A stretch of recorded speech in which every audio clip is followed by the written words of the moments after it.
more. You could attack for this. Just the past pennies there. It's over. Fernando Cifuentes has found it. You've been patient. You've been waiting all this time, but you ready.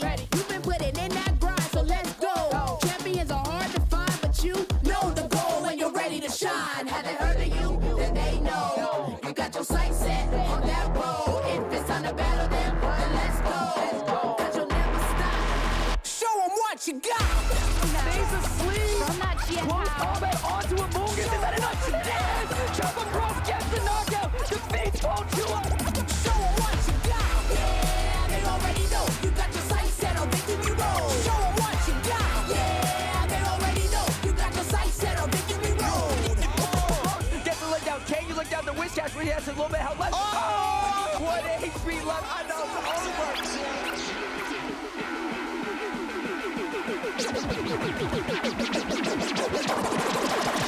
Show them what you got. Yeah, they already know. You got your sights set on victory road. Show them what you got. Yeah, they already know. You got your sights set on victory road. Put your hands Welcome in, Pokemon fans, to our regional championships here in Toronto, Canada. We're into day 2. A couple of Swiss rounds done, a couple more Swiss rounds to come, and eventually we will be crowning a regional champion. Can't wait to see who it will be to wear that medal, to earn their invite to the World Championships. It's going to be an exciting day. My name is Chip Ritchie. I'm joined here in the lounge by Kyle Sablehouse and Shelby Boo. We had an excellent day of competition yesterday. How are you guys feeling for day 2? Oh, I'm so excited. There were so many good decks out there. There's so many viable decks, honestly. I think we could probably name 15 different potential winners going into this day 2. And also the level of talent that we've seen in Toronto, it's out of this world. I'm ready to see Cloth take it home. Woo! And get some crab facts in, Chip. I cannot wait to see what the Crab Facts have in store for us through the rest of the day. And speaking of what's in store, let's look at our schedule for the rest of the year. We're working through this regional schedule. We've also got our internationals listed here. We're here in Toronto. Next month, we'll be headed to San Antonio. And before you know it, we're going to end up at Anaheim for the World Championships next August. Yeah, a lot of great stops along the way. We've got EUIC coming up there too. And then we're going to start checking out a little more of what North America has to offer as we bounce around and finally get to the World Championships, as you were saying. A lot of players looking forward to earning some points and maybe getting that first place so they don't have to worry about that invite. Yeah, that is a nice thing about these tournaments. You know, we get all the way to the end to like the Milwaukee Regional Championships. Someone could show up with 0 championship points, spike a win, and then get an invite to Worlds. And that's really exciting that that's something players are playing for now. Also top 4 at all the international championships. Another thing that is extremely attainable for, you know, there's many great players who take breaks here and there. If you just have that one strong finish, you still have a shot to compete at Worlds, which is really exciting, right, Boo? Yeah, I think those are the most hype moments too, especially when the player's not even expecting it and then somehow they end up in that moment and they just have one game and then they win it all, and it's pretty wild to witness that. Yeah. Well, in case you missed it yesterday, we did have some very exciting Pokemon action. Let's kick it back to round number 4 as we begin to recap exactly what happened in day number 1. And this deck was incredible to see. The Reggies with the Pikachu. Turn 1 going second, KO with the Topaz Bolt. Yeah, I don't think Regigigas was built for this. It kind of just walked into a scenario where it could finally have enough bench Pokemon to where it's not charging up another Reggie. It got to charge up Pikachu, of all Pokemon. It's number 1 homie out there, dealing 200 damage, knocking out things left and right. It definitely threw Kieran for a loop.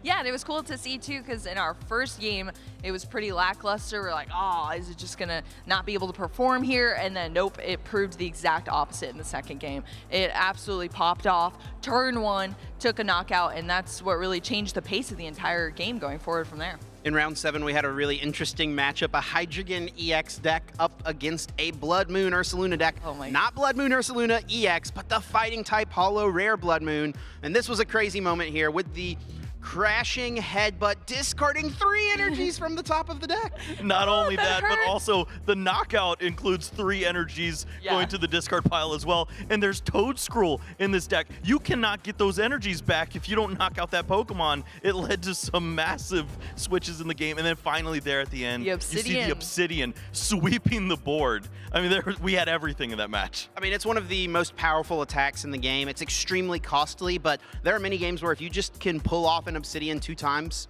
you just win.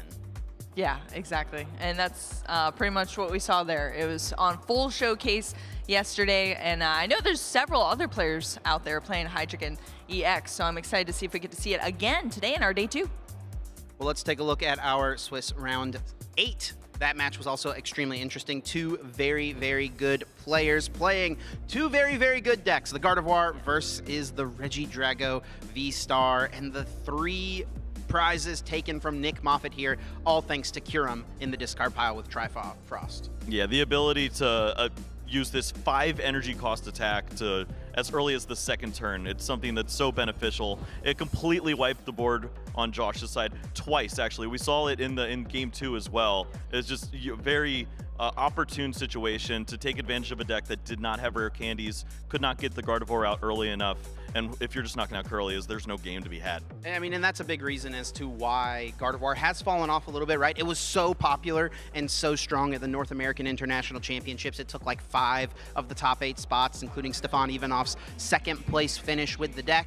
And then you get to Worlds and almost no one is playing it because of the threat of the Kyurem. Well, speaking of day 2 and speaking of Stefan Ivanov, let's take a look at some of our day 2 Swiss players, our Swiss standings here.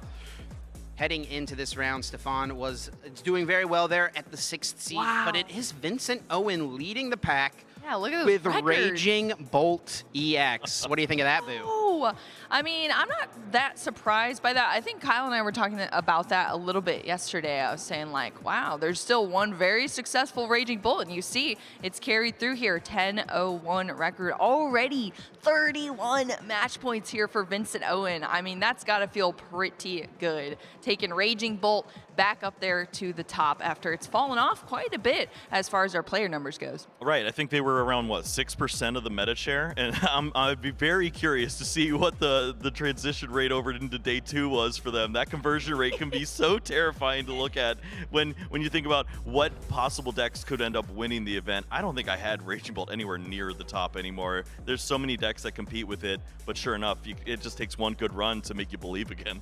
I mean, the biggest thing the Raging Bolt has going for it is that it has a very good Regidrago matchup. So if you start well with it, what do all the best players tend to lean towards? Yeah, they like having options, and Raging Bolt doesn't care about your options. Raging Bolt just punches through whatever the active is with a high success rate, without a doubt. Well, if you are enjoying all of our broadcasts, make sure you stay up to date with all of our future broadcasts. You can always check out Pokemon.com/broadcasts to get that information. When is our next stream going to be? Who is going to be commentating it? That is the place to be checking that out. And also make sure you are following our various channels. Follow us on Twitch, follow us on YouTube, turn on the notifications so you never miss one of our regionals streams. Kyle, Boo, I am extremely excited for the rest of the day. I'm sure that our viewers at home are excited. I'm sure our crowd is excited. Our players out there are excited as well, as they are well into their next Swiss round. So we're going to get over to the casters at the desk and get into this next Swiss round match. Thanks so much, Chip. It is an excellent day for Pokemon TCG action. We will be crowning our last regional champion of the 2024 season. My name is Ethan Heggie. I'm joined alongside Pablo Meza. Pablo, this is what it comes down to. Every event, regional champions will be crowned, money will be given out to competitors, and glory will be earned. A lot of rounds have been played so far. Still a few to go. So if you're new, let's take a look at what the tournament looks like if you're playing in one of these events. This weekend, the 2025 Regional Championships are bringing the electrifying action of the Pokemon trading card game to the global stage. Top trainers from across the world have gathered to compete for a share of over $125,000 in cash prizes, travel awards, and the all-important championship points that could secure their spot at Worlds 2025 in Anaheim, California. It's a 2-day battle for glory. Trainers kick off the weekend in Swiss rounds, with each match being a best-of-3 showdown. To advance to Day 2, trainers need to rack up total match points to exceed the threshold for their division. On Day 2, the pressure intensifies as the remaining trainers face off in more Swiss rounds to determine who advances to the top cut. After all Swiss rounds are completed, the top 8 competitors, plus all competitors with the same number of match points as 8th place, will advance into an asymmetrical top cut single elimination bracket. Win and you move on. Lose and your journey ends. Only one trainer will rise above the rest to claim the title of regional champion. Who will etch their name into the history books this weekend? And who will punch their ticket to Worlds 2025 in Anaheim? Don't miss a minute of the action. Stay tuned all weekend long to watch the battles unfold live.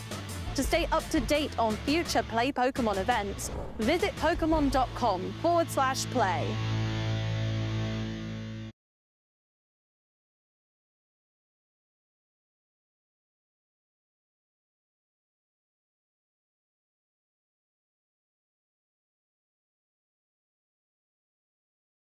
No strangers to success, no strangers to the big stage. Christian LaBella on your left, up against two-time international champion Stefan Ivanov. Stefan, probably one of the main bosses of the Pokemon trading card game, right up there alongside Kurt Reklev, a very decorated history in the game. Just got second place last year at NAIC, almost made it 3 international championships in the same region, which is very peculiar, right? But still here, still battling it out, trying to get those championship points to earn yet another Worlds invite. Like you said, no stranger to success, especially in North America. You know, came all the way over from France, and so far having quite a run with a deck he's been very comfortable with. You saw it flash up there on the screen, playing Palkia Dusknoir, a deck that has been up and down in terms of popularity, but Stefan has been, you know, a true soldier to staying with this deck in and out. Yeah, the Palkia deck definitely started off the season quite strong, just like Lugia, right? Then it fell off a little bit, and now Regidrago is the dominant V-Star. Right now, it does feel like V-Stars are having their last hurrah, right? We know rotation is approaching next year. The V-Stars will finally be out of the format. A lot of people will be relieved, but I'm sure a lot of people will really miss them, as the V-Star mechanic, I think, is one of the best ones we've seen in the game. We talked about it yesterday, right? The one-off mechanics are very skillful things to have. And even though Regidrago is the dominant force in the format, Palkia making a name for itself in the beginning with Stellar Crown, and still has something to say in this tournament, I think. Lots of dynamics in this matchup, as of course revolves around these decks utilizing the Dusknoir. Talk to me a little bit, Pablo, about really the importance of whoever gets to strike first in a matchup like this. So a lot of the games do come down to whoever gets the first 2 prizes has a big advantage, right? And in the case of this matchup specifically, if Regidrago goes first, it gets to evolve first, and by having 208 HP, you're always out of range of Palkia's big attacks. They always need a little bit extra from a Dusclops or a Dusknoir to get a knockout. However, if Palkia does get to go first, no Regidrago is safe, because a couple Curse Blasts on each Regidrago combined with Greninja's attack, that you can take 4 prizes on your second turn of the game by taking down 2 V-Stars at 220 HP. So the pressure on whoever goes second is immense in this matchup. So both players will be shuffling up. We'll see who is going first. That is, as we talked about, a very big advantage. So both players will go ahead and shuffle up, and then we'll get into things here. All important coin flip, but you see Stefan make that motion. He will be starting things off. As players get set up and get underway. Both players currently sitting at 27 match points, so as things stand, right, 2 rounds remaining, you know, a win could essentially guarantee these players, if they'd like to, you know, maybe take an intentional draw in that final round, a spot in that minimum, that asymmetrical top cut that we have this season. Yeah, which we don't know exactly how big it will be. Stefan forgetting that he needs to set up the prize cards over... Oh, I guess both players setting up the prize cards already. But yeah, a win here for either player could allow them to get into Asim cut. Maybe they would want to play it out. 2 energies and 2 earthen vessels prized for Stefan, not good news. And the Gudra being prized could also be a little problematic, as well as the 1 energy switch, which are obviously crucial for Regidrago to actually work.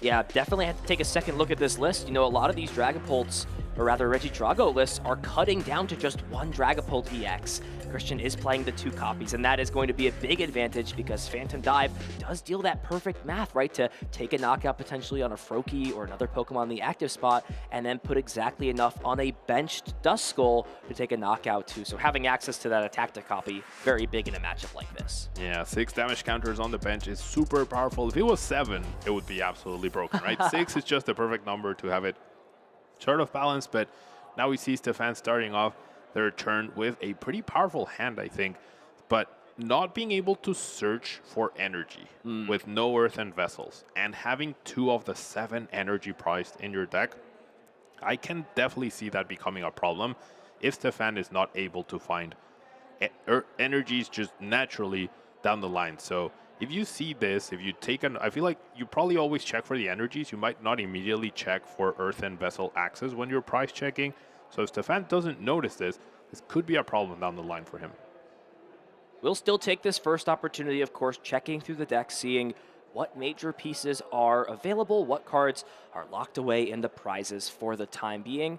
Nest Ball is just the perfect card to help your deck get set up. Search for those basic Pokemon, and a lot of options there are here. You see immediately the Radiant Greninja, a great way for this deck to, discard those energies, as you mentioned. Finding them might be a different story, but when you do, of course, synergizing great, not only to draw more cards, but around the main attacker of this deck. It is that Origin Form Palkia V-Star, which will evolve from this active at some point down the line.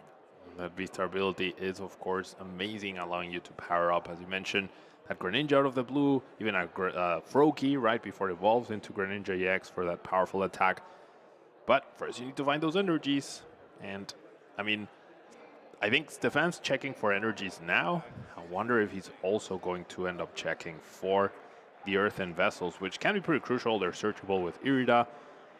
I'd really love to know, how thorough are players being lately in terms of price checking, right? Because we see no note-taking, right? So that usually means we're being a bit more lax in that regard. I don't think anyone ever checks all their 6 prizes on their first turn, but the key pieces are very important to know from the very beginning so you don't make mistakes down the line. So it looks like Radiant Greninja and Duskull, the 2 Pokemon, searched out off both of these Nest Ball. You see Stefan maybe heavily relying off the Pokestop here. Will discard the top 3 cards. Does get rid of a Water Energy and a Night Stretcher. So, that Water Energy now in the discard pile, potentially down the line for Star Portal, and now has a pair of Night Stretcher in the hand. So it looks like we'll just value drawing an extra 2 cards here thanks to that Concealed Cards ability. Does have an Ultra Ball to potentially search for a Squawk if he feels comfortable, but that's a lot of valuable pieces he might not want to get rid of. So might be forced to hold on to this hand to try to be aggressive next turn. I couldn't tell what that card was. Could you? It's another Night Stretcher who's going to decide to just get rid of that again. Oh, wow. And finds Prime Catcher, and this may be a situation here, Pablo, where there are just too many resources in this hand to, use a Squawk and Seize ability thanks to Ultra Ball to search that out. May have to, be a little bit more conservative and understand that there may only be 1 Curse Blast ability online for the following turn. And well, that is very true, Ethan. We also have the other side of okay, there's no Luminion in the list to find an Iono and a follow-up Irida. There's no activation of Serendipity yet because it's only your opponent's first turn. So how do you get how do you even find that energy of next turn? There's a huge reliance, as you mentioned, on Pokestop. If that were to be countered, there's only 1 stadium. Or there's no stadium. I don't see any stadium. There's actually a lost vacuum in Christian's deck. No stadium. So the odds of the Pokestop staying are pretty high. There is another one in the hand, but Pokestop can't find Iono or Irida. So could be an underwhelming turn for Stefan next turn. Heavy reliance off Concealed Cards seems to be, what is Stefan's future as of right now. Christian will start things off with a Nest Ball of his own. Immediately looking to grab Cleffa. So 2 supporting Pokemon so far in play. Of course, that Squawk ability EX in the active spot with Squawk and Seize can only be used in the first turn, but it is a great ability, allowing you to discard your hand, draw 6 cards, and just continuously funnel through your deck. And as well as some other pieces here. Looks like the big one, though, has not yet found a Regidrago or no, Teal Mask Ogre Pawn, however, does have the switch, so Cleffa now in the active spot. Great with that grasping draw attack, and also does have that free retreat. Two great aspects on this card. The big loss here is that super odd right here. Of course, you want to recover resources at some point, right? Especially if you're researching and using Squawk aggressively. However, it seems like Drew pretty decent. Found a Nest Ball for Drago, found an Ogre Pawn, found Earthen Vessel as well.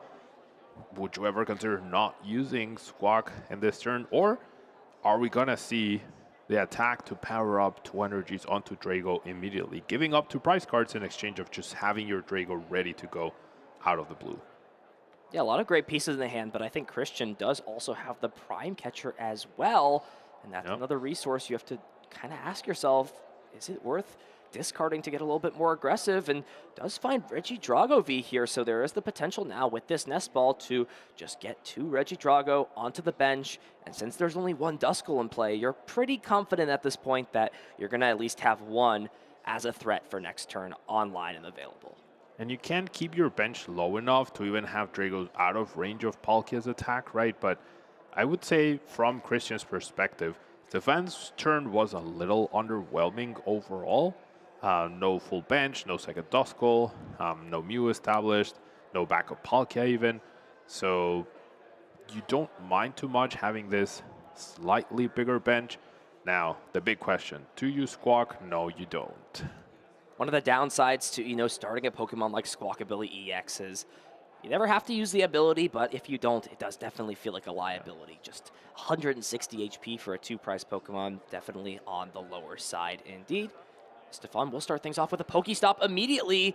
Does get rid of another water energy, so that means, Star Portal could bring those back into play. Does pick up a rare candy. Believe there was already one of those in the hand. So here's the big question. It looks like actually top-decked Irida for the turn. Did not see that supporter card in the hand before. Yep. So with that Irida, Stefan's going to have access to getting some more of these water Pokemon in play, and additionally, also an item card of his choice. Irida, pretty big find here. Can't find that Earthen Vessel, right? But can find Puffin to establish another Duskull, perhaps a Froakie. Though Duskulls can potentially be liabilities because of the Phantom dive from Dragapult. That Prime Catcher could be huge as well to take down, obviously, the Fire Energy Regidrago. At this point, just start the 2-prize trade, and we'll see what happens after, right? Because once Regidrago V-Star is evolved, it's out of range of a Palkia V-Star's Subspace Swell. So as it stands right now, we'll need 8 bench Pokemon in total to take a knockout on this Regidrago V on the bench. It looks like we'll be the Froakie and Nest Ball for Mew EX, and that does 2 great things here, Pablo. That is sort of Mew's MO, drawing you cards, and more importantly, just so nice to have a free retreater on your bench. Yep, that free retreat so clutch, especially when combined with that Prime Catcher. Now we do see the rare candy getting discarded, so probably... Oh, we have another one? Okay, yeah. I missed the second one in hand. Do we use this ability right now to put the damage on the Squawk, or are we doing this just to protect the Duskull, would you say? Might just be to protect in this spot. The big question is, of course, you do get to place 13 damage counters on one of your opponent's Pokemon, but you also, by getting Dusknoir knocked out, open another bench space up. So I'm not sure in this position here if Stefan consistently has enough Pokemon. If this Duskull were to go down, would have to burn that final Night Stretcher in order to do that. I'm not sure he's really in a spot where he wants to, make a committal play like that. Is going to play another Night Stretcher to bench Palkia, so we'll see exactly how this plays out. First going to play that Prime Catcher, bringing up Regidrago into the active spot.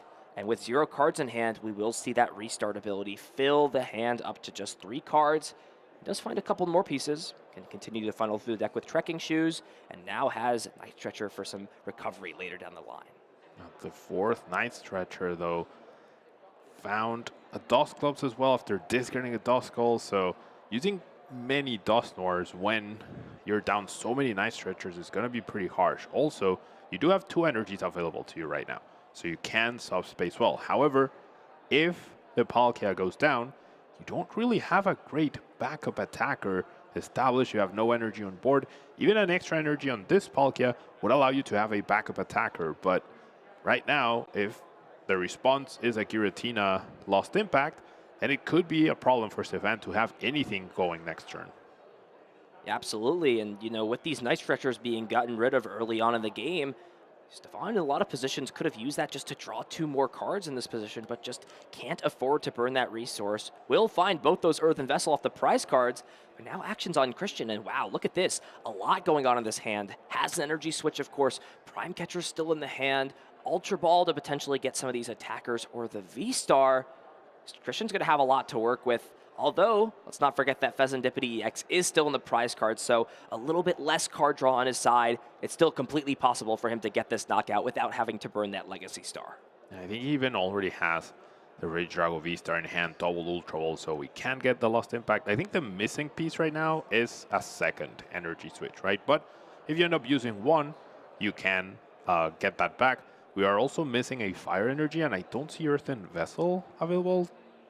There might be one in the hand. I have to double check and see if there is that Earthen Vessel. We'll start things off with Ultra Ball, so checking through the deck, seeing if that Giratina V-Star is there. If it hasn't already been discarded, we're going to go ahead and take a look. And yes, it has hit the discard pile already, so that's not necessarily even a concern in this point.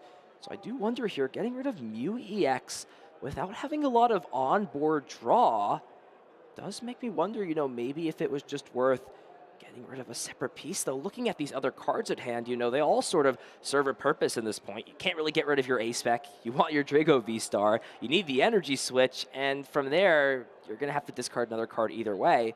Seems like it might just be another attacker hitting the bin at this point. Do you think there's a chance Christian didn't realize if his Pheasantipity was prized at this point in time, and he was trying to go for that in order to establish it, get more options? Because, as we've said, he is missing an extra copy of Energy Switch. He is missing that Fire Energy, which is now hitting the hand, but obviously getting 3 extra cards from Pheasantipity, establishing the Regidrago V-Star without using your V-Star would be fantastic. Yeah, an interesting spot as well. Could have grabbed another Teal Mask Ogre Pawn in this spot just to, have a little bit more card draw. Instead, just going for the attacker, going to roll out this Pokestop, and what a hit! Hits that second energy switch. Cannot overstate that enough. Big time find here for Christian. That means being able to save the Legacy Star, V-Star power, and get this Regidrago V-Star fully powered up to fire off a Lost Impact. That was an amazing Pokestop for sure. It seems like we're still going to see the V-Star despite having all the resources ready. And we're going to go after the Palkia, so... Interesting. So, burning this V-Star power, going after Palkia. We'll see what this Legacy Star grants. It will get rid of the Super Rod, does also get rid of that Professor's Research. Now the big question here, that was the second, I believe that was the second Super Rod that hit the discard pile. Yeah. So at this point, that might be one card Christian is locked into grabbing here. Will grab the Super Rod. And now it comes down to, what is the second card going to be? Do you just grab Professor's Research to dig through the deck? Is he thinking about potentially not grabbing either of these Super Rod? We do know there is that one copy of Superior Energy Retrieval in the deck, but that's a heavy reliance as the only way to get energy cards essentially for the rest of the game. Yeah, he really wanted to get another Ogre Pawn into play. Okay, so instead grabbing the Ogre Pawn, going to go ahead and play the Professor's Research as the supporter card for turn, and finding plenty of supporter cards here. Both of those bosses' orders, Professor's Research, and does find Ultra Ball, and this really makes me question here, Pablo, in this spot with what Christian, did this coming turn. I gotta ask, was it worth using that Legacy Star if the plan here isn't to bench another Regidrago V, which felt like the only thing he's potentially missing on this turn? I would agree. There's very few resources left. Can you even power up another Regidrago at this point without that Super Rod? A lot of resources are exhausted. Now, the one thing Christian has really going for him is he can not take a knockout on this Palkia on purpose, right? He can use Phantom Dive, spread some damage onto the board, and that allows him to potentially get an extra turn out of this Regidrago because the Prime Catcher has already been exhausted, and these decks only tend to play one Prime Catcher and one Switch. So there's no way to search for the Switch for Stefan. This Palkia could be stuck in the active spot for at least this turn, and then we combine that with a boss's orders, right? And then perhaps we're taking a 4-price turn on both of these and spreading damage elsewhere as well. So it will be Phantom Dive as the attack choice thanks to that Apex Dragon. We'll go ahead and spread damage counters on the bench. 3 on that Origin form Palkia V-Star does put it in range of something like Charizard's Combustion Blast, so setting that up for future turns. However, though, I don't even know if Charizard will be a potential option. I think that Charizard is still in the deck, but we are down those Super Rod. Really heavy reliance in the future turns on something like Superior Energy Retrieval. Stefan will start things off with the Earthen Vessel to grab those energies. And now comes the big choice here for Stefan, right? Had played that Prime Catcher before. There is that 1 copy of Switch in the deck. But with that Star Portal being used at this point, we'll have to find that Switch if he wants to find a way to attack this turn. No other way to power up this Origin form Palkia V in the active. And you can see Stefan really trying to go out of his way to maximize the chances of finding the Switch off of Iono plus Pokestop, right? So we have essentially a 7-card dig option. Perhaps we can draw a couple extra cards after the Iono. We play things down with that Mew EX's restart ability. Finding that one-off copy of Switch is gonna be difficult, but we did see a Boss's Orders get drawn yesterday off of a coin bonus. That's true. So the odds are not 0%, right? They're definitely not in Stefan's favor, I would say, but it's definitely possible. So here we go, And we starting have with that, the concealed cards. Nothing super relevant. Squawkabilly EX, that's not going to have any use, and I don't even think there's any Pokemon here for Stefan to grab out with the Hisuian Heavy Ball. We'll just take a look and see.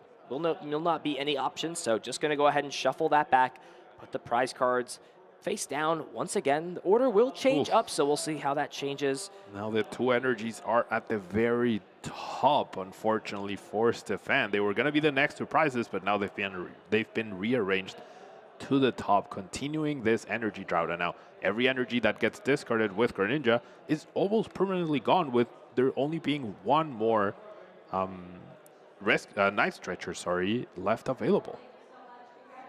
We'll be grabbing Counter Catcher thanks to Pokestop. Does get rid of a few key resources there. That 2nd copy of Origin form Palkia V-Star hitting the discard pile, which means now Stefan having more resource problems.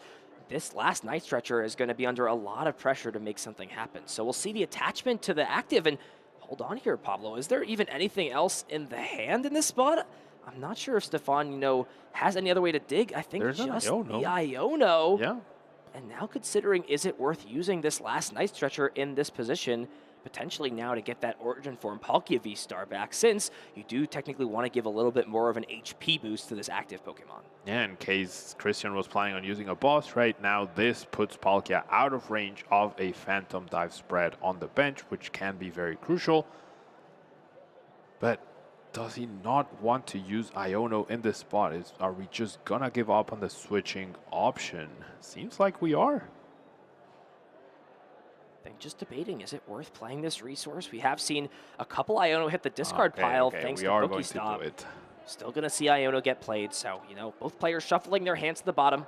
Christian will get 6 thanks to him having 6 prize cards. Stefan, 4 in this instance. The big thing, do we see the switch? No switch in this hand. Does find Pheasantipity, but there were no Pokemon knocked out last turn. Christian actively going out of his way, it seems, to make sure Stefan is getting as little value as possible off of such a key Pokemon like Pheasantipity. Just going to pass things over to Christian. Huge whiff there for Stefan. Christian being rewarded for that sort of defensive play, and now his redraw gets to use Phantom Dive again, and combined with that Boss Orders, you really get to maximize the damage potential that you have with Phantom Dive. We also have the Trifrost option. That's where the 2 damage counters from on the Radiant Greninja make a lot of sense.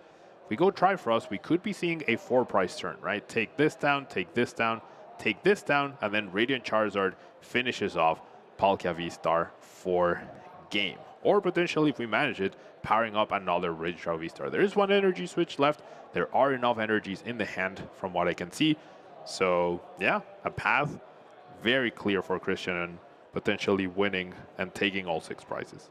Yeah, it is interesting, though, because both the Prime Catcher and Switch have been played at this point. So, it's always a bit of a risk if you're going to use Trifrost, clear all the energies off. And, who knows, maybe with the help of Cursed Blast, Stefan can set up a slow but sure 4-prize turn to close the game out. So, this is spots where, as a Regidrago player, you've got so many options. You can't get overzealous. You have to be very careful about how to manage your resources, especially since we've got no way to get energies back for the rest of the game. Now, over on the other side, of course, this deck is Palkia Dusknoir, right? But Dusknoir has not been able to be utilized. Actually, the Duskull was almost a liability at this point, I would say, right? And now the Dusknoir is going to get KO'd, so Stefan not really getting any benefit out of the 3-1-2 Dusknoir line, along with the rare candies that he's added into a deck to help support Palkia. So that's a lot of essentially dead cards that are not being useful to him right now, which are essential to his strategy. So actually, Boss's Order is getting played, bringing this up into the active spot. So we're down to just one Gusting card left here for Christian. How does he go about this in terms of spreading damage counters? We'll just take out this Dusknoir, so removing that Cursed Blast ability and placing those 6 damage counters on Froakie, tying things up at 4 prize cards apiece. And now action's on to Stefan. We see does have Pheasantipity in hand, so that will be a potential option to flip the script, draw a few more cards. But without Dusknoir in play, if Stefan is going to want to, take 4 prizes in back-to-back turns, 2 prizes in back-to-back turns, he's going to really have to rely heavily off some Gusting cards. And with Counter Catcher not being online and Prime Catcher already being used, that may be a difficult feat. Yeah, there's no option, actually. There's no Boss's Orders, there's no Iron Bundle, so right now, there's no way this Regidrago V-Star is going to go down at all. And therefore, we're going to see another Phantom Dive or potentially the Trifrost. So things are not looking good now for Stefan. They were looking pretty decent in the beginning, but now with no Dusknoir option, he's running out of gas essentially at this point to just deal with the 280 HP, right? And that's the problem. With Palkia V-Star, a full bench on both sides means 260 damage total. That's 20 short. No need even for Gudra to protect the Regidrago at this point.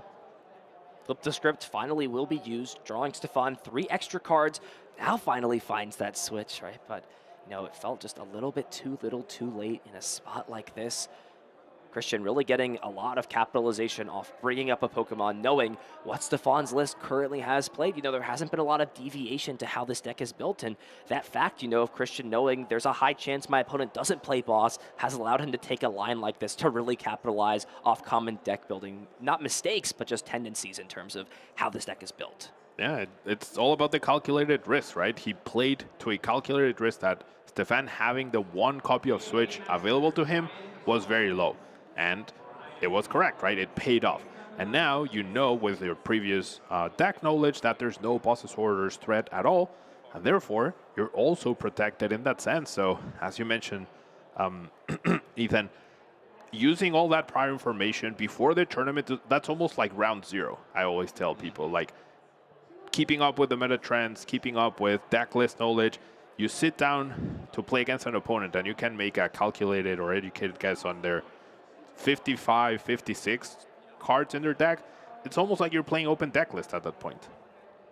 And so now if you're Christian here, you're in a great spot. You can just get another bonus attachment onto this Regidrago V on the bench, and assuming there's a V-Star, which there is, and an attachment this turn, all you need the following turn is simply just another Grass Energy, and Trifrost will take things down. Stefan understands that probability is just way too high in this spot. I'm going to scoop things up and go to game 2. Christian, LaBella, great success at these Toronto events, looking for another solid finish. Christian also overcoming the disadvantage of going second, right? Which we talked about in the beginning. His Regidrago V even went down on the second turn, and despite that, taking calculated risk, even with that Legacy Star, just making sure he could power up something else up, then it ended up working fine for him, right? So it's always it's always good to be able to overturn these disadvantages. But let's take a look at the replay of this game 1, which was really back and forth. As we talked about, big advantage for Stefan, of course, did get to strike first in this matchup with the Prime Catcher, but it was really, Christian having that insane Pokestop, finding the second energy switch that allowed him to, have more flexibility off using this Legacy Star. Did decide it was worth it to dig a little bit further, find that second Regidrago V, and by taking out the Dusknoir, shut off a lot of potential lines for Stefan, and just not having Gusting cards is such a disadvantage at any point in this format.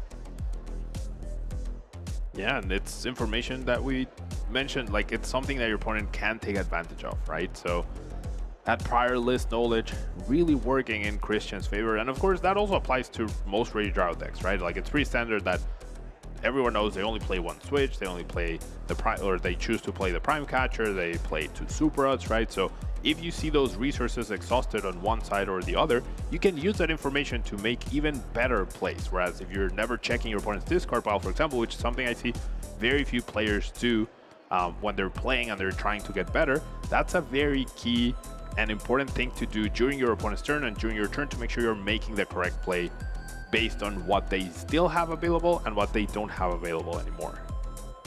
So as we get set up, Stefan will be going first yet again. Absolute big advantage to have in this matchup, as we'll take a mulligan card as well. Christian putting his prize cards out.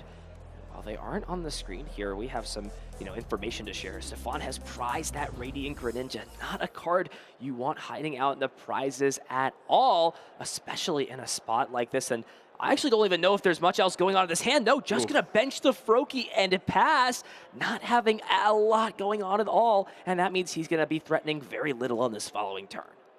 Over on Christian's side, does have that prime catcher prized, as well as 2 grass energy and the switch effect. And both cards are at the very top. So if we ever see a Trifrost, that could spell trouble for Christian. But as he's going to be thorough with his deck checking, I'm guessing he's going to check for the Fifth Antipity this time around. If he notices the big pink card is not available, that's going to be very, very important for him to take note of. Great information to know, of course, wanting to get Regidrago V down immediately. And look at this, very solid hand at this point. Can essentially thin this entire hand down and even go into something like Cleffa for a grasping draw this turn, on top of playing a Professor's Research. And you see Christian playing the Ultra Ball, not to get more Regidrago V in play, not to get things down like Teal Mask Ogerpon, but instead grabbing these Stage 2 Pokemon out of the deck to use as discard fodder so that they can be copied later on in the game.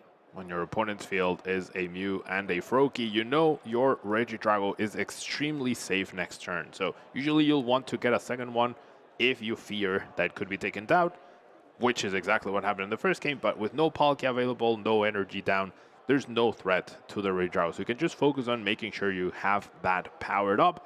We see a pretty good follow-up hand here. We see Squawk once again, but would you use it in this spot? It's tough. You have so many supporters in your hand, it feels like you're almost always going to use the Research as it stands next turn. And who knows, right? You could even get some more cards here with how things stand in the solid position. The biggest question here at this point is, how many resources do you want to commit to making Grasping Draw happen? Do you thin the hand out aggressively? Are you okay, retreating this energy off the Teal Mask Ogerpon? That's one less energy that could be, used as an energy switch target later on in the game.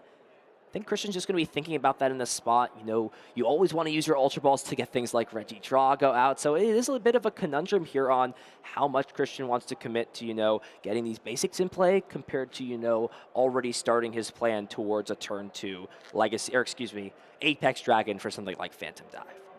Another option Christian had was potentially using Squawk into Motivate, right? That would almost certainly guarantee that the Regidrago would be ready next turn, but with an Earthen Vessel in hand, now we just need an Energy Switch and the Drago V-Star, which I see the Regidrago V-Star was drawn, and we have a Research, so a lot of dig to be able to find that Energy Switch next turn and start the aggression. And now the question here for Stefan is, what is the follow-up? Can you, maybe being a turn behind, not the greatest, is there any way for, a strong setup to be had this turn? It's never too late with a deck like Palkia Dusknoir. Dusknoir is just an excellent way for you to just, out of completely nowhere, apply aggression and pressure to your opponent's field. Of course, at the cost of giving your opponent prize cards, but still, 13 damage counters, nothing to scoff at all. Now, with House Defense turn 1 went, it's almost now like he's going second, right? Because he didn't get anything going, really. And when you're going second, when Phantom Dive does exactly enough damage to KO your Duskulls, Dusknoir's benefits end up not being as great, because if your opponent gets ahead in the price race by 1 or 2 prizes and then you're giving them 1 or 2 prizes extra, that can be really harsh on your on the pressure for you to win. Now, of course, you can combine that with Iono and possibly help yourself in that way, but Dusknoir definitely a lot stronger when you have a strong turn 1, and that's not what we're seeing here. So it looks like we'll just play the Earthen Vessel as of now, grabbing those 2 water energies. And, you know, there's not a lot of great attacking options, but one attacking option that we haven't discussed yet, of course, is that Stage 2 EX, Greninja EX, a card that has sort of found its way, its home almost, in this Palkia Dusknoir deck. Now, getting Rare Candy Greninja is a big ask off of this 6th card. Of course, we still have Pokestop that we could possibly draw, but there's only 1 copy of Greninja EX, along with 4 Ultra Ball. So we do have decent chances, but there are 2 Ultra Ball in the prizes as well, so could be really tough. I see the Greninja, but no Rare Candy. It's going to come down to his Pokestop here. It may come down to this Pokestop, and Stefan's got an interesting sequencing decision at this point. Does have Buddy Buddy Poffin in the hand, and that, of course, could get 2 basics out of the deck, but you know that there were no Rare Candy on the bottom of your deck, so what do you do in this spot, Pablo? How would you play this out? You absolutely have to draw first with a Pokestop, I would say. You don't want to shuffle the cards at the bottom, even though you are thinning potentially 3 cards out of your deck with Puffin and Nestball. You're still making your deck essentially bigger with all the reasons. Oh, there was a Rare Candy at the bottom, actually. Oh, really? Interesting. Right so there behind was the a Rare Pheasant Candy. Dippity. Okay, so then it is in sort of your benefit to shuffle your deck and have that Rare Candy as an option, as well as taking 3 cards out of there. So, not too bad. Now, do you bench any Duskulls here, though? You do thin your deck, but you know the threat of Phantom Dive is imminent. Yeah, just being open to that 3 prize turn is just always so scary in a spot like this. Or even, you know, Trifrost. Of course, Stefan doesn't have the information that, you know, his opponent's Switch and Prime Catcher are both prized. And, you know, I think we're going to see the best medium maybe in this case, just playing down the 1 Duskull. You know, it is always a liability. But step 1 here is you've got to find this Rare Candy. You've got to find a happy balance between getting everything you want and what you need at a spot like this. Or is even possibly merit to benching the 2nd Froakie, but then you open yourself up to Trifrost. We see the Pokestop and no Rare Candy found. And no energy cards even. And of course, let's not forget that Radiant Greninja is still in the prize cards. Does still have Mew EX, so with the Ultra Ball could thin down to essentially just the Greninja in the hand, or Night Stretcher works as well. Gives you, you know, a little bit more flexibility. So we'll see the Ultra Ball be played. It's going to find 1 more Pokemon, and we may be relying off just the 2 cards from Restart for Stefan to essentially keep himself in this game and not fall too far behind. Dang, this is going to be a very clutch restart here, Ian. 2 cards, needing 1 of the 4 Rare Candy, so at least you have maximum odds of finding the Rare Candy here in terms of how many you play, but big 2 cards, and no Rare Candy. We find the Switch, which we needed last game. Just awkward draws for Stefan all around. His deck not really doing what it needs to be doing each turn. And now the big question for Stefan is, what Pokemon do you bring up at the end of this turn? It's just going to be the promotion of the Origin form Palkia V and passing the turn back over to Christian. And now a big opportunity arises. Can Christian find the Regidrago and the Energy Switch, and does have the combination already in the hand thanks to that Dragapult EX being discarded on the first turn of the game? We're going to see a turn 2 Phantom Dive here from Christian. So there's actually 1 key card missing still, a Grass Energy. Oh, is there? The energy in his hand is a fire. He has 2 energy switches, but there's still the need for an extra Grass Energy. And using Legacy Star just for a Grass Energy, of course, doesn't feel great overall. Now, we see Christian establish the Serendipity already early on, something he really wished he had last game. Gonna check for a few more things in the deck, and we'll see how he plays this out. Are we going to see a Legacy Star just to grab a Grass Energy? Oh, we got Pokestop here. Oh, wow. What a hit! Pokestop. It's not Christian's stadium of choice, but he's been using it almost like it's been his stadium the entire time. What a hit there. Superior energy retrieval, an energy switch, and most importantly, like you mentioned, Pablo, the Earthen Vessel, finding the Grass Energy out of the deck. That is just insult to injury on what has already been an excellent turn here for Christian, and what has almost been doomsday for Stefan on his side. Yeah, over on Stefan's side, like, you don't know what's in your opponent's hand, but after seeing that Pokestop, now you know they don't have anything missing, right? Other than perhaps the Regidrago V-Star, but as soon as you see that Ultra Ball hit the field, you know there's nothing stopping that Regidrago from using Phantom Dive. Definitely saying goodbye to your Duskull, preventing any sort of powerful response with Palkia V-Star to take down a Regidrago V-Star, because you can never hit for enough damage with Star Portal. So just things not going great for Stefan overall. Yeah, even used the Teal Dance to find the one card, which was Professor's Research, deciding that there's no need for that at this point in the hand. It's just going to hold on to what appears to be even more Energy Switch and another superior energy retrieval, of course, that was found. And here we go. This is a big turn here for Christian. Has got access to a few attacks. We're actually going to see the Trifrost be used. Interesting choice here for Christian, even though he knows that both the Switch and Prime Catcher are prized. Will still take this opportunity to save his Legacy Star, take these two prizes, and also put pressure on this active Palkia. I mean, with 2 energy switches in your hand, your opponent played Iono last turn, so the odds of him playing another one are pretty low. And Pokestop just not being kind at all to Stefan. He's losing more cards than he's gaining off of that, even though his deck is built to take advantage of Pokestop.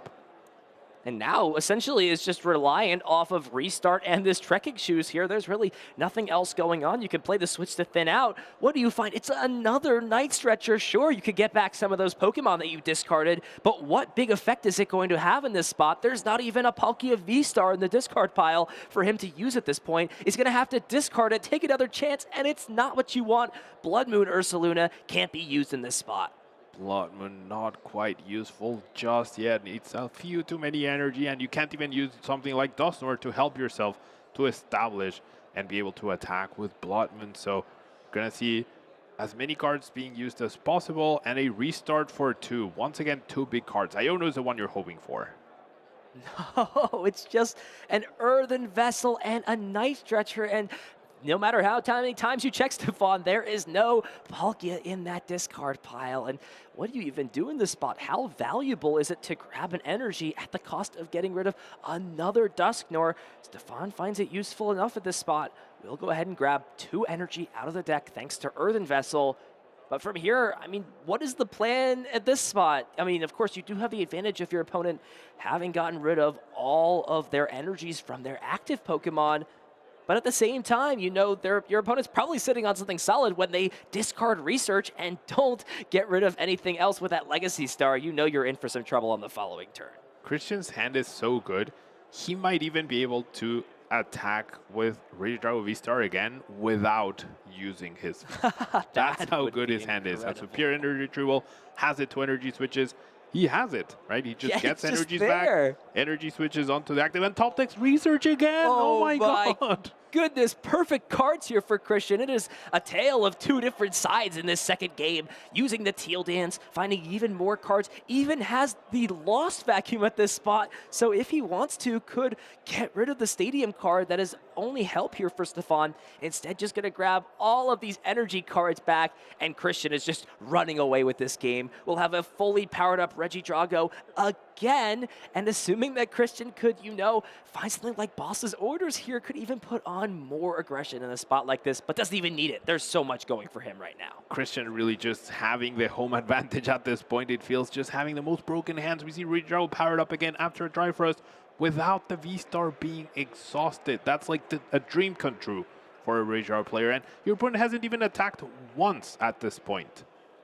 And still Research to be played. Christian can just continue to funnel through the deck as much as he'd like, just finding piece after piece. We've seen the attachment for turn. We know there's, I think just 1 energy switch left in the deck, but that is more than fine. Here we go, Research, 7 more cards. And this is just Christian saying, look, I'm going to continue to give me all the rope you're giving me. I'm going to continue to run away with this game, and I'm going to make it so there's nothing you can do to stop me. I mean, do you even Trifrost again? You take down Duskull, you take down Palkia, you set up Mew, or you set up the other Palkia. Like, you can literally do whatever you want in this spot if you're Christian. You absolutely could, especially saving the V-Star power, right? Assuming that, you know, you can find a single energy card. Then you're pretty good, since you could, you know, Legacy Star for double energy switch, and then use both the energy switch to power up another Pokemon in this spot. There's exactly 1 Fire and 1 Grass left. There's still a Super Rod. You have 1 Grass in play as well.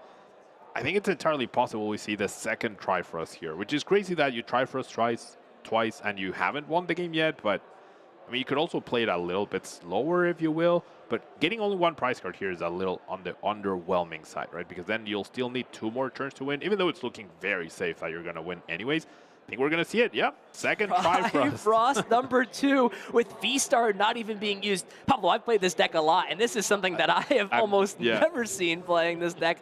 Christian is running hotter than the sun in this spot. Yeah, the home advantage really pulling through.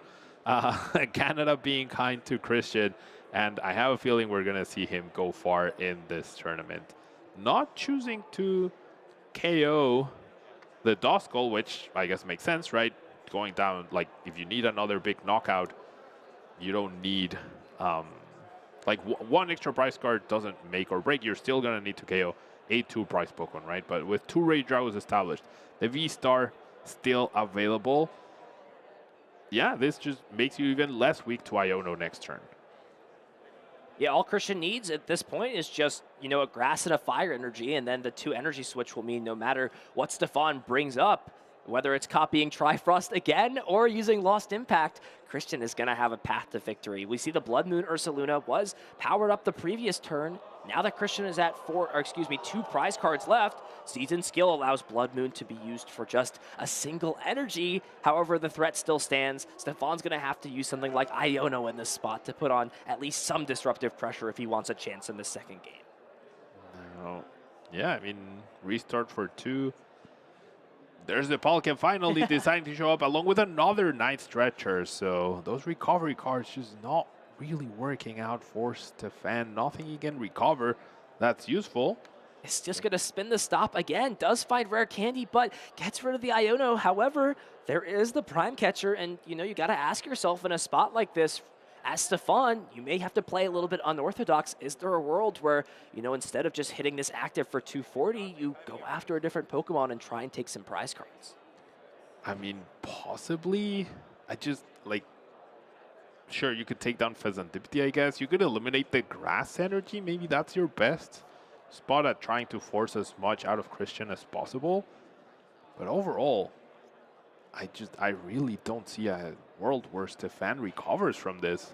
He's not even taking a knockout on the Rage Drago V-Star this turn. You can't Gauss 3 times to win. At some point, you're going to have to KO a Rage Drago V-Star. And here we go. If Christian has everything in this spot, he will be able to use the 3rd Trifrost. Let's go. Teal Dance number 1 and finds the Super Rod as well in this spot. I think Christian might be able to just thin this entire hand down in this spot. Interesting choice here. You know, if Christian really wanted to, he could have actually used the Pokestop first to just discard 3 cards from his deck and then play the Super Rod after, increasing the chances of him finding the pieces that he'd need in this spot. And all he needs to find that fire energy to then V-Star for 2 energy switches, right? I think there's also a V-Star left. Stefan very happy with that Iono, of course, as he's really not drawing great.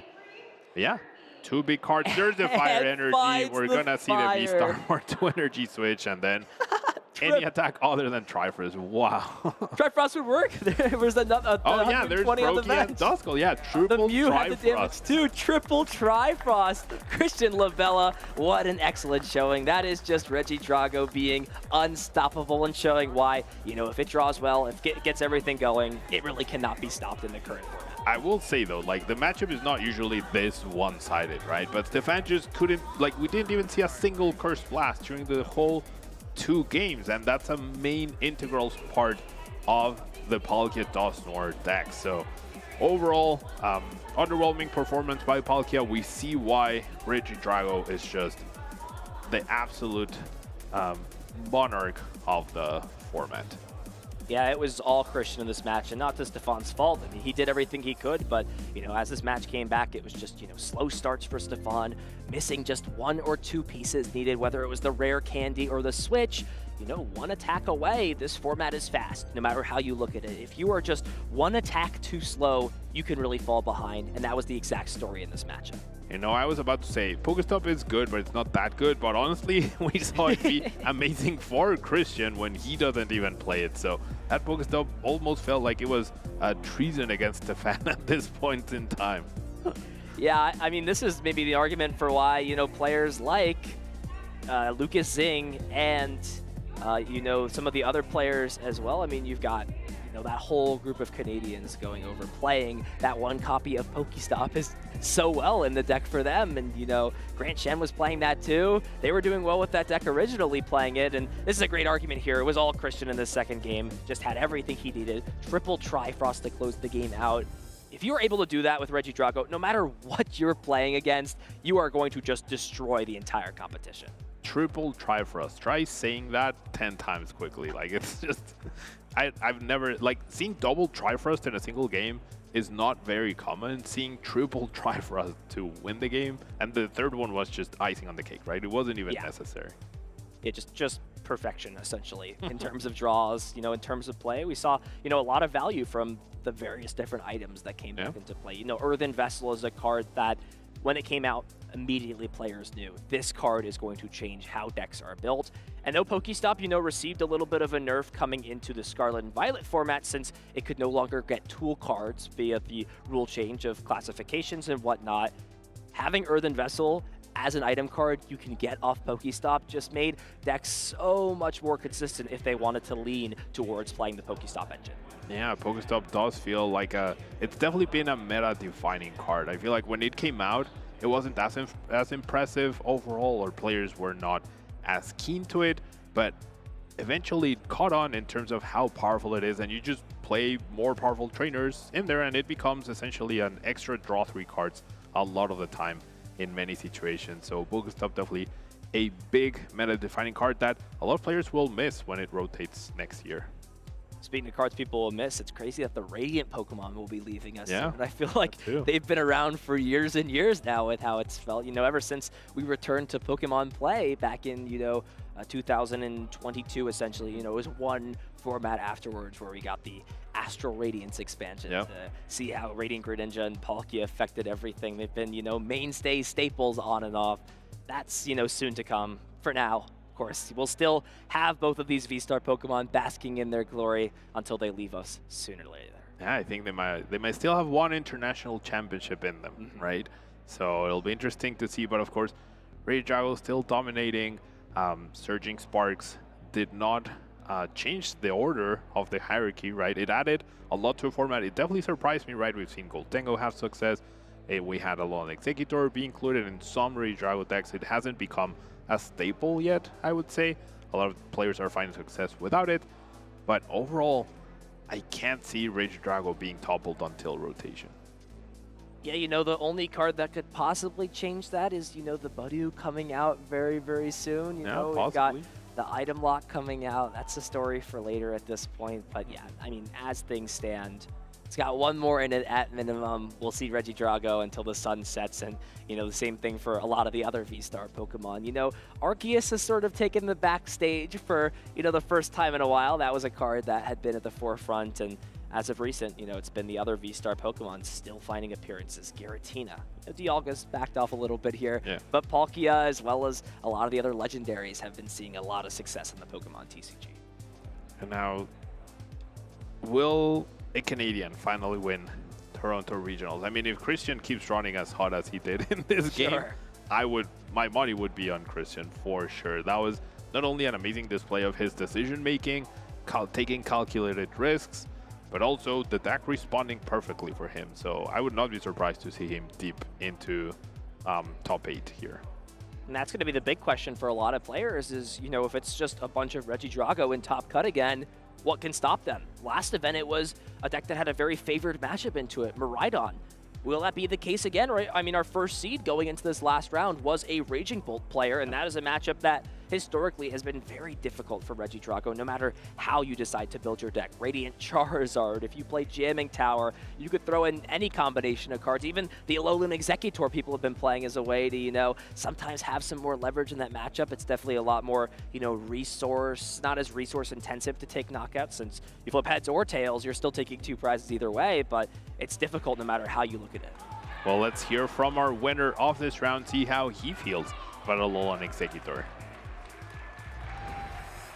Thanks a bunch, guys. That's right. I am here with our winner from the last round, Christian LaBella, moving to a really excellent spot here in the tournament. How are you feeling, man? To be honest, I'm a little tired, a little stressed out, but I'm glad I got through that game. Yeah. Got through it. got a couple of wins and a 2-0 victory, and also got to use Trifrost 3 times. Have you Trifrosted 3 times in a set before? Yeah, I think I used Trifrost a little too much. I have used Trifrost maybe more times than I should have this tournament. I mean, it was working out there in that game for sure. I mean, that second turn, the second Trifrost that you used in game number 2, the fact that you were able to establish it without having to use your V-Star power, I mean, was absolutely. I mean, I assume at that point you felt like you were pretty in control of that game. Yeah. If I have my V-Star like already down, I just like don't Trifrost. Like I don't think that's a line you can do. Too risky, you know. Like, it's too hard to put the energies back on, like get another attack. So yeah, just can't use Trifrost if you're down V-Star. Right. So you got second place at this tournament a few years ago. Yeah. I mean, you're making another deep run here. Yeah. You think you're going to improve on that finish from a couple of years ago? I mean, I hope so, right? That's like pretty much everyone's dream here. Like it is like tough. Like there's a lot of variance and stuff, so like a lot of things are out of my control. But I am feeling confident, you know. That's really all I can do. Like if I play well and be confident, the rest isn't entirely up to me. But hopefully I can get there, you know. It's looking like there are a ton of Regidragos up at the top tables. It's looking like it will be yet another tournament with a ton of Regidrago players in top cut. What's the secret to the mirror match? Have you figured that out yet? Have you got a game plan going into the mirror that you maybe feel like an opponent hasn't quite keyed in on yet? There's a couple things. Like Gudra is really in the mirror. Is a very good card to have in the mirror. Just rolling Iron 200 and make your opponent hit a Gust to take a 2-prize turn. It's pretty good. If your opponent like over benches and like benches things they shouldn't have, you can capitalize on Kyurem plays. I just like, even if they don't overbench, I just sometimes just Kyurem mid game too. I just love Kyurem. The attack's just so broken. But yeah. Is Kyurem your favorite attacker in the deck? By far, that card is broken. This deck would not be good if Kyurem was not a card. Definitely. I mean, that's what put it over the edge, the difference between NAIC and the World Championships, right? What made it so popular and what has kept it so strong for such a long time. Well, there's tons of other decks up there at the top of the event. A few Lugias up there. There's a Snorlax running around. There's some Roaring Moon, things like that. Are any of those things you're worried about playing, or do you feel confident with this deck regardless of what you're sitting across from? No, I am worried about Lugia. My friend Kieran is up there with Lugia. I've been dodging him the past couple of rounds.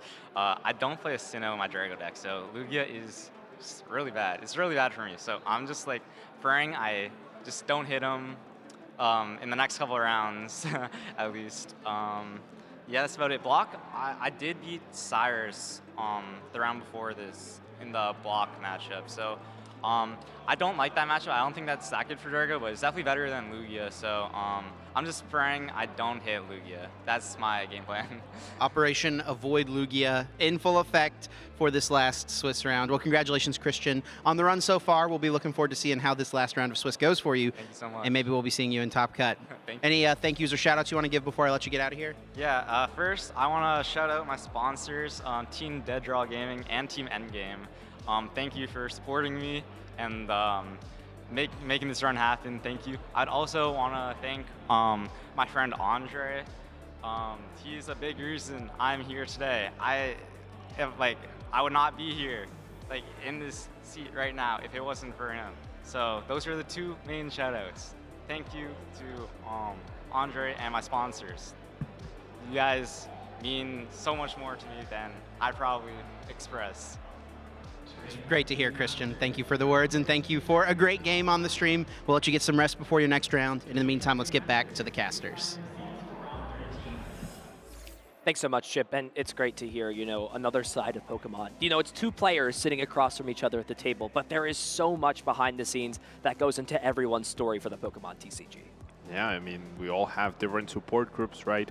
And clearly Christian has a lot of people, a lot of good people backing him up, but we're in day 2, right? We're heading into the last round. I'm sure our viewers are eager to see what decks make the metagame of day 2. So let's take a look at the meta share from day 2. Let's see what decks made it through. And no surprise, Regidrago V-Star, amazingly dominant in this tournament, in this format, ever since Worlds. And then we have a lot of Snorlax here today.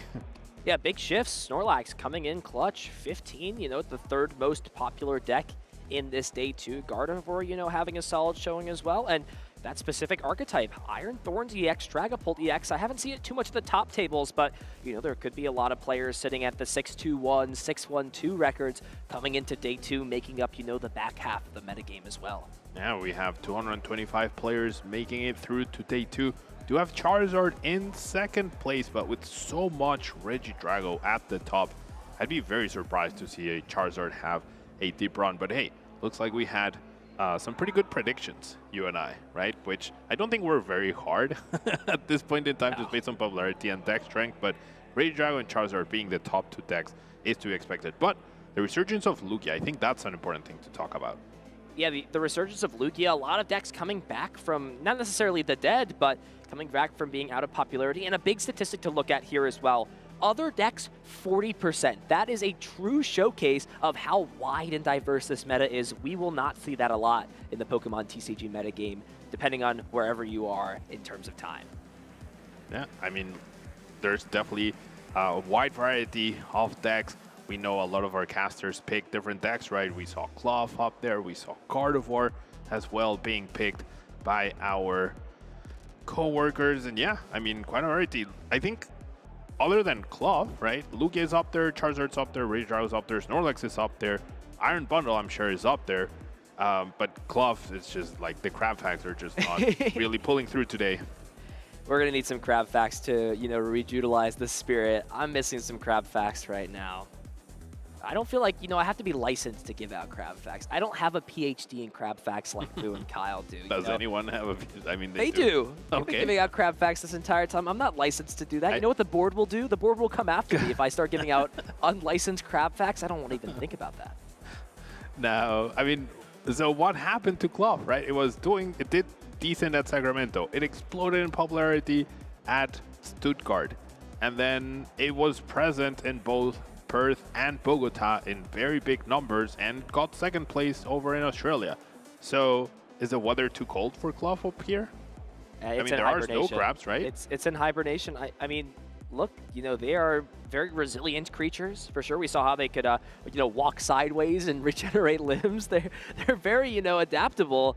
However, you know, I think players who have an understanding of what is not necessarily a linear game plan, but what is more, you know, straightforward. You know, you want to poison, players understand what the math looks like. They understand when they need to, you know, switch out a poison. I think the best players in the room know how to deal with a deck like Cloth, and that is a big advantage to have at any point in the Pokemon TCG. And the best players in the room certainly have their eyes on the prize pool of this tournament. There's a lot to play for. There's $10,000 on the line for Masters players, $2,500 for our juniors and seniors who are also still battling it out there. And prizes go down all the way to top 32 even. I mean, you cashed in one of those top 32s in Sacramento, right? Must feel nice. Yeah, I mean, walking away with $1,000 at the end of the weekend, you know, it's going to be a nice plane ride home or car ride home, no matter how you traveled. You know, a very, very good way to showcase that, you know, no matter how you finish in the Pokemon TCG, you're getting rewarded. Not necessarily if you just win the tournaments, but if you still have solid finishes. Yeah, solid finishes all around is what you're looking for. Even if you don't get it all the way to the final table, there's still plenty to play for. Championship points, prize money, a lot of booster packs as well for our winners, going down all the way to, I think, top 512, right? So many players walking away with some sort of pricing, but I think that's going to be it for us for now. We have our round 13 coming up. We'll have a quick break, and we'll be back with more Pokemon action.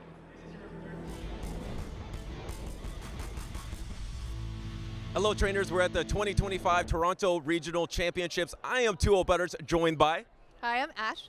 And you're not competing today, but do you have any words of encouragement or anything you would like to say to the competitors here in Toronto? Sure. I'd like to wish good luck to my teammates at Legends United.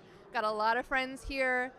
They're all really, really talented battlers, so I'm excited to watch them. But the real reason we are here is to play a game. We're going to play Pokemon Heights, and I'm going to ask you, who is taller, the Pokemon or the trainer? And remember, Pokemons come in all shapes and sizes. This is going to be an average, maybe what shows up in the Pokedex of these Pokemon. So are you ready to play the game?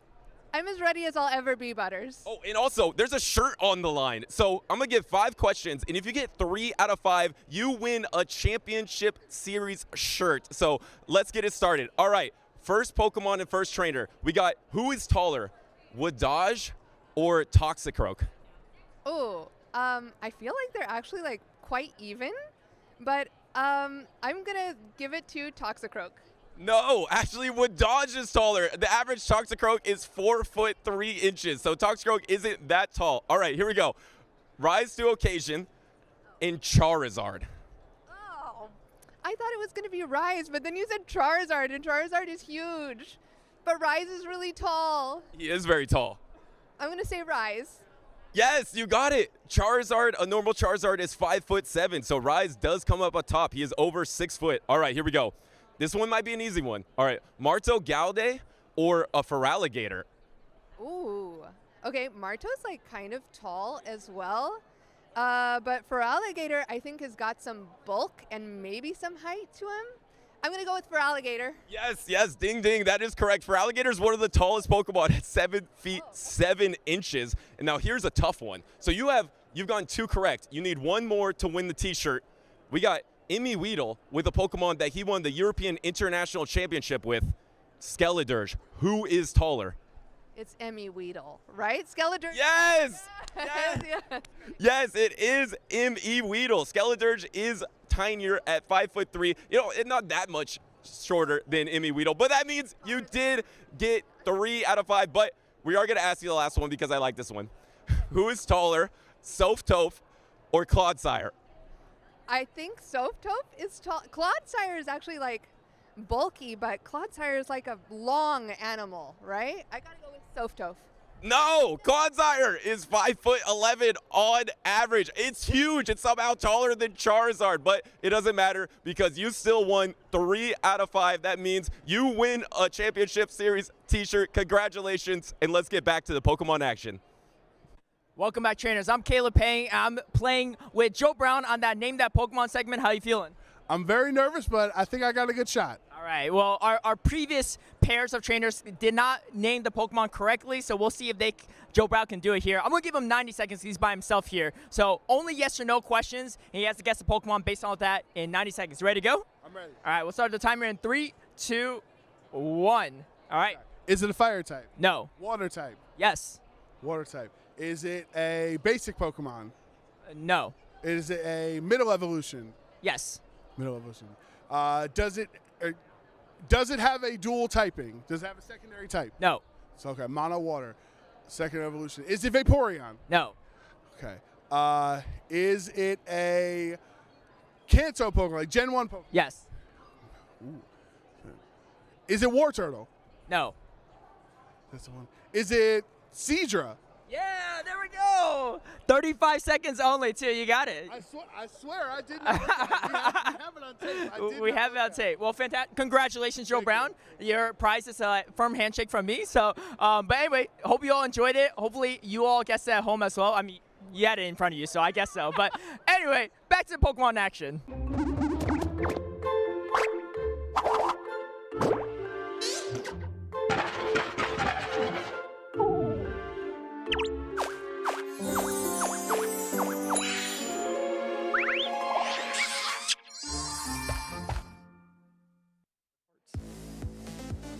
Welcome back into Toronto Regional Championship. We are here for the continuation of our 2025 season, and it has not disappointed. We've been off to a very hyped season, and the hype continues. This is our largest Canadian regional to date. We have so many players out here proving their worth in the field and on our stream today. I'm Shelby Boo here with Kyle Sablehouse. We've been bringing you the crab facts all weekend. We're going to continue that, even though I don't know if we're going to be seeing a lot more crabs today. Yeah, we've lost a lot of the hype behind the crab wagon. It's not going as well as we thought it would. Unfortunately, but hey, you know what is going well? Our standings that we have, because we have some awesome players that we're about to see. Let's take a look at them, Kyle, our updated standings that we have so far in our day 2, because our players have been churning through these rounds. We have one Swiss round left to go, and this is where we are sitting. Vincent Owen has yet to take a loss here. Still 10 wins and 2 ties, sitting at 32 match points, leading the pack here, and followed by several other skilled players and decks. Yeah, this might just be Vincent's tournament to win, because it's the lone Raging Bolt sitting at the top with piles of great Regidrago players waiting on the other side. If you look at the top 4 tables, there are 1, 2, 3, 4, 5, 6 Regidragos that are waiting behind him. So I could see a very nice bracket lining up for Vincent if it goes their way. And a lot of players looking for, it looks like that 32 match point mark in order to make it into the top cut. So plenty of winning in opportunities that we see here for players like Michael Davidson, Dylan Gunn, Henry Chow. I believe Henry Chow and Michael Davidson played last round, and they're playing the same Gardevoir deck. I think it was an intentional draw to both give them an opportunity to win here, and that'd be a pretty great story to follow up on too if they both were able to make it into the top cut with Gardevoir. I think there's a lot of legendary stories that can happen here today. But as you said, Kyle, it is just a sea of Drago that some of those other oddball decks, I say oddball, but they're still meta decks, have to play through. But I'm sure that they're very familiar with that. Drago has just been a champion of this format, and it continues on. So definitely let us know who you are rooting for here. We have some big names on the screen. I mean, Henry Chow sitting right there at the bottom, 29 match points right now going into this upcoming round, but is already a regional champion. That's pretty cool. Yeah, this is going to be something else. A lot of great players with an opportunity to make it to the top cut, and none better than these two that we will show just now on stream moving into round 13. Wow, well, we have a legendary event coming up. We're talking about legendary players, but this is going to be a supreme event here on your screen right now, because this is just the tale as old as time, the 2 titans of our format that we have in Regidrago V-Star versus Charizard EX. Yeah, Callie White playing the Regidrago V-Star that we've seen so much of this tournament. It's been pretty unbelievable, the results that we've seen from this deck. I think we'll talk about it for quite some time. But this is a Titan on the other side. Charizard EX, piloted by Jackson Ford and the Secret Box. We got a bit of a taste of this at LAIC, featured by Jackson and some other great notable players. And he's bringing it here once again. Looks like he blinged it out a little more this time. Maybe the results of LAIC helped him do that. Wow, yeah, that's so true. We were talking about that. We're going to see some pretty cards flying around. But Callie, on the other hand, got day 2 with Regidrago at LAIC and Sacramento. So definitely well versed with this deck, ready to bring it to the table here. A familiar matchup within the Charizard EX match. So, whoa, look at these prize cards though, Kyle. It's worth more than my house. Yeah, that is, me too, especially right now. But wow, yeah, we have some shiny cards. But what do you think about what those cards are? Certainly manageable on Callie's end. The Dragapult, you see it's usually a 2 of, but this is actually a 1 copy, so the risk not paying off here made room for that Alolan Executor. So look out for that Dragapult. And on the other side for Jackson, you can work with that. 2 fire energies is a little unfortunate. He's playing the 5, not the 6. So beware, we might be in trouble there too. Yeah, well, it could get really dicey for both of these players potentially down the line. We'll have to see how those prize cards shape up for them. It's going to be an interesting one for sure, but I feel like if they're piloting these 2 decks into Toronto, they know what they're doing here, and they're able to work around those obstacles. Well, we have the fist bump. We are kicking off our last Swiss round here in Toronto of our day 2, starting off here on Jackson's side of the field. That beautiful Charmander in the active position here, just running through the grass, accidentally burning a couple of blades there, as you see, Kyle.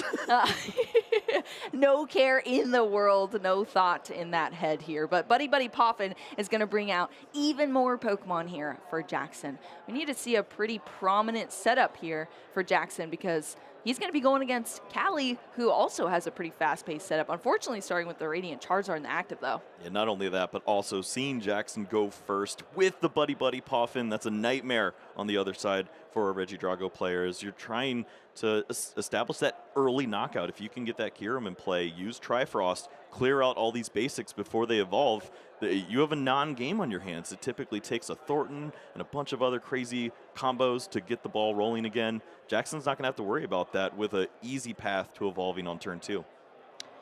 Well, I'll tell you what, Kyle, that or that sweater's a bit familiar. Yeah, where are these banana guys coming from?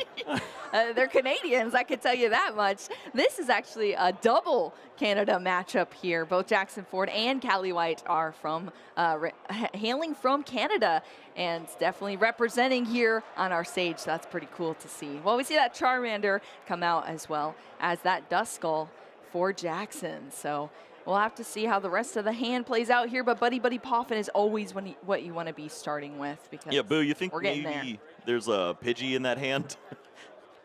Yeah, I think so. I would almost guarantee it at this point. And it's probably the nice one, too. Callie's like looking over like, okay, maybe there's a world where this isn't the case, but surely you have to have, there it is. Yeah. It's never complete without the bird. That looks like a couple more Pidgeys, actually. Does it count like that? Can you work into each of them? I wish. Well, we'll see how Callie White is able to match this dominant Term 1 here. Just getting all those Pokemon out. There's no energy there, but that's no issue for Charizard down the line. Callie, on the other hand, starting awkwardly with the Radiant Charizard. Going to go in first off with this Ultra Ball, having to discard 2 supporters right off the bat within that Professor's Research and Boss's Orders. Yeah, certainly when you see the Professor's Research discarded, you expect to see a pretty great turn. Unfortunate to start that Radiant Charizard with the 3 retreat cost in the active. It's just the 1 switch, typically that Prime Catcher as well as the only ways to move this Pokemon. You never really want to use those resources like that. You can't sit there with Radiant Charizard in the active too long either, though, or your opponent just sets up, and it's hard to combat all the hit points that you'll be seeing on the other side. I mean, we have seen over and over again, Regidrago has to maintain their resources and keep close track of all of them, too, because that's what it comes down to. Although I will say this is the one deck where you also are able to recycle your resources. So you have a little bit of a buffer there, but all of our pro players, they don't want to have a buffer. They want to have a super dominant and offensive position when they're playing that Legacy Star V-Star power. So we're going to get this Regidrago V out of the deck here for Callie to get things kicked off. Yeah, I'm excited to see the rest of the hand, to see how this all starts to work together. You'd like to see that Teal Mask Ogre Pawn as well. The switching right there, great news for Callie. And just that Iono, probably some good cards there if you're choosing not to discard them with Professor's Research and see that 7th card. Yeah, I think Jackson's hand was actually pretty good from what I saw before as well. So that's going to be a reshuffle of those hands for both of our players and drawing into 6 cards each for their prize cards off that Iono. But look at this now. Callie actually has things to work with here in this turn. We're going to see that Teal Mask Ogre Pawn hit the bench as well as the double Regidrago V, and we see the energy attachment for turn, which is big here for Callie. Yeah, finding the fire energy is always nice, but unfortunate that there were no grass energy, even an earthen vessel, something to go along with this. To accelerate that energy to the Teal Mask Ogre Pawn. You want those energies on board. Often it threatens that turn 2 Charizard. If your opponent gets too aggressive, you just want to have that 3 energy attack ready to roll for Teal Mask. Jackson's going to start things off here as well, discarding some cards of his own to get this Pidgeot EX. It was in the hands before, was shuffled back in at the bottom of the deck from that Iono, but now it's back out once again. So that Pidgeot EX, the Pidgey has had 1 full turn to be able to rare candy into that Pidgeot EX. So Kyle, for this matchup specifically, what are going to be those key turns that we're looking for as what's going to shift the momentum for this game to each player's side? Right, keep an eye on the prize cards. That's basically how Charizard operates. You want to have that opportunity to knock out certain Pokemon at the right times and always focus on this Teal Mask Ogerpon here. It is such a danger to any Charizard EX. That grass weakness, it sneaks up on you very quickly, and if your opponent has an answer, couldn't respond with that Pokemon, you're in a lot of trouble. Right now, we don't see that response from Callie. We typically don't see Charizard players go aggressive on the second turn. They usually like to play it a little slower, give up that first prize or two, but sometimes you see an opportunity and you pounce. I like pouncing out opportunities, Kyle, that's for sure. But yeah, exactly, the Charmander, it's a little fire Pokemon now, but then once it becomes that Charizard EX, it's dark type. It's weak to those Teal Mask Ogerpons, and that is scary going into this match. But Jackson here, able to now use his Pidgeot EX after the rare candy to quick search for any card. What do you think that card was, Kyle? Well, we're going with the box. What's in it? There's so much in the box. It's always fun to see this card, and it looks like potential for that slower play that we were talking about. The aggression typically doesn't pay off in these spots. Jackson, he was going for his item card, and he just picked the Pokemon he was going to take anyways. But with the Rotom and the Forest Sealstone there too, you have to feel very comfortable that this is going to be one of the better starts that a Charizard player can have. Yeah, beautiful ace spec. You can only play one ace spec in your deck, and this is such an effective one that we've seen time and time again in Charizard EX now. You discard 3 cards, and then you just pick whatever you want essentially out of your deck.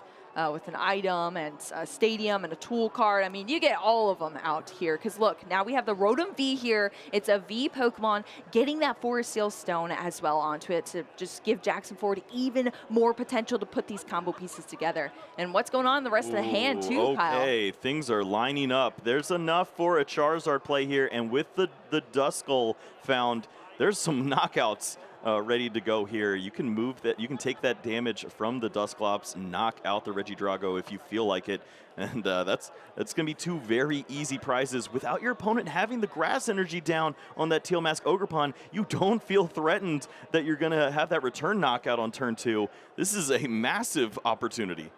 Yeah, I mean, we were talking about shifting momentum here. You see it right now with Jackson Ford absolutely running away with this turn. The Dusclops is out, ready to spread some damage counters around this Charizard EX, evolving, Infernal, raining these energy onto the field here now, putting those 5 damage counters after popping off that Dusclops. He's done his time, he's done his duties, he's in the discard pile now. Callie is going to get a prize card for that within that Mew EX, but hey, now Jackson's going to take some prize cards of his own here after that huge knockout on the Regidrago V that not only was the V that could become a V-Star, but it had that fire energy attached as well. Yeah, no, that's the look that you're expecting when you lost your only energy, only Pokemon who is ready to get the ball rolling. And once again, it's just one of these awkward hands. No energies to work with. Yes, there is a Iono, but it has to be quite the draw to get you out of this mess. Yeah, deciding whether or not to bench that Mew EX, going to put it down first before the Iono, shuffle up this hand and draw into hopefully some cards that'll help out a bit here. Sadly, it's going to be 1 less since that Dusclops did take a knockout there for Callie, so. Oh, wait, yeah. Thankfully, the cards weren't looked at yet, but yes, okay. there are 5 prize cards there for Callie. I mean, it feels like you haven't earned the prize card. It was given to you, so I can definitely understand not thinking that card should be there. Yeah, we just had to figure out which order that last card came in because that should still be at the top of the deck here. Hopefully they can replay that back, put it back on top, and this is going to be our 5 cards off the Iono, representing each of the prize cards Callie still has. Great spot from the judges there. And what does this hand have in store for us? It looks like the only energy in hand is a fire energy, the worst energy. No! We're out of here. We're moving into game 2. Yeesh. All you see is fire. No help there, unfortunately, for Callie White. And Jackson Ford is feeling pretty good about this, I'm sure, after taking a swift game 1 here in our Swiss round 13. Looking out to the Canadian crowd. Maybe I think it's the banana sweater. They're slipping on the bananas, I'm telling you. It's intimidating. Maybe they learned that trick that I told you about splitting the banana into 3. Oh my gosh. How is that relevant right now? That's so funny. That came into relevancy, Kyle. Yeah, I don't know what's going on, but every time we see a Canadian now in a banana sweatshirt, their opponent just seems to have not that great of a game 1. I will say, though, they seem to come back in the game too. So we'll see if Callie White is able to do that here coming up, because What's our sample size? of the banana switch. Well, yeah, this is the second match of this. I don't know if this is really science. Don't ask me about the math, Kyle. You have a PhD in crab facts, but not bananas. Would you like a crab fact? Oh, yeah, please. Okay, did you know that crabs primarily communicate with their claws to each other? Crab facts. What do you think Clop's saying? Feed me. Poison me. Poison. Poison me. Do damage. He's an acolyte. All right, well, let's get back into this game because we have the fist bump here. We're jumping back into the action here. It's the tale of the Titans between Charizard EX and Regidrago V-Star. Much better starter this time around to see the Cleffa. You don't like the 3 retreat Radiant Charizard star? It's a big boy, but it's not ready yet. It's like Ash's Charizard. That's true. Not listening to you at any of the gym battles, taking a big old nap. That is very accurate. Well, we'll have to see if Regidrago is able to climb back here. Callie White is going to start us off on the left side of our field right now. We have a grass this time, but it's being put on a Regidrago V. Even more awkward almost than we saw in the first turn of the last game, and that's it. Now we're over to Jackson Ford. Oh, is that just a pass? Whoa, hey! That's not a turn. We were over to Jackson Ford, and now we're gone. This game's almost over. It actually is. It's basically almost in hand. It's just an energy switch away at this point. We see the Ultra Ball. I believe Earthen Vessel is in the hand too. Teal Mask Ogerpon can accelerate the energy, and at that point you have the Regidrago V-Star. You just need to find one energy switch off of the Legacy Star. Oh my gosh, and just like that, we're seeing the tides turn here between these players. I cannot believe Jackson Ford didn't have a single playable card there from that beginning hand. I mean, what is the luck of that, Kyle? I mean, I understand that you need to take your, check out your prize cards and everything, do your due diligence, but my goodness, there's a knockout right in front of you, Callie. Take that W, Callie. I know it's like 90% locked up at this point, but I respect the fact that you want to take your time. I mean, this is an Ultra Ball here to get several Dragon Pokemon in that Pheasantipity down, or the Earthen Vessel to discard a Dragapult that was searched off the Ultra Ball. Yeah, Ultra Ball searching for the Dragapult instead of the Teal Mask. Yeah. Bonkers to me. It's right there. I understand you can find that Teal Mask Ogerpon plenty of different ways off of the research, but why risk it? Yeah, I mean, I wouldn't risk it, that's for sure, because luck seems to never be on my side, Kyle, so we'll have to see how it turns out. It's Iono, excuse me, but either way, having that Teal Mask in play seems way too correct. Either way, 6 cards off of the Iono this time, not 5. And with the Legacy Star too, it's just a Teal Mask, Grass Energy, and an E-Switch away. Oh my gosh, look how many ball cards there. So many ways to find, and the Teal Mask Ogerpon, but yeah, it's just 3 ball cards, the Zard and the Teal Mask Ogerpon, as well as a Jamming Tower. Wow. Now there's plenty, you search out all these Pokemon, you can play down the Teal Mask Ogerpons, the Mew, whatever you want at this point, set up a pretty solid board. And then after you use Legacy Star, it's not game over if you don't see the energy switch. You can grab the Earthen Vessel, search out the Grass Energies, draw with your Teal Mask Ogerpon, and then try to find it. So there are upwards of 10 draws to see an energy switch to close out this game here. Sheesh. Yeah, that's a lot of draws, if I do say so myself. Regidrago seems to always have an out, that's for sure. That's it. It's just a grasping draw here, Kyle, from Callie. And placing the Jamming Tower for the stadium in play. We're back over to Jackson Ford. We're going to see another day. Okay. What? Wait, let's look at the hand here for Jackson. What are these cards? Not a single card was played out of hand. Look, it's just all evolutions. Box. It's the secret box and then just a bunch of evolutions and the Zard Radiant Charizard. These are all the shiniest cards. Yeah, that's a hand. That is a hand. I mean, Secret Box is going to give us a lot of discard here, discarding 3 of these cards and then drawing into some actual playable cards here for Jackson Ford. Boo, I don't know if I would have stopped the turn. I think Legacy Star has to be the right play there. I'm also surprised. Jackson has this opportunity now that should not be here. a way to get a full board setup potentially with the right cards from the secret box. You could have the Rotom V, the Forest Seal, a Buddy Buddy. You could make a pretty solid board of this. And yeah, but Kyle, you know, it's safety first. More entertainment, that's for sure. We're seeing some high stakes Pokemon here. High stakes Pokemon, and we're still going. This could be the underdog story here for Jackson. Canadians are too nice. I don't want to win that way. Oh, sorry. Go ahead, set up. Have a good time. Donk your Pokemon. Well, we'll have to see. Jackson Ford gets to live another day, as we said. And this could, once again, be the underdog story. We just had a pass with just a lone Charmander, and now we're actually climbing back into this battle here. We have the Arvin here for the supporter card, the tool card in that Forest Seal Stone, Collapse Stadium for the stadium, and then the Buddy Buddy Poffin, which is actually going to get us some Pokemon out. Yeah, in order to counter that jamming tower as well, have access to that Forest Seal Stone. It's so beneficial to have that one search card that you're going to need at this point in time. We saw Rare Candy in the hand, so even the aggression of a Charizard might be warranted at this point. Your opponent doesn't have the energy on the Teal Mask Ogerpon again, so you can attack with this Pokemon and probably feel like you're going to stick around for an additional turn. Yeah, I mean, I never underestimate Charizard. This deck is pretty wild. Just the capabilities that it has, the combo pieces it can piece together out of nowhere sometimes. It's really cool to watch, for sure. Nest Ball being played to get out our Rotom V here. Now we're going in with the Buddy Buddy Poffin. Yeah, you can see the debate here for Jackson. There was an opportunity to use Buddy Buddy Poffin off of the Forest Seal Stone, but then you have to play the Collapse Stadium to counter the Jamming Tower, and then you don't have the bench for the Buddy Buddy.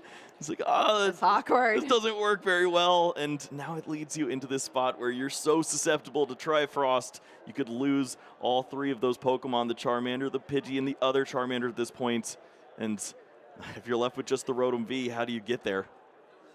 Yeah, I mean, it started awkward, and it is continuing awkward, that is for sure. Our game one went pretty fast. This is our game two that also could have ended extremely fast, but Jackson Ford's going to have to think of the long game here, how to stick in this battle. I mean, it's not over yet. Collapse Stadium's going to come down, bump that jamming tower, turn tool cards back on here on the fields, but benches are limited now to 4 each. For our Pokemon. Look at this, Radiant Charizard. This is the most intimidating thing you can do as a Charizard player. You say, go ahead and try Frost. If you do, I immediately knock out your Regidrago V-Star. Yeah, that is a threat on board, if I do say so myself, Kyle. You won't? You won't? Yeah, I have the Defiance Band here on my Radiant Charizard. I have the single energy that is needed, and when you take some prize cards, I'm going to be swinging back into you. Scary for sure. Callie White here on the other side of the field, starting off this turn now. A huge hand that we see. We saw a bunch of those ball cards already in the hand. Now we're going to see the utilization of them. This Ultra Ball starting us off here to get a Pokemon. Where do you think this turn's going here, Kyle? I've been wrong a lot so far, so I'm hesitant to answer, but I would expect to see some Dragon Pokemon hitting the discard pile. Callie focused on the evolution at this point. Yeah, I don't know if that's the right way to go. You have all their Ultra Ball. You could grab a great attacker and then use the Ultra Ball, discard that Pokemon, and find the Regidrago V-Star. And Trifrost is still fantastic play. Even though you walk right into the Radiant Charizard play, taking those 3 prize cards, denying your opponent that setup of the Pidgeot and the Charizard EX, it's almost still warranted here. It's clean, it's calculated, we're getting there. We see multiple Ultra Ball, the discarding of these Dragon Pokemon, Regidrago V-Star, the star of the show, as some say, copying the attacks of the Dragon Pokemon from the discard pile, so that's exactly where you want them to see. I always think as like a new viewer, it might be so weird seeing Regidrago, because it's like, what's happening? Why are all the Pokemon going to the discard? I don't know any of the attacks available right now, because they're all hidden in the discard pile. Unfortunately, yes. Well, we're going to see the boss's orders here to bring up that Radiant Charizard that was placed down on the last turn from Jackson. Regidrago V-Star, that's currently up. It's powered up as well. And we're taking some knockouts, Kyle. Yeah, the Dragapult Phantom Dive, take the knockout on the Radiant Charizard and clear off the Pidgey. You also put yourself in a spot where the return knockout from a Charizard EX is basically impossible. It would have to involve Thornton into Dusclops in order to get anything else rolling. Your opponent doesn't have a way to search out from their deck other than their supporter for the turn there. Yeah, in that Arvin, of course, getting an item card and a tool card here for Jackson. But as you said, where do you go from here? Callie White's taken 2 prize cards already now in this match, and Jackson is going to have to piece a lot together to stay steady here. We're going to see the Night Stretcher bring that Radiant Charizard back out onto the fields, and we're going to see a rare candy as well straight into this Charizard EX. That's going to allow for this Infernal Rain 3 fire energy to be placed on the field wherever you'd like. It is an incredibly powerful ability on this Charizard EX. You will not see another Defiance band, so Radiant Charizard does not threaten the knockout wild. here. The second one would be insane, but instead it's just the Radiant Charizard that it's a great inclusion as that single prize attacker. You may have to use it with a boss's orders, knocking up Pokemon like a Teal Mask Ogrepon at some points, but ultimately just having that single prize exchange when your opponent's on 2 prize cards feels necessary at this state of the game. You can't give up multiple 2 prize attackers back to back. You gotta hold on, stay steady. Yeah, Jackson's gonna look through the discard pile on Callie White's side here. Take a look at the Pokemon that have already been discarded. Gonna bring up that Teal Mask Ogrepon EX that we've been talking about. The grass Pokemon that's super scary on the board here. That counter catcher, of course, being activated because Jackson Ford is technically behind in the prize race. Callie's taken 2 prize cards already. That's a great card. I mean, Charizard EX is so used to working on the back foot, but is it going to be too many obstacles here for Jackson Ford to have to climb through? That's the question. But like I said, I never underestimate Charizard. This deck's wild. Yep. Look at that. Plenty of opportunities to stay in this game. The Duskull, even though you're opening up another single prize that your opponent can take, seems pretty nice in combination with the Radiant Charizard, having an opportunity to hit that 280 damage cap without using the Charizard EX. But the main point of this turn, removing a Teal Mask Ogrepon, so beneficial. Having no energy on a green Pokemon here makes you feel much better about the rest of the game. Yeah, that Charizard EX does not like the grass. Gonna take it off the field right away. 2 prize cards for Jackson Ford. Now we're tied up. 4 prize cards to take for both of our players to take this game home. A little under 30 minutes on the clock as well. I mean, complete pass of the turn. That was with just the, a grasping with the draw? grasping draw. There's Legacy Star options. There was potential to use a Alolan Executor on this turn. This Clef has been carrying. Just flip to knock out a Charizard or a Rotom V, go down to 2 prize cards remaining. Instead, it's complete pass of the turn. Yes, the prize count is still slightly in your favor. You have a Charizard that only deals 240 damage. There's a Duskull in play. A Dusclops, a counter catcher, a boss's orders. That Regidrago V-Star could be completely gone. Instead, Jackson has no return answer as well. Has to knock out a Cleffa of all Pokemon. And this is somehow still going Callie's way. Yeah, the Regidrago V-Star coming back up here. Also, the disrespect, Kyle, on the Cleffa. You said it was a pass of the turn. That was a grasping draw. Okay. It's a non-attack attack. Yes, it is. Yeah, it's a free attack as well. Well, Jackson Ford's going to go down another prize card, just taking out a 30 HP Cleffa off the field. Callie White immediately promoting this Regidrago V-Star back into the active position, and we're seeing Pokemon fly down now here onto the bench. In that Pheasantipity EX, we're going to be drawing some cards. Yep, still looking for some ways to generate some grass energy in play. Finally, the Teal Mask Ogrepon 2 in play gives you the opportunity to start to accelerate here. And we're going to see the energy bounce over to this Teal Mask. This one still has an opportunity to draw another grass, and we haven't seen many of them. Maybe the Professor's Research is ready to go this time around. Professor's Research, what are these cards going to go to the hand? What are they going to be? Let's see what resources we are working with. Earthen Vessel, 2 double energy switch here for Callie.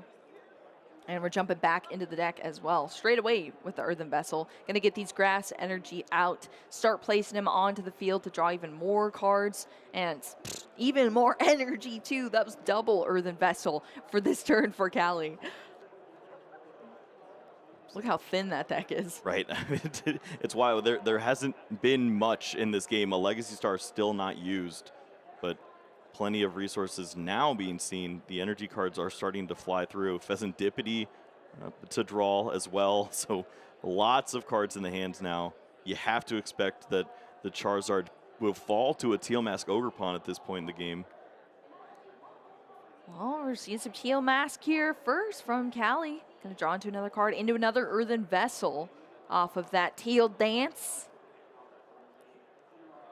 You can use it to actually discard this Dragon Pokemon within the Giratina V-Star and just shuffle up. So now that's in the discard pile for the ability of the Lost Impact attack. And here's the Prime Catcher, a spec card, bringing up this Rotom V now into the active position. And the Teal Mask Ogerpon on the other side for Callie. Yeah, which now leads you to think that the Regidrago V-Star is the attacker of choice. You can deal another 200 damage to this Pokemon and spread some damage counters, remove that Duskull from play, and go down to just one prize remaining. It's getting down to the wire here, Kyle. Callie's going to take a multiple prize knockout turn in that small little Duskull, as well as the Rotom V. 3 prize cards taken. Mew EX, the only remaining prize card there for Callie. Jackson Ford is starting off this turn here, just promoting this Charizard EX. It's already charged up, but still has 3 prize cards to take down. You see any way out of this here for Jackson? Well, putting as many hit points as you can onto the field seems pretty good. The problem is both of the Teal Mask Ogerpon have an energy ready to go. There's still this Regidrago or this one that could end up using a Legacy Star and having those energies accelerated. I don't see a way out of this one, but you have to attack through. You attack through, hope for the best, but Regidrago V-Star has so many answers here. That's a knockout of the V-Star on that turn. We're going to see even more card draw here. We already have a lot of fantastic cards in the hand for Callie as well. Teal Mask Ogerpon jump into the forefront of the battlefield straight away here, already getting that grass energy with the Teal Dance. There's the third one. That's going to take the last prize card needed here for Callie to take this game 2 that could have actually been over in one single turn, Kyle. We just played a whole game. Right, I was ready for it to be over 15 minutes ago, and then my brain started thinking, maybe a Alolan Executive. No, that's for basic Pokemon. Get out of there. I just went everywhere because I'm just so frazzled.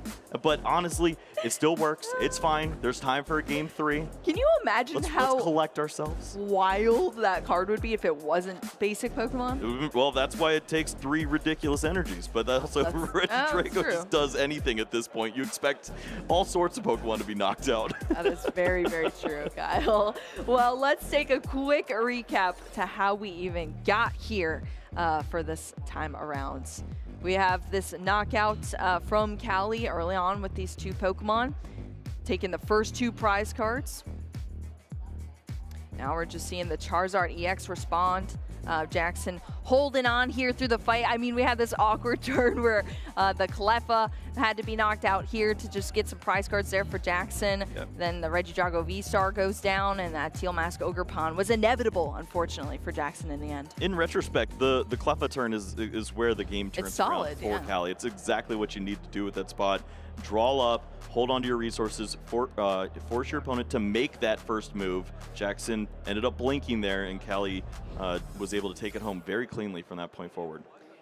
Clean play from both of our players. We are into our game 3 here in our Swiss round, our last Swiss round of the day. Starting off with a Buddy Poff. Oh no, whoa. What the? Whoa, hey, for both of them.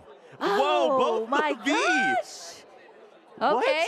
All right, so first of all, we got 3 energy switch on Callie's prize cards. Not real. I need the percentage on that. It's gross. It's pretty bad. Gross out of 100. And then we have not only the ace spec that we've seen be used just so well by Jackson Ford in those last 2 games, but both of your V Pokemon sitting in there at the bottom of the prize cards as well. Briar that can clean up games for you. Both the Rotoms. Yeah, but that's like later on. The Rotom and the Luminion, the 4 Seal Stones are that's going to be useless, which is often a way that you set up your Pidgeot and continue through the rest of the game. Arvin, what are you doing now, pal? You're not hoping no one. What's happening? Yeah, exactly. Just a mere 2 cards from the Arven. Well, Jackson is still going to kick off this turn, at least with the Buddy Buddy Poffin. That's great to see here to get these Pokemon down. But, I mean, with so many energy switch down on Callie's side, this could get real awkward. I mean, the energy switch is what leads to your early game dominance so much in Regidrago. So how do you play around that, Kyle? It's difficult. For Callie, you're telegraphing every play throughout the rest of the game until you start taking some prize cards. So there's potential, of course. Your opponent maybe gives you a knockout with that Dusclops or Dusknoir at some point and opens up a pathway to give you that first prize card. But getting to that first prize doesn't sound very fun right now. It does not. I want to take him, though. I mean, I want him because I need him. But, yeah, how do we get there? That's the question. Callie White going to start off this first turn here. Regidrago V in the active position this time around. Ultra Ball is going to go through the deck. And, look, this is the realization of, oh, no, where are my resources? Uh-oh. Uh-oh, indeed, Kyle. Just taking a hard look through. Flash over those prize cards once again. I mean, the odds of that happening, and it's a game 3. Yeah, for any matchup for this to happen, I suppose this is one that's like a little more acceptable, just because although your opponent does like to get off to some aggressive starts occasionally, typically you get to work off the back foot. You play down Teal Mask Ogrepons, and you want to threaten 2 of these at the same time. So if you have double Ogrepon, both with a Grass Energy, you have that one final energy switch, which could get you over the hump, or you just use Teal Mask the second turn with your energy attachment, and you're already ready to knock out a Charizard. Callie has been doing really well, though, taking things nice and easy, nice and slow. A little too slow for me. But you know what? It's maintaining the pace, you know, and holding through. Yeah, it has been working, at least in that last game, that is for sure. Tied things up here between our players. Okay, hold up. We might be speeding it up a minute. Oh! There's no energy. Did you get But there's Wish? a choice. It's Iono or Squawkabilly. We are going full throttle. Oh, the Squawkabilly is going to be the choice here from Callie. That's going to mean 6 cards to the hands now off that Squawk and Seize. It was the Iono with the 1 card to the bottom first, but this also means the Squawkabilly's available. And I think that's a great choice to make when you see that your prize cards are as devastating as they are. You don't have the energy switches to play with this game. You probably need to be aggressive and throw energies onto the board and use the Squawkabilly. Yeah, I know, especially if you can Iono, then thin down your hand, and then draw even more cards. It's such a dominant play, all from a little bird. That's pretty cool. Well, Ultra Ball is going to start that thinning here. 2 cards from the hands for any Pokemon in the deck. That's also going to lead to these Dragon Pokemon that can be discarded. This is the first turn here for Callie as well. So, I mean, we've already have so many discards right off the bat here for Callie. I'm so used to watching the Regidrago player start to incorporate the second Regidrago or the Teal Mask Ogrepon in a spot like this. But when you only play the one Dragapult EX, it's so important for this Pokemon to hit the discard pile when you have the resources to do it. Squawkabilly does just that. Look at that. Now there's a chance to draw some energy. Profits? Oh, I don't think so. We do have a Regidrago V at least, but it's just a bunch of Pokemon in the hand of Boss's Orders. There's as 4 well. Earthen Vessel in the deck. Where are they? Yeah, we saw 3 of them in like 1 turn last game too. They're just hanging out. Yeah, they are hanging out, but they're not hanging out in Callie's hands, and that is unfortunate. They're not another energy. We still have 1 on the Teal Mask Ogrepon and 1 on the Regidrago V in the active, but now we're back over to Jackson's side here. Did get multiple Pokemon out on the first turn thanks to that Buddy Buddy Poffin, which is great. Pidgey in the active position here already. We'll see if we can get into some evolutions this turn for Jackson. All right. If Jackson had the Rotom V, was able to draw some additional resources, I would fully expect to have that big pop-off turn, maybe even a knockout on the Teal Mask Ogrepon. There's so much potential for this deck to have that extended reach with the counter catchers and everything you can do with that Dusclops, but instead, it's probably going to be a pretty slow turn. Use the supporter like that Iono and try to establish another board that can stick around. You are threatened by Trifrost once again. Yeah. If you lose Pidgey, double Charmander here, there is no game. It's looking grim. It is looking grim. That is definitely not what you want to see in a game 3 as well here. All the stakes on the line for these players. I mean, you see Forest Sealstone in the hand, and you can't even use it's a blank card. Yeah, unfortunately. You need a V to be able to activate that. And look, both the Vs there for Jackson stuck at the bottom of the prize cards. So sad. That's a huge card that puts together the pieces for you to have these huge turns, but that's it. It's just the collapsed stadium that was put in play. A couple Pokemon being brought out, but we're back over to Cali now after a very lackluster turn from Jackson. And the opposite now happening. Yeah, here's the Ultra Ball. Thankfully, Earthen Vessel. This Iono might be the best thing that's happened to Cali in quite some time. This is fantastic news Oh, to see these Grass Energy in play. There is potential for a huge turn here. For Jackson, yes, you were able to bench that second Pidgey there, but the issue now is we can remove at least 3 of these 4 guys. That's going to be bad. I'm scared, Kyle. Yeah, that Iono is huge, actually, because Cali's hand was just like a couple of Pokemon. It was actually a little awkward in boss's orders, I guess, but you can still work around. But now look at this. We are flying through the deck here, throwing energies down onto the field. The professor's research into a fresh 7 cards. We have the second evolution of the Regidrago V-Star. I mean, this is looking like a dominant board state here for Cali. Right, and honest, when we've seen Cali's play in these spots, I almost expected instead to be the Dragapult at this point. Just knock out 2 Pidgey, stay on that 2/2/2 prize map, and there's no attack. There's no Legacy energy? Star. There's no nothing. It's What is a hand? we're all brakes, no gas. What's going on here? Lacking I mean, that yeah, extra energy switch. there's still there's the 3 energy switch prize, but there's just no push. There's no way to get there. There was nothing else. It was just the energy coming down manually, some Teal Dancing action as well, but the lack of the energy switches that are all stuck in the prize cards is really shining here right now. 3 of those in the prize cards. That is brutal here, allowing Jackson to hold on just a little bit. All of these small HP Pokemon are hanging out for another turn after this discard here from Jackson. Pidgeot EX gonna come out. We need to see the rare candy go with that, but you know when it's sought out of the deck, usually you have the candy to go with it. We're seeing the evolution into the quick search now. That's going to give us another piece out of the deck. Every single turn you have access to it. Huge ability on this Pidgeot EX that is really the staple card that pieces these decks together. Yeah, there's not much else that you're asking for at this point. You're almost grateful to just be around. Right? I'm alive! You certainly expect that Cali would be able to take the knockout, but maybe you have an idea of those prize cards now. It is that terrible. And for Jackson, it's not like this is a fantastic play. There's no knockout available unless we see the Dusclops come into play. And even then, I think you're still a little bit short. So it's just an attack into the Regidrago, but you just have to provide threats at this point. You can't set up a big hand and continue to have resources because you didn't have that Rotom in the early game. Well, this is quite the threat coming down. Not only a big 330 HP Pokemon, but it allows you to accelerate all these fire energy onto the field with Infernal Rain. And then the move itself, Burning Darkness, it only gets stronger throughout the match as well. It's got that 180 base damage, 30 additional damage for each prize card your opponent is taking. And Jackson Ford finally has a bit of a board to work with here now. And no hand. Yeah, literally 0 cards in hands as well.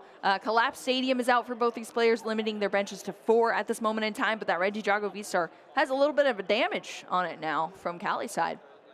And for Cali, a switch would be incredible at this point. That'd be nice. Just if you can attack with that Teal Mask Ogerpon into this Charizard here, preserve the energies on your Regidrago V-Star and have that available. You have to think that that's a pretty winning play.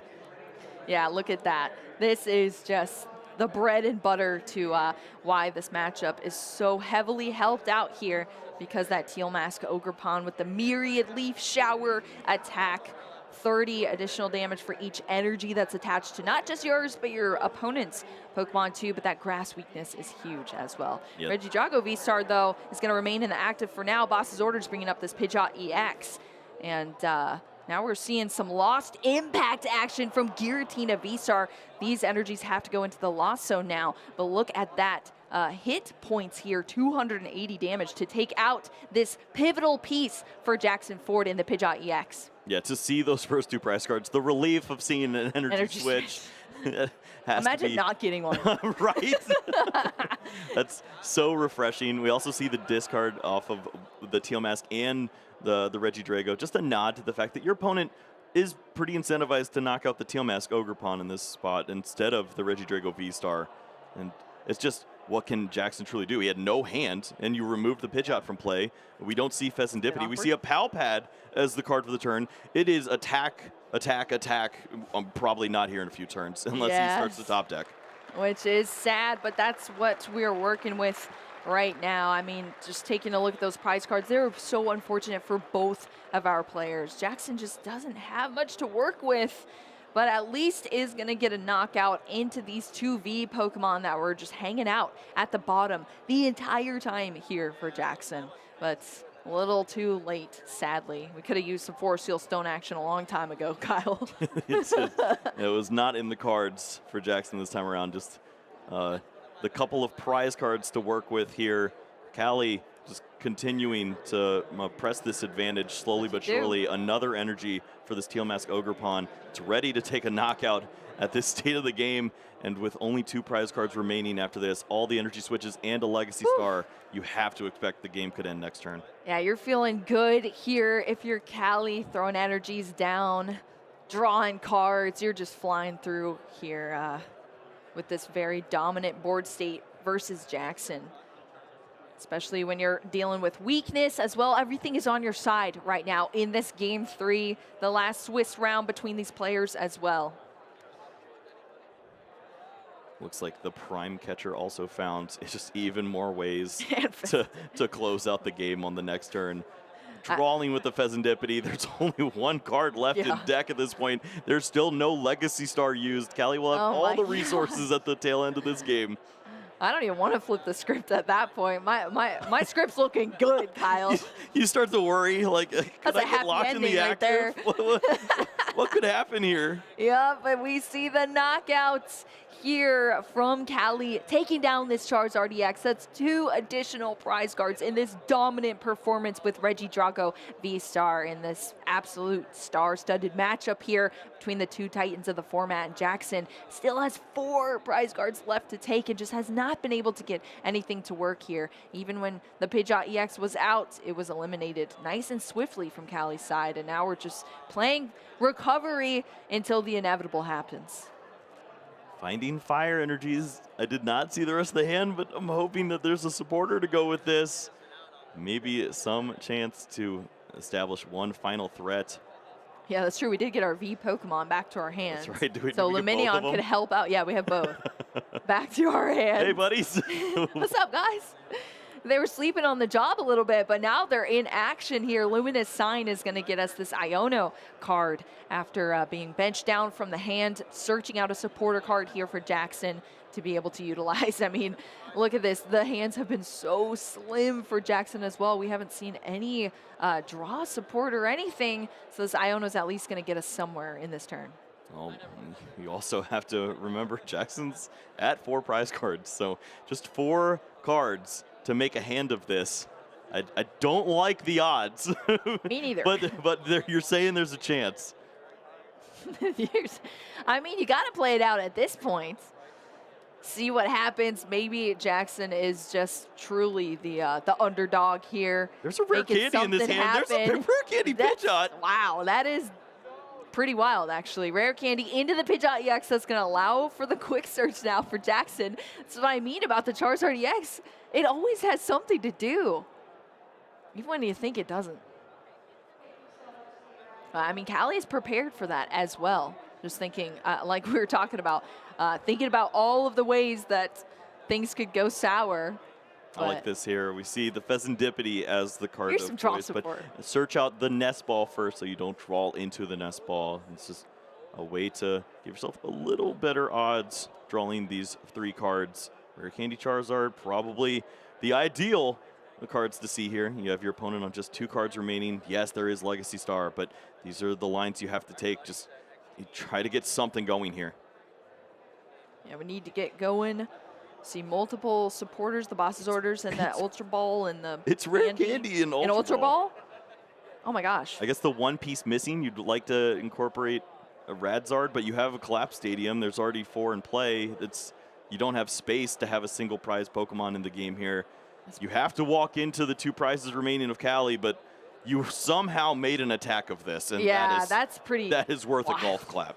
Yeah, There you go. It is worth a golf clap indeed. All the energy are going to come down onto this Charizard EX. Somehow we had multiple rare candy found to get into a Pidgeot and a Charizard EX, but we're going to take the knockout here for Jackson Ford, and then it is up to Cali to flip that V-Star marker here as we see that Legacy V-Star to get all of these cards into the discard, recycle 2 cards, the 2 cards needed here to take the win here for Cali White in this 3-game set here. Our last Swiss round, Regidrago V-Star is going to come out on top. A very comfortable ride for Cali. Just taking their time so often, finding the right line with playing against a deck that has to be the aggressor at times. Charizard doesn't want to do it, but when you force them to, you can make them walk into these really awkward positions. We saw the Teal Mask Ogerpon as a response to the Charizard, and if you just remove ways to draw into all of your resources with the Pidgeys, you're going to end up okay. You're going to end up okay. Well, let's check out how we got to this point in time. There were so many games between these players, but let's kick it off here from the start. It's already awkward, a Radiant Charizard start for Cali that led to a couple of awkward interactions here, but Jackson Ford had so much dominance down. I mean, this is only a couple turns and the Charizard EX is down here, taking the first knockout to the prize cards on that Regidrago V with the only energy that was attached to it. Cali was definitely scooped up that game pretty early, and this is our game 2. Yeah, it could have ended on turn 2, and Cali instead went for a really conservative line. It ends up working out anyways. We see a really clean play here, just setting up the Regidrago, promoting the Cleffa, understanding your opponent does not have the resources to just pass the turn away, and it leads to Teal Mask Ogerpon being able to clean up in spots that you don't typically expect to be in here. Yep, and then look at this. This was our last match that we just went through. Teal Mask Ogerpon was the inevitable here. That grass weakness taking out these Charizard EX, and Jackson had such awkward prize cards to work with and just couldn't fight back here. Doing all that we could, putting all the fire energy out there, but Cali was able to take the win here with this last Teal Mask Ogerpon, saving the Legacy Star for the very last turn of the game. I feel like that's a line that a lot of players live by, of don't use Legacy Star unless it wins you the game. You don't literally have to do that. It does happen. But honestly, that's but then you're like always winning. Cali lived by that, and it did work out. We didn't see it in that second game. I mean, press the button. That's true. It's not guaranteed, but it's guaranteed. You have to pick and choose, I guess, when you go super aggro or not. I mean, I think it really comes down to the type of player you are, right? And I feel like Cali, just from watching them play in that matchup, was just really calculated. And I mean, even when you saw the multiple energy switch, it led to some awkward turns, but there was really no slip up there as far as the gameplay goes from Cali. Yeah, it takes a lot of playing that deck to feel comfortable in those moments where you're staring down a beast on the other side, a rare candy Charizard, rare candy Pidgeot, and you still feel comfortable promoting a Cleffa and just drawing and taking your time. But it takes a lot of reps against that deck to feel that way, and sure enough, it works out, and Cali ends up coming out on top there. And what, asymmetric cut at this point? It's pretty huge. We'll see another Regidrago, but there's a lot of those. One. That's what, our 6th now? I mean, if they all, I think they all were trying to ID at that point. Maybe some of them were still playing it out, but we got a nice little list over there. Did you see that list? Oh, hey. Oh man. It's a lot of Regidrago. Okay. I've still got one person in the hunt. Yes, that is true. I've got a Gardevoir in there. And guess who's piloting it, Kyle? Yeah, my hungry boy, Mr. Henry. Yes, Henry Chow holding on with the Gardevoir. I mean, it's so impressive, honestly. Another thing I was going to mention, Kyle, that I just find so funny, because when you're playing against Charizard, like, they have this build-up, right? They finally get into the Charizard EX, but then it's still early game, and it's like, it's just doing some damage. Right. It's not even taking a knockout. It's like hilarious to see 'cause it's so intimidating. You throw all this energy around, then it's just like, He's just all right. he's just 4 feet tall, and you're Right. like, oh, I was expecting you to be up there. Yeah. Whoops. Yes, but then I mean, as the turns go on, though, it gets real scary. That is for sure. So over time, it builds up its power, and that's how it takes these games home. But I mean, as far as that matchup, we're talking about these are the 2 best decks in the format. Multiple of our casters have predicted these 2 decks. Do you think that was a pretty solid showing of how that match usually goes between them? I think Callie was able to show us a little new technology there. I haven't seen it go that slow, and it bothered me for a second. And now I'm coming to be a little more comfortable with that, and that's okay. I'm learning. Fast. It definitely takes some time to feel comfortable in that spot. I want to hear from Callie though. Because that's a matchup that I'm sure that they've tested plenty of times. Chip, can you tell me a little bit more from our winner? Thanks, Kyle. I certainly will try. I am here with our newest top cut entrant, Callie White. Congratulations. How are you feeling? I'm feeling okay. I feel like I played that last game like really badly because of stream nerves, but I feel like I played some solid poke in the rest of day 2 and day 1, so it makes up for it. Well, and that solid poke has gotten you to this point now. You're going to be in top cut amongst many other Regidrago V-Star players. You're actually telling me that you've played against a ton of Regidragos thus far today, is that right? I played against 3 mirrors so far in day 2, and I mean, I won 2 and tied the other one, so that's pretty good. Yeah, not bad. I mean, definitely some confidence boost setting into top cut where likely you will be playing another Regidrago at some point along the way. So tell me about that matchup there, the Charizard matchup on paper and kind of in discussion for a lot of people. Everyone feels like it's a solidly favored matchup for the Regidrago, but game 1 did not quite go your way. What happened there in that set that lets you fight back to win game 2 and 3? Well, game 1 I opened like Radzard, which is definitely like the worst starter in the match, or actually Kirim's worst starter, but it's the second worst starter, and like my hand was basically dead, and he killed my Regidrago with energy, but like the last 2 games he kind of just bricks, so I don't know. And I think in game 3 he was like really aggressive with the Candy Pidgeot, Candy Zard. Like he could have probably like held out for another turn, so he didn't go to 0 cards in hand, because like Boss Pidgeot there basically just like seals the game, in my opinion. Yeah, and that is what ends up happening, right? The Boss Pidgeot does put you in a really, really strong position. And I actually do want to ask you a little bit about game number 2, right?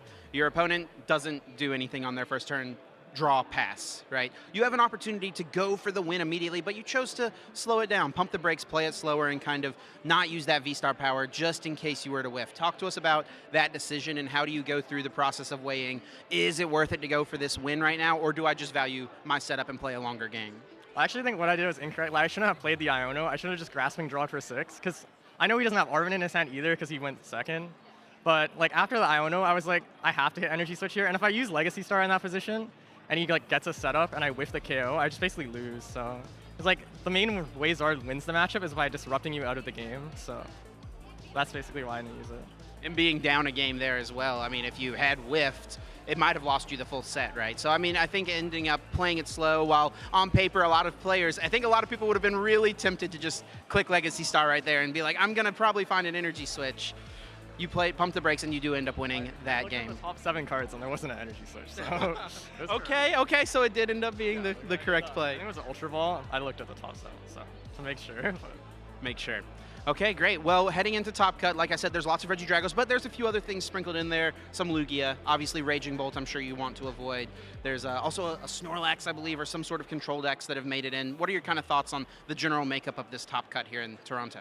Well, I'd prefer to hit Regidrago Mirror because I'm very confident in that matchup. I've never lost it in tournament before, and I don't know. I think it's like the most fun matchup out of those. I really don't want to hit Lugia because I accidentally submitted a list without Temple of Sinnoh, but my jamming tower was meant to be Temple of Sinnoh, so I really don't want to hit Lugia. Didn't get to change that stadium. Yeah, that is something that could be a big factor at this point in the tournament. Well, congratulations on the win, Callie. Anyone you want to say thank you to? Any shout-outs you want to give before we get you out of here to get you a little bit of rest before your Top Cut match? I mean, shout out to like the VC people. My friend Kevin made day 2 with the same 59 with the Temple instead of the jamming tower, so I guess it worked out. And I've been grinding Regidrago for a while, and they've all helped me, so. And hey, who knows? There is the Raging Bolting cut, so maybe the jamming tower could come back to help you at some point. I mean, I wouldn't have had 0 spots where Temple was good, and I've won multiple games with jamming tower, so. card's broken. I don't know. Sometimes it just works out. Well, congratulations once again, Callie. We'll let you get some rest, and we're going to throw it back to the casters. Thank you so much, Chip, for that fantastic interview with our last stream match winner. Kyle, are you satisfied with that answer? That works out, yeah. In going into game 2, after you make the slight error of using the Iono instead of just using the Squawkabilly, hoping to see a research to dig even further, there's this issue we've been talking about a lot backstage. It's just that compiling error that you have of once you make one slight mistake, you dedicate yourself to that line, even though it could go even worse for you. And exactly. Sometimes it takes a lot of looking in the mirror to go, you know what, I'm just going to stop myself right here, accept this loss of this little bit of the turn, and just move forward and still have the odds to win in this game. So I still would have gone for it because I'm crazy, Yeah. but I respect it.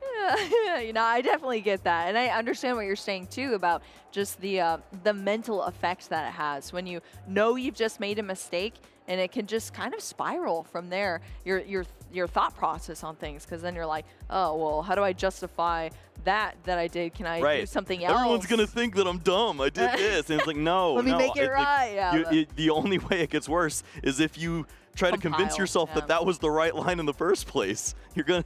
That's when it gets so much worse. And we've seen players go down that line. It takes a lot of courage to say, yeah, that wasn't right, but then I stop myself. Well, either way, came out on top in that match for Callie, so I'm sure super happy about that. Playing with several other players out there too with almost the exact same list. That's pretty cool to see. So looks like they're having success with Reggie Drago. And also Callie was saying, looking forward to the mirror match too, feeling confident, and it's fun. I mean, that's like best of both worlds. This is a pretty good top cut then for Callie, because my goodness, there's plenty of that to go around. We will have a lot of mirrors, I expect, with the way this is looking to be. And buckle up. It's sad for all the cloth enthusiasts. Including me. Yes. Moment of silence for the cloths. Moment of silence indeed. Well, Kyle, we've been keeping track of our players, of course, our stream matches that we have featured too. But let's keep track of what you all have been sending to us. Let's look at some social media posts that you've been keeping up with. If you hashtag play Pokemon, you might be featured here on our stream in these awesome moments where we get to showcase all of your cool attributes, like, oh my gosh, is that a Groudon? Is it like a shiny Groudon? Is Groudon gold when it's shiny? No, I think it's green. Okay, well then. And I am colorblind. Is that green? I don't know. Yeah, it's green. It's totally green. I don't know. Here we go. Experiencing some fire and ice at hashtag play Pokemon Toronto. That's pretty awesome. That's sweet. That looks very fantastic. The festive holiday season, the Delibird here, or sorry, not Delibird. Is this Iron Bundle? Could be. No, it totally is. Right? What is that? That's its blaster. I'm not the right person to ask. This is an Iron Bundle. Look at the top. Okay. Here, that's the blaster thing it holds. I accept your answer. I will choose it as well. Yes, those are some fantastic cosplays here. That's another cool feature that you get from. Oh, look, a tweet from Rahul. What am I witnessing? What is this? I am at the Toronto Pokemon Regionals. At least put some ketchup on there. I mean, ketchup on a hot dog, Kyle? Yeah. What? What? Are you Chicago? What? Yes. You're from Chicago? I'm not from there, but I do not put ketchup on hot dogs. Okay. That's for sure. What do you put on mustard. it? Just mustard? No, not just mustard. Continue. Some relish on there. Okay. You know, you get. I mean, it's a Chicago dog. You got some peppers. Sure. I don't think that's going to be served here at the Toronto Pokemon event. Yeah, that's. Accept your ketchup and move on. I just want to get this picture off the screen. There we go. I know something about this Pokemon. Oh yeah, do you? What do you know about it? I'm level 37 or something, all right? I've played a little too much. My rarest card to this point in Pokemon TCG Pocket. Also card 777. Ooh, that's good news. And, wow. Yeah, that actually is pretty cool. Not bad for a 12-hour free That's booster. a lucky one, right? That's a lucky one. Sign me up. Yeah, that's it'll give you that little animation and all that stuff too. Oh, that's really cool. The immersive Pokemon. Yeah, see, I haven't gotten to that point yet. Wow. I You know, need I'm to step up slacking. your game. I am slacking. I'm playing with the Sand Slash. That's all I got. That's I win right. a lot with it, Kyle, okay? Yeah, Relax. I'm sure you've intimidated the novice bosses of the solo events. Yes, actually, I have. Well, that's super cool to see that beautiful Charizard EX in TCG Pocket. You know, we're so used to seeing our Charizard EX, our dark type. But, whoa, look at how pretty this is. Yeah. Wow. This is vibes. It absolutely is vibes. That's probably a bowl of popcorn down there, maybe? Maybe or the maybe dog it's a is dog watching. bowl. Yeah, that's That's probably more likely. There you go. I imagine kicking my feet and eating popcorn while watching Yeah. like a sleepover.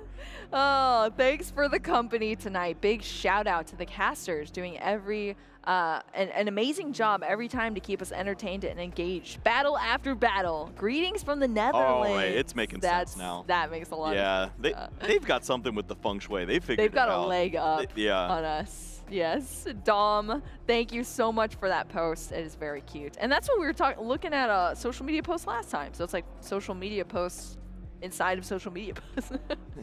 Look at this list. It's familiar. I feel like we've seen a lot of these. Maybe the Noctowl. No, the Noctowl, Yeah, yes. that's getting a little tricky there. And the single stadium, people have been bouncing around with that. But All right, all put in right. the second League Cup with Reggie Drago. Oh, sheesh. Feels illegal to play. I don't know how to explain it. Honestly, Oh, same. wow. I feel like a lot of Drago players feel that way. You don't feel comfortable playing in the Pokemon TCG until your deck is cheating, and that's what this deck feels like. You have too many resources, too many attacks, and the game ends in 4 turns. Yeah, But you had for a real. great time doing it. That is very true. Yeah, this is a familiar deck indeed. Congratulations, Logan. 2 League Cups. That's pretty cool. Getting that champion mat that you see. I know so many people that always rep those at the local scenes, you know. It's quite intimidating. Would you throw a Haxorus in here too? I see every other dragon Pokemon. That's true. There is a lot of dragon Pokemon in there. You want to make an answer for the Lugia matchup if they start Let's have going all the after you, answers. Logan? We're looking out for you, pal. Let's have all the answers, Kyle. That's what I want. Well, that is an awesome post here. I know a lot of our players out there are probably posting their list as well on social media out there because they're happy with their performance, or maybe if they didn't do too well, they just want to show off an interesting list. Hey, don't do what I did. Oh my gosh. Yeah, that's usually the story. It is always cool at the end to just say like, this is what I played. This is how I did, and I had these expectations going into the event. It's cool for years later when you go back and look at your performances in the TCG of like, oh, this is where I started, and this is where I've come, and this is where I'm trying to go to. Yes, exactly. And where do you start? Look at this Guja right here. Is that a familiar symbol for you? No. What is that? That's a play Pokemon symbol. That's a league Yeah, symbol. I've been to League maybe a total of 1 time since. Whoa, buddy. No, since having children. Okay. Oh, okay. I used to go every weekend, but yeah, they You don't kind have of the babies gaming? they took over my life. When they get to age 6, we can change things, and maybe I'll find a Pokemon League near me. I know where it is. Well, Kyle, I'll compensate for you. Thank 'cause I actually run our Pokemon League. I work You're at the my best. local game shop, and I'm always trying to get players involved in the local scene because it is so worth it. You can find your league events near you. Just scan this QR code on the screen right now and join your local league. We have friendly players. If you're not super familiar with Pokemon as a whole as a game, we have plenty of people that are willing to teach you how to play and even maybe trade you some cards to get you that first ever deck for you to get built. So definitely make sure. Oh, look at this too. Oh, shout Our out. Pokemon League's in Toronto. Plenty of opportunities here to get involved in the game, and just Love to that. speak on that a little more. When moving around a lot as I did, just having that opportunity to go to the local league, meet all the players that were playing in my area, and get to know some of the eventual staff that would be the judges of the events. It was just so welcoming, and it made moving to all the different places so much easier. I feel like a lot of players are timid when they start going off to college. They want to continue to play the game, to get involved. They just, I can just play from the computer. But if you take that step, that little leap that's driving 15 minutes over to the next league and meeting those people, it's so worth it. Yeah, and it's not the same experience to playing online, playing at a screen versus playing in person. Having that face-to-face interaction, playing some paper, it's just a totally different vibe. Throwing some Sebastian punches at your opponent when you knock them out, or going for the high five, professor research. Exactly. Oh, it's nothing like it. It's a good time indeed. And also being able to trade cards, have some cool conversations, always a good time. So definitely check out your local league. For us though, we're going to be checking out some more super fantastic games coming up. After a short break, we'll be right back.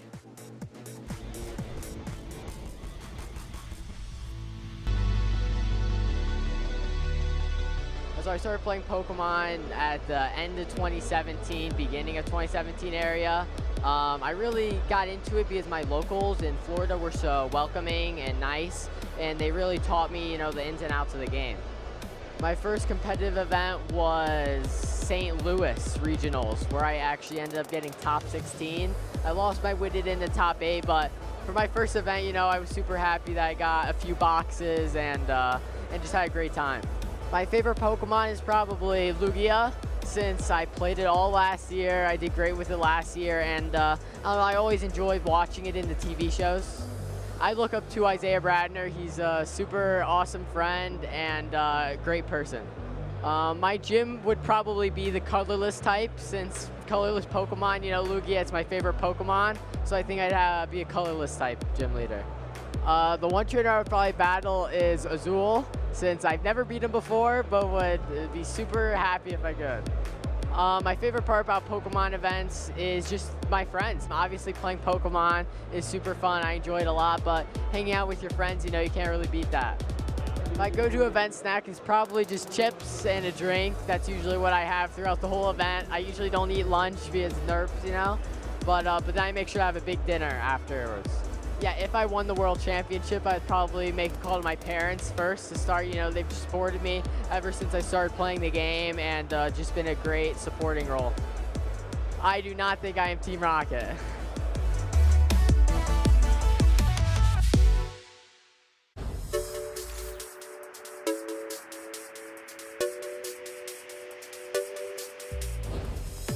Well, this is actually my first regional, so I didn't actually prepare that much, but I thought, I watched some YouTube videos, went on Reddit, read about other people's experiences, and I have a whole cheering squad here, so, I think I go and meet with them after my games to get a little bit more energy, but yeah, that's basically it. Obviously have a good sleep, like an 8-hour sleep, and then have a good breakfast too next day. And then I think you should be good for a long day of Pokemon. If it's this tournament, I don't sleep. I toss and turn on a bed all night and just keep thinking, is my team ready to go? Have I done everything possible to be ready? And I just come in here and play free and play to what I think I can do. And as long as I do that, I have no regrets and I can go home at the end of the day happy. Yeah, I think it's really important to make sure that you've got energy to compete throughout the day. That means eating a healthy breakfast. That means getting close to 8 hours of sleep and just being in a good headspace for the tournament. Don't be afraid to give yourself breaks between rounds to do things like listen to music or enjoy fresh air outside the venue. I think it's really just about making sure that your body and mind are ready for a long day of tough competition. I, first of all, make sure that I get a full night's of rest if I can.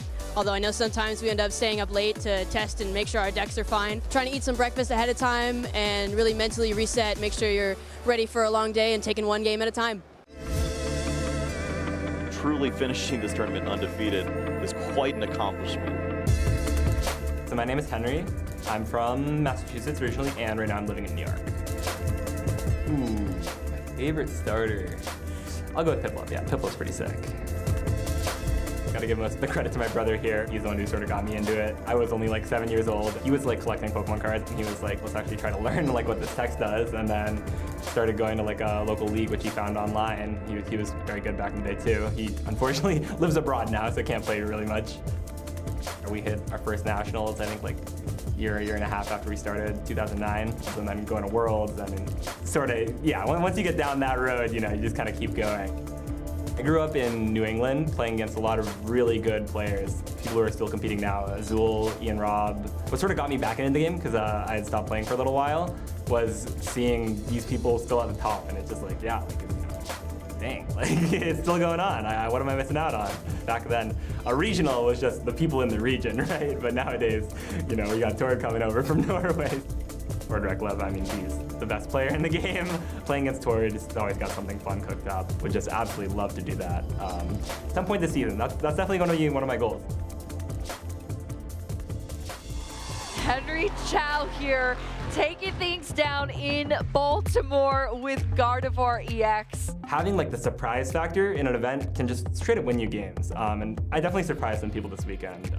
The name I put out online and that I say it's aggro Gardevoir. So all these cards are meant to go really, really fast, and my only attack cards were really Drifloon and Screamtail, and I played 3 Earthen Vessels. So the goal is just to discard as many energies as possible, and then just go in and one-shot stuff. This event and NAIC, like with the list I locked in, I felt like, you know, I had the right deck, it was just up for me to perform. I felt pretty confident going into the weekend, a lot more confident than Worlds, which did not go as well as I thought, but you know, I just felt like I had something to prove here, at least to myself. I mean, you know, I don't have haters or anything, I just gotta prove it to myself. Oh yeah, there's a strategy here. Hasn't like Sun getting that much yet, it's just, playing is just so fun. Just competing against other people who really put a lot of work in, just brilliant people, and just going against them head to head, what more could you ask for? Anytime I lose, I want to play more, and anytime I win, I want to play more, so I always just want to play more. They told me on stage that I'm the first Worlds invite of the season. I feel like I have a bit of a chip on my shoulder because I didn't do great on this Worlds. I'm going to come in with a surprise. Even if my deck looks normal, expect a surprise. I got Worlds. I will win Worlds this year. All right, welcome trainers. I'm Caleb Pang, and I'm joined by Dijon and Hedonis. All right, and these are going to be our 2 contestants on this game called Name That Pokemon. So they can only ask yes or no questions for this Pokemon card in my hands, and they have a minute to figure out what it is based on yes or no questions. Are you guys ready? Yep. All right, let's do it. All right, we'll start the timer. 2 butters on the side, keeping track, and here we go. All right, so is it Gen 1? No. Is it Gen 2? No. Gen 3? No. Gen 4? No. Gen 5? Yes. Okay. All right. Is it an evolution? Basic evolution? Yeah. What do you mean basic? No. Okay. Stage 2? Yes. Stage 2, Gen 5. Is it grass type? No. Is it a fire type? No. Is it a starter? No. Water? No. Just keep going, dude. Psychic? No. Dark? No. 30 seconds. Oh, does it have an evolution in a future generation? No. Okay. What's steel type? No. Jesus. I don't know type. Gen 5. No. Oh my god. It's a hard one. Ice type? No. What type? Dark type? No. Flying type? No. Ground type? No. What the? You're missing something. Oh, I'm normal? No. Oh, no. Yeah, we're cooked. We're cooked. No, fairy. No. 3, 2, 1. All right, just throw a random Pokemon. All right, you first. Well, I actually don't even know, so that's why I'm saying you first. I have no idea. Wow. Is it Escavalier? No. Wait, bug type? No. Are we OT right now? Yeah, you guys We're get gone. overtime. We're Overtime. cooked. Right. It was Garbodor. Okay, dude. Yeah. Good try, good try. Well, unfortunately, no dice. We'll see if our next contestants have a better shot. Back to you all, casters. We are in the final stage, Top Cut, beginning here at the Toronto Regional Championships, where players will be battling out to see if they can become a regional champion. Welcome back, everybody, to the TCG broadcast. My name is Ethan Heggie. I'm joined alongside Pablo Meza, and this is it, Pablo. Single elimination bracket. You lose, you're out. If you win, you advance until you are the final player remaining. 13 rounds brought us to this point. Ethan, the top of the top are here. We still have that asymmetrical top cut round to go through, right? Essentially a top 16. So let's take a look at what the bracket looks like for this event before we get to crowning our champions. So quick reminder of the system as we pull this bracket out. Players with the match points of the 8th seed do continue to enter into top cut. Before it was determined by resistance. Now instead, if you have the same amount of match points, you continue on to play into this top 16 bracket, and this is the bracket right here. So those players already in top 8. Vincent, Owen, we know, playing the Raging Bolt deck. Hassan on a control list. Lucas, Zing, and Callie are both on Regidrago V-Star. And then for now, we're going to be focusing on these various top 16 matches. These play-in matches, players will be battling it out to make the top 8. And we talked about this too, huge jumps in terms of not only the money, but also championship points from top 16 to top 8. Now it's important to talk about how Caleb, Gedemer, and Henry Chow are not looking for those championship points most likely. They already have their Worlds invite, having won a regional respectively, each one of them. So we've had 3 regionals so far. 2 of our champions are still here battling it out to get a spot in that top 8. And we have a mirror match of Regidrago, I believe, with Grant Shen and Christian, who we saw run hotter than the sun earlier today. Then we have Calvin versus Henry, that's Gardevoir versus Regidrago, I do believe. And then we have a rematch from the Louisville finals, Caleb Gedemer versus Michael Davidson. Yeah, and don't forget as well, Kieran up against Owen, and that is going to be, of course, Kieran playing Lugia V-Star up against Owen Rhodes. And that winner will play up against Regidrago. So, I mean, as we're looking at this bracket, there's already 2 guaranteed Regidrago in the top 8. Of course, Callie and Lucas once again. And then these play-in matches. I mean, we've got, what, a mirror match up top in top 16. We've got Gardevoir versus Regidrago twice in our top 16. And then, you know, some of the more obscure decks, Lugia V-Star, one of those sneaking into our top 16 asymmetrical cut. That's very funny, calling Lugia an obscure deck at this point. It is. But it was the king of the format for a long time, just like Regidrago was, right? Like, I do feel like what we are seeing in terms of dominance from Regidrago is definitely what we saw before with Lugia when it was at its peak. And right now, I mean, after this tournament, it didn't feel this way, but I want to call it, it's either play Regidrago or beat Regidrago. There doesn't seem to be like a great in-between at this point in time. I thought there was, but... That's sort of the issue at the times, right? I mean, you see when Regidrago just pops off, does everything it wants, nothing can really stop it. There are decks that, you know, try to slow the pace down. One of those big decks is Gardevoir, right? You know, you could get off to a really strong, really fast start versus versus Gardevoir. Use Trifrost, knock out a bunch of their Curlias, stop them from getting Gardevoir online. But then we see things like Unfair Stamp, Counter Catcher. A lot of these comeback mechanic cards slow the pace of the game down, and if you burn too many resources, that's one of the few decks that can really punish you for essentially having as much free roaming aggression that Regidrago can have. I mean, even Klefki, right? We're seeing Klefki become essential, even in some Snorlax decks, to slow things down as much as possible. If you're bringing things down to like 1 attachment per turn, 1 attack per turn, 1 evolution per turn, that's when a lot of decks can keep up, right? That's where we're seeing Iron Thorns and Klefki be included in different lists. But if you let your opponents have free reign with their abilities, that's when things start to get out of control, and these completely broken abilities like Teal Dance and Legacy Star just get out of hand and help you dominate. So yeah, it's a battle of the super broken abilities versus trying to slow down so I can keep up with your abilities. If Gardevoir sets up normally, right, if it manages to set up before losing too many prize cards, it does have an advantage with that single prize attacking Drifloon though, which I know you're a big fan of.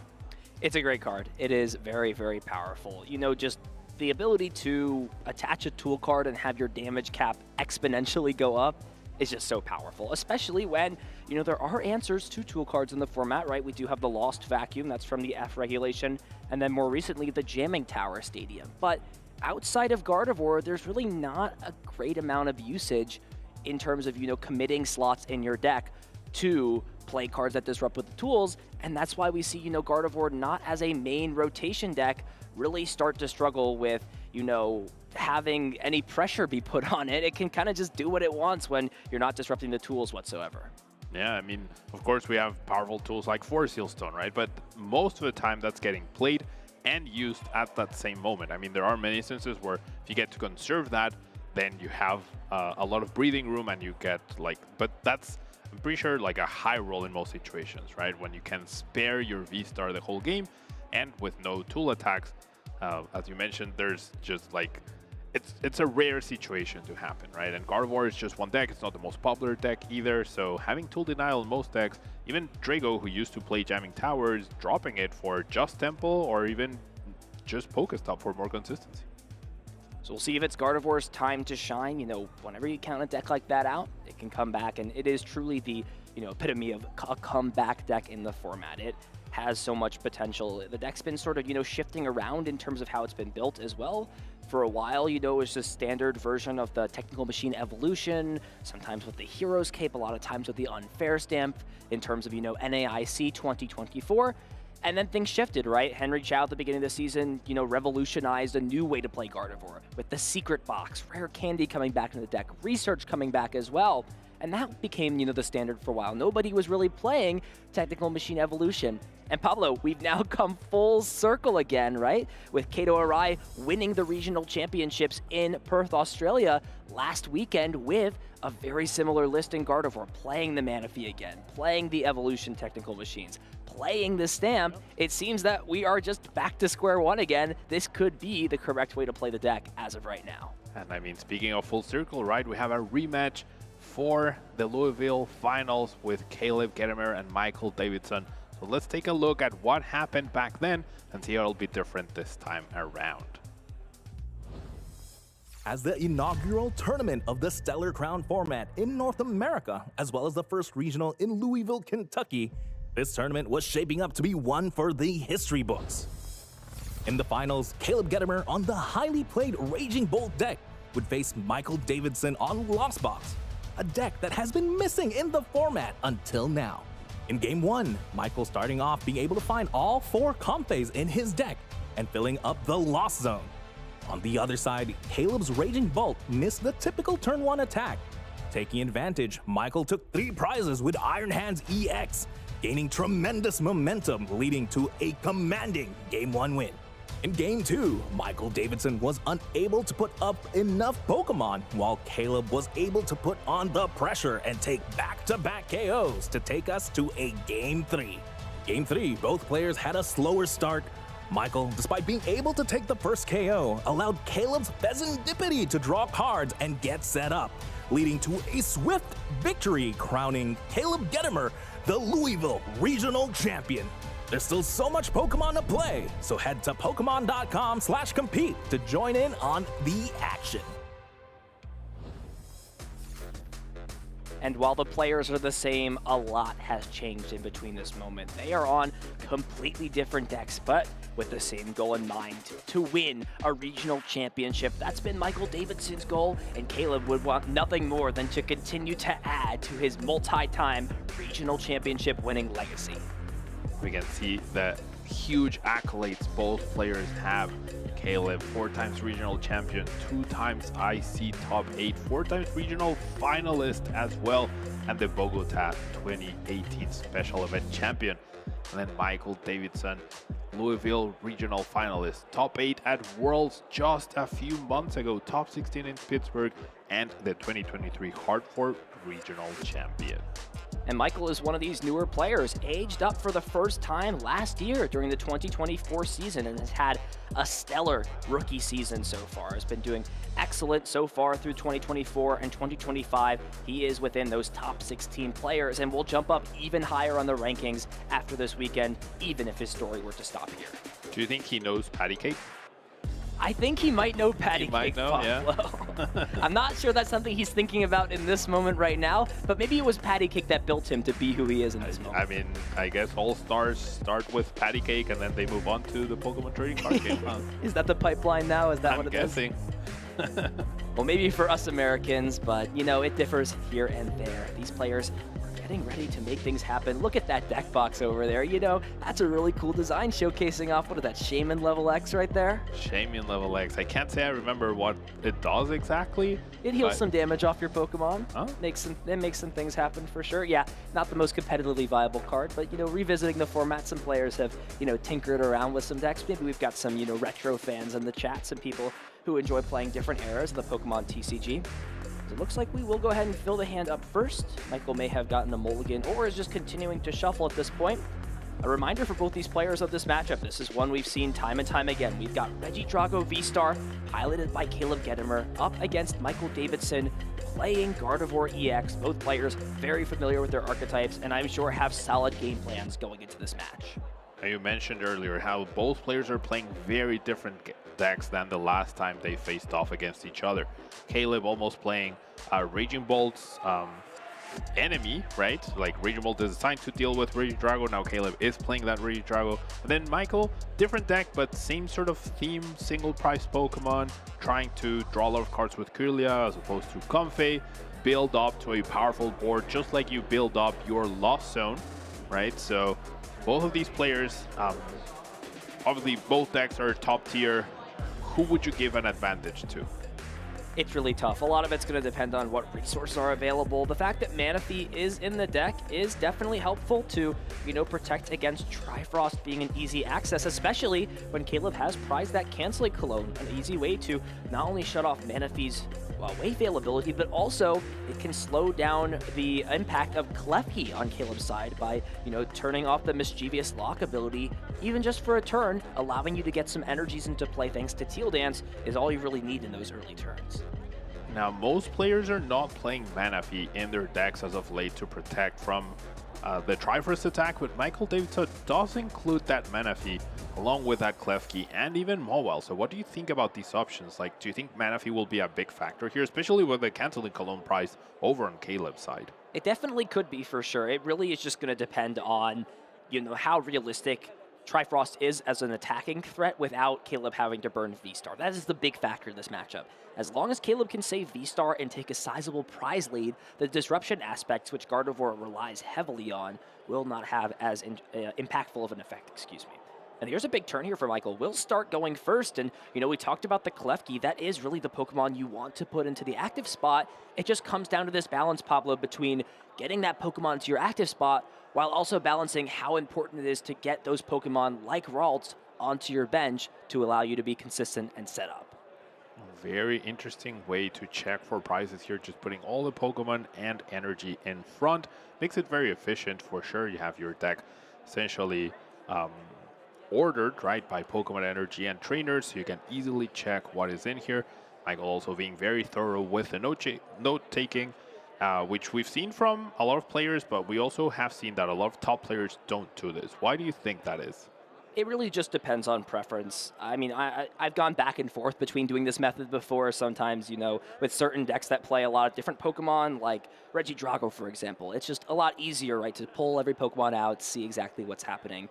Other times, you know, players are just more comfortable doing the things that they've done for a while. You know, there have been some times in the Pokemon TCG where you haven't really been able to, you know, reorganize the order of your decks. As of right now, you know, there's really no huge issues. It is within the rules to reorganize your deck as long as you are going to sufficiently randomize your deck. Afterwards, that's Michael's approach in this case. Will just be the single Ralts coming down to the bench. So depending on what Michael has in his hand, we may not see too many Ralts come down, and not having that buddy-buddy Poffin can be a big piece in terms of getting set up and going, especially early on in the game.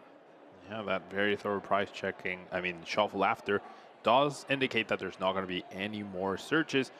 And now, 2 Ionos priced for Michael. Iono is obviously very key for Gardevoir to help in making it, its comebacks, right? So that could be something that affects him down the line now. Over on Caleb's side, his hand is looking pretty good, but can you research all those resources away? Absolutely not in this point. Cannot afford to get rid of both boss's orders. And I think a smart choice here for Caleb, just play the nest ball first. Before using his Earthen Vessel to discard a resource, check through and see what you have available. Maybe you don't have any more research in your deck. Maybe that one Pokemon you want, maybe those Teal Masks aren't in there. You gotta just make sure you check through everything before you start to commit. And we'll see sort of a similar line here for Caleb. Is gonna just check through the deck, see what pieces are available, and those key energy switch wants to make sure he sees that all 4 of those will be in the deck, which they are in this case. Energy Switch is the reason why Regidrago is good. I mean, there's plenty of reasons, right? But Energy Switch really makes the deck tick. It allows it to take advantage of that amazing Teal Dance ability, granting extra draw power and extra energy attachment. So knowing how many you have access to, how freely you can discard maybe 1 or 2 in the beginning, depending on your hand, if you end up using Motivate. So very key thing to know throughout the match. And this way you have perfect information on exactly what you do have access to and what you don't now. 2 energies being prized along with the superior energy retrieval could put a little bit of extra pressure on Caleb's resources, especially in terms of the late game, right? Having enough energy to power up, especially if you end up using Trifrost at least once. And this is an interesting choice here for Caleb, is actually going to shuffle the deck and use Teal Dance with the 1 grass energy in his hand, potentially looking for a better card to discard with the Earthen Vessel. And there are 2 sides to this, Pablo, right? You don't thin your deck out, but you give yourself some more flexibility. Yeah, and if you find any of your copies of Dragapult or Gudra, you always want to get those into a discard pile. However, finds the Mew, which is great for recovery, right? Mew in some situations can also be used to copy Radiant Greninja. That's something that we rarely see, but it is an option. I feel like a lot of players tend to forget about that. Probably not something to the level of caliber that Michael Davidson is at, but that is another cute attacker that you have as an option in Regidrago decks to help you combat anything, right? You can copy Charizard, you can copy Radiant Greninja, so that threat of the Mew is always present. So we'll see Teal Mask Ogerpon number 2 coming down to the bench. That will mean another Teal Dance is in order, especially after those energies are found thanks to Earthen Vessel. And the Fire Energy will most likely be the attachment for turn. So great start so far for Caleb, and now does find the Regidrago V-Star, and this is a pretty interesting choice. Do you just play the supporter card here, hold the pieces, is just going to go ahead, and even after, you know, a pretty mid to lackluster start here from Michael, you never know what he's holding on to. We'll just go ahead and see 6 new cards, and the big question here, do we see some energy switch to go along with this? In fact, there's really not a lot else going on in this hand, just an Ultra Ball, which could be good for the following turn, or may just consider playing that right now. Now comes the question of, are you going to preemptively grab this V-Star, or potentially just some more basic Pokemon and rely more heavily off this Muse restart? Caleb eyeing up the Squawkabilly, which, if he does use that, would lose his Prime Catcher. Of course, you can get it back with Legacy Star, right? But his hand is definitely lackluster enough to where you could justify using it. However, Squawk has 160 HP, which is the best or the worst HP to have when you're steering a Gardevoir deck that you know will try to attack with Scream Tail. Anytime you can, or your opponent can take 2 prizes without dedicating a tool card to one of his attackers and get that nice 2-for-1 price trade, that can be an issue for you. And we'll see Nestball just go ahead and grab nothing. I mean, there was an argument that even with Regidrago V in the hand, you could thin the other one out of the deck and then discard that. However, Caleb realizes there are some worlds where you might want to just have another Regidrago down. So we're going to just see the Prime Catcher. It does luckily get this Regidrago out of the active spot. That is a good effect to have, and you can just go ahead and draw 3 cards.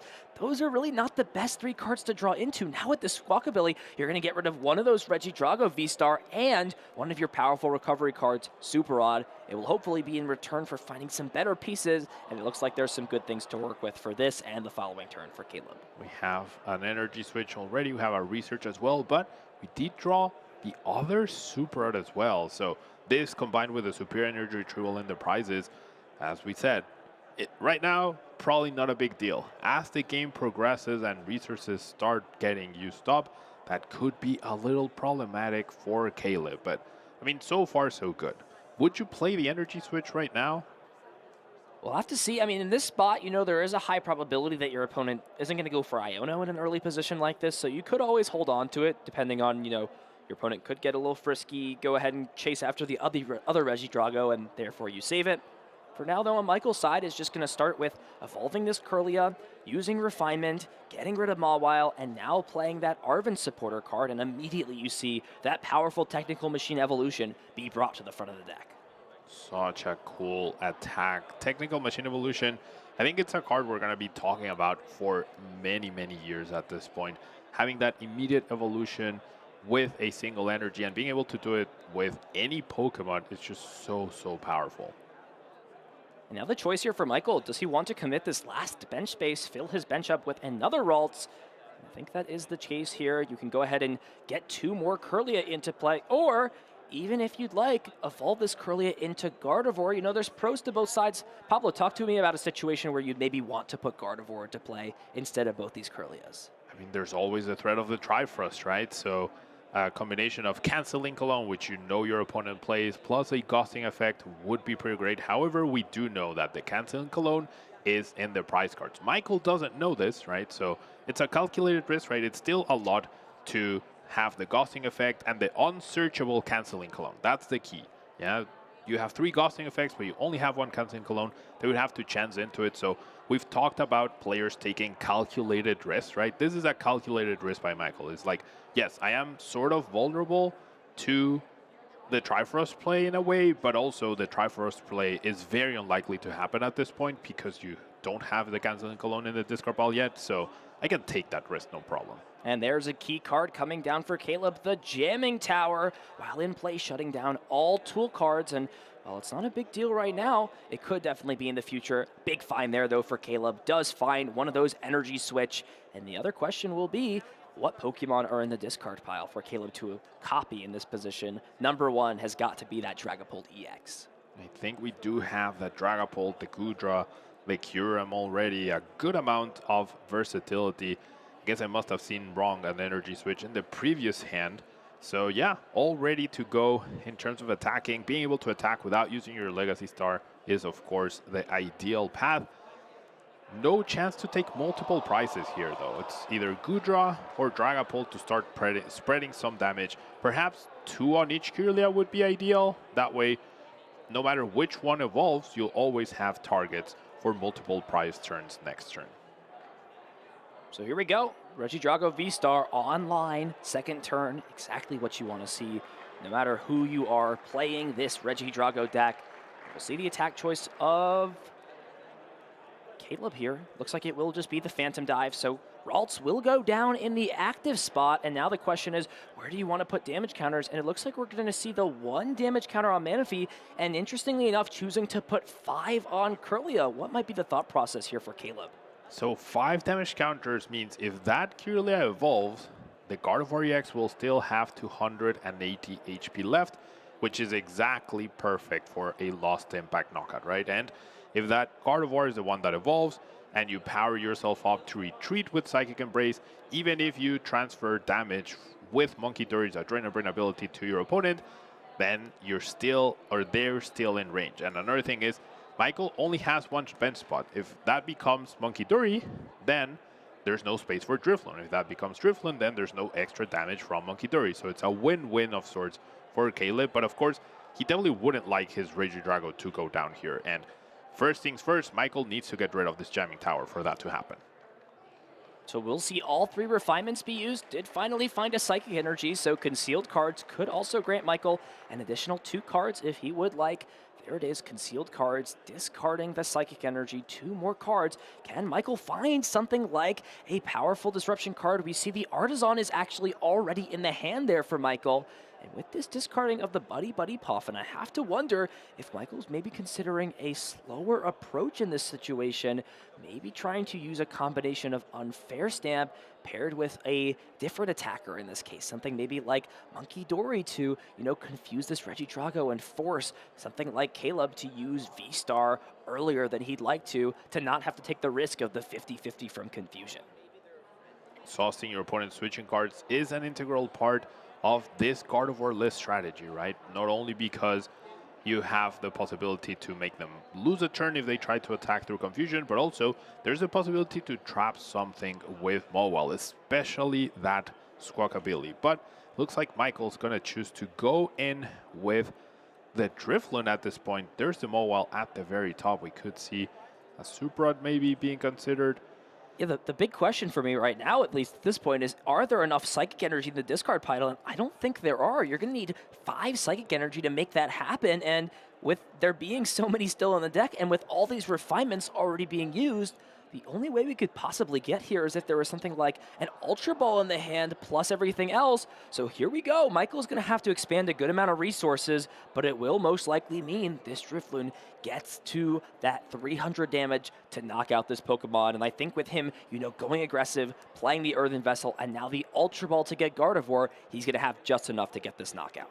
I Is it though? I think that's 4 in the discard pile. I might be wrong.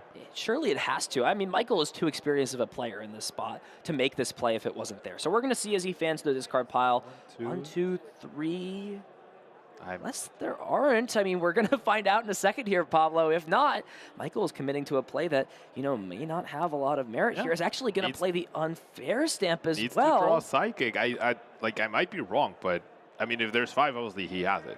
If there's 4, though, needs to draw a Psychic Energy here to attach, right?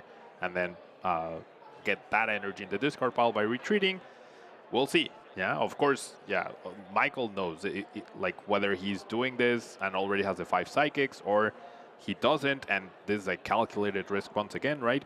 Choosing or making sure that this is a more powerful, impactful play than just benching your Screamtail. Yeah, there's 4. There's...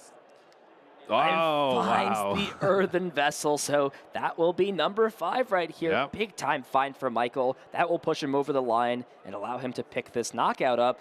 Now, the only question here is, do you grab both Psychics? Do you want to maybe preemptively grab the Dark Energy? Will just be both the Psychic Energies, and big turn here for Michael, getting all those Psychic Energies in the discard pile and essentially out of nowhere pulling Drifloon and allowing it to take a knockout on Regidrago and immediately put Caleb in a situation where he's got no energy on any of these real bench attackers. Sure, you know, you could take a 1 prize in return with the Teal Mask, but that is not what you're looking to do on this next turn.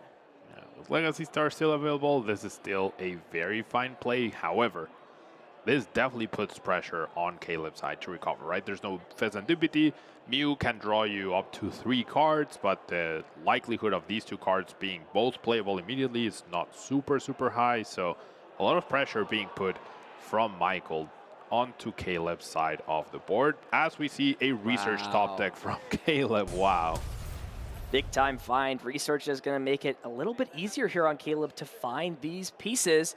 Is only down 1 energy switch as things stand. So, you know, ideal dream scenario here, Caleb. You find those energy switch, you find the fire energy, and if you can preserve that Legacy Star for as long as possible, going to be in a really solid spot, especially when, you know, at this point, if you can maybe find some way to, you know, gust a Pokemon up and take a knockout, or even this jamming tower could be really solid, since you do have it in the discard pile now, thanks to Legacy Star.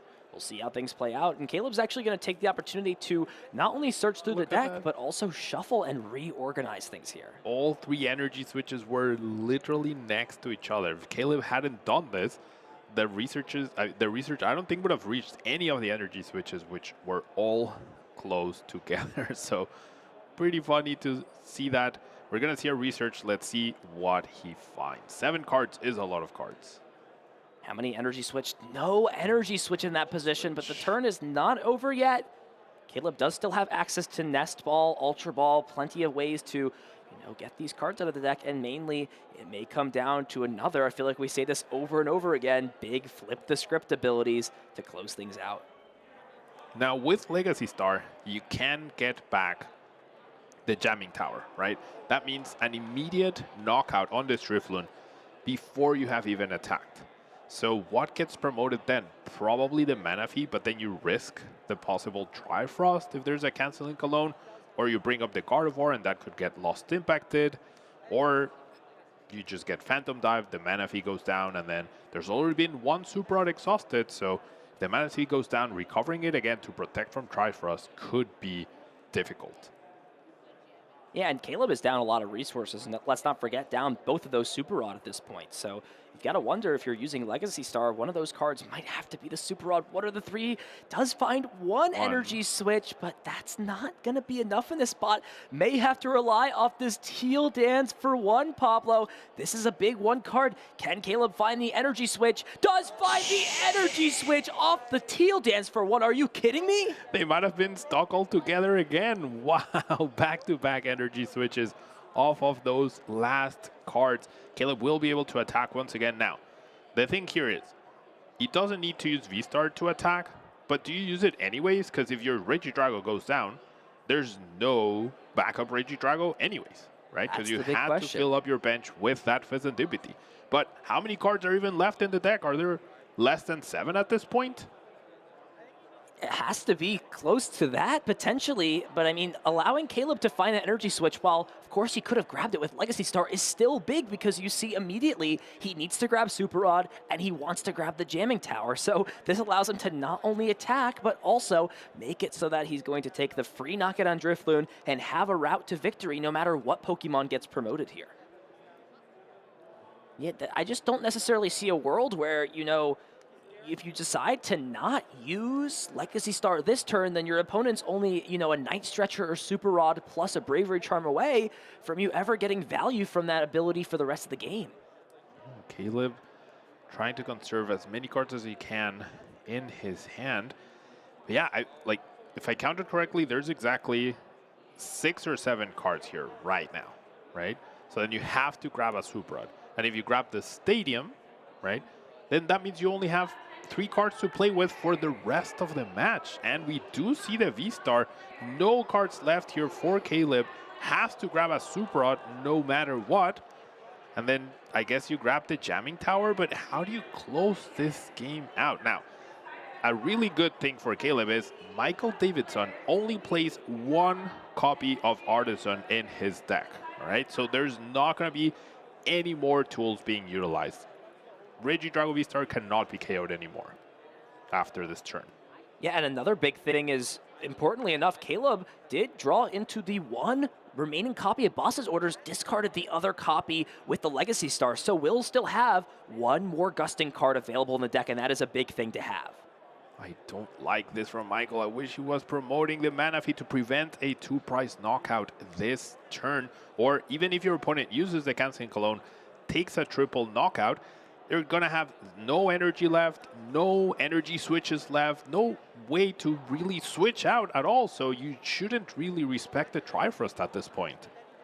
I think I agree with you, Pablo, here. You know, it's hard to see it in the moment, but that is the resource war that these players have to be thinking about both players and the cards that have been expended, the resources that have been expended, and Caleb's going to take advantage of this potential mistake here from Michael. Double knockout, copying the Phantom Dive. We will see Michael get to promote a new Pokemon here. Does show, of course, that Dragapult has been in the discard pile. Caleb going down to just 2 prize cards with this Boss's Order still in the hand.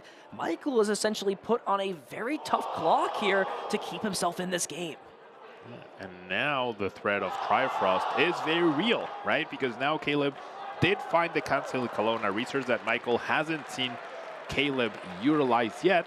So even if he rebenches the Manaphy, if you have Manaphy, you can't evolve both of these Kirlias because these decks only play 2 Gardevoir EX. I mean, do you just not bother with the Manaphy at all at this point, I guess? And yeah, there's not even a trapping strategy because everything on the bench has 1 retreat. And spoiler alert, Caleb's next card he's going to draw from his deck is guaranteed to be an energy. Super Rod put back 2 fire energy and 2 grass into the deck. So that is guaranteed. So the question here for Michael is your best play in this position to use Monkey Dory to confuse the Regidrago, especially if you're going to have to take a 2-hit knockout, or is considering even the Mawile with Tempting Trap? And that is the question here. Does Caleb have a way to switch out this Squawk ability from the active spot? I'm actually not sure if there's a switch available. If not, that is going to be a tough situation here. I mean, he could generally trap any of these 3 Pokemon, right? There's probably not enough energy left to power up any of them. But Squawk is the safest one because if they do manage to power up his Antipity somehow, right, you are in trouble. They can snipe 100 onto something. But we do see the Nest Ball onto the Mawile. Do we have the Gusting effect to close this one out? That was a big draw of the refinement because at this point, we were missing one of those 2 pieces. So now Mawile comes down and the Counter Catcher and Switch and Prime Catcher are both in the discard pile. All Michael needs to do, since there's no Iono left, since I believe it's still in Caleb's prize cards. I know Caleb prized one of these Iono. It's really crucial to know how many ways he has to recycle cards and prevent himself from decking out as long as possible. And I think that Iono is still stuck in the prize cards. No, actually, it's not stuck in the prize cards, but if Caleb doesn't have any way to recycle cards anymore, then this is going to be an extremely tough spot, and Michael may be able to win this game from the rare deck out condition, the rare win condition of your opponent having no cards to draw at the start of their turn. I think Tempting Trap might be it. Now, of Of course, you can say, well, if you trap the Squawk, right, you can still hit you for 20, but you have Monkey Dory with a Darkness Energy available eventually in order to send the damage back. So we do see the trap happening right about now. No way for Caleb to switch out here. Does get the energy, so we will see a lot of motivates, and the pressure's on Michael to find the Darkness Energy. Both Earthen Vessels have been exhausted. We do have draw from the Curious, but as you mentioned, if there's no Ionos left, then he needs to be aware of deck out as well.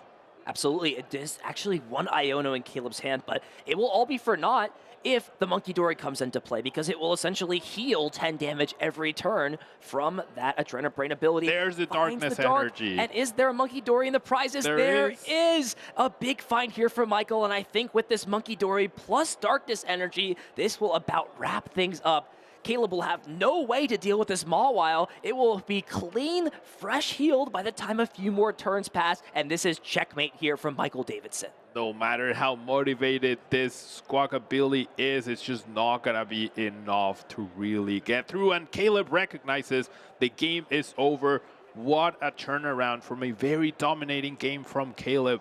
Michael ends up making a comeback and locking Squawkabilly in the active spot. That is sort of the risk, right, of using that V-Star power aggressively to take prize cards. Mawile is a card that allows you to give yourself an extra win condition. If Michael doesn't have Mawile in that spot, we are in a completely different endgame. Caleb has the boss's orders for next turn. He can dig through almost his entire deck based off of what he put in with those last 3 cards, but things just played out completely differently, and I have to wonder if you're Caleb, was that a card you were aware of in your opponent's deck, or was it something that you kind of just had to hope in that spot your opponent didn't find or was able to hit? Let's take a look at what happened in this game 1. But yeah, I'm guessing Caleb just wasn't aware of the Mawile threat, and the way his opponent played it out, right? Nothing indicated that there was any sort of potential for Mawile. They took the knockout with Triflin. Caleb took the knockout back, but the exhaustion of the V-Star was definitely very, very crutch at that point. No way to recycle Prime Catcher, no way to recycle Switch, and that was it. You know, back and forth between this whole game, Caleb found the perfect resources he needed to, make this whole jamming tower play, to take 3 prize cards, put himself so close to victory, but it was ideally the Monkey Dory plus Mawile combination that allowed him to trap the bird in the active spot, put the bird away in its cage, and get himself 1 game closer to winning this asymmetrical cut top match and getting revenge for what happened in Louisville.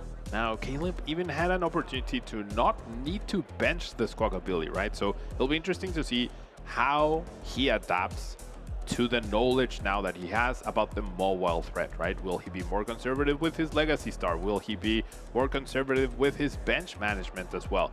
As we mentioned, Squawkabilly is the best Pokemon to trap. Mew and Fizz and DBT can be trapped as well, just like the Ogerpons, but they all can attack with 3 energies, and the deck definitely plays enough out to try to power them up. But we are going to see a Radiant Charizard start, an extremely awkward Pokemon to go off with because it has a high retreat cost, and if your opponent doesn't take too many prizes in the beginning, you really can't attack with it as well. Wow, not a great hand here, or start from Michael, just attaching a Drifloon, pinching that Ralts, and passing the turn over. And look at that, 2 Curlia in the prize cards for Michael. Never what you want to see if you're a Gardevoir player. Whilst over on the other side, we have the Jamming Tower being prized as well, so no free prizes for Caleb this time around. It'll probably be the last prize he ends up taking, but based on Michael's hand, we might not even get to that point even. We'll see what Caleb has. Of course, starting that Radiant Charizard, not a great starter because of that Excited Heart ability being good later on in the game, and also that hefty 3 retreat cost just makes it so annoying to move out in and out of the active spot, especially when we've seen in this match how valuable Switch cards can be in the face of the threat of Mawile.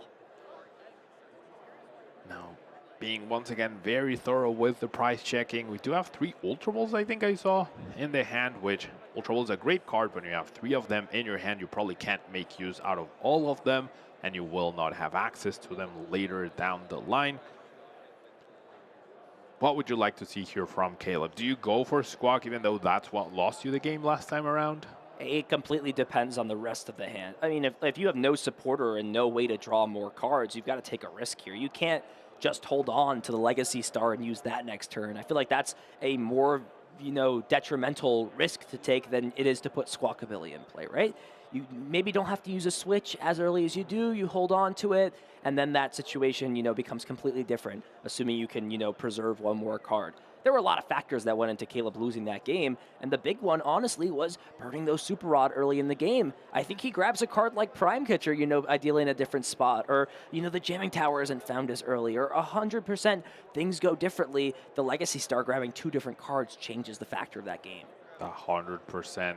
A lot of things could go differently, but if you're not, I'm sure if you ask Caleb before the match, he could write down 59 or 58 of Michael Davidson's 60-card deck list. But that mobile is definitely an obscure card. We haven't seen it in Gardevoir before this event, to my knowledge. So, yeah, that surprise factor. We heard it from Henry Chow himself, talking about his win in Gardevoir, with Gardevoir back in Baltimore. Yeah, the surprise factor is a big deal for many players. And a very awkward hand here. Finds 3 energy switch, had to get rid of a few research, and now, after not choosing to attach that grass energy to his Regidrago, may miss an effective attachment this turn because it just feels like too much of a risk to not use Teal Dance here. That will be the choice here. Caleb, can you find an energy card? No energy attachment in this spot, and not much else going on in this hand at all. And you cannot Squawk and Seize 2 energy switches, can you? Already did use that Squawk and Seize. No, use the restart first, and then, has not used Squawk and Seize? Research. He got research from you, but yeah, second. That's 3 energy switches gone. Decided to use the research there, makes complete sense, but drawing into all of those energy switch, and now with how things are standing, Caleb, well, sure, he can attack next turn, but what is going to be the follow-up for the rest of the game when immediately you have this chip on your shoulder of, I'm going to need to grab these energy switch back at some point with my powerful Legacy Star V-Star power. It might be fine, though, because Michael's hand is just so underwhelming. No Kirlian, no Supporter, no Technical Machine Evolution, no Puffin. Barely can get a second Ralts into play, and if he doesn't bench anything else, could be down to a Trifrost taking down the whole game. Now, we could search for Manaphy as well at this point in time. We're going to get the Klefki to try to slow down Caleb a little bit, but this Regidrago already has the 2 energies it needs, so just needs to find 1 fire and a switching card, whether that's Prime Catcher or Switch, and that'll be enough. So that Klefki not really shutting down too much. Of course, it shuts down Teal Dance, but the energies are already in play. You're taking away 1 card from your opponent, essentially. Okay, here we go. We'll see exactly what's going to happen in this situation. Mawile gets benched to prevent against Trifrost, right? Winning the game automatically. And here we go. What does Caleb have in this spot? The first key piece, of course, has that Regidrago V-Star. And now the question is, Caleb's got a variety of these basic Pokemon in hand. Is there merit to using this bench spot as either this Teal Mask or Regidrago? Instead, just going to discard these 4 Pokemon, draw 7 cards, and we'll see here if Caleb has what he needs to attack. There's the switch, but it has the Fire Energy too. Big time draw here for Caleb. Doesn't even have to use Prime Catcher, just has the switch in hand. And with Michael's slow start, Caleb is going to be able to capitalize. Do you go after the Mawile? Do you go after the Klefki? Do you go after the single Ralts in play with the Prime Catcher? Do you just knock out the active with Switch? I guess there's my answer. Off the races for Caleb whilst his opponent is dead drawing. Now, is this a repeat of Louisville finals? Right? I guess Caleb lost game 1 this time. No, yeah, Caleb lost game 1, then Michael Davidson dead drew on his second game. What will happen in the 3rd game? Michael must be having deja vu right now. Yeah, this is one of the things that you do not love happening, but this is what it comes down to. We will see how things play out. Michael is essentially on a 1-turn clock from this point, right? He's going to be able to spread some damage counters on these benched Pokemon with Phantom Dive, and then just choose what the situation is going to be from here, how he wants to go about wrapping these prizes out. But the big key piece is, if there's no pieces, it's going to be very, very difficult. So we'll see 5 damage counters be put on the Drifloon. that prevents it from, using Psychic Embrace to get powered up. And here's the top deck, and it is, again, nothing irrelevant, just the Monkey Dory. I mean, you can go ahead and bench that and attach the Dark Energy to it. It would, give yourself the option to take Ralts out of range from Phantom Dive next turn, but you're going to be conceding 2 prize cards at minimum regardless this turn. There's no way around it. Now, finally, Manaphy comes down to protect from a potential Trifrost. There is still the trapping option, I guess, but realistically, not having even a single Kirlia in play is just so bad here for Michael. Here we go. This is the question here. What can we do? We're just going to heal the damage off and pass things over to Caleb's side. And he has essentially just been giving free turn after free turn and is now thinking about whether or not it's worth playing this Prime Catcher. There is the Mew EX on the bench, so there's a guaranteed pivot back into the active spot. You could go ahead and target down this Ralts. Do you think this is, getting a little bit overzealous, or is Caleb in his right here to go after and chase this Ralts down?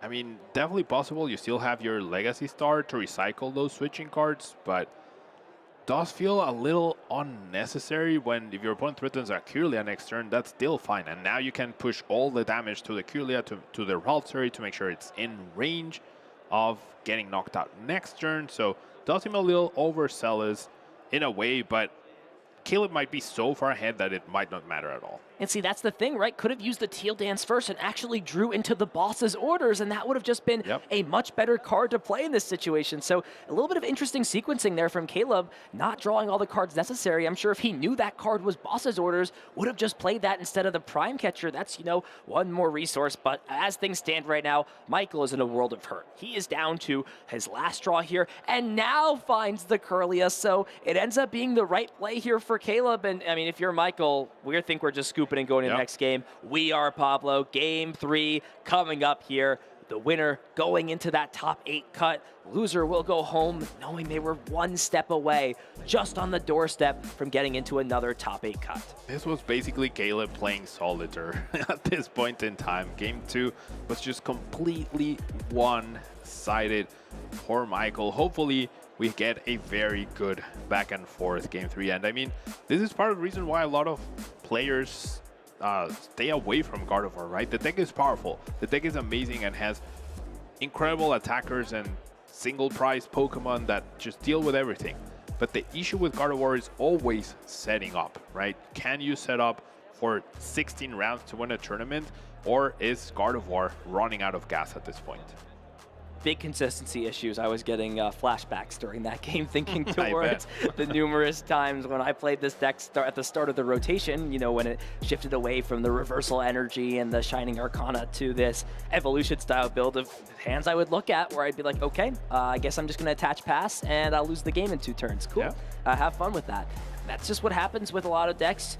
Some decks are just built in a stronger engine than others. Some are not. That's just the way Pokemon works. As we'll be getting set up this time. I wonder, if Michael will choose to go first or second in this spot, as, Caleb lost that game and actually elected to go second. So an interesting approach in terms of what is enabled. And looks like Michael's still choosing to go first in this 3rd game. So we'll be able to start things off, maybe threaten some refinements into Gardevoirs the next turn, and Squawkabilly EX as the starter. It's a card that has had a lot of merit for Caleb to dig through the deck, but, was his downfall in that 1st game. Now has no choice around it. It's in play, whether he likes it or not. I think it wouldn't have been his downfall if he had known about the Mobile. So now in Game 3, obviously he knows about it. He's going to be extremely careful to not be put in that situation once again.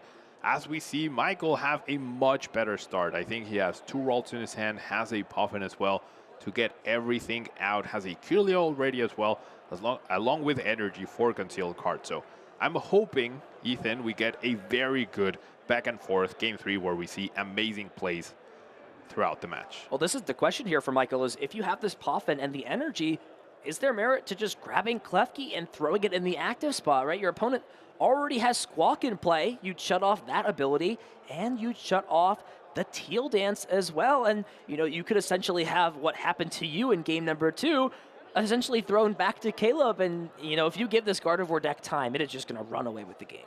I would love to see the Klefki here that you mentioned. It's pretty fantastic Pokemon. It's not priced at all. There are 2 Arven priced for Michael.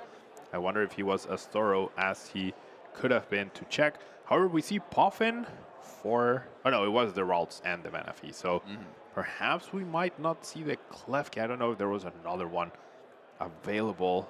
I mean, with the thorough shuffle, I'm guessing there's not going to be any more search. Maybe it's already in the hand. I don't know. That's the potential. It could already be in the hand. You know, there is a weird interaction with Klefki and Manaphy where, you know, your opponent can always prime catcher up your Klefki and then it essentially acts as a built-in canceling cologne to shut things off. But we're actually just going to see the concealed cards draw 2 cards instead.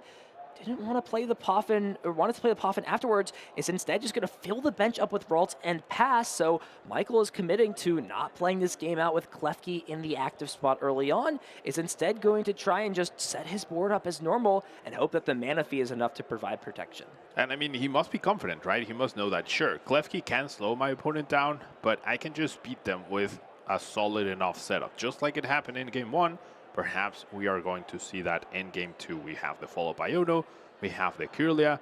Now, it's on Caleb to be able to fully set up, get a board going, and starting Squawk ability feels pretty good in this spot because you get to draw extra cards, but also you have Motivate, right? So that puts way less pressure on your energy switches. If you discard 2 energies and attach to Squawk, you're ready to go with no energy switches needed. We do see that one of them is prized. We also see the Clef are prized, but with a supporter in hand and with Squawk, I don't think we're going to be needing that. The Gudra could be key in a way. We have 2 copies of Dragapult, so it's fine to prize we one. Don't. We have just 1 copy of Dragapult EX in this deck. Oh, you're right. There's only 1 copy. I'm thinking of a different. I'm thinking of Christian's list who had 2. Yeah, you're right. So with the only 1 copy of Dragapult and with the 1 copy of Hisuian Gudra in the prizes, the only attack that Regidrago can copy in this instance is Dragon Laser on the Draco V and Lost Impact on the Giratina V-Star. Both are just not efficient attacks you want to be using for 3 energy. I mean, or obviously Trifrost, but Manaphy just completely shuts that down, at least for now, at least until we find the Canceling Cologne. So those 2 Pokemon, yeah, they're very key. I just always assume there's 2 Dragapults, but yeah, there's only one This is why I've been a fan of 2 Dragapult, because of course you're only using the 1, but if you prize it, it just changes the entire narrative of the game. And, you know, Caleb might have to go into the tank here and, you know, maybe weave in some early game Ogerpon attacks or something like Mew to copy some attacks. You never know. But yeah, definitely going to have to get in the thinking tank a bit and understand that, look, Lost Impact's only really going to be a good attack into something like the Gardevoir EX. Otherwise, Teal Mask is going to do the same thing, especially with Manaphy on the bench. Manaphy being so key. A lot of Gardevoir players not playing it, but could prove to be super important. We see a switch. We're going to lose an energy switch. The switch already being exhausted is probably very good for Michael's trapping plan if there is ever an opening for that. We see the Prime Catcher in hand. And that means if we use Squawk and Seize, that's gonna be a problem for Caleb later down the line. These draws have just been incredibly awkward for him in this Game 3. And what do you even do in this spot? Are you just going to Teal Dance and try and find another energy? We've already used our supporter for turn. It will be the Teal Dance for 1. Finds the Pokestop, and I think this is Caleb just saying, you know, I'm down too many pieces, and I have too many pieces prized. I'm going to have to try and get aggressive here. I'm going to have to try and, you know, get some swings early on with a Teal Mask, have my Dragos at least set up to threaten Legacy Star. And, you know, this information isn't yet public for Michael, so Michael's going to go about his business assuming these pieces are available. But once the game starts to slowly digress and, you know, everything keeps continuing, I think Michael's going to start to get the hint that there are some pieces in the prizes. Especially if we see this Terra Orb being played and not grabbing a Dragapult. I think that's going to be the best hint, right, at that happening. Now, did find that Earthen Vessel, so we'll be able to get an attachment going onto that Regidrago, which is very important. Didn't discard enough energies to use Motivate this time around, which I think would have been the ideal plan. Oh, wait, actually, he has the Ultra Ball in hand, so he could potentially discard the 2 energies, energy switch onto the Squawk, and use Motivate to have the the Regidrago ready. However, okay, well, we're not gonna do Motivate at all. All right, Fair enough. Nope. I'm too excited about the Motivate, I guess. No Motivate play here for Caleb. Doesn't want to give any opportunities of putting this Squawkabilly in the active spot, forcing resources out. Never know what your opponent's going to be able to put together. Instead, looks to just want to leave this Mew in the active spot as a potential pivot into whatever attacker Caleb is able to put together next turn. And the question now is, can you afford to ever go after, something with Prime Catcher, poke it with Motivate, do some other plays? Is it really worth using your Squawk and Seize? No, Squawkabilly getting no value this game. It would just be too detrimental to use, as Michael is going to have an excellent turn 2, can just concealed cards to draw even more, already has the Curlia at hand, and can draw an additional 6 cards essentially here with this Iono already in the hand. Caleb did consider that Squawk and Seize, right? Which would have been extremely, extremely aggressive. He's not going to be happy seeing this Iono. He already had his own Iono, the Regidrago V-Star, and Energy for next turn. But still missing that crucial energy switch. He did lose one in the beginning. He also probably knows that one is priced at this point in time. So powering up that Regidrago could be a little difficult this time around. And Michael, though, does miss all the other Curlias of the deck. Let's not forget, there were 2 prizes last game, none in the prizes this time, and also not finding that Technical Machine Evolution. There are 2 copies of that in the deck, so it looks like Michael's just going to only put 1 Curlia in play. And hold on, while that Prime Catcher did go to the bottom of the deck, even if it's not pretty, even if it's not a Dragapult attack, something like Dragon Laser plus Prime Catcher or Boss to knock out Curlia would essentially grant Caleb an extra turn, since, let's not forget, this deck isn't playing Rare Candy anymore on the Gardevoir side. Super awkward hand for Caleb here. Does have a research, but would lose Super Rod, would lose a few energies. Oh, and the jamming tower goes down, only to find an Ultra Ball and an Earthen Vessel. Those are still good pieces to have in this spot, as well as understanding that there is just 1 Regidrago left in the deck. One of those V-Star, I think, is just considering to find as many pieces out and then use that Super Rod to put these V-Star or energies back to the deck. And this is where you're hoping to draw bad cards from Teal Dance, right? You don't want to draw Iono, you don't want to draw Prime Catcher off of these 2 Teal Dances. Makes you question whether it's even worth it to use them at this point. You don't need the extra energy right about now. You could have attached it afterwards. You do need to find that Regidrago V-Star. You do need to find Energy Switch. Earthen Vessel is a fine find so far. We need a bad card here for Caleb, and it's just another Grass. So still fine. Not the worst, not the best. Will go nice with that Super that he has. But that's all the recovery cards gone now for Caleb before Legacy Star. Yeah, we have just lost so many pieces at this point. We're losing the Super Rod, the Superior Energy Retrieval is about to go down. We've got the Dragos in the discard pile. We just lost our Jamming Tower as well. A Switch card is down, and it makes you question, right? Eventually, Legacy Star is going to want to get back so many different pieces that Caleb's going to have to make serious sacrifices, especially when you are dealing with the threat of Mawile always having a win condition via trapping the Squawkabilly. All right. Caleb didn't discard the Fire, right? And Caleb only plays 2 Fire energies.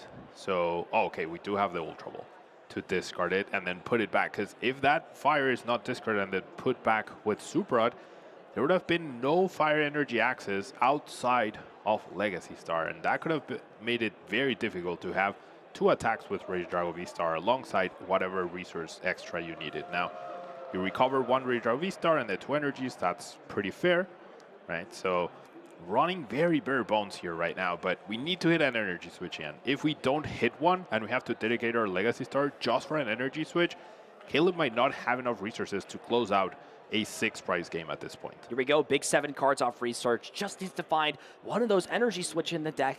Here it comes down to, will Caleb find this energy switch? 7 cards drawn off the Professor's research, and I don't think he did. I don't think it's in there. No energy switch. A huge miss here for Caleb. Had multiple copies remaining in the deck, and without this, what do you do in this spot? Do you burn your Legacy Star? You can't even use Pokestop. That's already been exhausted. Both Teal Dances are gone. I don't even know if this hand can be thinned down enough to draw even a single card with that Muse restart ability either. They were so close to the bottom too, so it was almost impossible to find. yeah, you can't restart. I think you have to pass. You cannot use your V-Star at this point in time. I mean, you have the small advantage that you know your opponent's hand was very underwhelming for the previous turn, but the more turns you give Gardevoir, the worse it is for you. I mean, if your opponent even just uses something like, you know, Miracle Force into your UEX next turn, how are you coming back from the game? Is just going to have to pass the turn over again. We could see Michael pop off in this spot, has the Concealed Cards ability, a Guaranteed Refinement, and with Arven, so many options, drawing into some more supporters here with this Concealed Cards. And after all these draws, all this dig, we'll see what Michael decides to put together on this turn.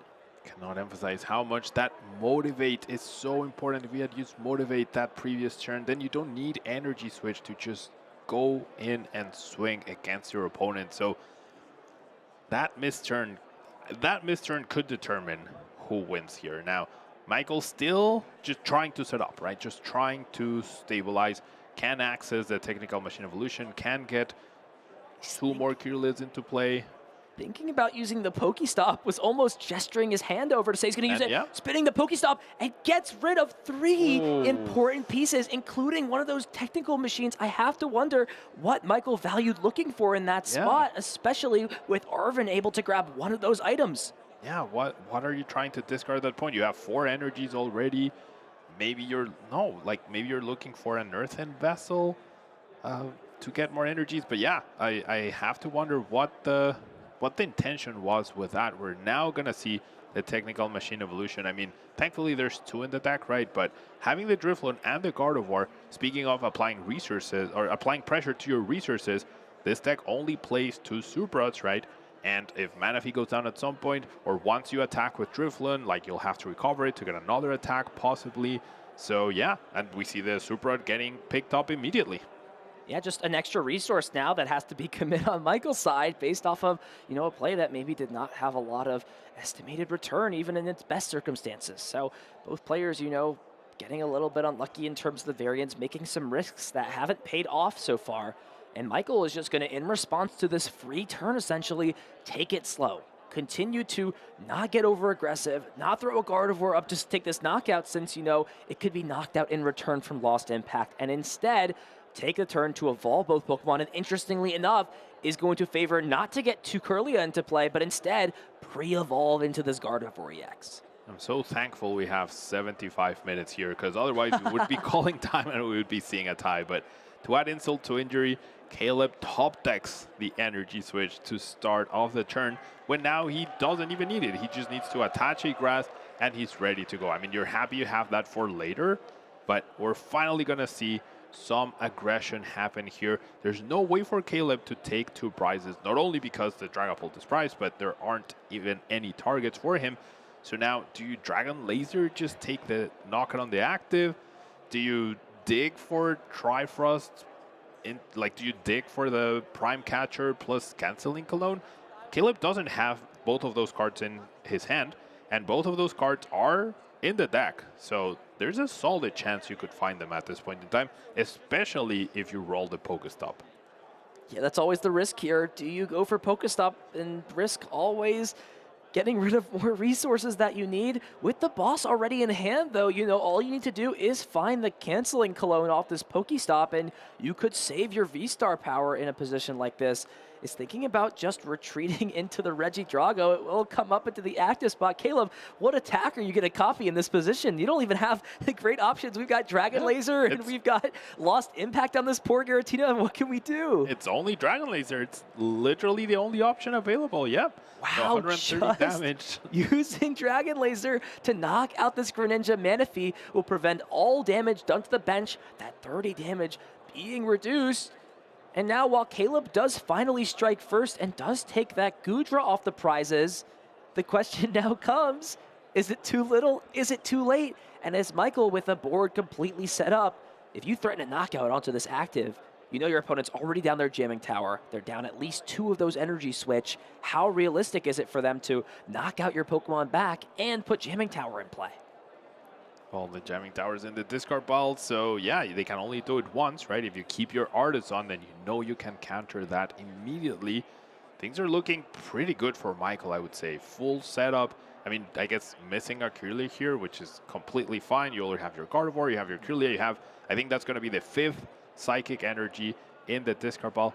Maybe he still needs to find a way to get the drift. Oh, has it already? Oh, right, yeah. Let's not remember, has Super Rod, yeah, Poffin, and also has the Bravery Charm already in the hand, and even has some things for next turn like Monkey Dory and Dark Energy, and did draw into that 3rd copy of Kirlia. So we'll have another refinement ability online. Looks like we'll just go ahead and play the Super Rod. Going to grab back the Gardevoir EX, Drifloon, and the Dark Energy, and get things underway with a solid response turn. Caleb put in all that work to get that Regidrago V-Star just to copy Dragon Laser to now get 1 hit knocked out in return. Not what you want to see here. Yeah, that 1 turn at a time is really not good enough for Regidrago decks. Caleb was just always short that 1 energy, and at this point, the game could be as simple as a 2-for-1 trade for Michael every single time, right? Drifloon, take down Regidrago, Drifloon, take down the next Regidrago, and then boss or counter catcher with Gardevoir to knock out either the Mew or the Squawkabilly for a game with a Gardevoir EX, right? Yeah, so, Screamtail even, right? Or to knock out Screamtail, that. yeah, Screamtail does the work as well against that Squawkabilly. If you Iono your opponent, they have Kirlias and Fezandipity, a great backbone to have against Iono. Even Caleb gets Iono'd in return, so things just not looking good for Regidrago at this point. You need to apply pressure way, way earlier, and I think it all comes down to the motivate. Caleb had Earthen Vessel, had Ultra Ball to get the energies into a discard pile, could have attached energy there, and could have attacked 1 turn earlier. 1 turn can be the difference between becoming champion or staying away in acing. Wow, it even has the unfair stamp, draws into it off the Iono, understands this is the best turn to apply as much disruptive pressure as possible. You're going to knock out your opponent's only Regidrago V-Star in play, leave them with just 2 cards and a dream with that Mew to have a little bit of backup with the restart. But, you know, Caleb is already, as you said, down so many resources that he's going to need a lot, not only to put this attack together, but even if he uses his V-Star power, what will come next is just so many openings, so many holes in terms of his game plan and his win condition. There's only 1 energy switch left in the deck as well. Did draw Regidrago V-Star, right, and Giratina, so Regidrago V-Star is step number 1, but if you end up using your V-Star at this point just to be able to attack, just to be able to take down this Drifloon, maybe you get a 2-price knock. No, you can't get a 2-price knockout because the Dragapult is not available. I keep forgetting. So you have to attack with Goodra, I guess, to try to prevent the next Drifloon from knocking you out. Yeah, there's some weird things you could do, like Jamming Tower, Boss on Fezandipity, and Lost Impact, but it's just so many resources, and then you're still struggling to take your last 2 prize cards, and you're going to have to, you know, throw those energies away to the Lost Zone. Big question here, what does Caleb have? Not a bad 3 cards. Prime Catcher plus the Drago V-Star, but it looks like Caleb is actually just going to restart for 1. Finds Research. Okay, that's a good piece to find, but now the question comes, what do we do here? Is there a Pokemon that we could realistically bring up off this Prime Catcher that's going to get us good value? You see Caleb kind of twitching at his face a little bit, thinking, what is my best play at this point? I'm kind of running out of options in this situation. And if you go research into V-Star, I'm pretty sure there's less than 14 cards left available in the deck. So that's going to be another problem. Then you're forced to get Super Rod, and you might put yourself in the same situation as before. That squad could just get trapped. And now, there's no room for a Monkey Dory right now, so you can't trap with Mobile and send the Monkey Dory damage back. You would always be or get enough damage from Squawkabilly where it would go down, right? So that's not really possible, but we're going to see the Prime Catcher onto the Manaphy. I think that's Caleb's best option. Try to open up the Trifrost win condition at some point. It might be now. It might be up to this here. What There's does the Caleb Canceling find? Cologne. Finds the energy switch, the fire, and the Canceling Cologne. Those were, I think, the perfect 3 cards Caleb needed to find to not burn that V-Star power and keep himself in this game. But this is only step number 1, because from here, I don't know if Caleb has a backup Regidrago V to put in play, and if that means that if this Drago V-Star goes down, Legacy Star may be shut off for the entirety of the game. I mean, he does have an Ultra Ball and the Goodra, so maybe you go Goodra, KO the Manaphy, prevent yourself from getting taken down next turn, and then you play into the Trifrost somehow. Yeah, but then if your opponent just plays a Super Rod again and brings the Manaphy back, you don't really have enough resource to make things happen. There's a nice Pokestop, though, and that Super Rod is actually a big find because with the combination of the Nest Ball as well, assuming there's both Drago V in the discard pile, which there are, Pablo, it means he can use this Trifrost while also reestablishing that Regidrago V if he so chooses to. Here's the Cancel Galone. We're seeing the Kyurem. Are we not going to get another Drago down at all? It just feels like you leave yourself so open to your opponent having no way of getting punished towards taking a knockout with a Charmed Drifloon. They're going to know, since that, of course, Jamming Tower is in the discard pile, you're going to have no way to be able to capitalize off this tool, and we're just going to potentially see Trifrost. Caleb, are you sure this is the right route? And I think it is in this situation. We're going to see 3 prizes taken, no Drago V coming down into the bench, and here we go. We've got just the Pheasantipity for support. Do we have a way to find Super Rod, the Bravery Charm, and the Drifloon, plus an energy to retreat this Manaphy? If that's all there, Pablo, then I think the curtains are going to start to slowly close here on Caleb. I mean, do you still have... Caleb still has Boss, KO, and Fez, right? That's with a true. single fire, so that's not too horrible. We do see Fez getting a good amount of cards here. No Super Rod, and we have to remember, Michael did use the Pokestop and discard that Drifloon, so 1 Super Rod has been exhausted. There's only 1 copy left at this point in time. And you need that, you need a way to find a basic Pokemon, you need an energy to retreat, which we see there's plenty of in the hand. I don't see the Super Rod, and I don't see an Arven. And you have to remember, there were 2 Arven prized this game. 1 still remains there. That is true. Another thing to think about is, you know, you've always got to think to the fact that Radiant Charizard plus something like Boss or Prime Catcher could close out the game on Pheasantipity if you go all the way to take that knockout. So it's something that, you know, is always a consideration as well. Drago falls, Charizard could be there to clean the job up. Yeah, Charizard definitely Caleb's win condition at this point in time, even if Michael does find the opening with the Drifloon. Finding that Super Rod could prove to be problematic, though. We might need to roll the Pokestop yet again. Is it time? Are we going all in on another Pokestop here?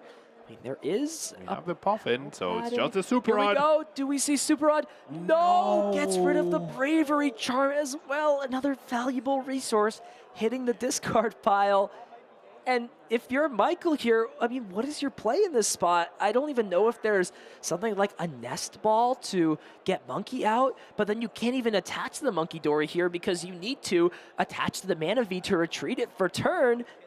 I'm actually not sure here what Michael's best approach is in a situation like this. Pablo, any ideas on Michael just going about this turn here to not necessarily lose on the following turn? With the V-Star still available, I really don't think so. I mean, you can attach the Dark to the Manaphy, power up Monkey Dory, retreat, confuse the Regidrago, but then they can V-Star back the Prime Catcher, right? So, yeah, it's just not looking good here at all for Michael. You have to wonder whether could it have been worth it to just like start off the turn with Artisan, get the Screamtail, Iono, knock out the Squawkabilly, and hope your opponent doesn't have a way to power up again or find Boss plus Redrago of the 2 cards? Maybe that could have been a game plan. Could potentially have indeed. Now, Michael does still have Professor Turo in the hand. So that could allow, you know, some plays where the Manaphy gets picked up. We commit an energy to either this Mawile or the Monkey Dory on the bench. It could also be used just to pick the Pheasantipity up to remove that as a potential win condition down the line. What will Michael choose to pick up? And it is actually going to be the Pheasantipity. So here we go. Very interesting choice. What are we going to retreat into? We're actually going into the Mawile here. Is there a counter catcher at hand? There is. So, you know, by making this play, we immediately force Caleb to have the Prime Catcher or Switch be one of the guaranteed targets off of one of his 2 choices from Legacy Star. Now, is Caleb, though, forced to do it at this point?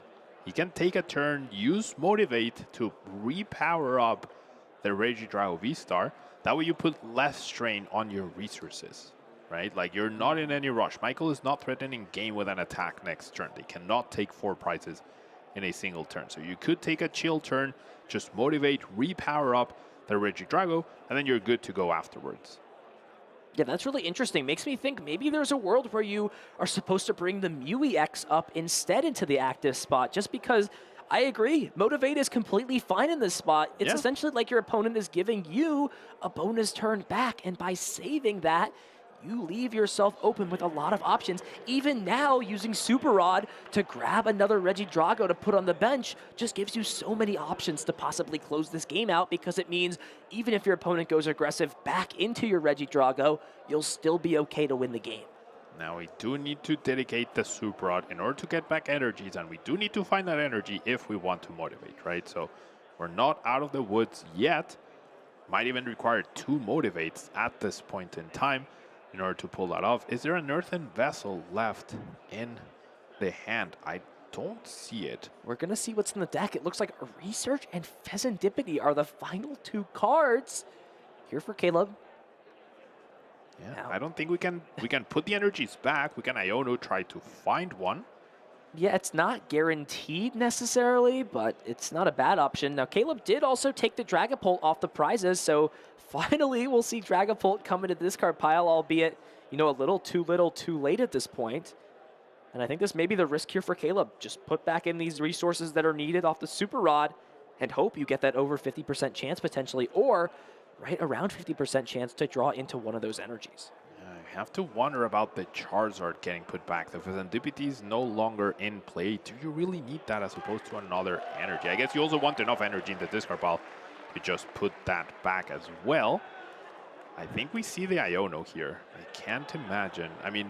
Well, I think the idea here, right, you put the Charizard onto the bench, and then you have a true 50-50 in this spot with the Iono. It's a weird spot, right? But I think that the way Caleb sees this is he's going to grab the Charizard, and even if this Regidrago goes down for some reason, you know, there's maybe a world for some other potential play to happen, though, you know, I'm still wondering what this last bench shot should be committed to. Here we go, though. Big 2 cards for Caleb, and does find the Grass Energy, hits the 50-50, and with this Motivate now, can put Fire and Grass onto the Regidrago and threaten a huge potential game in 2 turns, right? If there's an energy left in the deck, can grab Prime Catcher plus Canceling Cologne and knock out both the Manaphy and Mawile to end the game.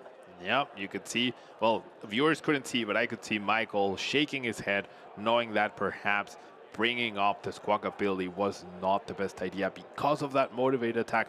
I wish we had seen it earlier. We do see it now, and those 2 energies are so huge. Recovering those 2 resources in this super scrappy game for both, I think Caleb can see the writing on the wall. There's no way to pick both of these Pokemon up. The Professor Turo has already been exhausted. The Palpad, it's right there in the discard pile. So even if you could pick both of them up, you need to power up Gardevoir to take a knockout here. Monkey Dory can now take Gardevoir out of range of Giratina, but there's still 2 Pokemon in range, even if you can Professor Turo. So I think the writing's on the wall, Ethan. I think Caleb, because he's been very diligent saving that V-Star, I think that's going to be the writing on the wall here. Just there is nothing like Legacy Star. It is truly the V-Star power to rival all others at this point. Just guaranteed resource recovery is so good in the Pokemon TCG. And this game was completely flipped upside down after terrible prizing, lackluster draws, and just missing what seemed to be achievement after achievement for each turn. Caleb has found a way to claw himself back into this game. Michael's going to still do everything he can, grab these dark energies. Monkey Dory will finally be online, but it really comes down to that. Caleb has already had the Canceling Cologne and the Prime Catcher in his hand. All he'll need is just a Grass Energy or Energy Switch, and he will be moving on to the top 8. There's definitely a Grass Energy left because it's one of the resources he put back into the deck. The question is, can he find it fast enough? Here we go, and has the Grass Energy. That's all that Caleb needs. Legacy Star, Prime Catcher, and Canceling Cologne. And after a crazy back and forth set, Caleb Gedemer comes out on top again against Michael Davidson, advancing into top 8. Caleb, very diligent, just showing the cards, making sure everything is clear for the judges, for the players, for everyone watching. Caleb Gedemer advances to top 8. defeating Michael Davidson once again. Is this a rivalry in the making, Ethan? Will Michael eventually find his win against Caleb? I mean, both players drew extremely scrappy in both games. Michael definitely felt like he had such a big hand in this second game, but couldn't find one Arven. One Arven would have done it. And that Pokestop though, Pokestop discarding that first Drifloon was so crucial. Yeah, I think there were small things and things that happened between both players in that set that, you know, made this game feel so back and forth, right? In this first game here, you know, Michael had an excellent start. You know, Caleb responded in kind, was able to take these knockouts, but it was just, you know, the constant pressure of Drifloon that forced Caleb to use his Legacy Star to have an immediate answer. And while it initially put him into a position where it looked clear for him to win the game on that following turn, it was the Mawile coming in and trapping that Squawkabilly that led to his demise and allowed Michael to take game 1. Yeah, that lack of knowledge, right? Knowing 58 or 59 of your opponent's deck list, but not knowing about that Mawile, which in combination with Monkey Dory creates this essentially perfect tempting trap. And that's exactly how Michael was able to take game 1. But in game 2, he just watched Caleb play, right? Caleb did whatever he wanted. He couldn't apply pressure. He couldn't trap anything. Caleb had the right resources and the right pressure to just take him down. And in game 3, it was looking like Michael was super far ahead, but turns out Caleb had other plans.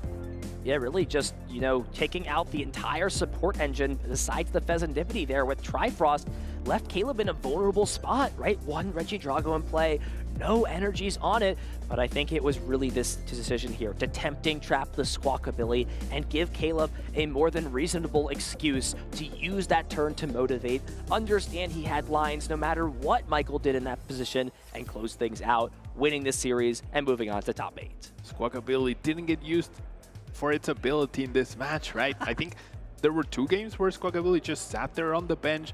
The cards drawn were just too powerful, but Motivate, such a good attack. If the Mew is the one that's active, then we could be seeing a different story. But we do have our updated bracket now with all the results from the asymmetrical top cut. So we now have our top 8. Let's see how things have panned out. It looks like Christian LaBella 2-1 over Grant Shen. Christian having another solid run in Toronto. A 2nd place finish, a 9th place finish, and now another guaranteed top 8 and beyond. He will be playing up against Vincent Owen. That's going to be a tough matchup in that Raging Bolt deck. Then we have Calvin Connor with that Regidrago against Hassan, who I'm not so sure what they're playing just yet. But we do have Lucas Zing as well, another Canadian trying to win one for Canada, now up against Caleb Gedemer. And then Kiran, another Canadian hero, was defeated by Owen Rhodes, who will be facing Kali White in top 8. It's going to be a good top 8 bracket, lots of names to recognize, lots of different storylines. This is it here. Top 8 bracket. Kali White, Owen Rhodes, Lucas Zing up against Caleb Gedemer. That's going to be the Regidrago mirror match. Hassan playing Control up against Regidrago. So that's definitely a matchup that, you know, can go both ways. There's a lot of really cute cards he has in his deck. Some nice text up against that version. And then we have Vincent Owen up against Christian LaBella. And that is Raging Bolt versus Regidrago. We've got a great bracket and great action in store. Now, don't forget that even though we are getting our top 8 ready to go, we have other streams and other tournaments happening today.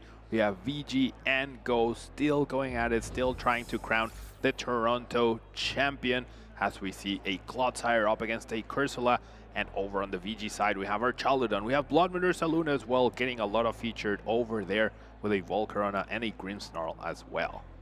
Yeah, these games typically, you know, go a little bit faster than ours. You see, Go is already on their winners finals. The Masters top 8 has just started for, you know, the Pokemon. So for the video game, almost on track with that. We're close. We're close. This is typically, you know, not a normal feat. So we'll take it where we can get it. You know, our system has definitely changed a lot in terms of what's gone over the last year. But make sure you guys check out the Twitch channels, YouTube as well. Wherever you watch Pokemon, you can be sure to find all content Pokemon.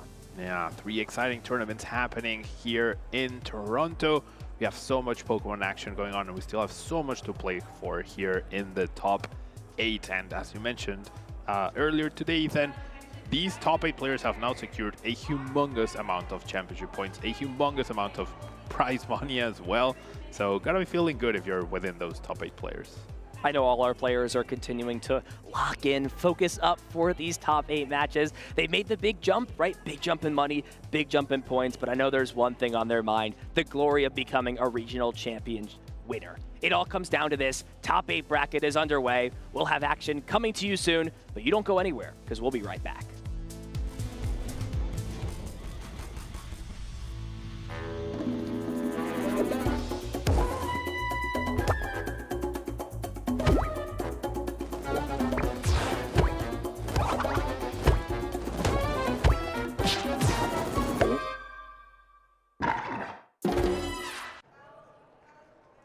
Welcome back, trainers. We're here with the Name That Pokemon segment yet again. 1 minute each, 1 minute total, I guess, to ask yes or no questions on the Pokemon card in my hand. I'm here with Neil Armstrong.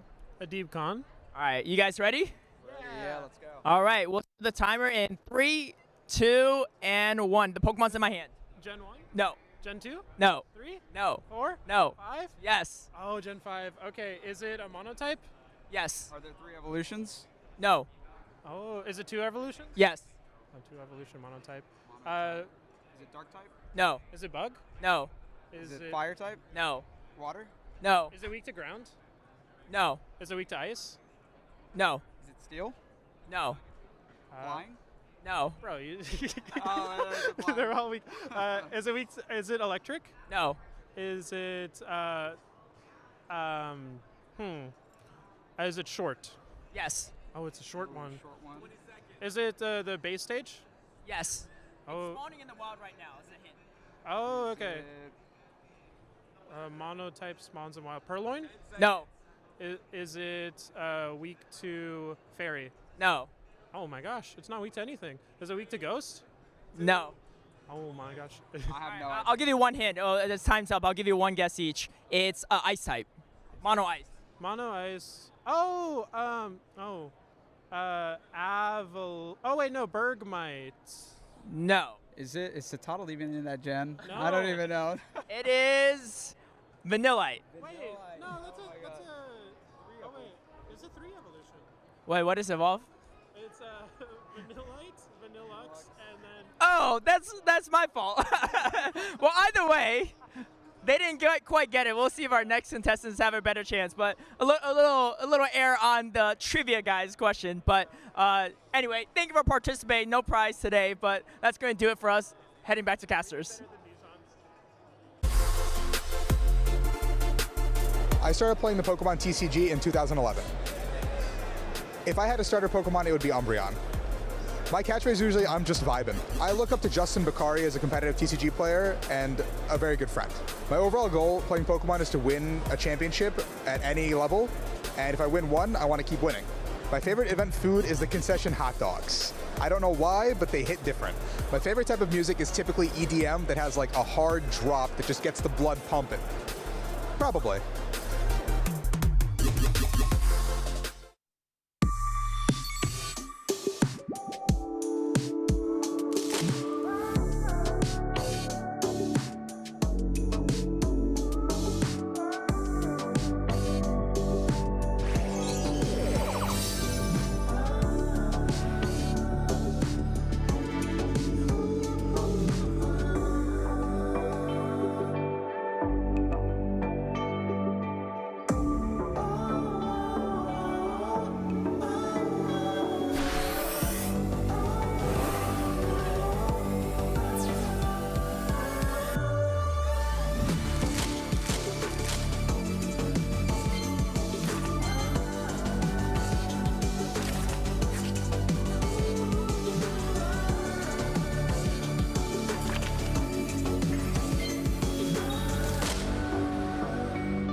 When it comes to team building, I like to build something on my own that I think will beat the meta, and I think it's a couple steps ahead of where the meta is at right now. With the team ability, I am definitely trying to stick with the meta. There are a couple in my team that aren't meta, just so that way I can have that block ability. But I am definitely trying to stay with the meta and learning from the greats, hopefully. When I'm building a deck, I would like to make it spicy, but I definitely consider the meta. So now I was making my Mew deck, I was debating on if I should do like a hybrid between Fusion Strike and Double Turbo. Then I just picked to go with Double Turbo. It's still spicy list though. When I'm building my team, I like to not go by the meta because it makes it harder for people to counter you. I tend to go somewhere on the fun side of the decks. Cloth Electro just happens to be semi-meta, so it's just super exciting, but I go for the fun decks more so the meta decks. The way that I prefer to approach it is to look at the more meta options. In the beginning, when regionals and these types of events started, I wanted to aim towards building a spicy team, but I ended up not being as successful as I would have liked to have preferred. So as I've gotten more and more experience, I've learned kind of sticking to the core meta mons until I feel like I've improved my abilities enough where I can try to run some unique options. That is my best bet in finding success in these events. Toronto, Canada here. We're here for our regional championship and we're narrowing down day 2 where the competition has only been intensifying here on the trading card game stream. You can see a building crowd out there watching all of our games as things narrow down here in Toronto. I'm Shelby Boo here with Kyle Sablehouse. We're joining you back on the deck, Well, we're going to see a couple of those on the desk to hop into our top 8 here in Toronto. Are you ready, Kyle? Yeah, we've been saving this one, I guess you could say. We haven't had an opportunity to feature this player just yet, but on the hottest streak of Toronto so far, and up against a great competitor with a little bit of history here as well. Christian LaBella on the other side with that second place finish, I believe, in years prior. So trying to build on that.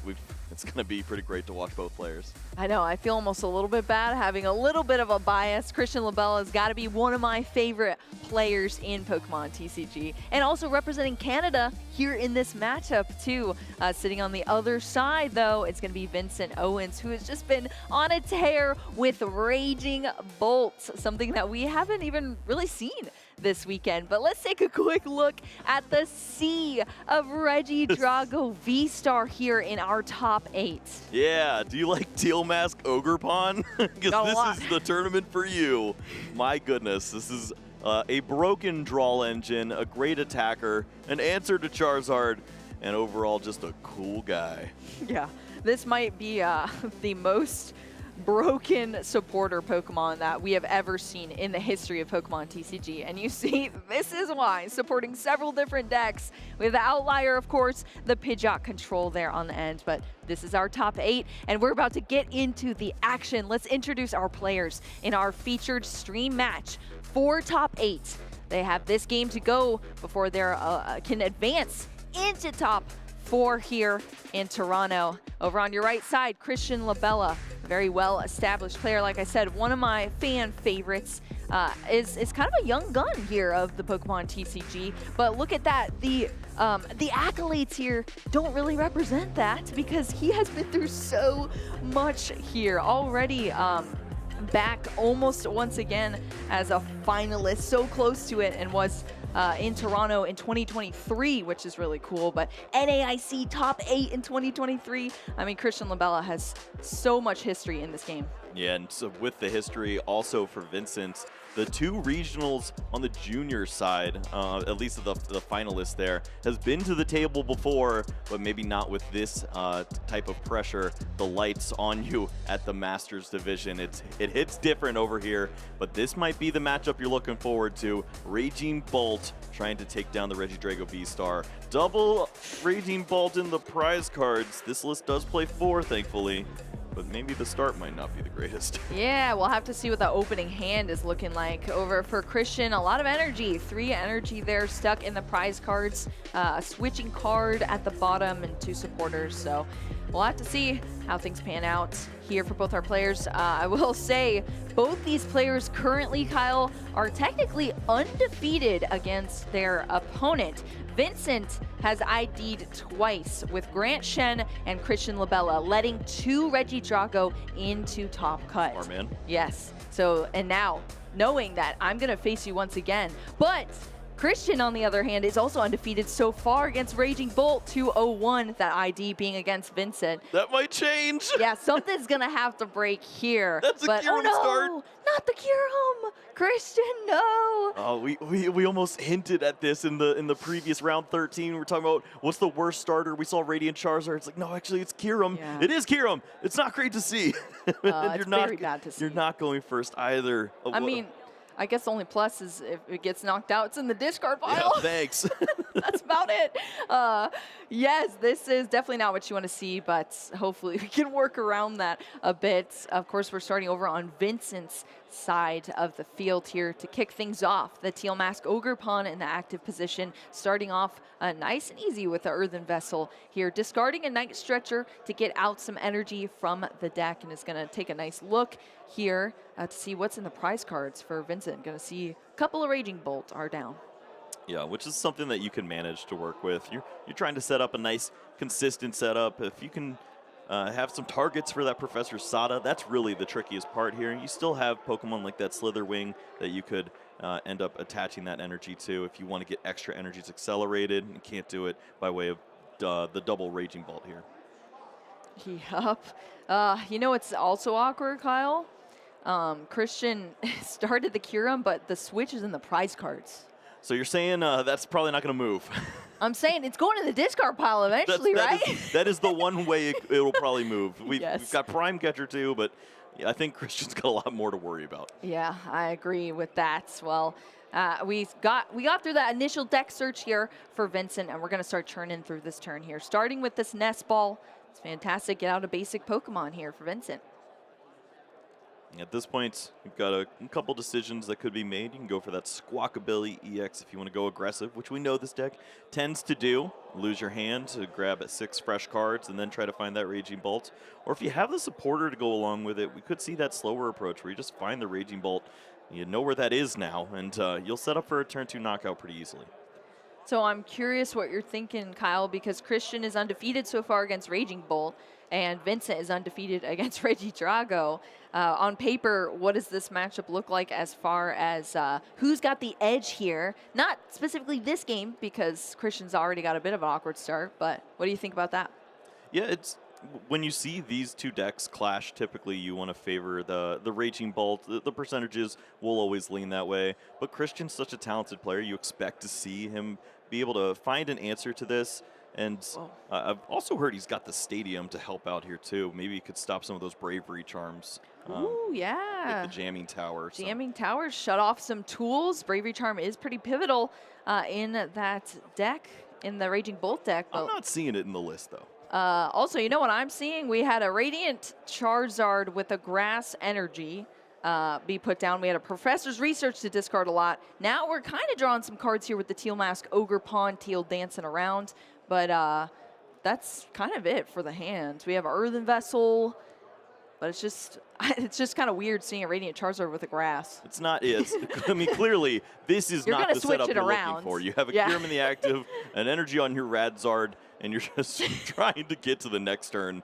This is one way to do just that. Oh no! for Vincent, you've got some opportunities now. If you can find some help, like a Prime Catcher here, huge opportunity. Knocking out either that lone Regidrago V, taking the energy off the Teal Mask, whatever it may be at this time, depending on how many energies you can get in play. This could be a disastrous turn where you take 2 prize cards that are very important. Yeah, speaking about Prime Catcher too, Christian, actually, that was one of the discards to the Professor's Research on that turn for Christian LaBella. So that's one very important resource down. It's just looking so awkward as far as the start goes. Whereas Vincent's playing this deck that can really run away with these turns. Radiant Greninja coming down for some extra support here. Going to be able to discard those energy, draw into some additional cards for the hands, and keep on chugging. Pretty great start here for Vincent. So many draws left to be had. The Radiant Greninja, the Teal Mask Ogre Pawn, if you have an additional grass energy, We see the fight energy now to see 2 more resources. Sada's added to the hand, and there are a few more ways to move Pokemon if it's not just the Prime Catcher. Pokemon Catcher is also featured in this list, and we could see some of those as well. Yeah, look at that. Pokemon Catcher going to be rolled. If it was a heads, you could switch your Pokemon, your opponent's Pokemon, but it is going to be a tails this time around. But yeah, having those energy in the discard pile already to be able to use the Professor Sada there, it's pretty darn good. Drawn to some extra cards as well. You'd like to have 2 targets there. Energy Retrieval is going to get us back this grass to reuse it now on the teal mask once again for this turn. Yeah, wise from Vincent to retreat and then find that energy off of the energy retrieval. Gave him that additional draw to maybe inch a little further. Unfortunately, finds the Raging Bolt after the Sada, so it doesn't have that second energy attached there, but I think you can manage. You're just trying to knock out a Kyurem at this point, as we did not see a way to move the active. Yeah, and Bellowing Thunder is one way to do that. That is for sure. I mean, this move is one of the reasons why Raging Bolt EX is so powerful. You throw all these energy on the board from the Professor Sada's Vitality, accelerating energy, your Teal Mask Ogre Pawn, accelerating grass energy, and you're doing 70 damage for each one of these discarded energies. So that is just, it's a fast-paced deck. It's so dominant in this format. It hasn't even caught a loss yet here in Toronto. And we're seeing why. Vincent's just keeping up the pace here and getting that Kyurem out of the way on the field. So now it's in the discard pile for Christian LaBella, and he's going to have to choose what happens next here, and I'm scared. I mean, the door opened. You saw the Kyurem knocked out. You can finally promote a relevant Pokemon and start attacking. But what do you do? Yeah. Your opponent has 290 hit points in the active spot. This is actually a list featuring no stadium cards, so there is no way to interact with that Bravery Charm. Oh, what list were we thinking about? There was some misinformation back there. It's okay, it happens. Gotcha. But we have a very difficult task at hand to remove this Pokemon or to start targeting some of the bench. It's a really tough call here for Christian, and honestly, he just needs to get a setup going at this point. That's what we're looking for here in the Pokemon TCG. Some sort of setup so you can carry out these turns. Yeah, I mean, Drago, we've seen this all weekend. We're going to continue to see it in this tournament. It has the potential to have very strong starts here, but as we see, Christian LaBella is still just trying to work through these turns. Earthen Vessel, discarding this Earthen Vessel to get out some more energy onto the field. We're going to be able to utilize the Teal Dance once again, draw into some additional cards. We already have 2 grass energy out for the energy switches. Christian LaBella can get those, but like you said, Kyle, we at least have the Kyurem out of the way here, and we can start to do some things. Let's see what this draw is. Mew EX. Not the greatest. Got a nest See ball. a few energies, another way to search out some Pokemon. It's just not adding up into that big swing turn, but this is maybe where you flip the script. That Pheasantipity can be so beneficial. Finding those 3 additional resources, maybe that leads to the Regidrago V-Star and starting to move some of these energies by way of energy switch. We're going to need some pivotal draws here. This is going to be a huge flip the script. Christian just taking a quick look at the discard first, putting down this Mew EX as well, and the attachment for turn to thin down the hand just a little bit here. We have one of those energy switches onto the Regidrago V already, and then we're going to utilize that Super Rod. That puts 1 lasting card in our hand for Christian LaBella here. Super Rodding that Kyurem. Is that the only target? I think that was it. I guess Kyurem's going back in. There's not much else to work with there. It's not exactly a attack that you're going to copy, but you're trying to burn this card out of your hand so you can draw 2 more resources with Mew. I think that was literally the only target, I'm pretty sure, in the discard. I don't know. Yeah, it could have been. I'm pretty sure it was. All right, well, we see the flip the script. What was it? Ooh, Kyle, what are we working with? It flipped the script, all right. That's a Regidrago V-Star. Professor's Research, Ultra Ball in hand, discarding some Dragon Pokemon in that Giratina V-Star. Now we got some other options for attackers here. Ultra Ball is going to get us that second Regidrago V as well. We're drawing cards here. We've restarted. We flipped the script. Christian LaBella is once again working with this hand. You just start to wonder what the perfect turn looks like at this point. Yes, you found the research. Woo! You found a way to continue drawing. You need an energy switch, but what attack do you want to use in this situation. Could you find Hisui and Gudra, some Pokemon, to try to stick around an additional turn? Yeah, 290 HP is so huge here with that Bravery Charm buffing up that Raging Bolt EX. We're going to see the Legacy Star here from Christian LaBella. 7 cards discarded. 2 are going to be retrieved back to the hand here. Of course, you see that energy switch being such a pivotal one. The Lost Vacuum. Vacuum. Oh, to take the Bravery Charm away. Yeah, that's a great way to move this.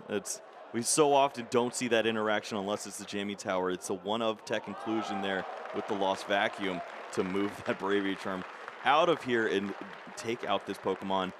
And then it's going to be Vincent on the back foot trying to find a response. Yes, this was a ton of resources by Christian, but you have checked the first box. You can't fall too far behind. And Christian, that's exactly what he's doing here. He's holding on in this Legacy Star to get those pivotal resources here. The energy switch to secure that last energy on the Regidrago V-Star. And then that Lost Vacuum. It's going to need some discards to get the Bravery Charm out of the way. But we still have more cards to go here within another Ultra Ball, now discarding that Dragapult EX to get this Gudra. Yeah, we've seen some players choose to go for the Dragapult attack. You use Phantom Dive, you spread some damage, maybe you get that active and you get some damage onto the back here, and then you can go for a boss and go for that big 4-prize knockout here. It seems a little better than using a Giratina in this spot. You don't want to lose those energies off the board, but do you set that up by way of Gudra first to stick around, Rolling Iron? Oh, yeah, that's that Hisuian Gudra doing some work here. That's back over to Vincent Owen now. This Raging Bolt in the active, heavily damaged here, only 90 HP left. Still has that Bravery Charm on it from Vincent, and Christian LaBella playing a little defensively here into Vincent. We got the Nest Ball coming down here to get another Pokemon out of the deck. And what, 360 is not a pleasant number for Vincent to see. He has to overextend with 6 energies in play. That's Sadas for 2, double Teal Mask for 2 more energies. You can attach 1 from your hand and lose every energy off the board if you want to knock out this active without having any switching effects to try to negate the Rolling Iron. Yeah, that Rolling Iron, so effective here. Maybe this is the strategy. I'm wondering if Christian LaBella took this against the other Raging Bolts that he's faced off against already so far in Toronto. Yeah, it's not the cleanest when you look at the Dragapult math and trying to set up for the multiple knockouts, but for longevity's sake, this is so crucial. Forcing your opponent to have all the right resources here, throwing down all these energies to try to knock out this Pokemon. It's so much, but Vincent's actually there. Yeah, you never can really underestimate the Raging Bolt here. We see these energies already being put onto the field from the Teal dances here, and now we're seeing the manual attachment there onto the Raging Bolt as well. Lots of energy down right now. Did make it awkward with the Hisuian Gudra V-Star, the reduction of the 80 damage if it's hitting into that V-Star. But look at that, all of these energy to say, oh, I'm going to take the knockout anyway here. Tons of energy discarded. It's 70 damage for each of those energy. 420. Yes, and that's going to take down that Regidrago V-Star, despite the Hisuian Gudra V-Star helping out just a little bit with that reduction. Christian LaBella is now down that Regidrago. Vincent Owen is leading even further now into this matchup, 3 prize cards down. And Christian, I mean, he was hoping to stick around that turn. He wasn't able to place some additional damage counters that would maybe lead to a big turn here. And so many resources have already been used, but the most important one at this point will be Iono, limiting your opponent's hand size, trying to stick them on a hand that just does not have any energies, so you can't draw with your Radiant Greninja, your Teal Mask Ogerpon. There's a world where Vincent does not find the resources. It's just so slim because the deck is built to find the simplest of resource to win a game. We have seen that world. That has been a reality in many of these matchups before for the Raging Bolt. But here, when you're Christian LaBella, you know, when you can't play offensively due to your lack of resources, you got to start playing defensively. And we've seen so much here. We see the flip the script now from Christian to draw into 3 additional cards. 9-card hand on the other side for Vincent. Yeah, that's a lot. Just laying it out there, Do you think Vincent could get a good attack off next turn now? I think so. This is when Raging Bolt is so scary. Yeah, you throw the energies back onto the field with Asada. You get energy retrieval to get your grass energy again, to put them on your Teal Mask Ogerpon again, draw into even more cards. Christian LaBella is just going to promote this Radiant Charizard and pass over the turn now over to Vincent. And not much else to say with a turn like that. It's slow. You're hoping to give your opponent that extra prize card so that Iono will maybe hit just a little bit more differently. You hope they overextend and knock out this Radiant Charizard. But for Vincent, he's got so many resources to look through. He's going to see additional energies here. You have to expect Pokemon Catcher, Prime Catcher, something to help out here and really lock this game up. Slow, but is it steady, Kyle? Is it steady enough to maintain here? But Vincent starting off already with this Earthen Vessel, searching out these 2 grass energy. That'll do it. Oh my gosh, and then another one. I don't need Iono. I think I'm going to be all right here. That's so wild. Earthen Vessel number 2 here for the turn to get a lightning energy as well as a fighting energy for Vincent. So many. And that's from the deck. So now we have 4 energy in the hand from those 2 Earthen Vessel already for Vincent. 3 of those energies instantly turn into 4 cards that will be drawn. Sada's is found, so that's 3 more cards. Pokemon Catcher is found. If this is a heads, this is a disaster for Christian. He's holding on. 2 for 2 there with the tails, unfortunately for Vincent. Get into that Sada now, has to target down 2 of these ancient Pokemon, get these energy on here, then you draw 3 additional cards. I mean, you see why Raging Bolt is so effective into this meta. You're just drawing infinite numbers of cards. Pink card is found. Prime Catcher to help out here. You see the energy attachment to the bench Raging Bolt. I can attack with this one now. It's only a matter of time until you see the Regidrago gone. And without the access to the Regidrago V-Star on the following turn, yes, you could see Radiant Charizard take a knockout, but it's inevitable that this Pokemon will be knocked out right afterwards. Yeah, that is such a bummer to see. Putting up that clean Raging Bolt EX off the Prime Catcher, which brought this Regidrago V into the active. It's going to be knocked out and leave Christian even further behind in this matchup. I mean, this has been such a dominant performance here from Vincent so far with Raging Bolt. There's another Bravery Charm in hand, too. Oh, my Vincent gosh. could have even given himself a little more hit points, but knows that the Lost Vacuum is in the hand, so wants to preserve that for maybe one final stand if Christian is able to make a comeback here. Well, we're seeing the discard now of these energy, knocking out that Regidrago V, going nice and slow here. Christian promoting the floater of the Mew EX, having that free retreat. Easy enough here to work around, but here we go. Vincent just down to 1 last prize card to take, and Christian has yet to even take 1 in this game, Kyle. Yeah, if you haven't taken a prize card and you've used Legacy Star, it's not your day. This is not working out here so far, and still have yet to lay eyes on the Iono at this point. The hand is enormous for Vincent. You have to disrupt this hand, start to put some pressure on. If you can attack into that Raging Bolt, maybe there's a world where you can knock out 2 Raging Bolt back-to-back on a absolutely stuck hand with the Iono. You see it at the bottom of the deck there. Christian's shaking his head. Yeah, everything has gone wrong, I think, so far here for Christian. So sad. Can I Pheasantipity draw into this? Oh, the Lost Vacuum now being utilized here to take out that Bravery Charm. Maybe Mew to help out restart for what looks like hand's been 2 thinned more down. Cards. 2 additional cards, 1 in the hand, up to 3 here. We got the grass energy for All the right. Teal Dance. Boo, there's another thing to worry about here. If he uses Iono, does he deck himself? Oh, no. How many cards are left? Way. What? It's right at 6. Oh my gosh. Wow, that was really close.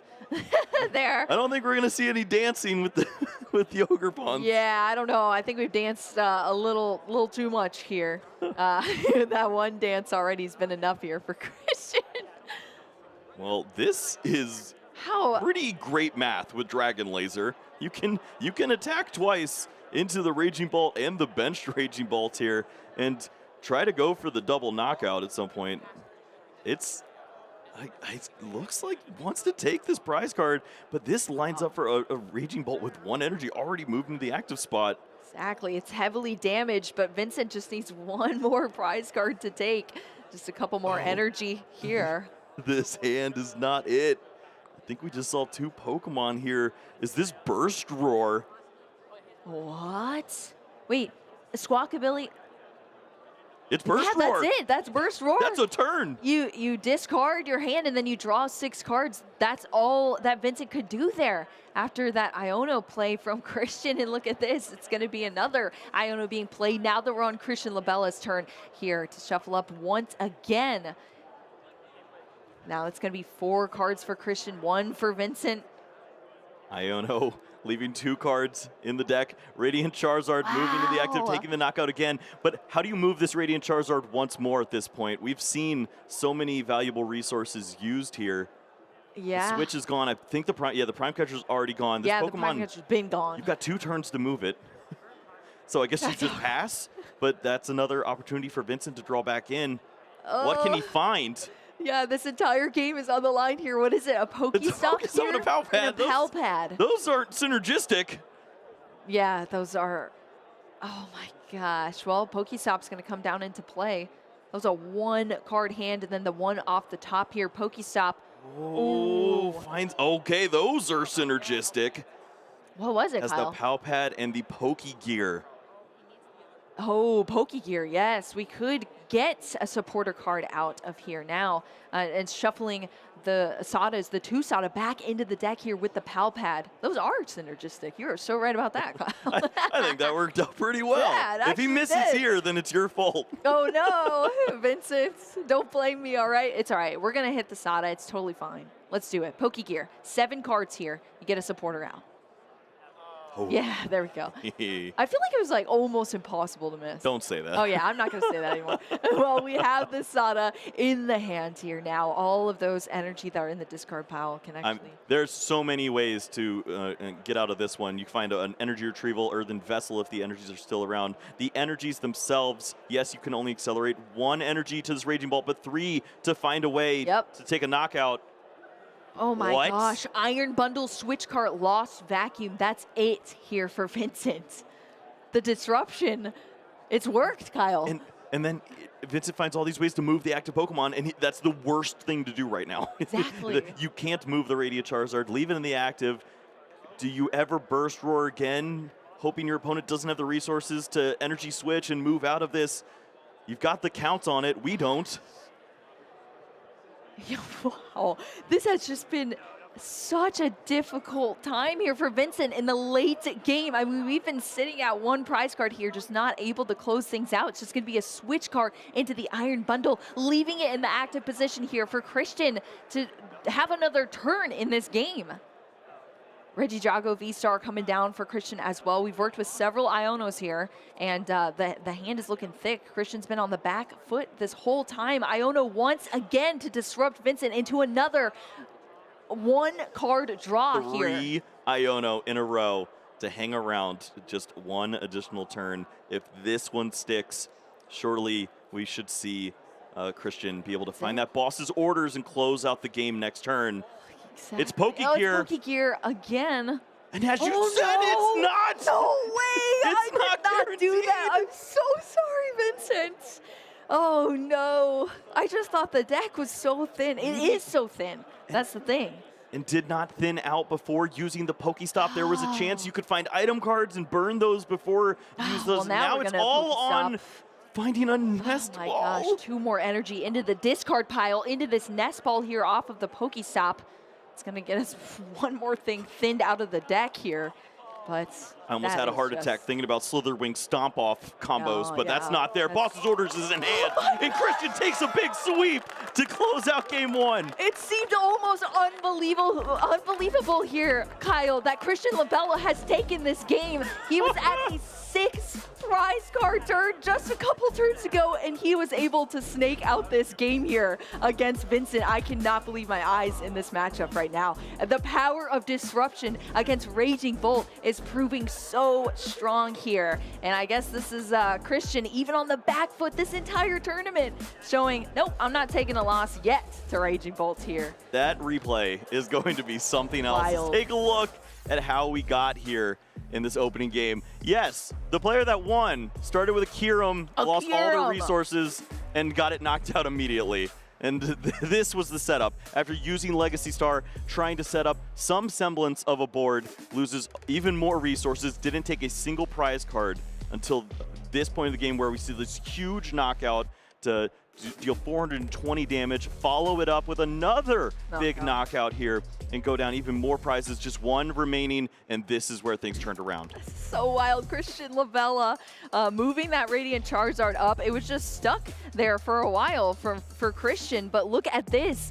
After the disruption from these back-to-back Ionos, Vincent was just not able to get there in this match here, even through a Professor Sada, and that leads to Christian flashing that boss's orders and taking the game here in the end. Christian LaBella, this is why I'm your biggest fan.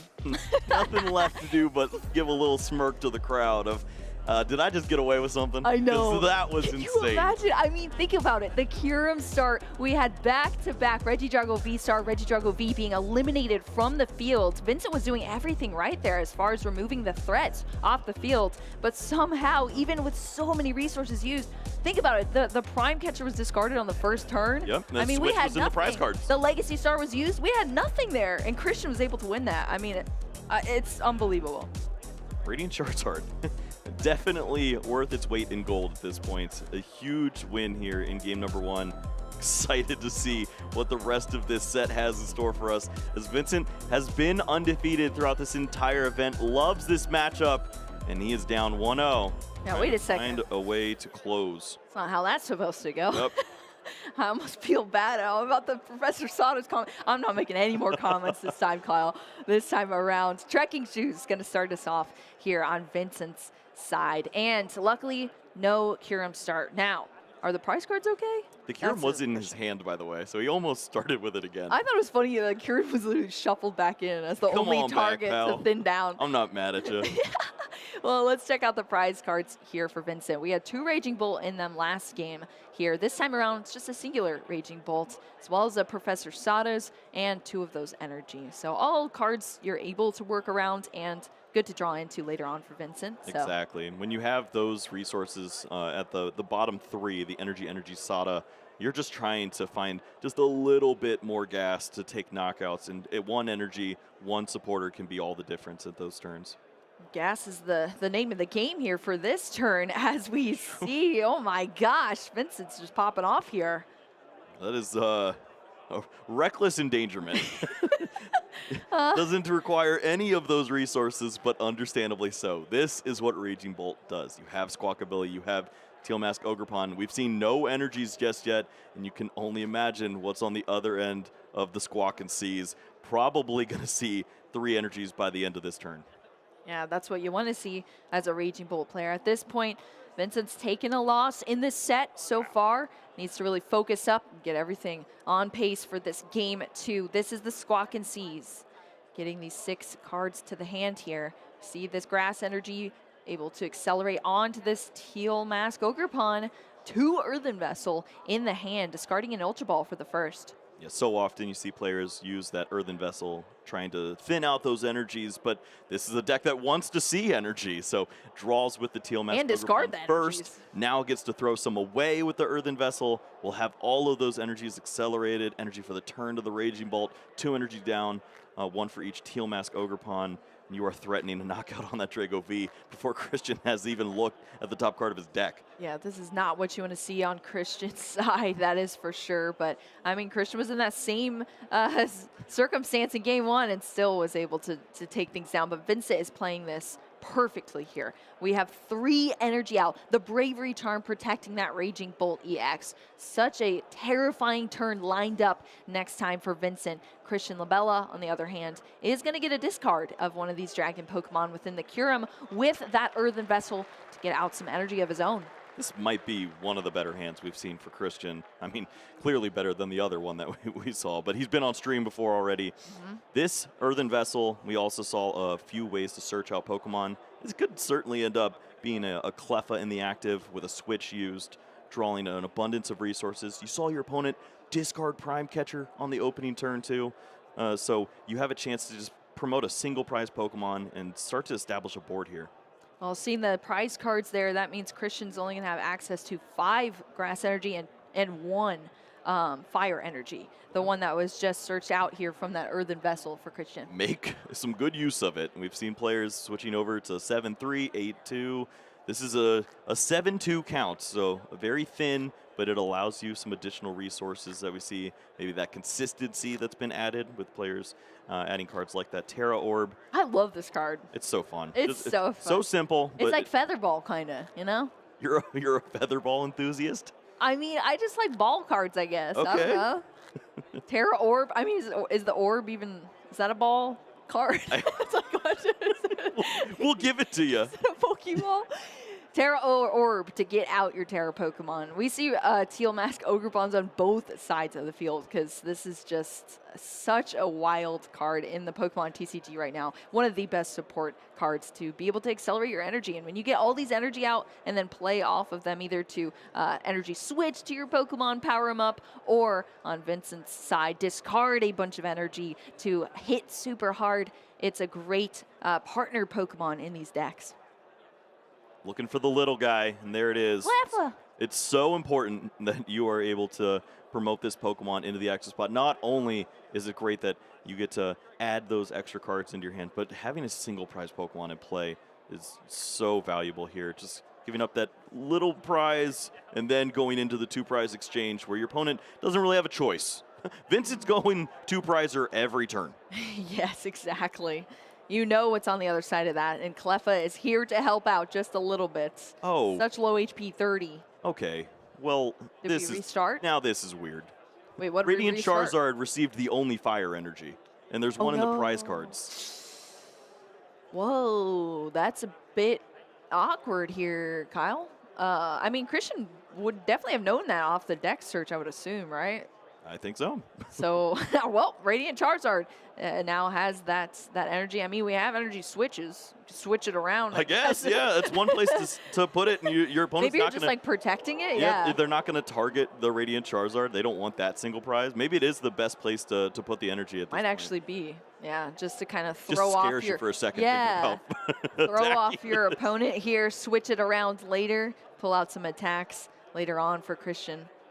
But now we're over onto Vincent's side of the And look field at here. Ooh, Iron Bundle. So this is part of this that's a little more tricky. With the Iron Bundle as opposed to the Pokemon Catcher, you can't target down specifically where the energy is, but Christian values that fire energy more than giving up 2 prize cards in this spot. And is going to lose the Mew at this point. And that's a lot to think about. Yeah, that's a bit scary here, having to put up a Pokemon, choosing the Mew EX. I mean, it helped in our last game that we saw with the restart ability when Christian had some slim hands or was able to make some slim hands, drawn to some extra cards. We were talking about the prize exchange here. The single prize was so helpful. Mew EX is a double prize. Vincent is wanting to see that, to have a nice, clean prize map. Speaking of nice and clean, everything has been going swell for Vincent so far with these resources. He has not had to think about too much here, just throwing energies around all over the board. Doesn't even have to discard that many energies to take a knockout on that Mew. Just 3 will get the job done. You feel probably pretty safe with that Raging Bolt in the active. With the Bravery Charm, your opponent has to have that Lost Vacuum, a 1-of copy, in order to surprise you with a knockout, and you also have energies on the benched Raging Bolt too. Pal Pad to shuffle in some of those Professor Sada as well back into the deck here for Vincent. We've already teal danced. We have a ton of energy out on the field. The Bravery Charm buffing up that Raging Bolt EX to 290 HP as well. everything is going to plan here for Vincent. We just have to keep the consistency of these turns. That was a scary part in the last game. Once that disruption started to come out from the woodwork, got pretty scary here, but so far everything nice and smooth. Raging Bolt EX gonna take a knockout with Bellowing Thunder on this Mew EX, take the first 2 prize cards of the game, and Christian LaBella is going to bring this Teal Mask Ogre Pun up and back into the Cleffa with the Prime Catcher. Yeah, the only reason to promote the non-free retreater is if you have the Prime Catcher ready to go as your first action. We see the Cleffa now in the active spot with free retreat, and all these great decisions for Christian to be had. He's got a way to shuffle back some resources here with the Super Rod. A pretty easy knockout to reach on this Raging Bolt, and you have the benefit of removing an energy from the board. Yeah, this is the 240 HP Raging Bolt. No charm protecting it this time around. Christian LaBella able to do something here, including this Professor's Research, discarding that Dragapult EX as well, and going into a fresh 7 cards for Christian. Anytime you see those dragon Pokemon hit the discard pile, your ears start to perk up a little bit. Christian with even more opportunities. Does not have access to the Hisuian Gudra yet, but that's probably not the attacker of choice in this situation. It seems like the aggression could be beneficial. It's so close to call, though. Your opponent has so many energies to return a knockout. There's 2 energy switch in the hand for Christian. And that means Radiant Charizard is an opportunity, too. There's 2 prize cards taken by Vincent. You could surprise with the Combustion Blast and have a single prize Pokemon ready. Get that. Flip the script. Access for Christian LaBella to use that as well this turn. 3 additional cards into the hand.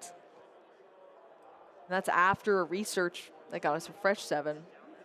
What are we working with? The 2 energy switch that are there. Boss's Orders. Couple of Pokemon in there. No energy, though? Or wait, yeah. It's not ideal. I mean, they're in the prize cards. That's true. They're stuck. Can't be surprised there, I suppose. Yeah, that is quite unfortunate. We've already talked about this is the only fire energy in play, or really in the deck at the moment. One stuck in the prize cards. Oh my gosh. Wow, this is the Legacy Star here. Christian LaBella going full throttle into this Legacy Star, discarding 7 cards here. 2 of them are going to come back into the hand after this V-Star power ability. Double energy switch was removed. There's so many cards that you're thinking about in this spot. Super Rod for access to the Radiant Charizard once more. Energy switch so that you can accelerate and surprise. Prime Catcher to knock out Pokemon that don't have Bravery Charm, or the Lost Vacuum to remove that resource. And you only get 2. Yeah, there's so many good options here, but I mean, this V-Star power is already so powerful. We can't do more than that, okay? We gotta limit it just a bit here. Yeah, this'll do. Earthen Vessel here to get us some energy right away now, and then a nice pink card. All right, here's the grass for Christian LaBella. Just having to use that V-Star power, not having the energy. Sad. And so often the Legacy Star has not been incorporated with a knockout. This turn, there's some potential now. You have the Radiant Charizard who can take the knockout. You could use all of your resources on the Regidrago V-Star, but that seems like a little inefficient. And here is the single prize Pokemon to start to mix it up a little bit here with the prize exchange. Yeah, the Combustion Blast here from that Radiant Charizard. That's going to be our attacker. It's a single prize attacker here. Christian LaBella is going to be able to draw into some of those prize cards as well. Sadly, it's not that other fire energy. It's just a couple of other cards in the grass energy. Yeah, that's going to lead. Super Rod was found, which is a huge benefit, as you can recycle this Radiant Charizard in the fire again, but as you're asking a lot from your deck again. Yeah, then you got to get the resources, get it back out once again, and that can prove sort of awkward. But hey, this Radiant Charizard, once again, taking some prize cards down here for Christian. We're over back to Vincent's sides now after taking a knockout on that Raging Bolt EX. This is the beefier Raging Bolt now. 290 HP in the active position. Already has that lightning energy attached. We've Teal Danced once so far in this turn. We're still going. Yeah, this Pokemon can certainly withstand another attack from Charizard, or if the energy switches were there for Regidrago V-Star, but we've seen all of those resources used. It is going to be single energy attacks or Teal Mask Ogrepons from this point forward. This is a huge point in the game for Vincent. He has chosen to go after the 2 prizes back to back and try to knock out this Pheasantipity along with 1 more V Pokemon here. He has the Pokemon catcher in hand to do that, but will this hand remain next turn? Exactly. A big risk. You're almost racing a clock here, trying to get to the 2-2-2 prize map before your opponent can get there. Is going to utilize that Pokemon catcher, bring that Pheasantipity EX up. We finally hit a heads on it. That's pretty great. And we're going to start to churn through that prize map for Vincent. But exactly what you said, Kyle, is the disruption going to take in effect, and how disruptive will it actually be? Vincent's going to try to give himself every single out here. Holding on, was that holding on to Briar? that's thinking pretty deep at this point. I feel like the map is pretty locked in on Pokemon catchers, but we'll see. Well, Professor Sada's Vitality found now for Vincent. Into the hand, we have this another Raging Bolt EX coming down. I believe that was off the Flip the Script here into the hand. I mean, this all could work out. All the cards in hand are fantastic. There's so many ways to win the game. It's will these cards remain? And for Vincent, yes, he's going to burn through resources, see additional cards. But his job is to play as many as he can right now so that later on in the game, he will have access to the game-winning cards. Yes, you want to have as stable of a board as possible here if you're Vincent, and that's what we're seeing right now. The Professor Sada's Vitality was able to target down those 2 ancient Pokemon, get a bunch more energy out. We've Teal Danced already on those 2. The Bravery Charm coming down onto the Pheasantipity EX as well out of the hand. So utilizing those cards so that if there is disruption, there's less to draw into that are ineffective if you're Vincent as well. And then we're going to take the knockout here on this Pheasantipity EX. That's 2 more prize cards down for Vincent, 2 away from taking this game. And it's up to Christian LaBella to work really on the defensive / offensive here to respond. Yeah, keeps the energies on the Teal Mask Ogrepon to have access to a Briar closeout. If it is the Radiant Charizard in the active spot, you have to expect that Pokemon is probably going to be attacking, but can Christian find an Iono? He had back-to-back-to-back Iono last game to get the job done. Surely he has something for us. I'm not seeing that in the hand, but I mean, there's a lot of cards in the hands. We have the Teal Dance into another Ogrepon here for Christian. Looks like eyeing up a Super Rod here for the turn as well. Just taking a look at the discard pile for Christian, but what are you seeing in this hand, Kyle, that we can actually work with here? Not much. I think there's just this Pheasantipity that could be recycled by way of the Super Rod, and then you can bring that back with Ultra Ball, see 3 more resources to then draw for this Iono. How many cards in deck? 7, 8? Oh, yeah, it's slim. It is slim, but we have some Flip the Script that can happen. The Pheasantipity was gone, and now it's back once again, thanks to that Super Rod that was drawn off the prize cards as well. This is the Flip the Script. Nest Ball Research. What was the other one? And a Gudra. That's not it. Nope. Now there is a knockout if you want to take the Raging Bolts. You have Prime Catcher in hand. Radiant Charizard could do just that. But you're hoping your opponent doesn't have that Briar, doesn't have a Pokemon Catcher to try to target down a V Pokemon. And we do. There's a lot of cards. We got it on Vincent's side. I mean, the board state has just absolutely been set up for Vincent, and that hand is huge. Christian has to disrupt it here, but we just haven't found that disruption, sadly, for this turn. Even despite the 2 Teal Dance and the Pheasantipity Flip the Script, just haven't got there. It's a clunky hand. We've already used our V-Star power ability on the Regidrago V-Star. Looks like the Prime Catcher that was brought back from the discard pile. Hey, I mean, if you go after the Teal Mask, you're playing around the Briar a little easier. This is just the knockout on the Raging Bolt now. 2 prize cards remaining. Teal Mask Ogrepon promoted to the active. There is a Pokemon catcher here to just take the cleaner knockout of the two with the fighting energy in hand. That's all that was needed. It's a heads on the catcher. The Teal Mask Ogerpon being brought up here. Vincent has the energy to take the knockout there. Last 2 prize cards down. Vincent Owen is fighting back here in top 8 and taking that game 2, bringing us to a game 3 here in our top 8 match, Kyle. I mean, after what we saw from Christian, I was certainly expecting an Iono. There had to be more drama to this game, but was unable to find it. Maybe the counterbalance of game 1 has caught up to him. We're going to reach a beautiful culmination here in game number 3.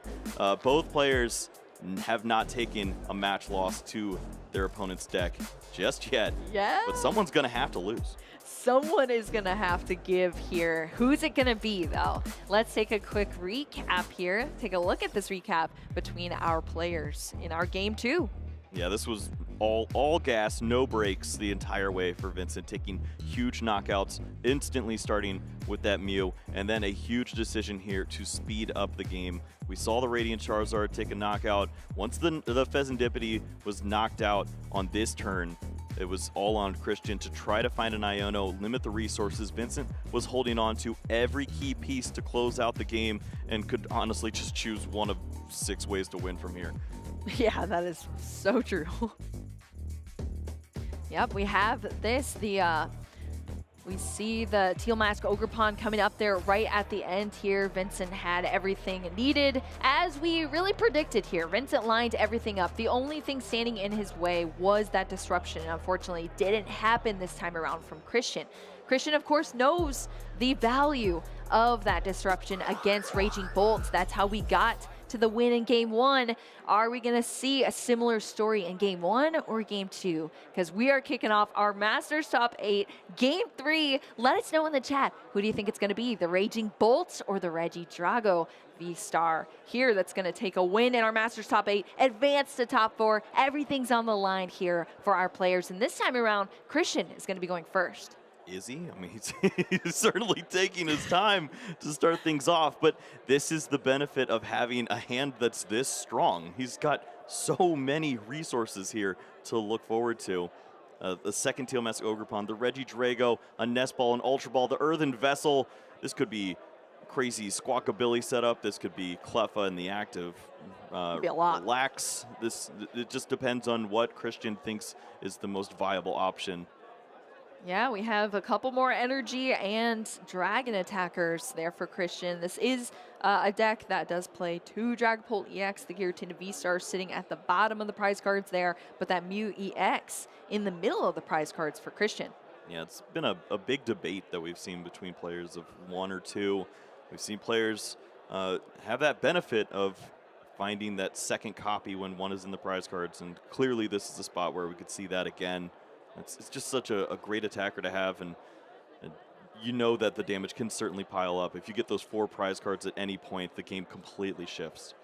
It absolutely does. Multi-prize card knockout's always a fun time if you're a Pokemon player. Well, we're going to see the Teal dance here on this Teal Mask Ogerpon. Oh, make it 2, Kyle. We're dancing out here. Teal dance once again.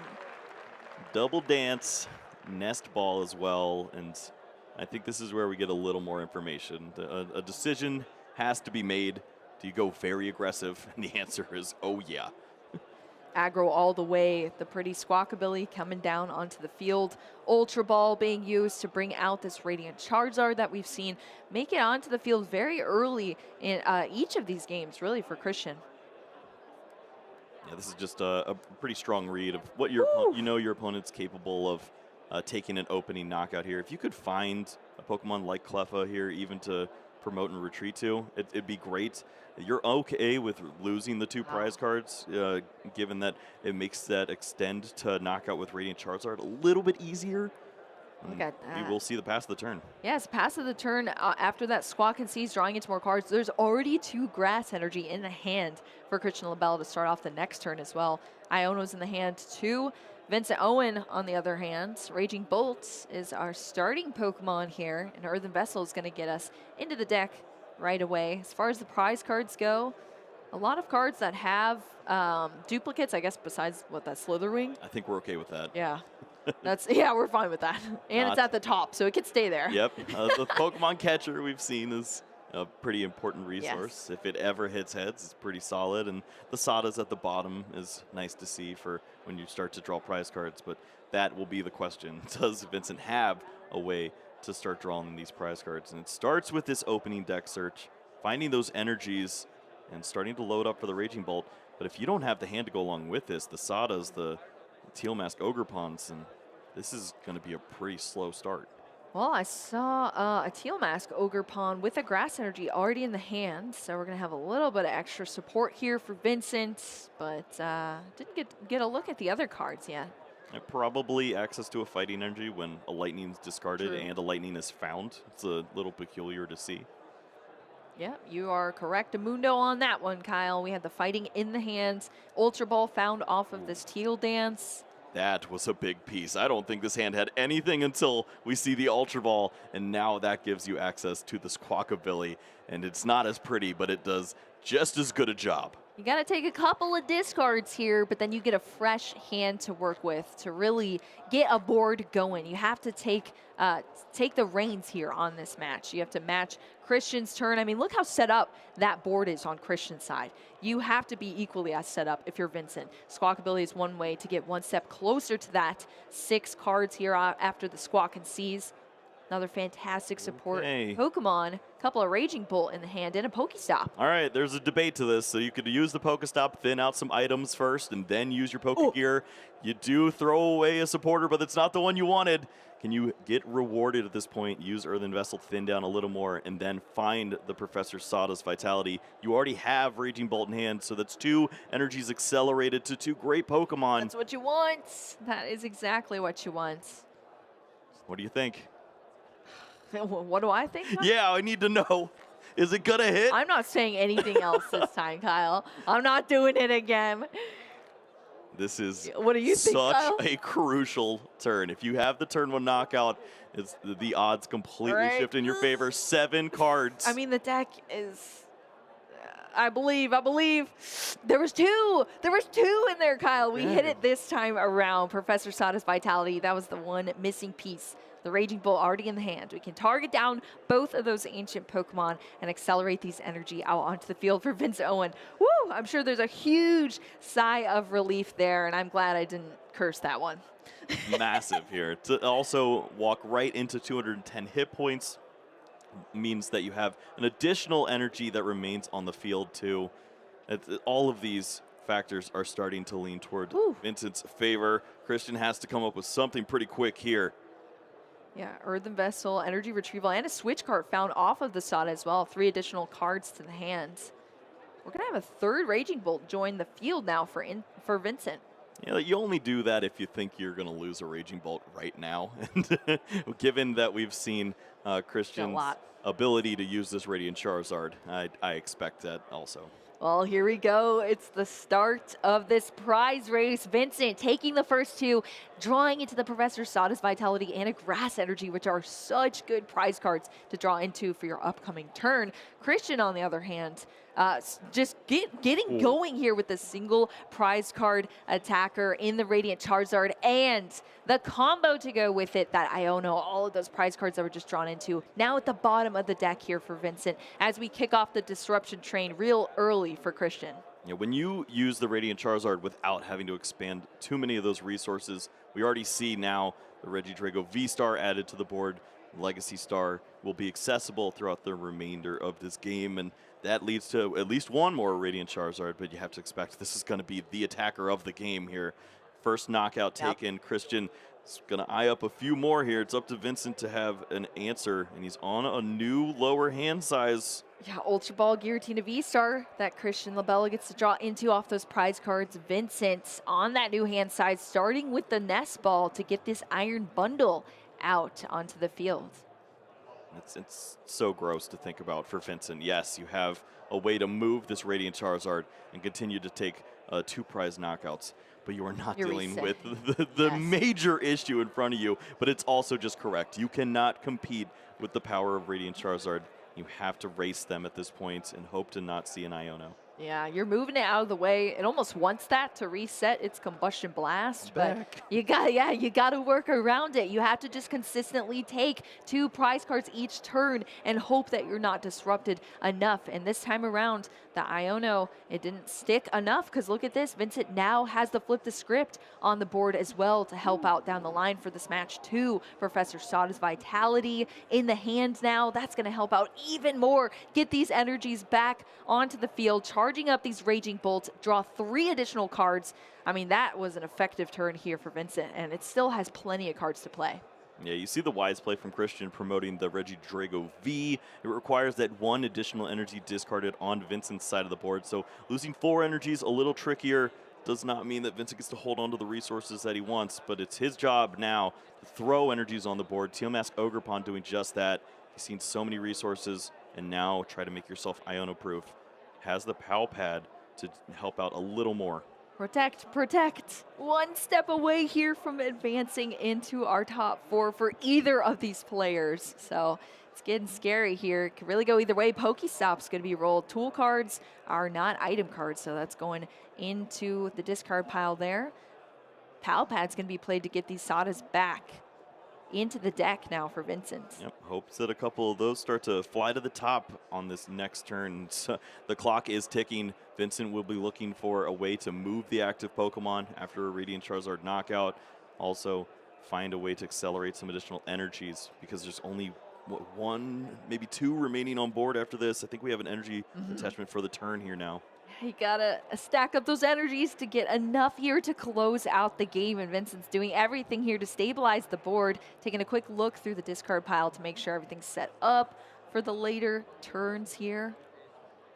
I mean, everything has to be perfect here for Vincent, but sometimes you're kind of just hoping as well that nothing goes wrong, and some of that is out of your power, because Christian has the ability to disrupt you and throw some obstacles in your way. We're seeing the discard of these energy now, deciding where it's going to come from though. And it looks like the 2 off of the Raging Bolt EX, 1 off of, or 2 grass off the bench. Yeah, this opens up for the Teal Mask Ogerpon to have the Briar extension into this Radiant Charizard. You have the Pokemon Catcher fighting energy and 1 acceleration. Well, even you don't even need the acceleration for the Squawkabilly knockout. There's plenty of ways to close out here. It is all on Christian at this point to start to find the resources. You know that he will find it. He has Legacy Star. Yeah. He has a way to manipulate this You can to try to get guarantee Vincent on a low hand. Exactly. Guarantee resources into your hand.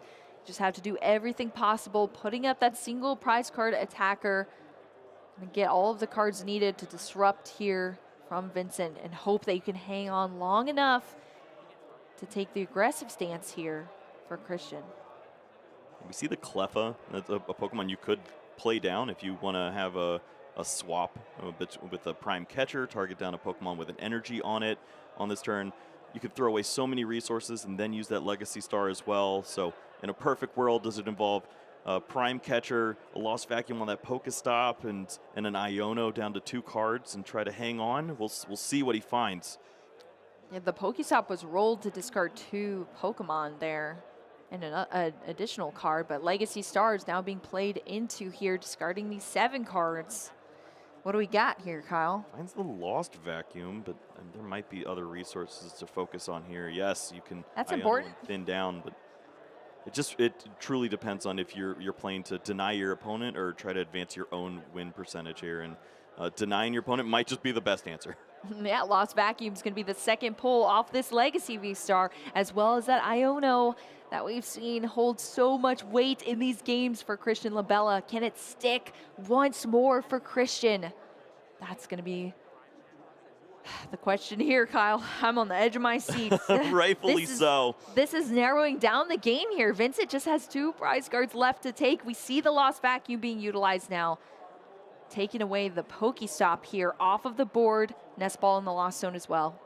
Yep, plays 1 down just to thin out even further. You could bench the Cleffa so you have that free retreat opportunity. Setting up a secondary attacker. You're doing everything you need to do, Christian, here. Everything. Energy switch to get that grass on the Regidrago V-Star before the Iono. That's 4 cards here for Christian. Vincent's going to draw into 2. Those 2 cards are going to be huge. I think I saw a Sada. Oh, man. I don't Well, know. we did not see a prime catcher just yet, and that would be a valuable resource to remove the Raging Bolt with the energy Yeah, that from would be play. huge. That would be huge. We've already It's used going to be the knockout on the Iono. active. What does Vincent have? 2-2 prize cards here. Oh, yeah, 2 more prize cards down for Christian. It's on Vincent to either take this game or give another turn over to Christian here. What's Vincent going to be able to do here in this turn? Of course, we have the protection that was established within that Pheasantipity EX, which is huge. 3 cards in the hand at this moment in time. Here's going to be this 3 draw as well. Raging Bolt, Trekking Shoes, Grass Energy. We have the Earthen Vessel and the Sada. That's a lot. That's like everything. Not a What are we way to missing? move the active Pokemon just yet. Ah. Trekking Shoes could maybe find Briar as a sneaky play. Oh my gosh, yeah. This is Looking going to at be the tough. resources here. Yeah, the Pokestop was eliminated in the last turn, so Vincent doesn't have that to rely on here to get into a catcher. What's Trekking this Shoes, yeah, what is card? the Trekking Shoes card? The Night Stretcher doesn't want it. Finds another shoe. They run in pairs. It's Sada. No. What is it? It's just grass a grass energy looking Oh for my some gosh, more one help. more. It was the catcher. Oh my. We're down to a flip. It's the flip of the century. It's a tails this time around Not for over Vincent yet. Owen. There's still a supporter for the turn. Professor This Sada's is looking 3 for. additional draw. What is it? One more catcher in the deck. I think the other I one's think in the prize so, yeah, cards. it's in the prize cards still. It's Finds one more. this. We still have another chance here. If this can be a heads here for Vincent, everything's relying on this coin flip. Can we get there? Oh, He it's a finds it, 4. gets the heads, and takes the knockout on the Squawkabilly, closing out with every energy. Vincent Owen moving into top 4 here in Toronto. Raging Bolt raging through Toronto as we see Vincent not taking a loss yet here to this deck. But oh my gosh, I mean, that had to have been the closest that we've seen because Christian LaBella clawed back in that game 1 despite all of the odds. And I mean, we went all the way to the end there, Kyle, between these players. I mean, we saw it all, and the cards couldn't have fallen in a more perfect order, just barely missing the Briar, using the supporter to draw into it, unable to use that card, does find the very last resource given that the final Pokemon catcher was in the prize cards, the top 2 prize cards. Yeah, my heart was like pumping out of That my was chest everything. there, Kyle. That was so scary. Think about it. We went through the Teal Mask over. We went through the Pheasantipity, the Teal Mask Ogerpon, the 2 Trekking Shoes to get there, and it all came down to that coin flip. Look at that. This is our game 1 here. Christian LaBella had to work with a Curum start of all things. That was so difficult here, and Vincent was doing everything in his power here to just keep up these prize cards being taken. Already down to 3. Look, we're down to 1 prize card. Christian has 6 here, and then look what happens next. Yeah, he ends up making what was one of the best games we've seen on stream so far. A huge comeback here with the Radiant Charizard helping out. And it led into this second game now where Christian potentially could find a way to close out, put on a great show with this Radiant Charizard, getting very aggressive on the second turn, attacking with this Pokemon that you don't expect to see so early, but it was all on Vincent to try to find a unique pattern, had to avoid this Radiant Charizard, take the 2/2/2 prize map, and try to close out here, and is able to do just that with a Pokemon catcher. Could it be repeated in the third game? I think you know the answer. Yes, I just witnessed it with my own 2 eyeballs, Kyle, and it was tragic. I'm a huge supporter of Christian LaBella, but look at this. Vincent was able to just keep up the pace here, work around the Radiant Charizard once again, take 2 prize cards there. Christian, of course, knocked out that Raging Bolt. Vincent was able to actually establish the recovery on the board within that Pheasantipity. So when this Raging Bolt EX went down, we had options there, and it was going to take absolutely everything to get there. The first Pokemon catcher we saw was a Tails, and we had to draw into that second one to be able to bring up the Squawkabilly and knock it out for the game. Vincent won that by the skin of his teeth, I must say, but Raging Bolt EX is on top once again. It's the story here in Toronto. Yeah, maybe a weaker Regidrago player wouldn't have given us that performance, but that was Christian LaBella on the other side. He knows exactly what he's doing, set up for some pretty great gameplay between those two. And I mean, that is the perfect story of knowing how to win a game and just being consistent with your game plan. Yeah, sadly, Christian LaBella is another Canadian down here in Toronto. We've been talking all weekend about if a Canadian can take things home here.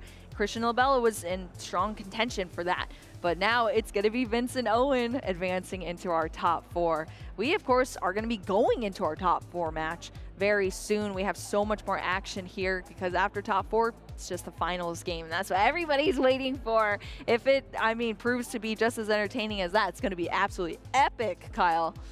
Yeah, we have some great players still remaining. Caleb Gedemer and Lucas Zing are still fighting it out in the top 8. Lucas is Canadian. Yep, there so we have that player to look out for. We also have Callie White, who we featured on stream, winning Reggie Drago Mirror, as they said they would, sure enough. And Cal Connor taking down Hassan, who was on a control deck. Cal knows his way around control and is handling that quite well with Reggie Drago. We'll have a difficult match in Owen next round, it looks like. But on the other side, could potentially be 2 Canadians in our top 4. Oh, that would be great. That means the chance is still there. I guess one thing's for certain, though. Reggie Drago is all over this tournament, Kyle. They're advancing further. Not that time around. Will the Raging Bolt be able to take down all of these Reggie Drago? Is it just a Radiant Charizard deck at this point? What do we call that's this? true. Yeah. I feel like that was just a Noctowl sitting on the bench. A Legacy Star is just an ability you use. You don't care about the attacks. Well, it's kind of wild, too, because we've seen the Reggie Drago play against Raging Bolt like that, with leading with the Radiant Charizard, and honestly, sometimes they just get wiped. It's actually really difficult, even with that one slim strategy that you have. But, the Raging Bolt players have been decreasing slowly over time. But, hey, all it takes is one. Yeah, it worked out pretty well there. We saw a great run from both of these players. Vincent will continue on after that Pokemon catcher flip. You play the cards in there. Yes, you don't love the flips. So often players are frustrated by that, but this is a strategy we've seen taken all the way to the finals of the World Championships. We've seen the Roaring Moon players using Pokemon catchers, and we've seen them for a long time now, Boo. We've seen a lot of coin flips. It's a risk, but it also adds a little extra heart palpitations for us. I was like, oh yeah, that was a match for sure. I'm so sad to see Christian LaBella go there, but still piloted Reggie Drago. He's been playing it all season.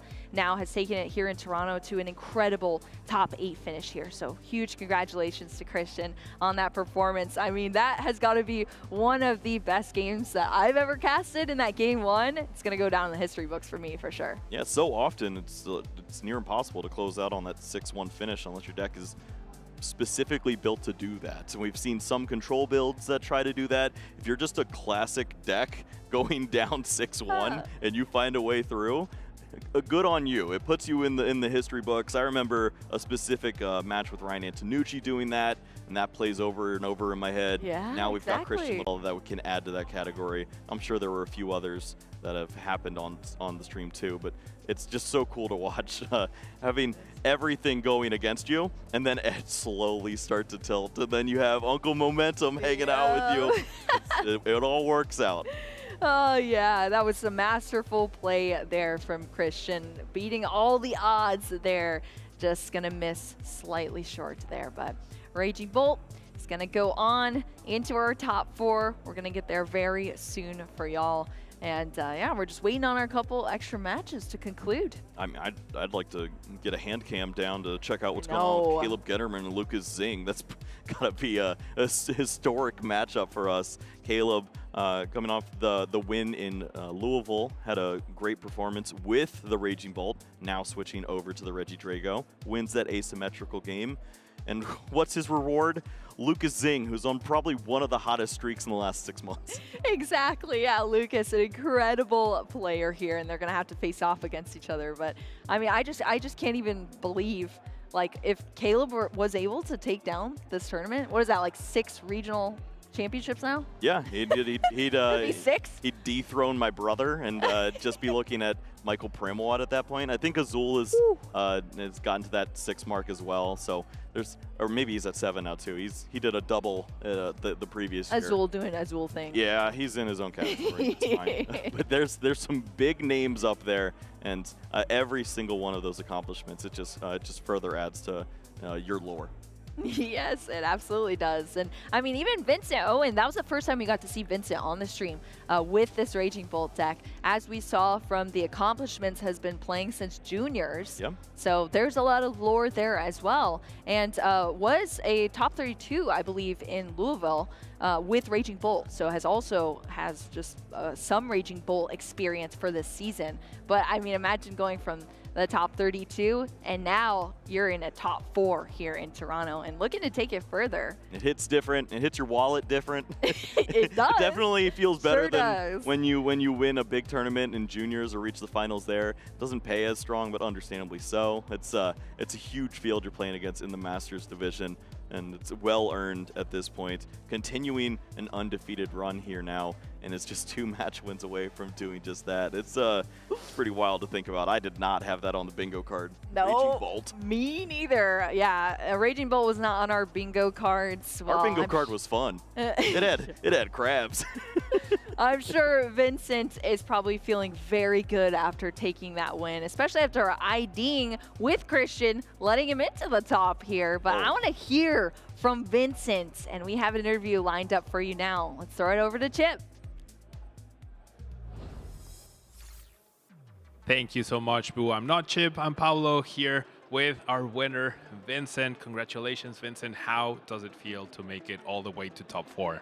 Yeah, it feels great. Tried everything I could to lose game 1 and ended up doing that. But yeah, I'm just happy I was able to bring it back. And one of those catchers had to flip heads eventually, and so I'm glad it was the last one. Yeah, I mean, that catcher was definitely very clutch. Now, tell us about your tournament run so far. You were undefeated against Raging Drago so far. Were you expecting a lot of Raging Drago? Is that why you chose Raging Bolt for this tournament? That's exactly why. I figured Drago is probably going to be the most popular deck in the format. It's probably the best deck, along with Charizard. And so I decided that I think the Drago matchup itself is pretty good. I played it in Kentucky, and it went pretty well. Did well against Dragos, and figured the meta has changed a decent amount since then. But Drago was still very popular, and then Zard was more popular, and so I figured kind of an easy, not an easy fix, but like something that you can do to make that matchup better is play a Briar, which also helps in a lot of other matchups like the one prize decks like Guardy or Lost Box, which should get more popular. And so the the reason that I thought it would end up being pretty good was because it just the Briar kind of collateraled a lot of the decks that gave the deck trouble for the most part originally, and so it ended up working out. You need a little bit of luck to make it happen, but yeah, that's ultimately why I chose the deck. Seemed good, and apparently it is. So yeah, I mean, Charizard obviously has been doing well so far in the Surging Sparks metagame. Usually not a great matchup for Raging Bolt, but you've mentioned how Briar is so key. Like, has that been, how many Charizards have you faced so far? Did you beat them? Was the Briar the key to beating them? Yeah, I played 3 Charizards so far, and they're all pretty tight games and sets, but the Briar definitely did help in a lot of situations, and even if I didn't use it, it was still a card that was just kind of it was just an option, it's just something that I could have to help me win the game, and ended up making a big difference, and actually ended up helping in a lot more matchups other than Charizard, but I'll take it. It was originally for that, and it did work, so yeah. So what other matchups has Briar helped you so far to get to this point? Well, Drago. So game 2 there, I was setting up the Briar option, but I didn't know if he knew I played Briar. And so at the end, I was like, you know what? I could Briar right now and win the game and knock out this Charizard, or I could flip a coin and just see if I don't have to reveal that, because he may or may not know, and that could be a win condition going into game 3. And but yeah, it's helped against other Dragos, and it actually helped in my kind of a win in game against Kieran playing Lugia, because I was able to take 2 knockouts by gusting around the Cinccino, and then I was able to Briar at the end of the game because he didn't know I played the Briar, and take a knockout on that Cinccino and win the game from there and kind of steal game 1. And so it's been pretty helpful in a lot of those situations. Yeah, I mean, the surprise factor is definitely important. You mentioned yourself, right? Like, a good tournament run is skill, consistency, a little bit of luck, and the surprise factor can help you get all the way up here. So now you're in top 4, right? Do you expect to go all the way to the top? Like, did you think you could get here at this point? In this tournament, I wasn't expecting a whole ton just because the nature of the deck is a lot of coin flips and a lot of things have to go right. You know, you can play as well as possible, but you know, if those coin flips don't go your way, or you know, just you whiff a turn 2 Sada, you never know. But I was pretty confident. I was originally thinking of playing the Iron Thorns Dragapult deck, but I thought last minute, you know, the meta seems like actually kind of okay for Bolt again, and I decided to make that call and just run it. And yeah, I expected the deck. Seemed like it was looking good going into this tournament. Didn't think it was going to be this good, but apparently it's doing pretty well. So yeah, I've had high hopes for it, and it's met them. So. Yeah, and I mean, there's plenty of other Regidragos in top COD, so I'm sure you're happy to see that. Now, Vincent, before I let you go, get some rest before your next match. Anyone you want to shout out? Anyone you want to thank for that's helped you get to this point? Yeah, I'd like to shout out first and foremost my parents. They supported me playing Pokemon for a long time, and my dad went with me to this event. I usually don't go with them, and I usually go with some friends, but this time decided to take a road trip with him, and so he's here, which is extra cool that he's probably watching the stream right now. And I'd like to shout out my friends back in Myrtle Beach for helping me test and going with me to locals and like cups and challenges, and you know, helping me practice and everything. And shout out to my friends in Minnesota who, even though they don't play Pokemon and don't watch, don't really know what's happening, they always support and are cheering me on. Like my phone's blowing up in my pocket right now. So yeah, shout out to them.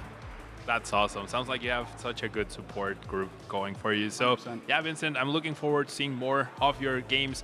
If you're watching at home, don't go anywhere. We will be right back with more Pokemon action.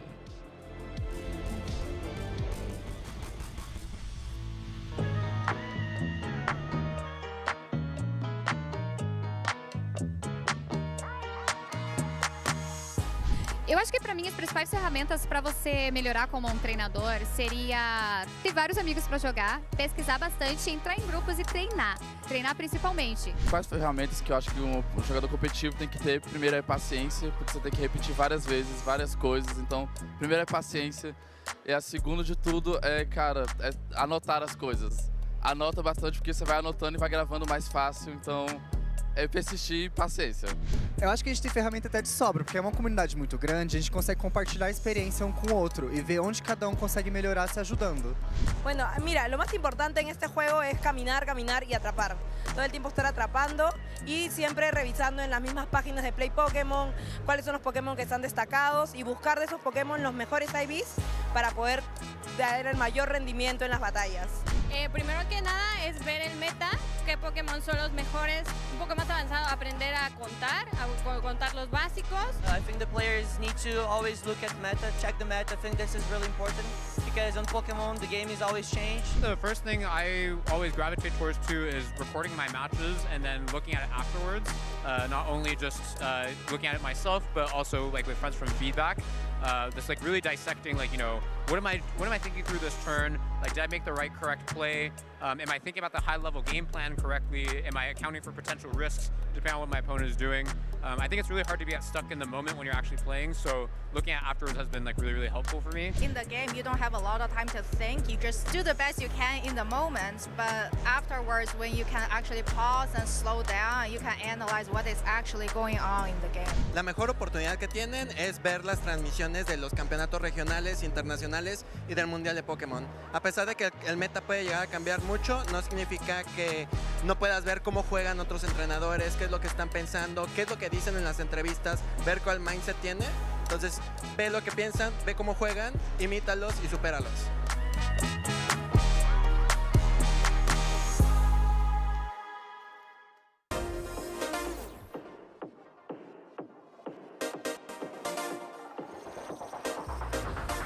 I have a lucky item. It's in my fanny pack. I keep it with me. It's a little incubator that has the Pokemon egg in it. It looks like the in-game incubator. And then my ritual for getting ready for these is I build a team and I take a step away. I'll take 6 hours, go hang out with friends, go get some dinner, and then I'll come back to it. And if it looks good to me, that's what I run. I do have a pre-tournament ritual. I grab all of my Mimikyu. I also have a bag and a poncho, which is not currently with me, but we all just psych out and we just get ready for the first game. I don't know that I have any specific good luck charms. But something I do like to do for regionals is set my mind on a deck way in advance. And then instead of worrying about trying to figure out like what the best thing is that day, I'm just gonna get really good with whatever deck I chose and get a month's worth of reps in so that I know what my matchups are rather than trying to figure it out on the fly. My good luck charm before or during a tournament are actually plushies that my daughter gave us. So we travel as a family, and they make sure that I always have my little Galarian Ponyta and my little Umbreon that go with me wherever we go. Before the tournament, I usually just like to really not play any Pokemon before. I want to just clear my head as much as possible, just so when I go in fresh and having fun. Burnout's the worst thing, and I like to just cleanse a little bit before. Plus, I have Tink as my good luck charm. I always ride with my friends here, so we always try to listen to the Beach Boys on the way here, and that's always really helped us. One of the first cups my friend won, we listened to Beach Boys for probably 2 hours straight on the way there, so that really kind of has become the ritual now.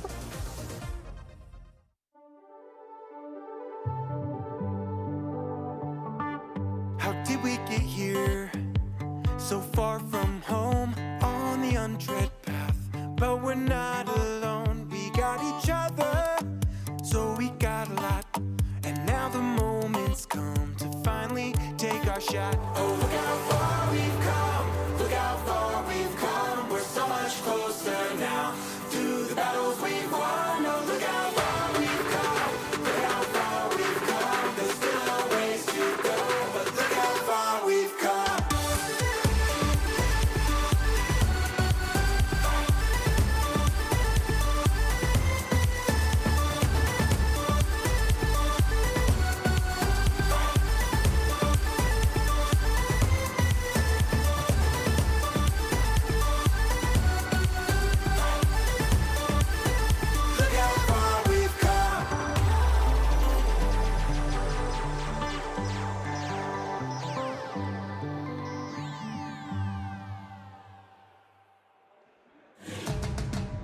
Pokemon trainers, you are tuning in right now to the most exciting part of our regional championship here in Toronto. We only have 2 more featured stream matches to go. Our crowd is huge out there right now. That was only the back half that you were seeing. There's a lot more seats ahead of them. So I'm Shelby Boo here with Kyle Sablehouse. We just took you through a very scary top 8 match. Now we're about to take you into top 4. It was flipping and ripping. Everything was going crazy. It was exactly what we needed. I did like to hear from our top 8 winner there, speaking about incorporating that Briar. Didn't want to give away the technology. Didn't get to show us a really cute play, but you know what? You save that, and maybe you can surprise another player. He's going to be looking at Cal Connor on the other side. That is Vincent Owen, and if Vincent can handle Cal, he will be in the finals, taking on one of these 2 players. Yes, one of these 2 players that we're going to see on our stream very shortly. Let's take a look at our updated bracket now, what we've been churning through all day here in our day 2 in Toronto. Look at that. Every game went to 3. Some pretty been close, wild matches that we've had here. Adds to a long day, but it's well worth it to crown our champion here in Toronto.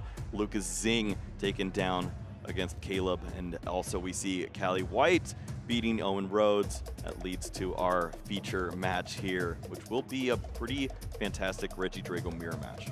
Oh yeah, the mirror match. Callie White was talking about it. Let's take us down to the stage, introduce our players.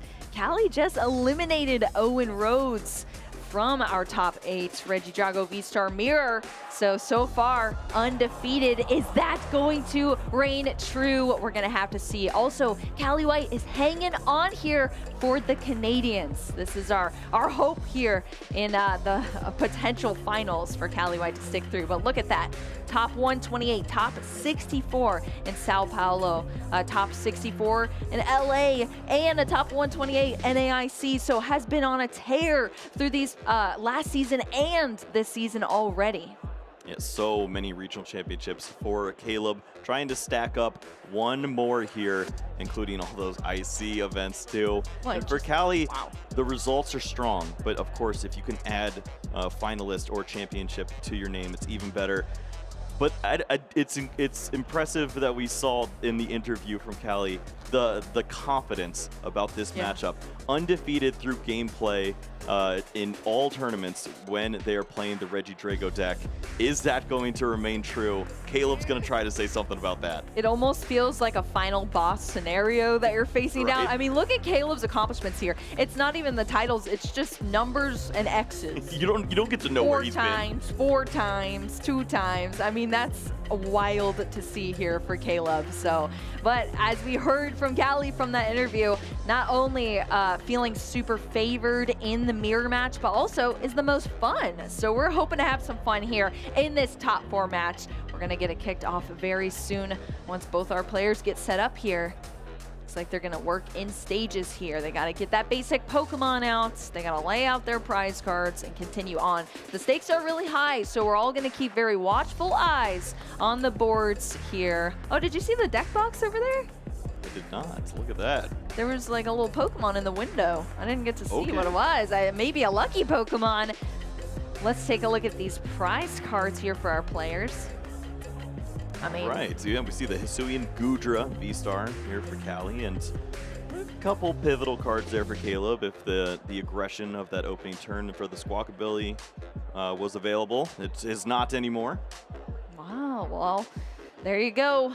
That's the prize cards our players are going to have to work with here. I knew it. It was a Shaman level X in the deck box. Do you see it right there?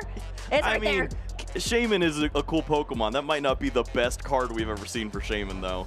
Oh, do what you want, though, buddy. Dissing the Shaman here, Kyle. It's a great choice, but not the right card. Well, Caleb's going to choose to go second here, starting off this matchup. We're kicking off our Masters Top 4 here in Toronto. The stakes are so high here. It's a mirror match. Regidrago V-Star. We're so used to seeing this. I mean, we just saw this at LAIC. Yeah, this is something we see plenty of. For this setup, however, a little frustrating for Caleb to start that Radiant Charizard. So often, this is one of those detriments that happens in this matchup. Yeah, you have a single prize Pokemon in the active spot, but you don't like losing that Pokemon early. You don't like how awkward it can be, especially if your opponent plays it a little slower, which is something that Callie tends to do. Yeah, it's just one of those things where you start it and you're like, okay, cool, gotta work through this now. Well, great. I can't go fast. Yeah, I can't go fast. We're gonna take one step behind here. I would presume, Kyle, would you say so yourself, that going fast in this matchup, pretty good, huh? It can be, but there's also some benefits to slowing down the pace. It's about picking your spots, and if you can find opportunities to press your advantage without overextending or using that legacy star, sure. I'm all for taking the opening prize cards. Well, we've seen the way Callie has played this Regidrago V-Star has been exceptionally conservative in the last match that we saw when Callie was on stream. So I'm interested to see if that's kind of the same way that we see this time. A Teal Mask Ogerpon is going to get a Teal Dance energy and then just an energy attachment for the turn as well. And that is it that's being established there on this first turn for Callie. No benching of the Regidrago V. That is difficult to see. It means at least a turn 3 clock for Callie, and also the pressure that can be placed on single-placed Regidrago Vs from this point forward is pretty brutal to follow along with. We'll see if Caleb has the resources, starting with that Terra Orb, so can find a Pokemon. It looks like a Pokeball. You're still on this? Yeah, it doesn't find any Pokemon. I'm sure a trainer could throw this. Is that what qualifies as a ball? No, I think that actually is. In VG, that's what they throw to Terra the Pokemon. You know what I mean? So I think that's what gives them the little hat. All right, you can have it. All right. Hey, either way, this is going to net Caleb a nice little Terra Pokemon. Are you familiar with any Terra Pokemon in this Regidrago list? How about some Teal Mask Ogerpon? Yeah, there's the green guy. The green guy that almost briared itself to victory. That would have been pretty sweet. And it's not something that pops up in this game, but having that additional energy on board, so beneficial. Even that one energy you draw, or the one card you draw, rather, can be the difference between a good hand and a great hand. Yeah, I mean, we saw that in our last game with Teal Mask Ogerpon. It was just on the Raging Bolt side, getting those draws into that last Pokemon catcher. It helps out just as much here in Regidrago decks to get that support and to accelerate the energy to be able to energy switch and line up those attacks as well. So Caleb is looking pretty calm, cool, collected. He is no stranger to our stream table. I feel like we've seen him back-to-back. Of course, just seeing him in Kentucky, in Louisville, where he took everything down, defeating Lost Box and Michael Davidson in the finals. Looking to get there again with Regidrago this time around. A very different road than Caleb had the last time, running over everybody with the Raging Bolt. Has to work for these wins a little more with the Regidrago, but it's worth it. You have plenty of opportunities to try to outplay your opponents, but this hand in particular doesn't give you that. You don't even have an additional basic Pokemon. It's almost like mirroring the board states at this point. Yep, and I think the decision's made for you here. If you didn't want to lose the resources then, you certainly don't now when you draw Prime Catcher. Huge. Iono seems good, but your opponent didn't do anything. Yeah, that is tough. It's just going to be playing the Prime Catcher that was just drawn into here for Caleb. So using the resource, and then we are throwing some cards away and jumping back into the deck. 7 cards to the hand. We're going turbo mode, Kyle. Are you about it? It worked out. If the hand didn't look like this, maybe I would have been slightly more appalled. But your opponent did not show you any resources. You draw into not only the Regidrago, but the Cleffa itself. Another nest ball. This is a full board with a retreat into a Cleffa, drawing up the hand and preparing for a turn 2 attack. It all worked out. You just lost a few resources along the way. Yeah, lost a couple resources, but taking the edge in this game so far. Exactly what you said, Kyle. Callie didn't put much on the board in that turn 1. So Caleb wants to kind of take the pace of the game in his direction. I can't with you, Kyle. First you want to play fast, then you're scared to play fast. You're too wishy-washy. I really was thinking about Iono when I saw all the resources, and then it just, once this worked out, sure, you can have it. This, you're like, oh, well, it worked out. So you didn't tell me we were going to draw Cleffa. Yeah, that's pretty good. If we had Cleffa down, it'd be a little different. That's true. That is true. Well, Cleffa is now right there in the active position. Just a little 30 HP Pokemon, but you've seen how much Cleffa has helped. And look at that. So many cards drawn to the hand here for Caleb as we pass the turn. Well, not pass the turn, because the Grasping Draw is the end of the turn here from Caleb. Huge hand. Callie White on the other side is dealing with a smaller hand than that. And of course, after a very lackluster turn 1, is it going to be equally as lackluster here? What do you think, Kyle? Well, now another decision. Is it Research or is it Iono? Your opponent just refilled their hand up to 7, so at least giving them 1 less resource seems to make sense. If you play down that Iono, you can start to find a little more help. You have a free retreater in the active spot. Can you be as blessed to find the basic Pokemon this time? Well, we've been talking about the aggression versus the conservative play. Callie is going with the Iono this time around. I mean, Caleb had a huge hand as well there, so each of our players are going to have fresh 6 cards after they shuffle and put those hands to the bottom of the deck. And we're going to draw into a lot of Pokemon here if you're Callie's side. That will work. You see the Regidrago, the Ultra Ball, discard them. Discard the Kyurem. So at least 2 more Pokemon to hit the board at this point, and the nice refill of the hand with the Cleffa. And this is where players have felt comfortable asking to go second in this matchup. We saw Caleb actually won the coin flip, wanted to go second, because although, yeah, you could promote a single prize Pokemon and avoid your opponent going for a really aggressive setup, you just want to buy time. You want to promote that single prize Pokemon, set up a board state that's not nearly as vulnerable, and then start to make that exchange. Well, Callie White has been championing the mirror match and how it's super favored toward their deck. What do you think? What's the reason for that, Kyle? It's both fun and can take things away. What do you think the strategy is behind that? It depends on if you feel comfortable going behind in matchups. If you have an opportunity to watch your opponent overextend and then you pick that pivotal spot and you're comfortable in those Capitalize spots, on it. Go ahead.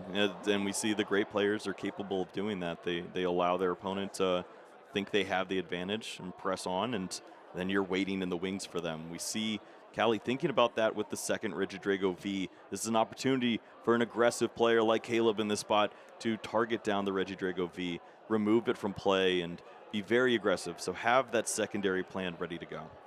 I like that a lot. It's almost playing mind games out here on the field between our players and severely keeping track of our resources as well. It's almost like a turning the tables in your favor just from how well you know the boards on both sides. Pretty cool here.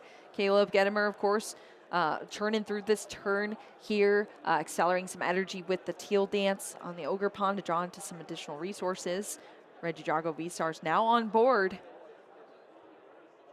I wonder if we can just take bets who's going to use their Legacy Star first. If I had to put my money down, I'd say Caleb. I don't think it's happening just yet, but Callie loves to hold on to that Legacy Star to close out games. And if you can use your resources efficiently, maybe have that second Prime Catcher, fifth energy switch, whatever it may be, that's the way to find those little advantages here. Mm-hmm. Take the turns. I do feel like this is, oh my gosh, whoa, Kyle, we thought wrong here. Thought it was going to be held out a little bit, but Caleb Gedemer is going to use this Legacy Star right away here, discard these 7 cards, and retrieve some resources already. Did you see anything super big in the discard? It's that energy switch. Yeah, energy switch there, and the Prime Catcher probably has to join the hand as well. It's too valuable a resource at this point. But this is what Callie was expecting. You see the second Drago there. It's not as vulnerable in this spot, but sometimes taking early prize cards or pressing the advantage can do just that and help you out. Yeah, this is pretty traditional picks here. In that energy switch that was found off the discarded 7, which is cool. And then the Prime Catcher. This is huge. To be able to recycle your resources is so wild. And that's one of the reasons that people say this deck feels illegal almost to play. Because as we see here now, the energy switch to the Regidrago V-Star. The Prime Catcher played once again in the same game. And it's going to be Gudra V-Star as the attacker here, copied from that Apex Dragon off the Regidrago V-Star. That means there's going to be some damage reduction here on that Regidrago V-Star. 80 less damage from attacks, and it's put a nice cool 200 on that Regidrago V. Yeah, we've seen before players go for the fire drill, we've called it, the rolling iron. You roll, and then dive. You have the Phantom Dive to close out. This isn't exactly that plan. There weren't 2 Teal Mask benched, and that's Callie thinking ahead. You can't play down those 2 lower hit point Pokemon and have them all sweeped in a 6 prize turn. But putting this damage onto the Regidrago forces a little bit of action. You want to see the evolution now, but that's not where the energies want to go because of the damage. And you're also protected because of the rolling iron. It would have to be boss and Prime Catcher to retarget this Pokemon, which is so many resources. Yeah, that is a lot of resources down, which is a bit scary when you're going into the late game of these turns. We've seen the Earthen Vessel now here from Callie to get those 2 energy out, discarding the Professor's Research, that 3rd energy onto the Teal Mask Ogre Pond to Teal Dance. So many cards in hand, but they don't exactly line up with attacks. It's all grass on the board. All fire in the hand. In the hand, yep. Fire in the hand, grass on the board. The Teal Mask Ogre Pond's fully lined up, I guess. Is that where you want to go, Boo? Nope, that's not.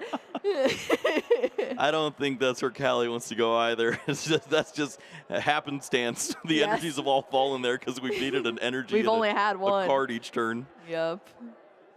Got to draw some cards too. Ultra Ball is going to discard another Professor's Research and a Fire Energy from the hand out to get this V-Star. Regidrago V-Star finally on the board here for Callie. Super damaged Regidrago V, stuck in the active.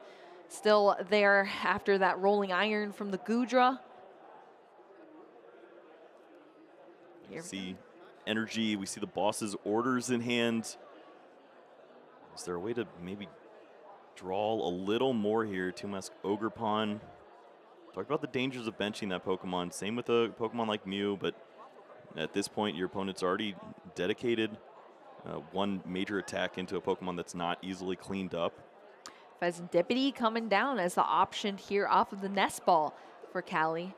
Sort of protect the board here for potential disruption plays. It's going to be the Iono. This is the second Iono now here from Cali on the board. Both of our players still at 6 prize cards, so that's 6 cards in hand, but it was kind of, the hand was dwindling down before for Cali, so this is a fresh 6, but you seen anything cool in that hand, Kyle?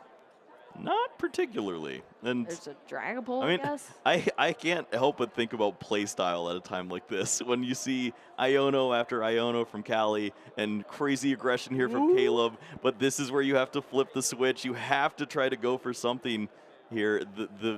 You see the Legacy Star now. Yeah, this is the Legacy Star, 7 cards here. Cali just trying to extend enough here to hold on in this game and keep up the momentum on the left side of our field, already having the first damage on board here. We're going to find the energy switch there in those top 7 cards, and looking through the discard pile as well for the options. It's going to be an Iono back into the hand as the important resource here to retrieve off of the Legacy Star, as far as Cali believes. I don't know if there's a way to move this Pokemon from the active spot. Yeah, it's kind of stuck. I think there was a way. I think that there was a switch in the discard pile, but you just wanted to be taking a relevant knockout or even a good attack into this Regidrago. It involved having all the right cards, and instead it just looks like a Legacy Star that didn't do too much.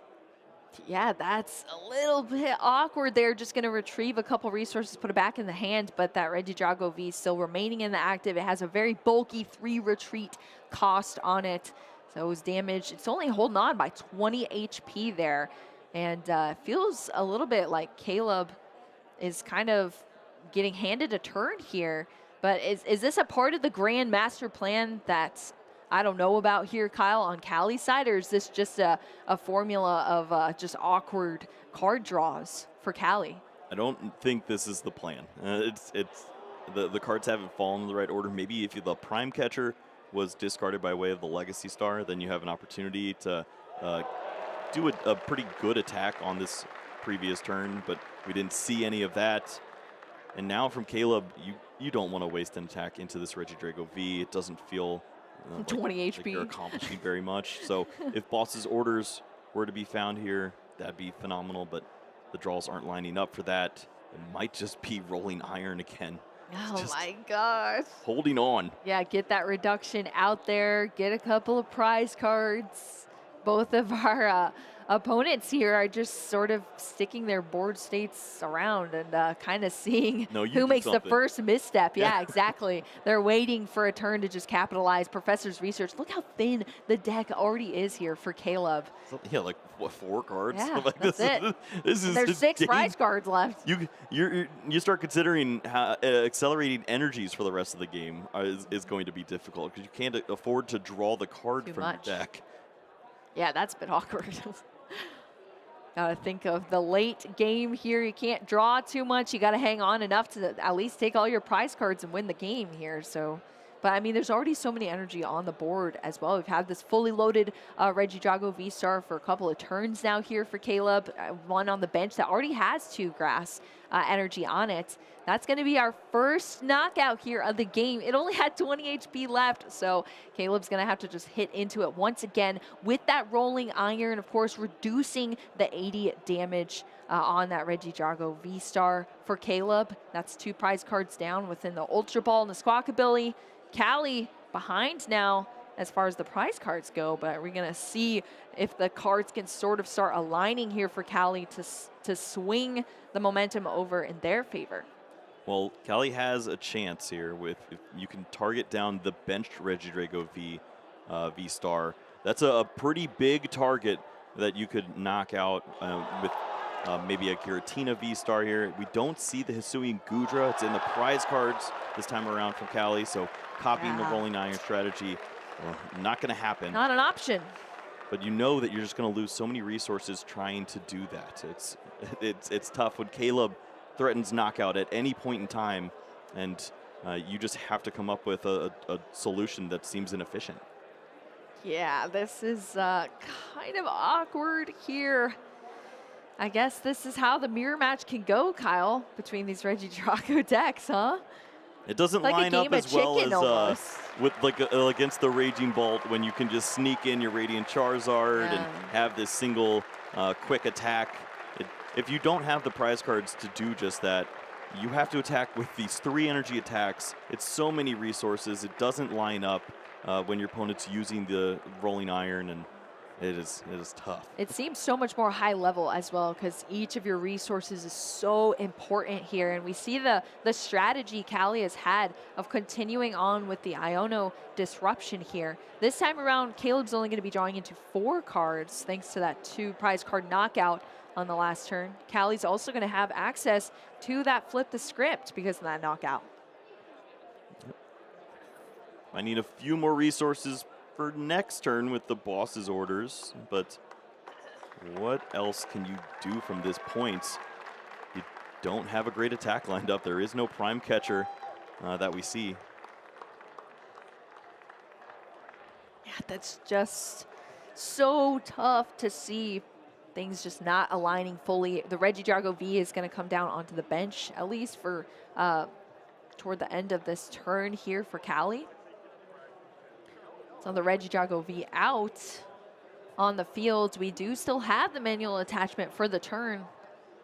Grass, I mean, there's a lot of energy out here that we've been slowly accumulating over time on Callie's side, and slowly is the emphasis word here. At this point, you just have to go in. Regidrago V-Star, mirror match truly at this point. You don't have a knockout lined up. Maybe you can copy some other attack. I like this though, Kyle. I like this moment. It feels like both these players have just been slowly building up their entire boards, and now things are going to start happening here between them. We're going to see a lost impact here. 2 grass energy going into the lost zone, hitting with that Giratina V-Star for 280, but reduced, of course, because of that Gudra V-Star. Yeah, that's one you announce through your teeth. Yeah, right? Yeah, it does not feel good. You don't have a prize card, and you just used one of the best attacks that's ever been made.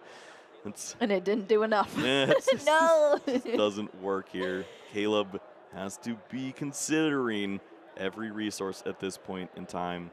Has another 2 prizes lined up with his own Giratina V-Star if he chooses to copy that this turn.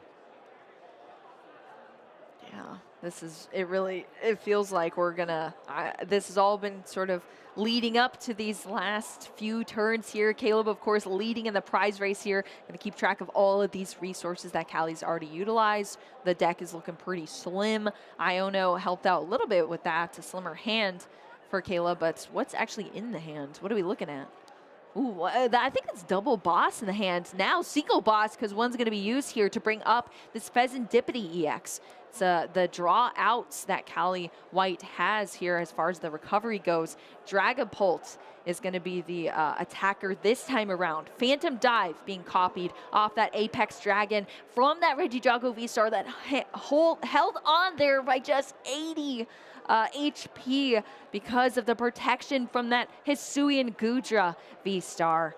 And that Pheasantipity EX is now in the active, taking 200 damage, and we're seeing the spread of some damage counters around on the field as well from Caleb. Yep, lining up for Boss's Orders knockout on either the Regidrago or the Teal Mask Ogerpon in combination with the Pheasantipity. Radiant Charizard math lines up well on the Regidrago V-Star. Callie avoids one of those issues. Math. Still have to worry about Teal Mask. That's not good. Yep. Yeah, that is not good math, exactly. Once you see the damage counters starting going down from the Phantom Dive, that's when things get really sticky, because now you know you're on a timer here, because your opponent is now throwing damage out there and taking the offensive road against you. Callie's going to start off with this Teal Mask, Teal Dance for this grass energy. We've seen plenty of Iono from Callie so far. The resources won't be there to disrupt the hand. Caleb playing around any of those issues by not taking prize cards, trying to set up checkmate-ish scenarios. And I think we see what checkmate looks like. Callie cannot find the answer this time around, and will find themselves down 1-0 here in the opening of this top 4 match. Caleb Gedemer one step closer to finding another final table. Hey, it's final boss Caleb here doing Caleb things, I suppose. Hey, maybe so. Apparently, the Shaman is his favorite Pokemon, Kyle. That's fine. It is a lucky one. You just don't like the art? No, I don't like the card. You don't like the card? It's not a good card. What you got against that Shaman level up? It doesn't draw until you have 6. But it's cute. Okay then. Hey, well that's a lucky Shaman here. If there was ever a difference between you and I, it was established there. Is the card good or is it cute? Yeah, that's so true. But Caleb had the luck of the Shaman on his side there because gonna take the win in this set here for Caleb Gedemer, Callie White. I mean, you could just see it on their face in that shot, just kind of having to take a couple of breaths and figure out what went wrong there. What can I change going into this game 2? I mean, we saw on our bracket, all of our players went into game 3s. So is that going to be able to happen again here? Can Callie White reestablish something in this game 2? As far as going first or second, Caleb opted to go second in the first game. What do you think Callie is going to opt for here, Kyle? Yeah, once you see that difference in our players. Ooh, Callie's choosing first. Callie chose first in this matchup.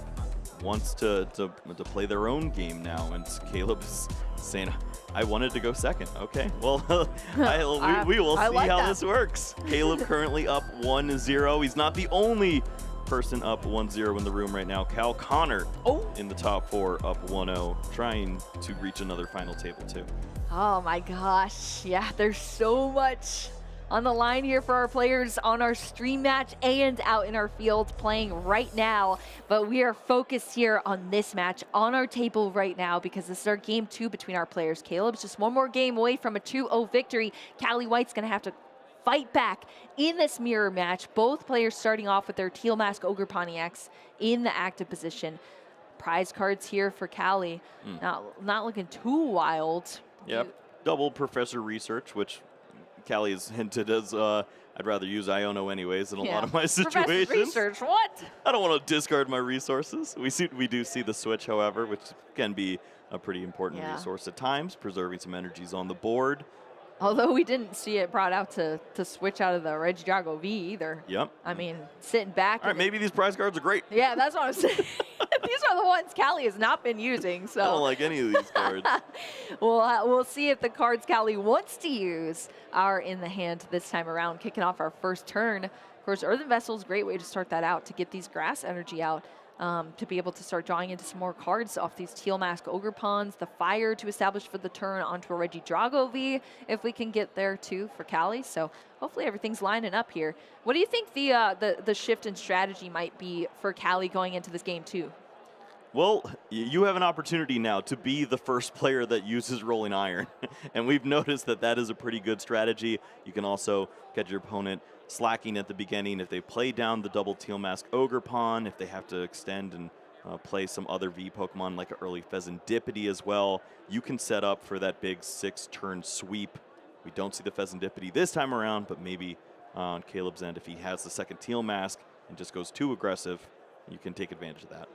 Yeah, I don't think we flashed those prize cards on the screen yet, but Pheasantipity stuck in the prize cards there for Caleb Gedemer, as well as his own pair. That's devastating for Caleb. I can't believe he has 2 research prizes. That's horrible. Yeah, the way Caleb plays this deck is definitely a lot more turbo mode, as we've seen even in his previous stream match as well. We went super turbo there, and it kind of didn't work out too well in one of those games.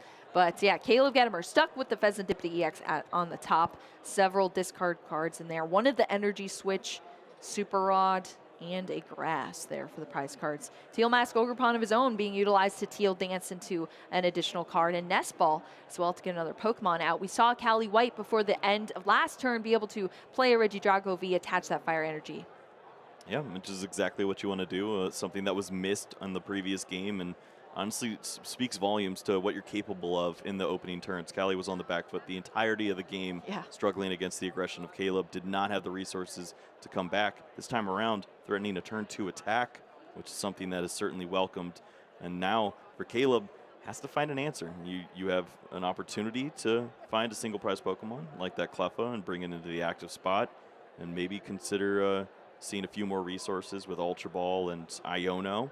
So certainly not done here. Plenty of game in this opening turn. Gonna jot down some notes of what's in the prize cards for Caleb. All of those pivotal resources you got to keep track of. As you can see in the deck here, I mean, it's like it's energy, you got the switches, Pokemon are aligned, making sure that you can kind of keep track of everything you're missing, because that comes into play in these key strategies, especially when you're discarding so many of your resources. You can't afford to discard something that you're not able to then recycle for full utility later with the Legacy Star. Cleffa going to come out onto the field, as you said, Kyle, a little 30 HP buddy, joining us now into the Ultra Ball, discarding the Squawkabilly and the Pokestop to get a Regidrago V of his own for this initial setup. Yep, Little Pink Guy and Little Pink Card are two of the most precious resources to see and have that early game with the grasping draw and that single prize that you give to your opponent, and then to break the rolling iron and use that prime catcher and maybe flip the script on your opponent and steal a prize they're not expecting. It can completely turn the tides. And look at this, Whoa. An Iono. Wow, with a fresh, like there was no hands left. It was just that Iono. It's kind of like a research for 6. Yeah, a little bit. Yeah, that's true. Research -1, I guess. Caleb also reshuffling Callie's hand, putting it at the bottom, and a fresh 6 cards over on the left side as well. But Iono, I mean, that was the last card in the hand. So now we have all of these other cards to mess with here. Regidrago V already being placed on the field with that fire energy attached. Ultra Ball going back into the deck to establish another Pokemon in this Teal Mask Ogerpon EX. That was one strategy we saw from Callie in the last game, to just hold out on one Teal Mask Ogerpon EX that whole game. This time around, Caleb's saying, nah, I like drawing cards. I don't care about your plans. I'm going to do whatever I want. And this does walk into that play. If you have the double rolling iron into the Phantom Dive, you can take 6 prize cards in one turn. It's a lot to ask from your deck to have all of the right cards to switch your opponent over and over again. And Caleb doesn't care. He's got 3 Teal Mask Ogerpon. He's going to throw energies like crazy and treat this like a Raging Bolt that evolves. Exactly. I mean, Caleb's used to playing Raging Bolts, I guess. We see sort of similar strategies there. Cleffa going to get a bunch more cards into the hand for Caleb. You draw up until you have 7 in the hand from that little Cleffa. Kyle, you said it was a pink guy and a pink card. Isn't that purple? Are you really going to get into this? Maybe the card is purple. The guy is pink. It's a pink guy. I was honestly asking because I'm colorblind. I was like, is it actually pink? Ultra Ball here for Callie to kick off this turn. Discarding some resources. Oh, that's a good one. We already see Phantom Dive and Rolling Iron now. Getting a little goo out. That is a purple Pokemon. I'll give you that. From what I can tell. Earthen Vessel discarding it straight away. And yeah, it's almost as if the strategies have sort of turned, except for Caleb is just super aggro, which is what we are lacking on the side of Callie in the last game, but also is because we just had so many awkward card draws. So this time around, we're going to see if it pays off for Caleb, but falling into the goo trap is what we're going to see coming up. First, we get to Teal Dance into, a pink card. Yep. A-Spec. Maybe not the right time for it. This is a ton of energy and an Iono in hand. You want to take a knockout on, or at least to deal 200 damage at a point like this to a Teal Mask Ogerpon, protect yourself.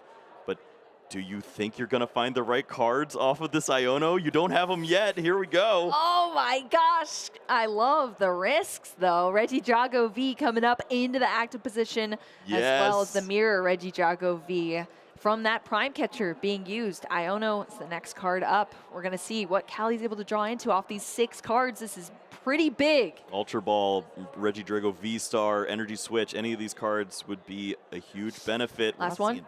Oh, wow, it was both. The V-Stars there, too. Okay. And the Ultra Ball.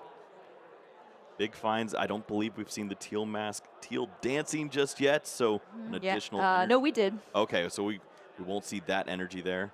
Maybe we should signify that. It is on there. No, but like... Oh, you mean the coins. Yes. Yeah, on the field. That might be helpful. Hey, Legacy V-Star, talking about help. This is Where's 7 the cards energy here. Switch? We still Can we don't see. see Oh, it? the my seventh gosh, card. the very last card here off the Legacy V-Star Oh, sweaty ability. spaghetti. That was very sweaty. I mean, I like it, though. I like the Callie taking a lot of risks here in this turn. And so far, it's paying off barely. Energy switch being found here now. I get it. I get it. You love Iono Iono, but that is a pink card. Prime Catcher, when your plan is probably a lot of rolling around, it seems great. Yeah, I mean, I totally agree with that, but we're seeing the play style Callie is choosing. I mean, I kind of trust Callie because I do too. The track record says that this is going to go great. But Maybe there we don't are know. opportunities here. For Caleb Gedemer, he has the Prime Catcher. If he goes boss's orders and has the energies to move around, he can deny the Rolling Iron. He can bring up his own Regidrago V-Star, and he could potentially knock this Pokemon out with an attack from a Giratina V-Star. There's ways to remove this Pokemon and leave just a single Terra in play on Callie's end. Oh, yeah, that would be tough. Terra Orb searching out that Dragapult EX, another target that is fantastic off of that card. This is, I mean, it is Prime Catcher and Boss in hand already. I didn't see the rest of the resources, but with Legacy Star, obviously the Regidrago V-Star to go along with that potentially, you can never count this hand out. Never. Oh my gosh, no way. Oh, Sorry, Kyle. So much. Yes, we can add on that Cal Connor has defeated Vincent Owen. The Raging Bolt's gone. It's gone, Kyle. Raging Bolt is gone. It will be Regidrago mirror match in the finals, but we've got a big spot here. Here we the go. Legacy Star is used. I did not see Energy Switch. Yeah. I don't see any Energy Switch. I don't see any either. I don't think I saw one in the hands. I don't think there's any. I mean, I would assume it'd be being put to the front if it was even in the discard pile. It's not. Oh my goodness. Caleb uses the Legacy Star V-Star power, and we don't have an Energy Switch. Or the Vessel. Yeah, I mean, at this point, what do you take off of the two cards? Things from the that can get you pile? Energy Switch. Earthen Vessel can find you energy cards. Thin out. You can draw with your Teal Mask Ogre Pawns. And then you can use Pokestop. Pokestop away. You're trying to find 2 Energy Switch. You didn't find any just yet. A Pokestop and a dream. I mean, does this speak to Caleb or not? I mean, I think it does. To throw away 7 cards to find more cards that throw away cards? Sign me up. Caleb's having a good time. No, he's not. Depending on how this ends up, Kyle. All right? Yeah, I think he's having a horrible time, but he's going to keep going. No, he just keeps going through it. This could work. Caleb, most aggro player I know. Ultra Ball here, discarding the Dragon Ball EX and the Fire Energy. I would immediately look at the top of the deck to see how close I was to energy switches. I don't know. You do see. Listen, you got to shuffle up anyway. Don't live in the past, Kyle. Live in the future. Well, the future has some energies, 2 of them to be exact. Giratina in the discard pile, so you have access to the Lost Impact, Prime Catcher, and the Boss's Orders. Can you find 2 energy switches off these collective 5 cards that I think we'll see here? I believe in the dream here. This is our first Teal Dance. 1 card to the hands. It's a nest ball. All right, Pokestop is going to come into play as our stadium between these players. Caleb is going to roll it here. Discard, and that's an energy switch. There's still a chance. There is still a chance. Regidrago V-Star, that was in the hand here for Caleb coming out. Oh, he has energy for the turn, of course. He can just do this with the active. He has the Cleffa. Yeah, we're thinking it's going on the Ogre Pawns, and it's not. He can dedicate it to this damaged Pokemon. He has the Prime Catcher. He can boss his orders, bring this Pokemon right back up. Lost Impact for a devastating knockout on a Rolling Ironed Regidrago V-Star. The effect is no longer in play, and neither is this Regidrago V-Star.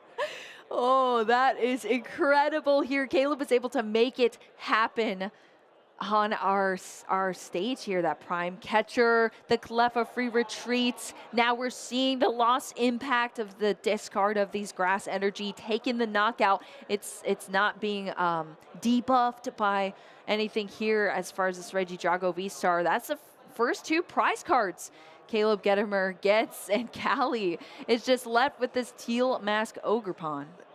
Hey man, where's my whole deck? I needed this Regidrago V-Star for a few more turns. I've had Rolling Iron. I did everything I was supposed to do. And what do I have to show for it? I'm probably going to attack with this Teal Mask Ogerpon for a knockout. And yes, that helps a little bit, but you have to establish some board here. Yeah, I mean, this is kind of tough to look out. I think you can see it here for Callie. This is such an obstacle to have to work out of. We have just this Ogerpon on the board.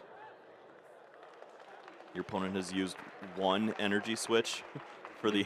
You've already used your Legacy Star. Right, and so many resources were tossed away to get to that Rolling Iron spot so that you could hang out for additional turns. We did not see it because all the resources were there for Caleb. And now it's about finding the basic Pokemon, using Iono, trying to slow down your opponent, but even then, their hand isn't that strong. You just need to continue to push forward. Yeah, I mean, this is Masters top 4 here. You're already down a game. You have to do everything in your power to hang on here in this matchup. I believe in Callie to be able to do that. Earthen Vessel gonna discard this Ultra Ball, get some energy out. I mean, what are the best routes here for Callie to take at this point, Kyle? I mean, if all the cards go their way. Right, the simplest is you just have a knockout ready to go on the active Pokemon. Once you have that, the board states could look pretty similar. There's not much else that's needed other than finding some basic Pokemon so that you can continue on. There's a chance that Caleb can go pure aggression right back in with his own Teal Mask Ogerpon and win the game outright if we don't see more Pokemon here. Yeah, it's almost as if we're taking this turn by turn here, because you never know what's going to happen until you start to see things unfold. Pheasantipity EX, of course, going to help us out a little bit here. Flip the script into these 3 cards. Yep, using the ability before the Nest Ball to try to find some additional Pokemon, then using the Nest Ball to search out again. Yeah, into that Teal Mask Ogerpon. No Regidrago in sight here, Kyle. Just Ogerpons all day. I think there's one in hand. Yeah, there is one in hand. We have the Teal Dance here for an additional card. Oh, what was it? Oh, it was the Clef, I think. Regidrago V. We did have the energy switch as well from the Iono that happened in this turn for Callie. It's going to allow for that grass energy to be swapped over here. And that's the knockout there on that heavily damaged Regidrago. We're getting close to the wet noodle war. Where no. both opponents have used all of their resources in this early stages. The legacies are gone. Yeah, that's true. You just try to find knockouts. If it doesn't include multiple energy switches, it's Teal Mask attacking in. Yeah, Myriad Leaf Shower all day long. We're showering in leaves today here, Kyle. I mean, look how many green Ogerpons are on the field right now. Look how many were in top cuts. Yeah, that's true. It's 7 decks. They're multiplying. They're everywhere. And they're both going to be in the finals as well. It's just who is going to be piloting this one. That's the question. Oh my gosh. Well, for Caleb, this hand doesn't get much sweeter. You don't need much energy cards to keep attacking. Well, There's one energy card. Energy switch is in hand. A couple are in the lost zone.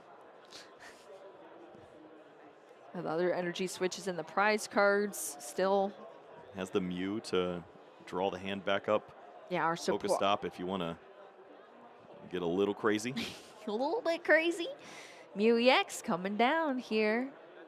Can restart up to 3 cards in the hands for the draw. There's 2 still left here for Caleb, but we have a grass energy and an energy switch in the hands.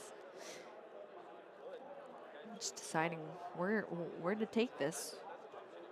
Yeah, the decision I suppose you'd want to see after you draw the additional resource. It's not a good one. The Kyurem? Kyurem added to the hands. A card you can't move. Can't thin that one. To draw with the restart. If you play the energy switch, are you committing to the Regidrago V-Star? Yeah, that is. The wheel first, you draw a card with your Mew.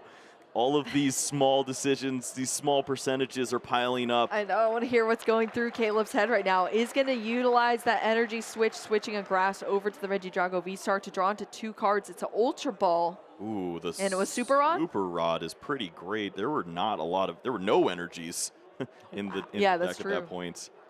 Yeah, all 4 Earthen Vessel have been used there for Caleb. I was saying, could I draw into any of these off the Pokestop? Because I will spin that wheel. You know I'll be spinning it. Oh, Caleb, I do not envy you. These are such difficult and intricate decisions. Gonna roll that Pokestop, No. discarding a Boss Disorders and the Radiant Charizard into the discard pile. Netting us a nest ball. I almost said netball. Netted a netball. It netted the ball. It netted a ball indeed. Grasping draw here to draw up. Look how thin that deck is for Caleb Gedemer. Drawing up to 7 cards in the hand now from that Cleffa. That means we're over to Callie now. After we took it slow, we just have a bunch of grass on the board. Fire in the hand for Callie. Yeah, I'm not seeing a way to move the active Pokemon just yet. That's the big key here. But honestly, if you have a Regidrago V-Star and you use Rolling Iron, you'd feel really good at this spot. There's no way your opponent's knocking out the active Pokemon anymore. There's a few ways to feel comfortable and take the advantage here now after Caleb missed out big in that previous turn. Yeah, it is kind of sad to see that the switch was in the prize cards too from Callie at the beginning of the game. It's still there. It's at the top, so still chilling. Cleffa gonna come down onto the field, right to the left. Here the energy switch. We had already the energy attachment from the hand onto this Regidrago V. Super Rod of Callie's own here to get some energy back as well. I mean, this is really the battle of the resources at this point in time. Who can maintain a board state? We see that Fire Energy being selected as the only card from the Super Rod. Was debating the Regidrago V-Star. It's gonna remain in the discard pile. It does not go for the Regidrago V-Star, which I was expecting to see just increase your odds of drawing into that Pokemon. And these decisions also could have been held off on until the use of the Pokestop too, if there was access to Ultra Ball. Either way, 7 cards. Callie likes her chances of finding the Regidrago V-Star right now. Yeah, that research gonna help out. What do we see? Is it in the hand? I can't see. Yes, it is. Regidrago V-Star is found off that professor's research into 7 cards. That's going to get us an attacker out here for Callie. Yeah, Callie has the Ultra Ball along with the Giratina V-Star too, so plenty of options at this point. Is that like all of our attackers now? It's in the discard? Looking pretty good. Looking good. We got options here. Kyle, we have diversified our stocks. And there's plenty of opportunity here now to either take this prize card you don't love and stick around with the Rolling Iron, or since you've counted out your opponent's resources and it's really hard for them to switch, you could draw a little more. It's the battle of the Cleffas. Do it, you won't. Yes, exactly. It's just a Cleffa in the active here for Callie and a Cleffa in the active for Caleb. They're both being utilized here back to back as these boards kind of shape up for both of our players. Now we're back over to Caleb. That might be a pretty solid resource to find. Superior energy retrieval in a spot like this. Plenty of cards to be seen, but can you afford to draw with the Teal Mask Ogerpon? These energy are going to the hand here for Caleb off that super clutch superior energy retrieval. Quick 2 discards, Kyurem hitting the discard pile, as well as I believe research into these energy back into the hand. Retrieved not to the deck, straight to the hand. Only, what is that, 2 cards left in the deck. 2 cards left in the deck. That is quite the timer. Eyeing up that energy switch in the hands that Caleb has already. It's going to be the Teal Dance into one of the 2 cards in the deck into a nest ball. What? I mean, there is Super Rod in hand. There's a way to continue to play this game. What's the other card in the deck? What are we missing? That's a great question. I don't think it's the Prime Catcher or any of those other ways to move Pokemon. That's the big issue here, is that Cleffa can hang around.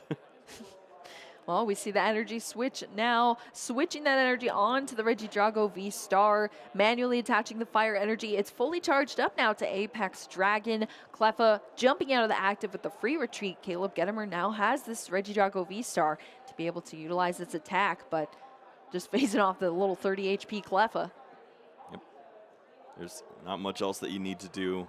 Taking a knockout there. That's another prize card down for Caleb. So sad to see the little Cleffa get a couple of punches in there, and it's in the discard pile now. Energy switch found for Caleb off of the prize cards as well.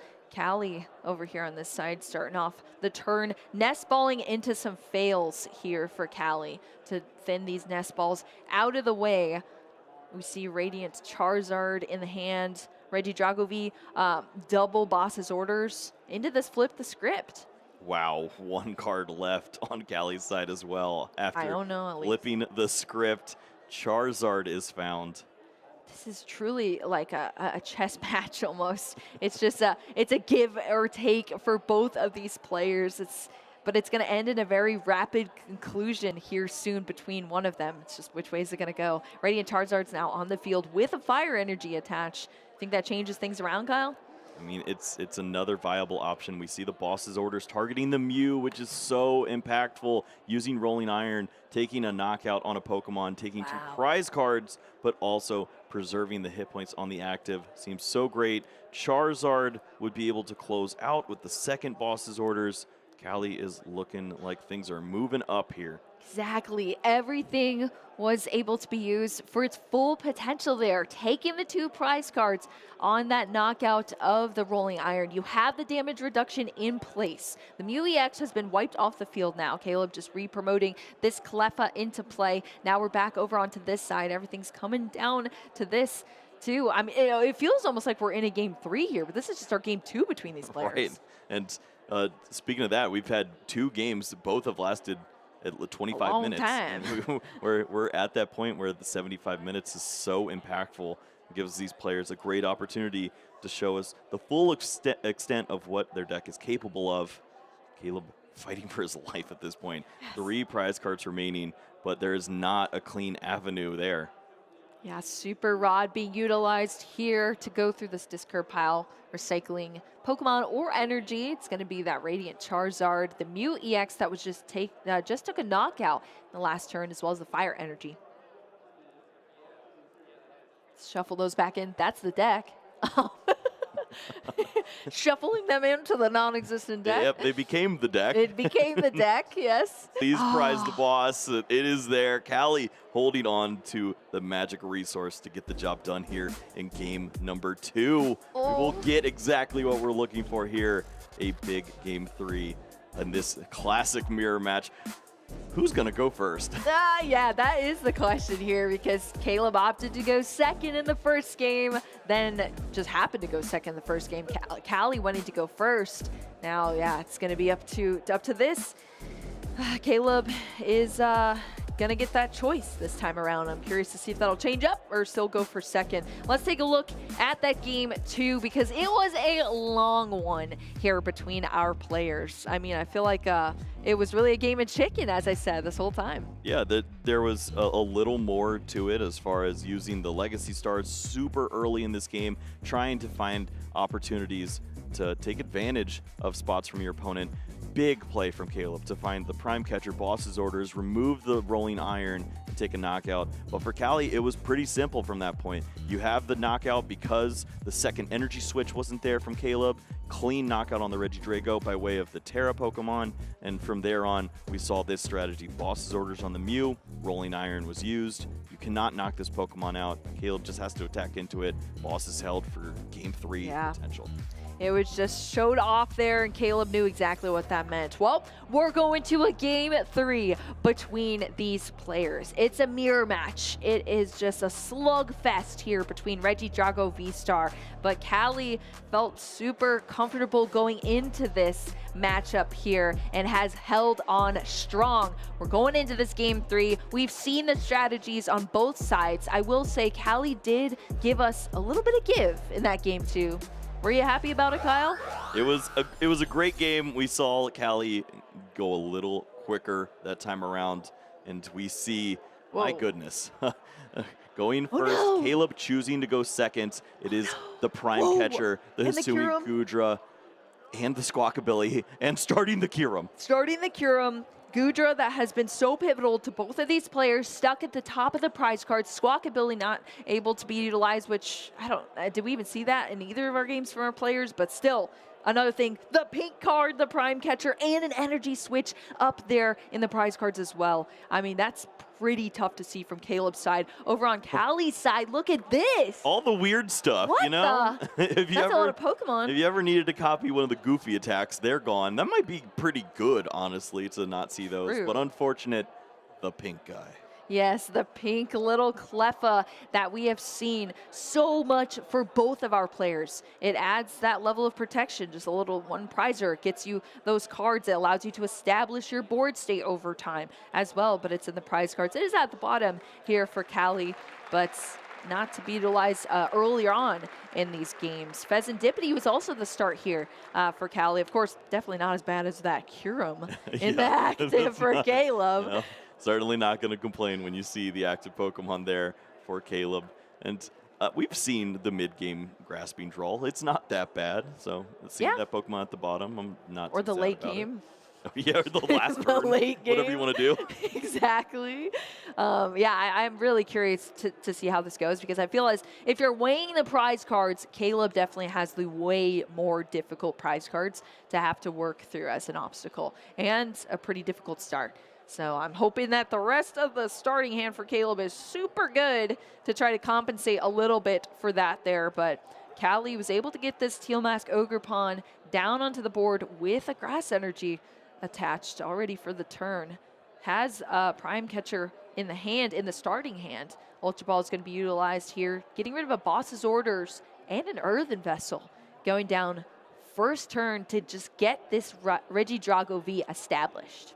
Right, and we saw there was a chance to use that Earthen Vessel, throw away those energies. This is not a list where you see the superior energy retrieval, so discarding those energies is not going to be a benefit for you. So throw that card away. Something to establish that Regidrago V is all you need at this point. It threatens the turn 2 attack and puts Caleb on the back foot, starting with that Kyurem. Yeah, starting with the Kyurem. At least we have some cards to work with here in this starting hand. Earthen Vessel, discarding this Regidrago V-Star, get us some energies out, but Callie... That's not the dragon Pokemon you want. Yeah, that's quite sad, Kyle. I mean, what's another obstacle in Caleb's way, right? Right. You're already working up against the He's worst about to thing find ever. out the worst news, which is, Yes. I mean, you don't have very much to work with for the rest of this game, but the hand is manageable. It needs a couple more basic Pokemon, honestly. There were chances for fireworks if we saw multiple Teal Mask Ogerpon here along with the Regidrago. One's stuck in the prizes, limiting that a little bit there. But yeah, we need to see some Pokemon established here for Caleb. I mean, Callie was able to get at least the basics down on that first turn. Yep, not much that you need to ask for on Callie's side. You got the evolution. That energy switch, yeah. You're holding on to some good resources, but for Caleb, it looked like there were a few energies in there and maybe access to one basic Pokemon. So after you search out these energies, you're kind of left with a difficult choice. Yeah. How do you go about this? Usually it's search Squawkabilly and go, but it depends on what the supporter is in hand, if any. No Squawkabilly this time around. So sad when we needed him the most. He evaded us. It's just squawking over Yeah, there in and the prizes. I think the last two cards as well in Callie's hand is a Professor's Research and the Prime Catcher. So that's pretty cool for Callie. Pretty cool indeed. It's pretty cool. Ultra Ball here discarding that second Earthen Vessel that was in the hand for Caleb, as well as a Grass Energy, Teal Mask Ogerpon. Coming out doing Ogerpon things. Give yourself the opportunity to get lucky. He's got the energy in hand. He has the energy switch. He's got Shaman on his side. So if Shaman can find a basic Pokemon that would like energy, this would be the time. Here we go. It's an Ultra Ball. That works. Yeah, that actually does work. Thanks, Shaman. Oh, actually, it doesn't work. Oh, wait, there's you not lose enough the, cards? you lose the energy switch. Oh, no. I mean, we'll take the Pokemon before the research, but Yeah, that's true. We got to be more specific. Yeah, I guess so, for what we asked for. Like, wait, I thought I helped you out. Nope. It's the Ultra Ball here, having to discard that energy switch. You want to be using it, not discarding it, especially when you already have so much working against you in the prize cards. Fire energy also discarded off of that.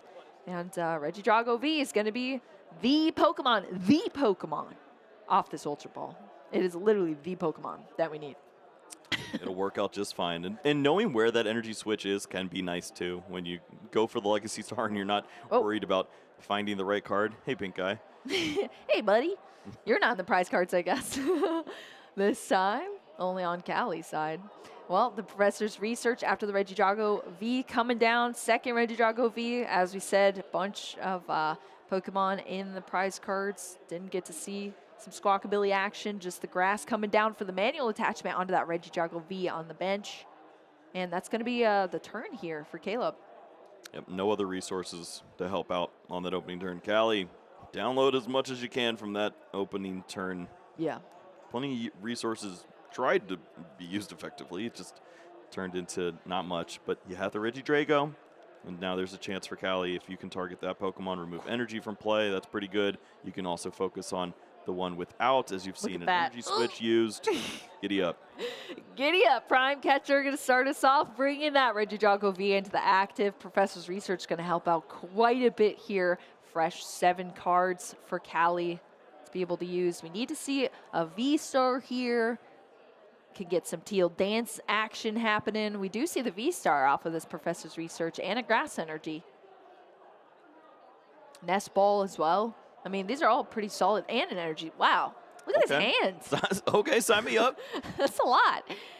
Yep, certainly some potential here now, but also not sure of just how many dragon Pokemon we have to copy at this point of the game, too. That is a good point. There hasn't been that much that's been played. The research was played, but it wasn't discarding any resources, actually. It was the last card in the hand.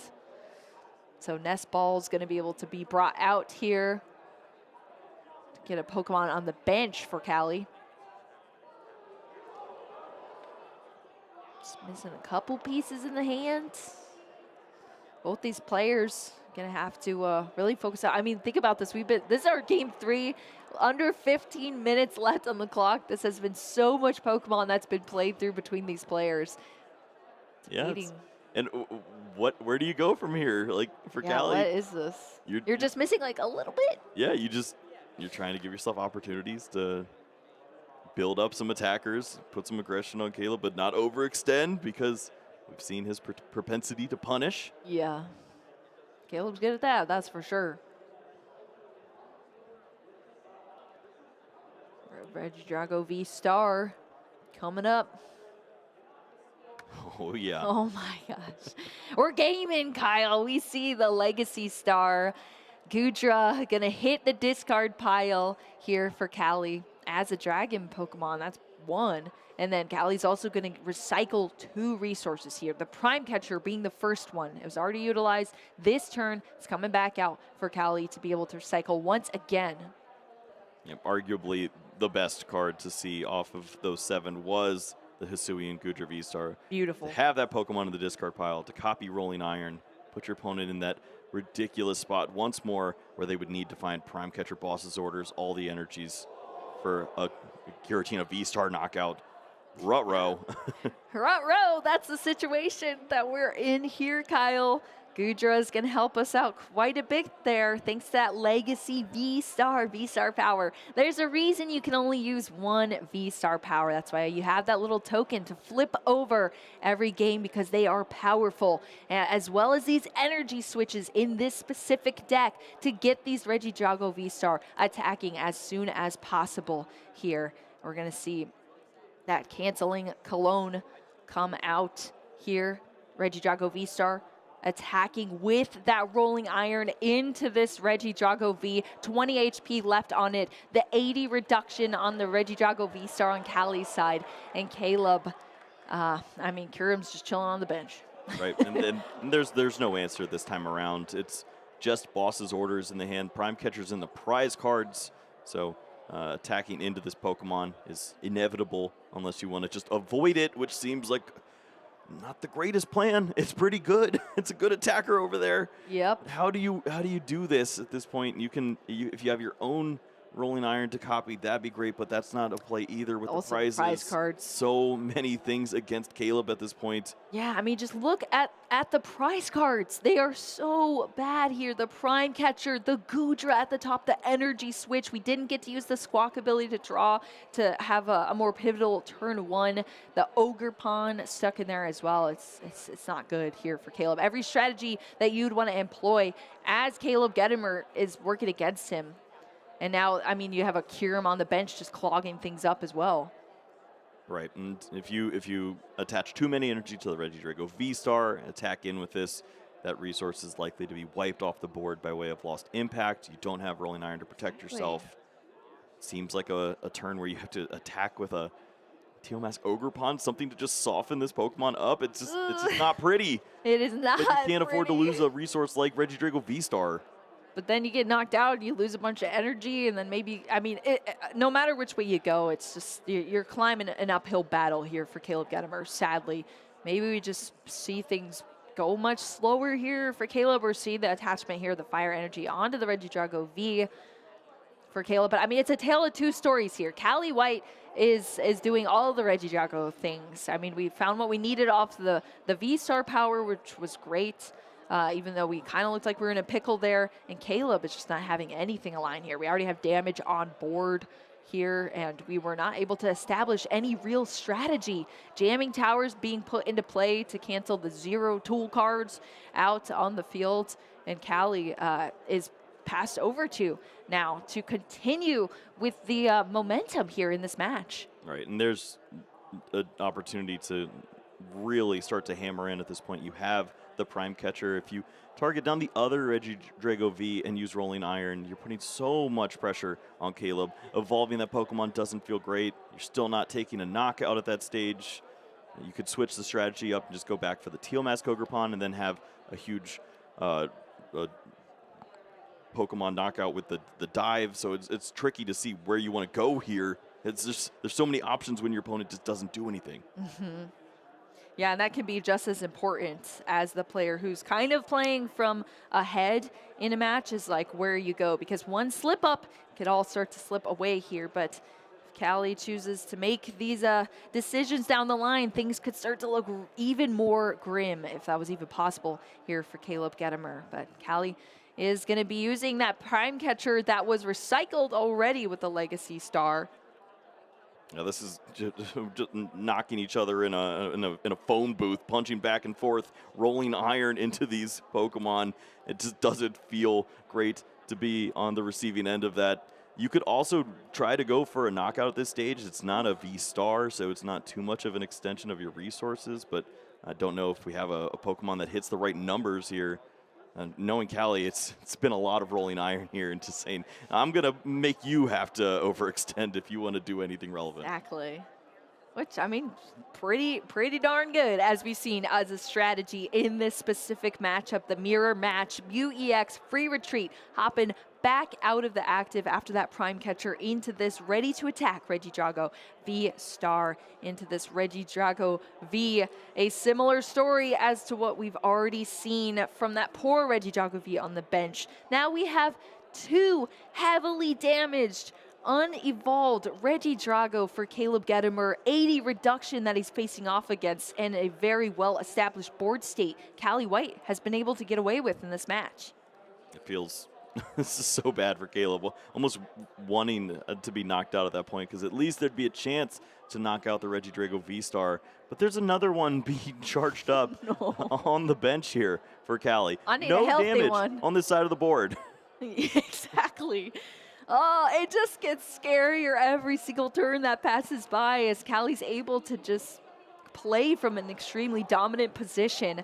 As Caleb Gedemer's just hanging on by a thread here, as this Regidrago V-Star deck of his is dismantled almost by the prize cards and several other unfortunate events so far in this matchup. Boss's Order is going to be played for Caleb after the manual attachment of a Grass Energy here to bring up this Regidrago V-Star. Looking for a way to find a possibility back into the game. You bring up a Pokemon that doesn't have an attack lined up ready just yet. Your opponent has already used a Legacy Star. Is there a chance that you can leave this Pokemon in the active spot? We need some help. Look at that. Dragon Laser here. 130 damage to that active Regidrago V Star. As we see from the attack from the Regidrago V, it's not a V Star, but it's doing something here. It's carrying a little bit of weight for Caleb Gedemer, as well as the damage onto the bench in that Fezandipity EX. Plenty of opportunity here for Cali. The professor's research in hand, so 7 more cards to find a way to move this Pokemon or an energy switch to attack with this Pokemon. Either one would do wonders. I'm not seeing it just yet. All right, added into the hand at the very end was that energy switch to help out. That's pretty nice, Kyle. Shaping up real good over here on the left side of just the how field. We drew it up. Teal Mask here from both of our Ogre Pun, or I mean Teal Dance, I should say, from the Teal Mask themselves. Energy switching over onto this Regidrago V-Star. It's fully charged up once again with these 2 grass energy and that fire as well. I like seeing the final energy switch being used as the one to pull off the attack. It was played straight from the hand after that final card was drawn. And it could just add to the frustration for Caleb, thinking maybe I was going to get away this turn. Instead now, I don't have that answer. I also don't expect to see another energy switch next turn, but who knows if that will be relevant. This is just brutal for Caleb. I know. It almost is really difficult to watch because things just aren't going his way here. But if you're sitting behind the chair or in the chair that Callie is, you're feeling great here in this position as the Regidrago V-Star takes the first knockout, but it's the first knockout after so much has happened in this game already, applying so much pressure with the damage counters that have gone down already onto the field for Caleb. Caleb hasn't really been able to establish anything to even start to play a little bit more offensively. Is this help? Is this turn going to be any help, Kyle, at all for Caleb? I mean, you're trying to find an opportunity to creep back in. The prize exchange seems like something that could be a benefit for you at some point, but taking advantage of a card like Radiant Charizard is difficult here. Your opponent's only taken 2 prizes, so it requires a bunch of energy switching, just resources that you don't have available unless you use your Legacy Star, and we don't love seeing that. There is a benefit of having the Regidrago here, but you have to find the right attacker to copy. That's not happening. We have not seen Rolling Iron here in quite some time. It's all been prized. We won't see it, which is the detrimental part here. Such a great strategy in the mirror match that's unavailable for Caleb, but the Legacy Star is enabled here now on that Regidrago V-Star here. We're choosing what we're getting out of the discard pile to fire energy off of the Legacy Star. Kyle's face bombing back here. What other spots do you have at this point? I'm looking for even. You would want Kieran for a Trifrost to maybe set up a 6 prize turn with the Mew, the Fezandipity, and the Regidrago that's damaged, but it's on your bench. Yeah, he's on a break. That doesn't work. He's on a break right now. You don't have a good Pokemon to copy in your discard pile. Yeah, could we scoop him up or something? This is the hardest mode we've seen for Regidrago. Exactly. Yeah, I don't think I've ever seen Regidrago V-Star, unfortunately, with this many, in this specific matchup with this many obstacles in the way. Looks like it was between the boss's orders and the energy switch, but has to go for the energy switch here just to be able to pull something off with this Regidrago V-Star as the Radiant Charizard also hits the field. What Pokemon is left in here to copy? Exactly. Oh, Caleb's hanging on. It's Dragon Laser. Yep, 30. Dragon Laser, as we just saw from the attacking Regidrago V, now it's just... Oh, no, okay, it's Phantom Dive. Oh, okay. I was worried. That's a little more help. It's not going to be a knockout because of That's the more Rolling damage Iron, here. But it's a little more damage to add to the board. More damage indeed. I mean, yeah, the debuff of the 80 there, the Phantom Dive being debuffed a little bit, but that's going to be 6 damage counters out on the field. Of course, the Fezandipity already had some from the previous Dragon Laser, so we're slowly building up the damage counters over on Callie's side from Caleb. He's doing everything to stay in this game here right now. Callie, of course, was first to the prize cards. But look at all those damage counters now out on the field. Is there a way that Caleb can start to turn things around here? But Callie's going to choose for the disruption in this turn with this Iono. Right, and for Callie, this is probably the last turn that you can incorporate this card to a benefit. And you're going to be taking some prize cards and taking big knockouts and then trying to close out the rest of the game. Boss's orders on Pokemon like that Regidrago V. So you can inch your way closer to that result. You're feeling comfortable. The Pheasantipity seems like a card that's going to be a benefactor. If you have a way to flip the script, draw additional resources, get yourself closer to that boss, it'd be great. Mew can help too.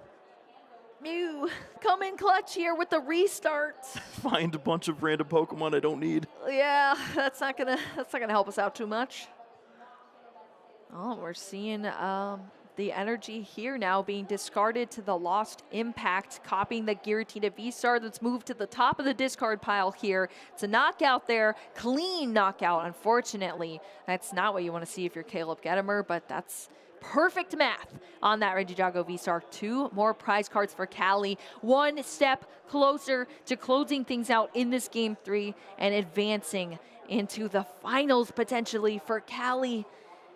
Is Caleb able to pull something off here, pull out a miracle at this point in time, Kyle? Looking for some help. He finds a few energies with the superior energy retrieval. You have an attack with the Radiant Charizard.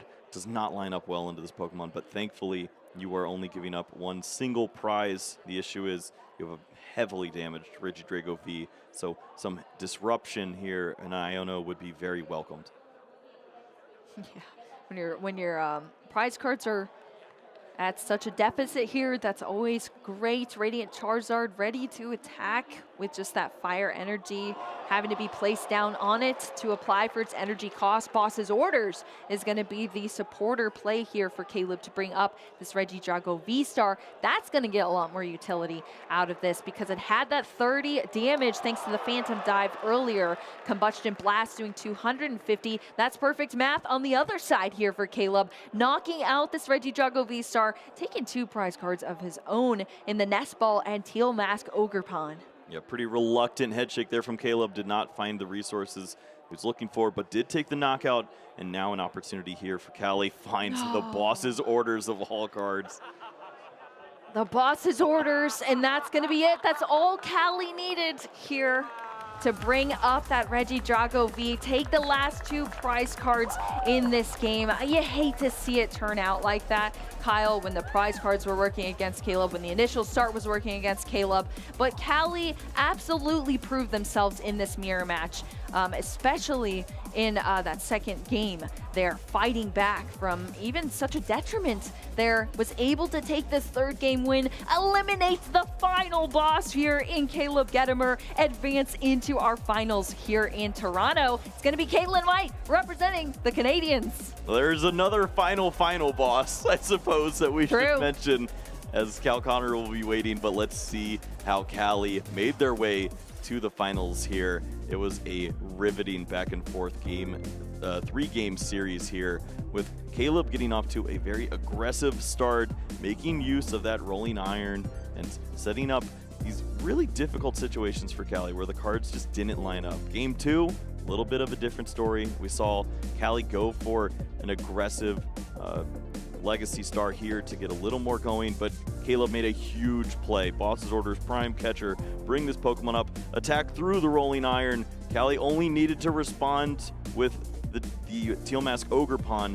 to get the job done on that softened up Pokemon, and that's really where the issue was for Caleb. If the energies were on the other Regidrago V-Star, he would have been fine. Did not have the resources to make that possible, and it opened the window back up for Callie. Double Boss's Orders was always the plan, and they're able to show that off as we moved into our game number 3 here, where Caleb was he was trying to make something happen, but to fight through rolling iron with all of the prize cards that he had, way too difficult.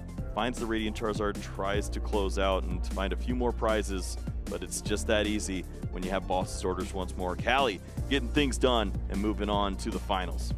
Yeah, huge congratulations there to Callie White moving into our finals. We already know we're going to see a similar type of matchup in our finals. Yep. Reggie Drago versus Reggie Drago that we're about to jump into once again. But yeah, I mean, Callie saying, I'm comfortable with the mirror match, and Caleb absolutely made them sweat there in that match, but was able to still pull it out here and undefeated in the mirror. Yep. Once again, is that story going to reign true into our finals? One final chance to see if that will remain the case, and it That'd is be so for cool. all the marbles. This is a $3,000 money match on the line, a chance to be directly invited to the World Championships. This is everything that we're looking for as players, competitors, fans of the game, and it's going to be an epic one.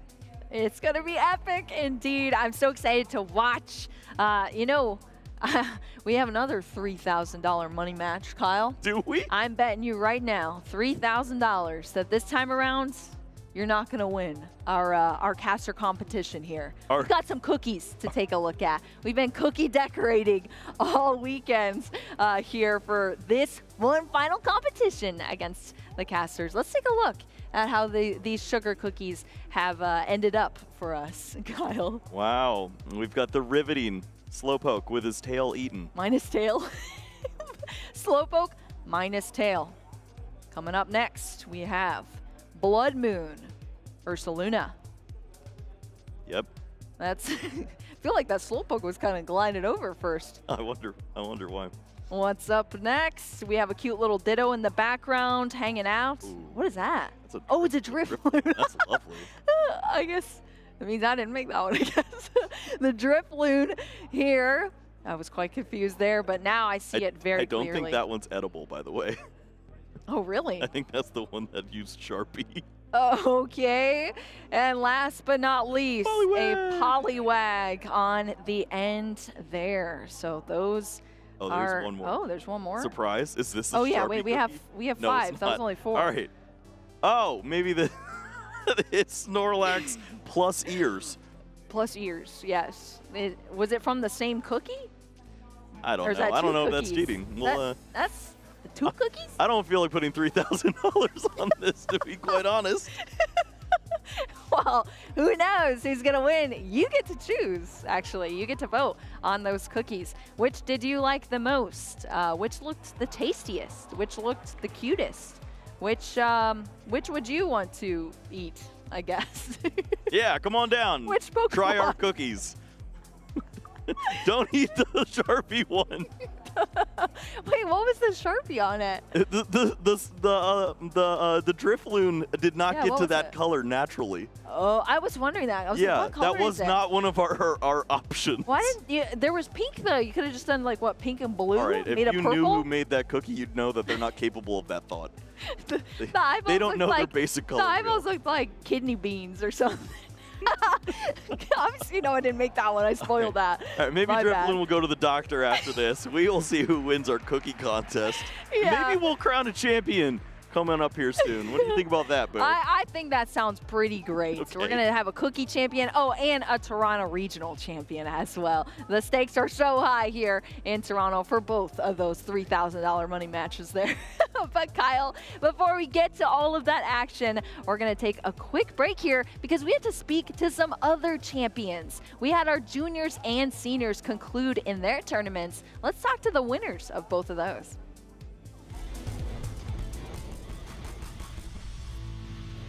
I am here at our junior division final match. Our two competitors are about to get set up and get into the game. We have Adrian Lee here and Annabelle Ono. Just a quick question before you guys get into your match. How are you feeling? Are you excited? Yeah. And Adrian, how are you feeling? Yeah, definitely. Awesome. We're going to get out of the way, let these players get ready, let the judges come in and get seated, and we're going to get this juniors finals underway. As these two players are setting up, it is going to be a matchup of Lugia versus Gardevoir. Adrian Lee playing the Lugia with, of course, that inclusion of the Iron Hands EX up against Annabelle with her Gardevoir deck. Fun facts for these players. They're both coached by very successful Masters Division players. Adrian Lee is coached by Kieran Farah, who got top 8 at this event, top cut at this event in the Masters division. And Annabelle is coached by Pablo Meza and Josh Frank. And now I am joined by our junior division champion, Annabelle Ono. Annabelle, congratulations. Let's hear it for her, everyone. Round of applause. You've got quite the crowd of supporters here. How are you feeling right now? Excited. Excited. I love to hear it. Tell us about those games. You were playing the Gardevoir, and your opponent was playing Lugia V-Star. 3 game set, all extremely close. How did it go? I think my opponent kind of bricked in the beginning, but I kind of went 2-2-2. So I kind of went 2 prizes. And then second game, that one, I couldn't get any Curlias down, and he went all amp. He kept amping. And then third game, I had 4 prizes left, and I was set up so I could go double Monkey Dory on the Lugia because it already had damage, and if I put 6 damage counters on it, it would be knocked out. And I had Counter Catcher, so I could Counter Catcher up the Squawk ability to knock out. I mean, it was an absolutely crazy display of skill there in that end of game 3. I mean, such a unique line, and you were able to find it to get yourself the win. This is now your 2nd regionals win of the season. You're on a roll. Who's going to be able to stop you? I don't know. I think nobody is what it sounds like. All right, well, moving forward, we've got international championships, regionals coming up. Where are we going to see you next? San Antonio. In just a month. Do you think you'll play Gardevoir once again? I don't know yet. Still thinking. Plenty of time to decide. Well, congratulations, Annabelle. Very best of luck to you moving forward in the rest of the season. Any thank yous or shout outs you want to give before we get out of here? My parents for helping me. My brother for helping me test. My friends for helping me test. And all of the friends who are supporting me. A great. My coaches, which are Josh and Pablo. And Jeff. Which is who started me into the game. Awesome. A great support system, it sounds like. Let's hear it for her one more time. One more round of applause. And congratulations, Annabelle. I'm here with our seniors division regional champion here in Toronto, Justin Templer with the Charizard EX. Justin, congratulations. How are you feeling? Pretty good. I played against some tough matchups. Played against Carson in finals, a really good player. Playing Snorlax with the Ogerpon, so the Ogerpon was really hard for me to deal with. But fortunately, his flutes were whiffing, so I was just able to attack with 1 Zard, and then just win the prize trade. Yeah, I mean, that matchup on paper is extremely tough, and I spoke to you before the match, and you told me you were not confident going in. What happened throughout the course of the games to lead to you getting to that win? Yeah, like I said, he was just like whiffing the flutes, and couldn't really do anything about it, unfortunately. Yeah, I mean, sometimes that's what it takes. And then you guys go to a game 3, and with the way the time rules work, it seems like Carson understood and conceded pretty quickly there, right? Yeah, I had like Turo, so I could just take a knockout and then win. Well, congratulations, Justin. A great accomplishment for sure. One of your many regional wins now in the seniors division. This is your last year in the seniors division. Are you excited for next season moving up to the Masters division? Yeah, pretty excited for Masters. Yeah, definitely going to be fun. Do you have any final goals here for your last season as a seniors player? Just make sure I play well and maybe win another one. We'll be rooting for you. Congratulations, Justin. We'll let you get out of here, catch that flight, and we'll get back to the Pokemon action.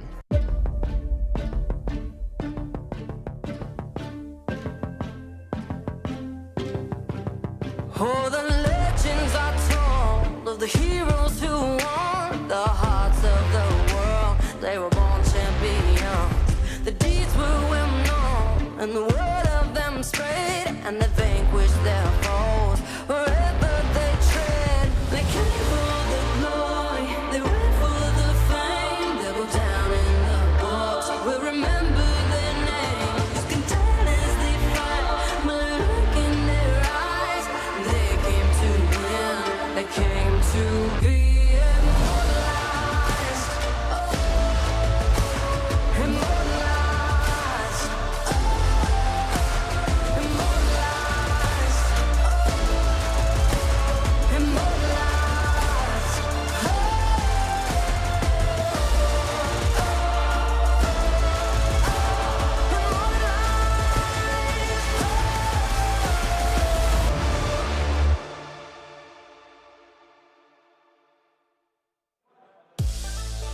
One final match remains in our last regional championships of the 2024 calendar year. It's all coming down to this final match in Toronto. One person will be $10,000 richer. Oh, and it would be nice to be a regional champion as well. Welcome in. My name is Ethan Heggie. Pablo Meza is with me, and if you've been along for this ride, you know this is nothing short of what we'd expect. The most dominant deck having a mirror match in the finals. Yep, Battle of the Dragons happening here in cold Toronto, right? But that's not stopping the Dragons from dominating. I mean, we know Rage Drago is a fantastic deck, but to see 6 of them in top 8 after having okay-ish results in the last few tournaments, I'm definitely surprised. What do you think changed?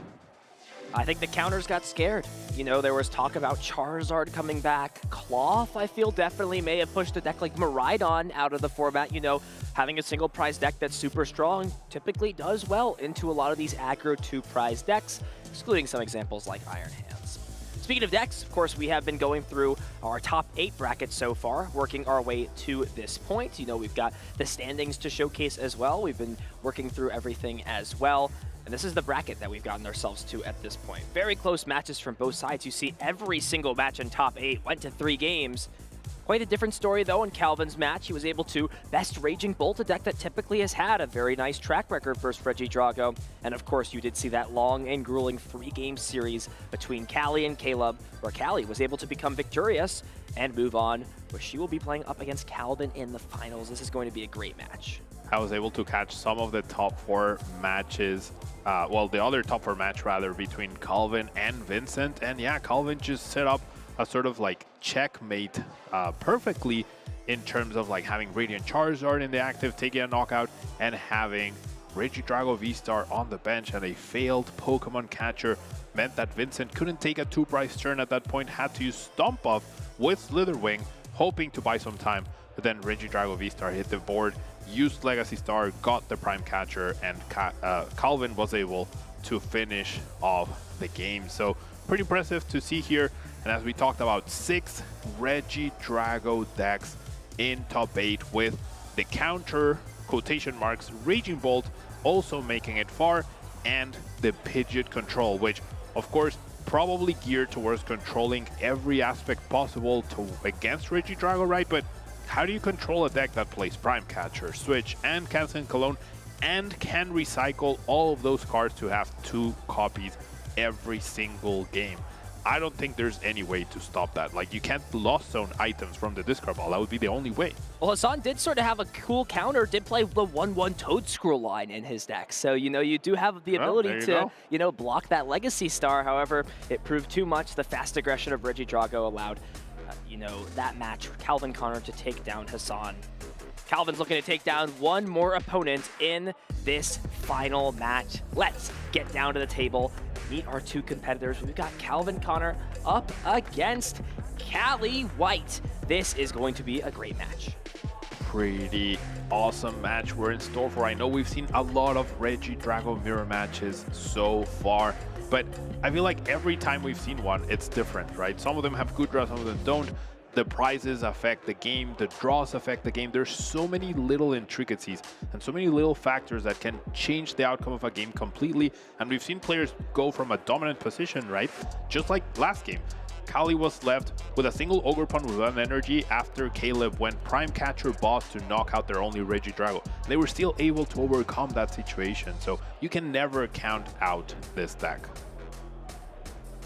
This is another, you know, topic that we've been discussing throughout the weekend of who goes first in this mirror match. You know, Callie's been pretty content just decidedly going first in this matchup. I'd be pretty interested to see, you know, who is going first. It looks like Calvin will be starting things off in game number 1.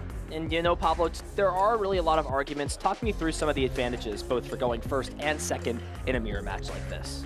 So if you go first, of course you have the advantage to attack first, right? Which is potentially good. Now, a lot of these, or all of the main Pokemon you want to be knocking out have 210 or 220 HP. That means if you're going to dedicate yourself to take a 2-prize lead, you have to go all the way and use Lost Impact pretty much.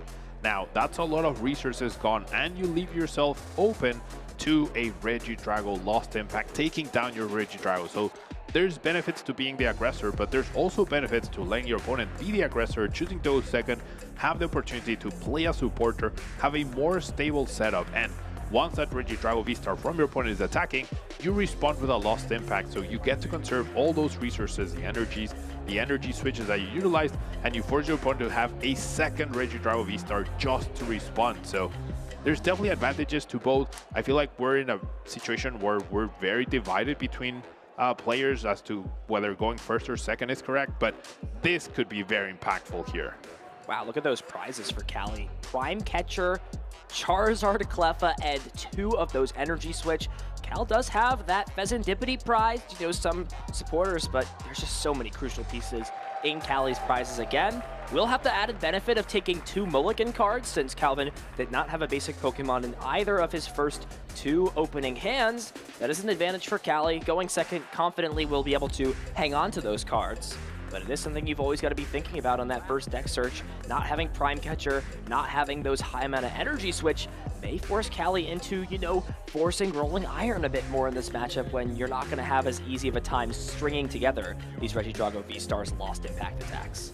As we get things started in true mirror match fashion, we have a mirror match of Mew EXs as well. But you mentioned it, right? All those resources being prized for Cali, they're going to be very good when you unlock them, but it's also going to take a little bit. And that Radiant Charizard can be very crucial to offset the prize raise and force your opponent to not be able to win a game by only taking 1 prize card while threatening to KO.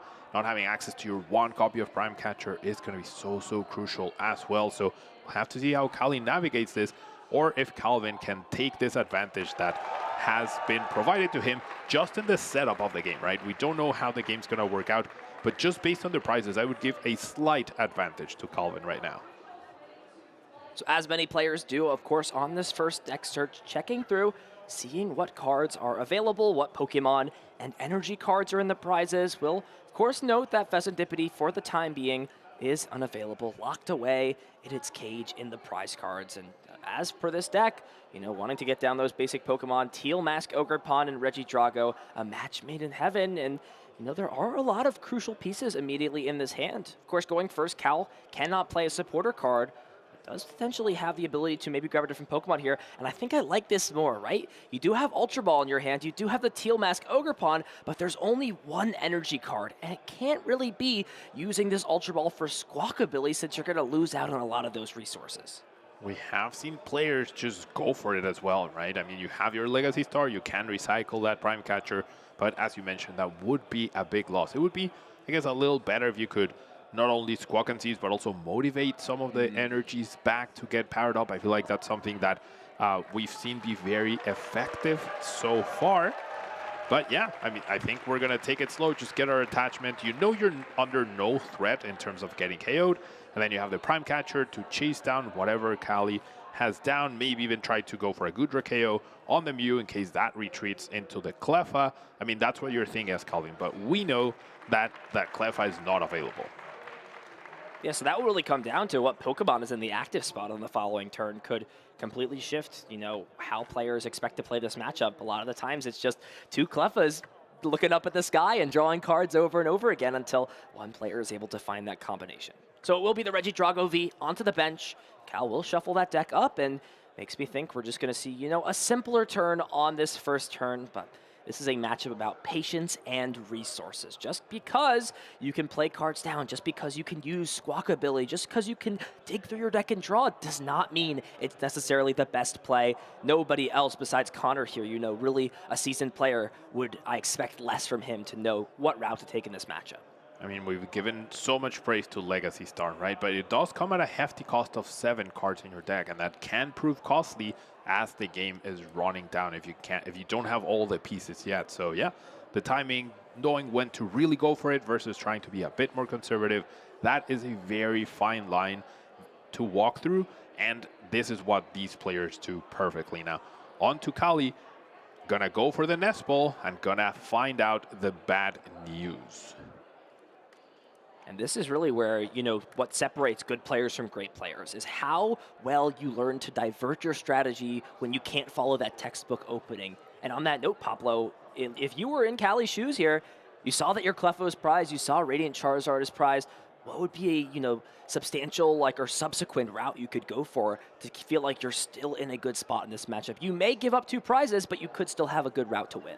Yeah, both Pokemon are, of course, important. I wouldn't say they're super crucial. I would definitely put a lot more value on those energy switches and the Prime Catcher, which are not necessarily the first thing you check for, right? You check for Pokemon, you check for energy. I think now we're taking a look, trying to find those other key pieces. But I think part of you wants to probably go aggressive to try to unlock some of those resources, but with 2 energy switches priced, you really need to prioritize getting energy attachments down.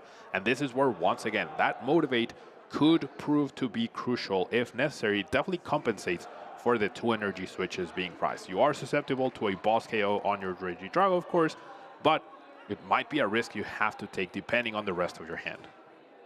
So we'll see 2 Nest Ball grab that pair, of course, Teal Mask, Ogerpon, and Regidrago does have the grass energy from hand additionally. And now the question is, are we going to see something like a Research? And we'll see Research, and sure, it gets rid of the switch. Iono's not a card you love seeing hit the discard pile, but does discard a lot of those crucial Dragon-type Pokemon. We see Goodra and Giratina hit the discard pile. Now, we have talked about this being a mirror match, but there are still some differences between these players' deck lists. Calvin is playing 2 copies of Iono versus Kali's 3, which could prove to be important as the match dwindles down and they both try to disrupt each other.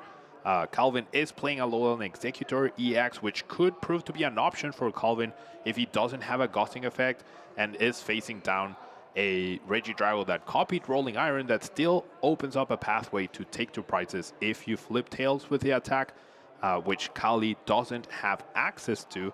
So those subtle differences could prove to be match determining when both players are so evenly matched in terms of skill.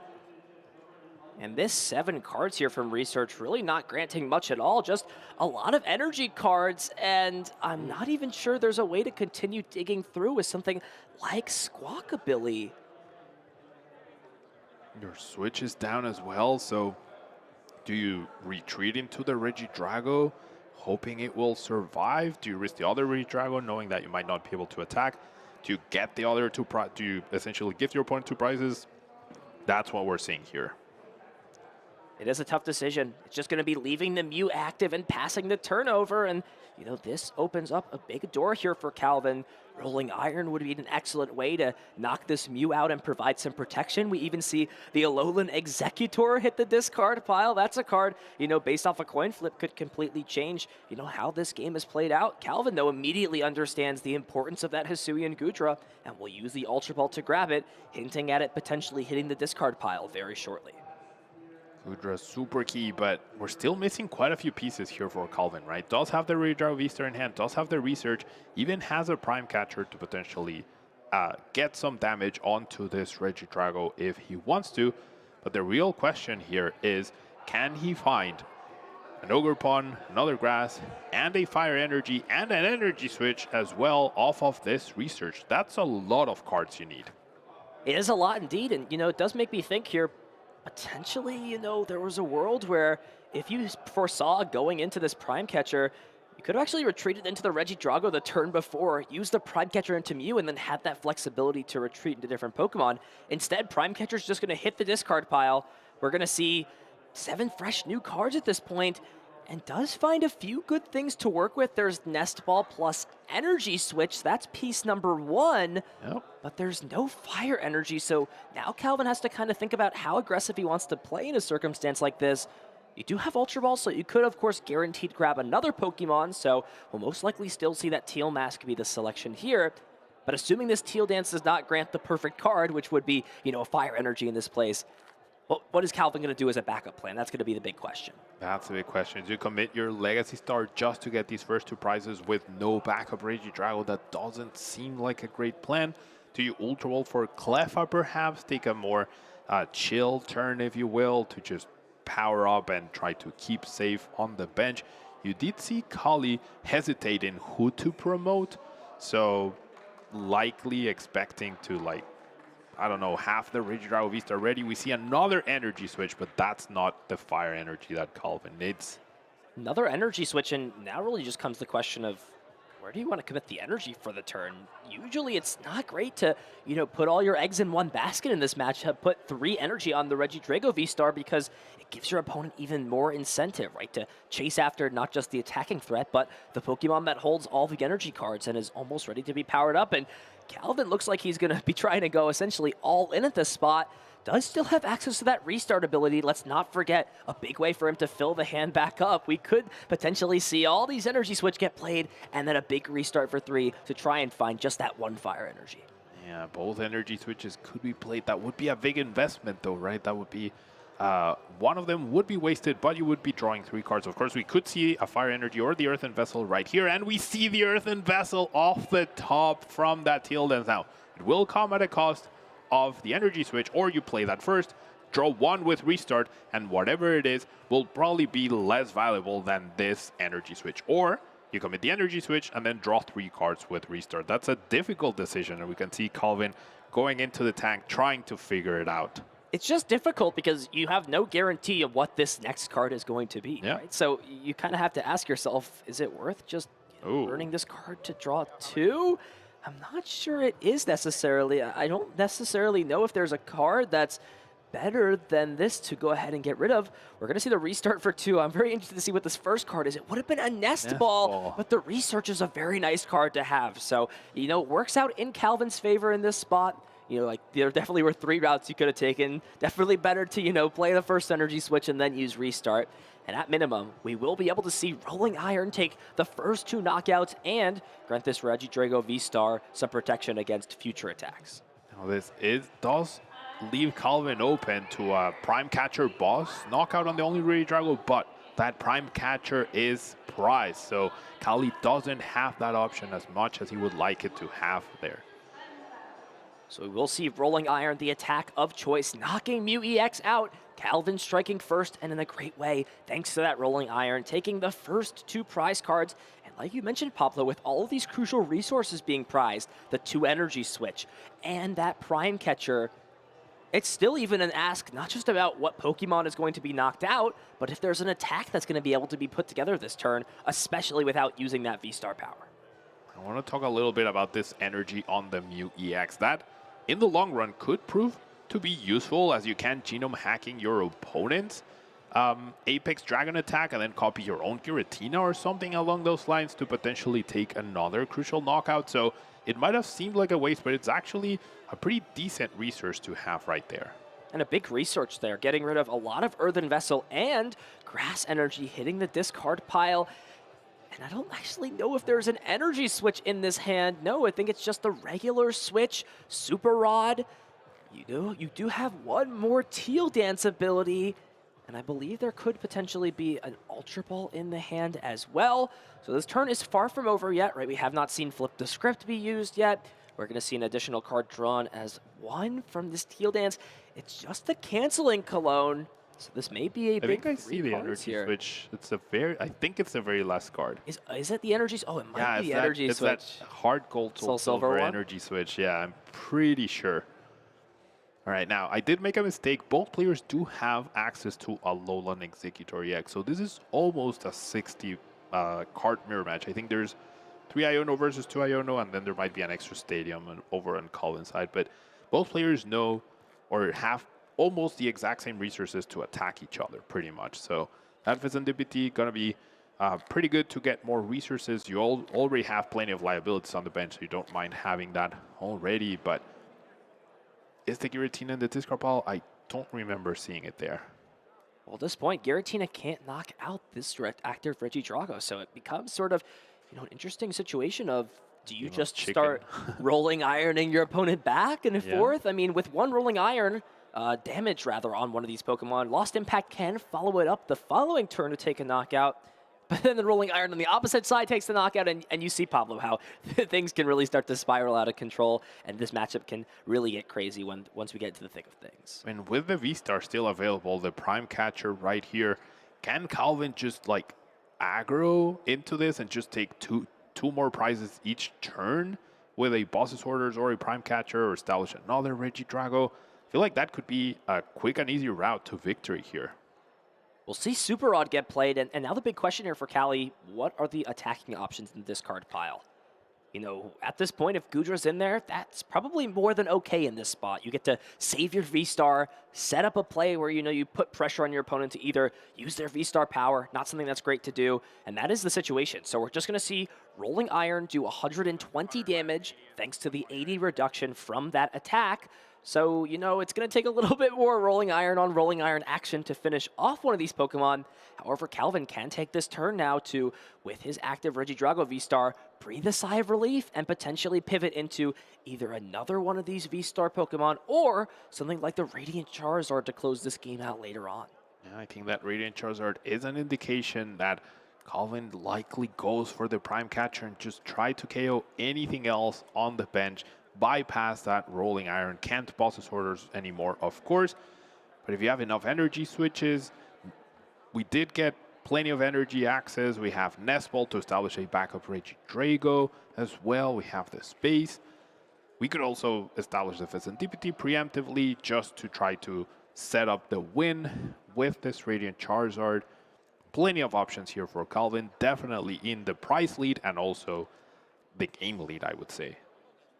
Yeah, that could actually come back to bite Calvin. Let's not forget that Pheasantipity is at the top of the prize cards for him. So, you know, will not have as much protection as he'd like later on in the game. You know, Iona to 2 feels like you're not really doing anything to your opponent when they refill their hand with Restart to 3, draw another 3 cards off Pheasantipity, and then that's before they've used their Supporter or Teal Dance abilities. So now Calvin's got to think to himself, what does he want to commit to this last bench space? I mean, Pablo, is there ever a world, especially if you're going to pop V-Star this turn, where you're attacking with a Regidrago V-Star again during the course of the line? Or do you really just lean into this Charizard that's already in play? It's kind of a tough decision. It's definitely a tough decision. Of course, Charizard can't take down an opposing Regidrago V-Star that didn't use Rolling Iron. It would need 3 prior damage counters in order to do that. So, yeah, Radiant Charizard's good, but it does require a ghosting effect to be able to finish off something. So I think we're going to see, yep, that Regidrago V makes sense. Some energies dedicated to that. You have such a price advantage right here that as long as you, like, once you're ahead, as long as you stay ahead, that's good enough, right? So maybe you don't commit your V-Star yet. You're happy to Rolling Iron, then you get KO'd. You're tied at 4, then you knock them out. And also, by your opponent taking prizes, attacking with Radiant Charizard becomes a lot easier. Yeah, this will really be the interesting decision here of how much credit does Calvin give Callie in this spot on having something like a Gusting card to take a knockout, or, you know, using that Lost Impact attack to take the knockout, but essentially open the door wide open for Calvin to respond with a Rolling Iron to take the knockout in response. And maybe this is just the play here, Pablo, of, you know, whoever saves their V-Star for the longest while being in the prize lead is the favorite in a matchup like this. And there's always that risk that we talk about. You discard the top 7, but how likely is it that, you know, one of your last 2 energy switch are in there, and now all of a sudden you're not going to be able to string an attack back together, and it's just going to be what potentially looks like another Rolling Iron, just asking how many cards are in the hand, thinking about all the options, and yes, it is Rolling Iron on Rolling Iron. Buckle up, we're going rolling, we're going bowling. We are indeed. Not the most aggressive Pokemon here. Both players respecting each other a lot. Both players still have their V-Star, but it's on Kali to make something happen. They are the one that are behind, right? They need to formulate a plan to catch up. Probably involves Radiant Charizard somewhere down the line to try to offset the price trade, but now another Rolling Iron is not good enough. We need to see a Lost Impact if we are going to find a 2-price knockout here. That last card in hand for Callie is Boss's Orders, however, so this does bring up an interesting situation. You know, Boss's Orders could target something like the Mew EX down on the bench, and then from there it kind of creates that dynamic before where, yes, you do open your opponent up to using Lost Impact to knock you out, but then in response, you can use Rolling Iron as a response to knock it out and protect yourself. So this could, again, be this dynamic of holding on to V-Star as long as possible. We'll see what Callie decides to do in this spot. As the game goes on, though, if Calvin remains in the lead, then holding off that V-Star to just find Ghost Effect KO with Radiant Charizard is going to be a pretty big deal. I feel like right now, just taking down your opponent's resources, see if they can actually build up to another Regidrago V-Star. Maybe they need to use their V-Star to actually get that powered up. That might be a way to the V-Star advantage that they need. So this will be a big deal here. I mean, Calvin, if he can put together this attack, like you mentioned, Rolling Iron to knock out this Regidrago without using V-Star, then that is going to be a huge dynamic shift. And look at this hand here for Calvin. If he wants to dig through his deck, this is the hand to do it with. Earthen Vessel, Super Rod to bring back these energies, even the V-Star that has hit the discard pile, and that Professor's Research. Calvin's going to be able to see a lot of cards this turn. Only one energy switch has been used. Oh no, there's two different energy arts. switches. Yeah. Come on, why are we playing different arts in 2024? 2025, we're playing the same artworks for every card. That's the New Year's resolution. Now we're going ahead and super rodding before using Teal Dance. So diminishing the odds a little bit in order to draw the energy switches that are left in the deck. We're going to put some energies into the deck, then we're going to probably get them out with that Earthen Vessel. Potentially, the V-Star, very interesting choice. Not going to put back, oh, there's the third V-Star. Yeah. Okay, right on.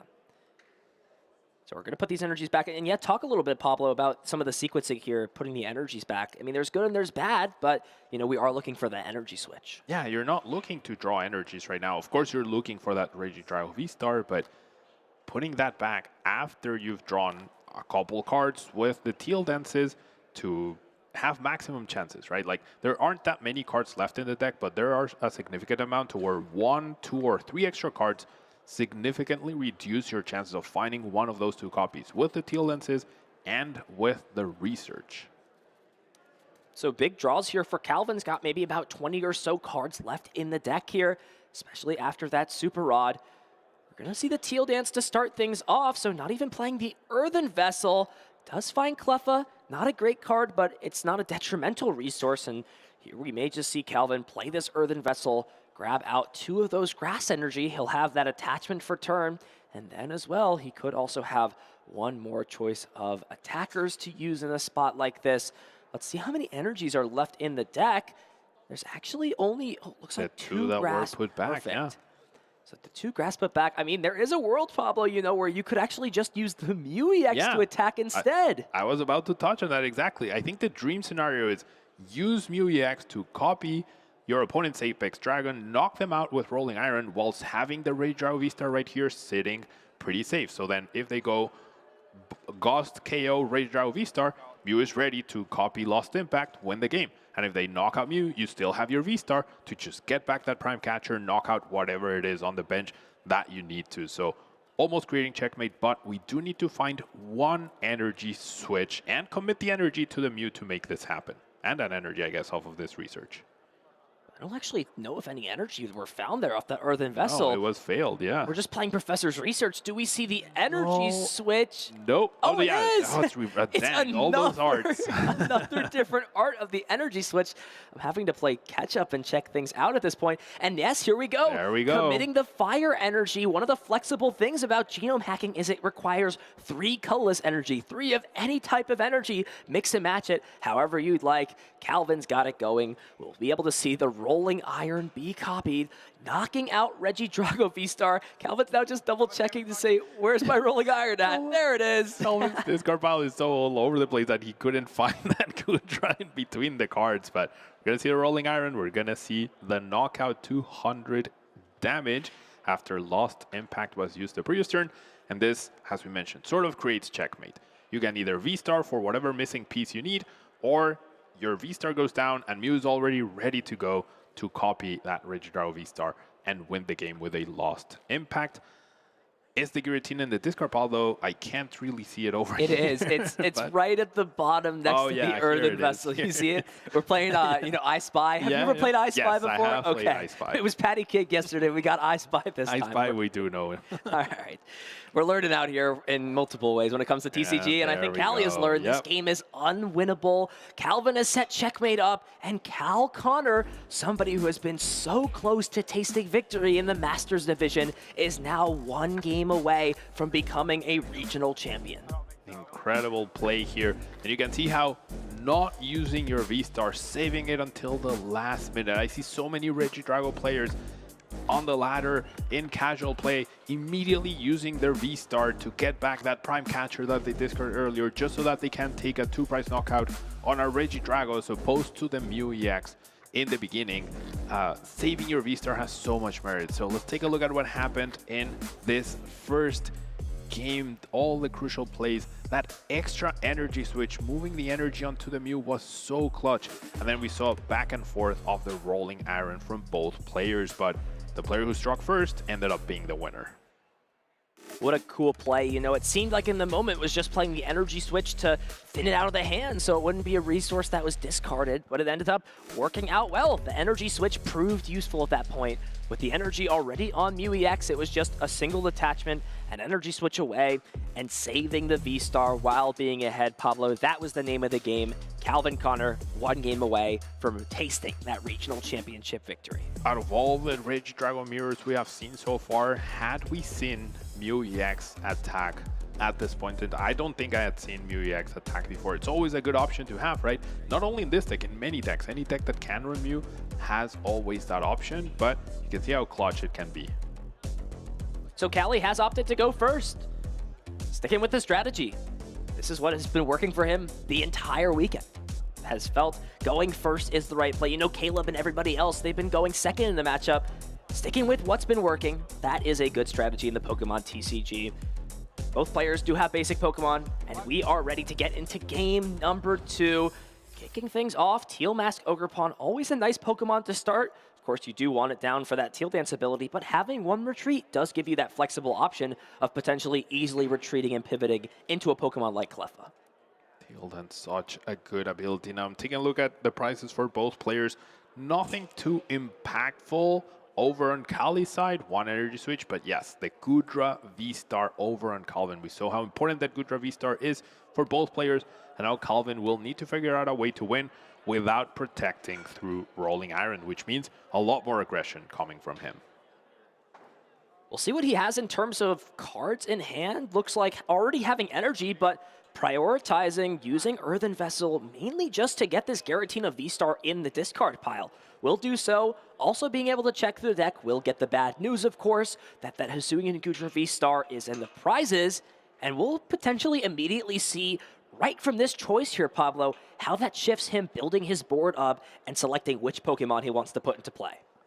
Yep, not having access to Rolling Iron to play more defensively will force him to be a lot more aggressive, maybe Lost Impact earlier, maybe even copy Alolan Executor at some point in order to get himself a 2-price knockout on resources to try to unlock that Goodra. But with it being at the very top, I have a feeling he's going to have to play the whole game without it. And you see him, nodding his head there saying, all right, I see how things are. You want me to work for this win? I'm going to have to think a little bit outside the box, not have to rely off, my good old friend Goodra. You see immediately, it was probably a good decision now that he decided to, not play something like Iono immediately from the hand and instead get this Giratina V-Star in the discard pile. Just going to check and make sure everything else that he needs is there. Of course, Prime Catcher, those Energy Switch, a bunch of other resources, they will be available for the time being. Yeah, Super Rod being prized can be important as well, especially if the Legacy Star at some point uses or discards that, or if our research gets rid of that a little bit earlier in the match. But you can definitely play around that. You cannot play around just not having access to one of your main attacks. And this is one of the things that make Regidrago so good, but also it's a risk you have to take, right? You have all these versatile attacks at your disposal, but 10% of the time, you're not going to have access to at least one of those. So there's the attachment for turn, and now the question is, what are we going to see get played? Deciding to play this research over Iono, deciding that energy switch was not worth preserving. What do you think about that, Pablo? I think you have to, like Iono is a little underwhelming. You don't know exactly what's in your opponent's hand, but getting the attackers in the discard pile, seeing an extra card, 1 extra card can be so significant, right? How many championships have we seen be won or lost by a single card? Now, this Super Rod considered being discarded could prove to be costly with the other one being prized. And Calvin, I don't think he was as thorough with the price checking. He checked for Pokemon, checked for energy. But these sort of things, I think very few people would check for the Super Rods being prized. Yeah. And in this spot, I mean, with how the hand looks, Calvin may have to get rid of the Super Rod either way next turn. There was research, and that was pretty much all that was going for him. So, you know, he'll be able to get out a second Regidrago V, and, you know, that's really the nice thing to have in this case. Because, of course, if your only Regidrago V gets knocked out, you got to ask yourself, what are you threatening on the following turn without access to what is considered and what is your main attacker? Now, we did see Mew EX be a featured card in the previous game, but this time around it hit the discard pile quite early.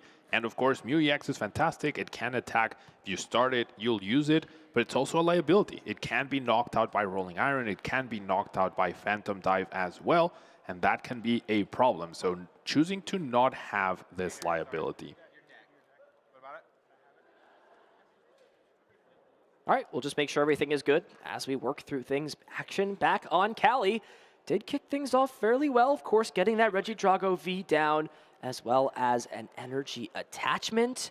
And now looking to use that Teal Dance ability. So drawing into cards, I'm actually not sure there's something like a supporter in the hand. Looks like there is that Professor's Research and a nice one-card draw there from that Teal Dance. Finds Ultra Ball, and that will start to potentially get some of these Dragon Pokemon from the deck into the hand, which from there can be discarded in various ways. The previous game, we gave an advantage to Calvin just based on Kali's prize cards. I think Kali now has that advantage himself. There's Goodra not available for Calvin. There's no Super Rods anymore available for Calvin until he decides to Legacy Star and perhaps choose one of those. So based on the resources available, Kali, as long as they can get an attack this turn, I would say they have a pretty big advantage.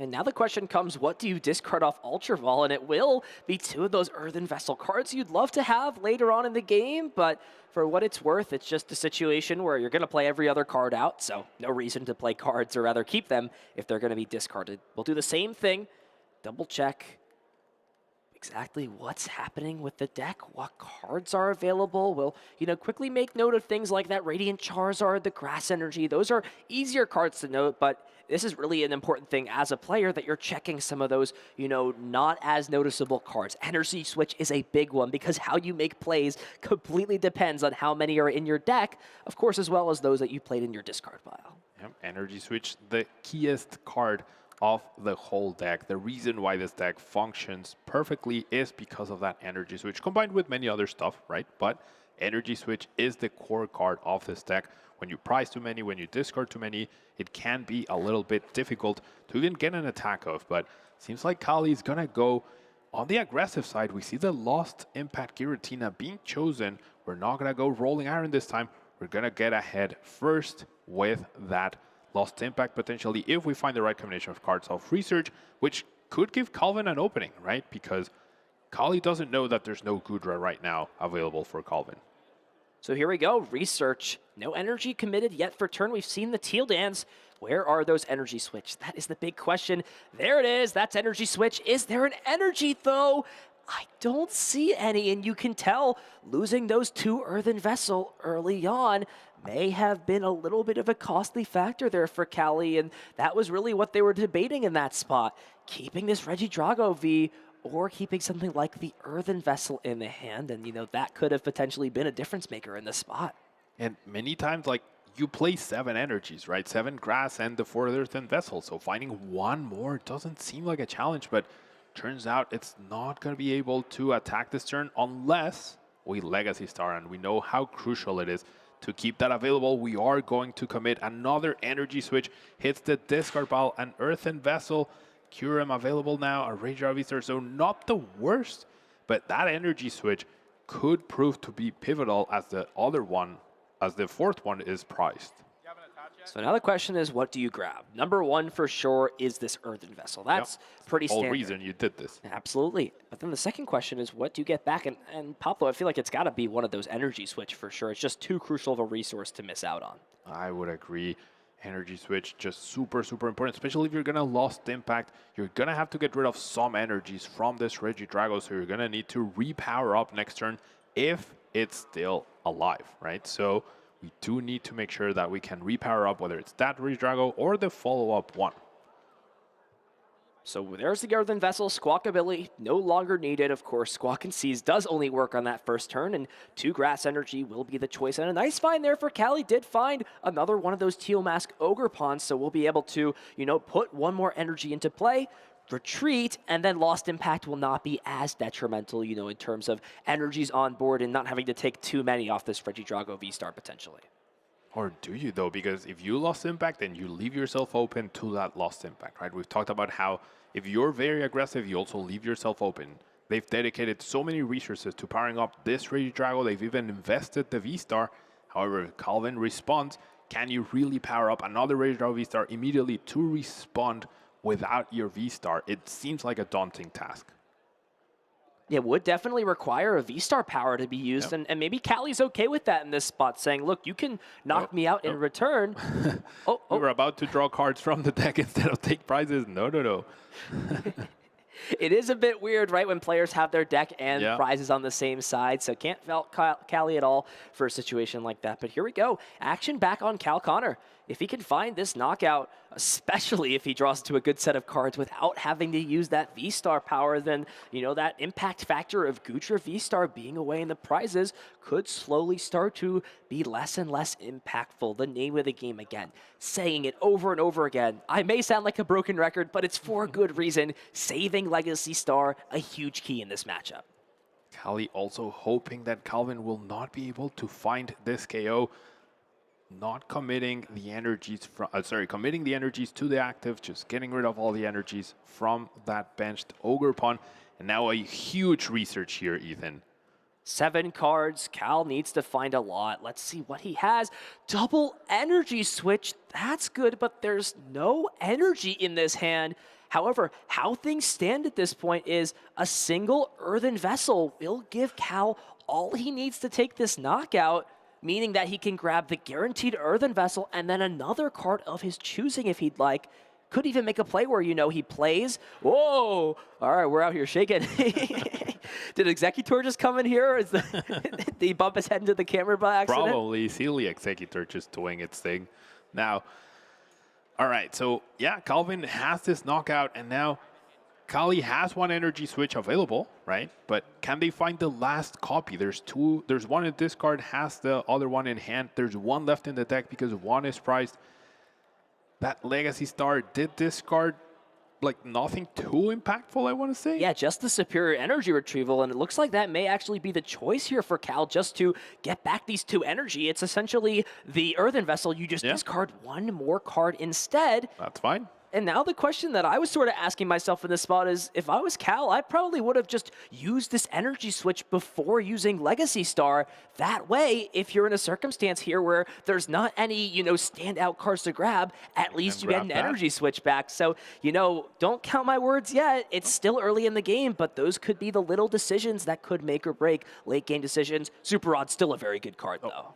Yeah, there is an energy switch already in the discard pile from that very first turn. So I guess it was okay not to do that. Getting back Super is also important with the other one being prized. Maybe Carl does know this at this point in time. So getting back resources to get back resources after you've used Legacy Star makes a lot of sense. Definitely not an easy decision. So, having a difficult time figuring out. I mean, there's Myriad Tooth as Antipathy as well. The energy switch is so crucial. So many options here. Yeah, it really is a weird situation because I feel like a lot of what's going to happen in this game will come down to, the next turn here for Callie. If we just get into a lost impact war where these players are going back and forth on attacking, you're going to need to have those energy switch, but you're also going to need to have the Super Rod to recover resources. So then the question becomes, how much can you afford to do, and can you set your deck up so that if you need to take a turn off, for example, to make a questionable play, something like Cleffa to Grasping Draw and fill the hand back up, some Hail Mary play like a Motivate to maybe get some more energy into play. What resources are going to provide you the most amount of flexibility? And it looks like did decide to take the Super Rod, and here it is, double energy switch and the fire energy for turn. Lost Impact, I'm going to do that right back at you. 280 damage, and after that huge turn from Cali, investing the V-Star power, using Lost Impact, taking the big knockout, Calvin has done essentially the exact same thing and has put the pressure right back on Cali to find a response. Yeah, and finding that response could prove to be very difficult. Of course, we have research, I think, in hand. We have his Antipathy to flip the script, draw an extra 3 cards, but the key card missing is Energy Switch. And can we even make use of the Energy Switch that's in hand currently? Is there a Grass Energy to Teal Dance onto the Teal Mask and then use that Energy Switch? Because if there isn't, that would be really, really bad. There is a Grass Energy, and let's not forget, Flip the Script is always a potential option. So we'll see the first card drawn. It's another Grass Energy. Okay, continue the train, draw and draw. And there's an Iono at this point, but while Disruption is very solid, I feel like in this spot, goal number 1 has got to just be seeing as many cards as possible this turn. No. Cali does have the same information as Calvin, right? Like, there are 3 energy switches in Calvin's discard pile. So if Calvin wants to attack next turn, they do need to find their last energy switch to attach to that Regidrago. And there is a possibility that if Cali finds this knockout, finds that last energy switch, Calvin would not be able to attack next turn with a Regidrago. Could attack with Radiant Charizard, but that's not enough to knock out Regidrago V-Stars. We see a big research here. No energy switch found just yet. That 4th one is prized. There's exactly 1 left in the deck. Can flip the script, pull through. We could see a little bit of deck thinning at this point. There is an Ultra Ball in the hand. Down to probably about 25 or so cards left, so not great outs here, Pablo, especially when this Regidrago came up into the active spot to start this turn. It means, you know, at this position, if there is no other Regidrago benched and you miss this attack, you are leaving the door wide open for Calvin to just run away with things. Now, it comes down to these crucial energy switches, both players looking for their last one to make a big move. Cali looking through their deck, gonna nest ball for an extra card to try to see as many cards as possible. There's no Grass Energy, I don't think, left in the deck. I also don't think we can get down to enough cards where Mew EX would be able to draw. Maybe we could have, but we're committed to the Ogre Pawn. And so this Flip the Script is gonna be probably the biggest Flip the Script of Cali's Pokemon career so far. There's probably about 15 or so cards in this deck. We're looking at, you know, about a 20 or so % chance to find this energy switch at that. This is a big-time ability usage. Fezandipity, if you believe in comebacks, you're going to find Cali an energy switch at this point. You see, thinking, is there anything else I could do? Big 3 cards. Do we see the energy switch? Not 1, not 2, and not 3.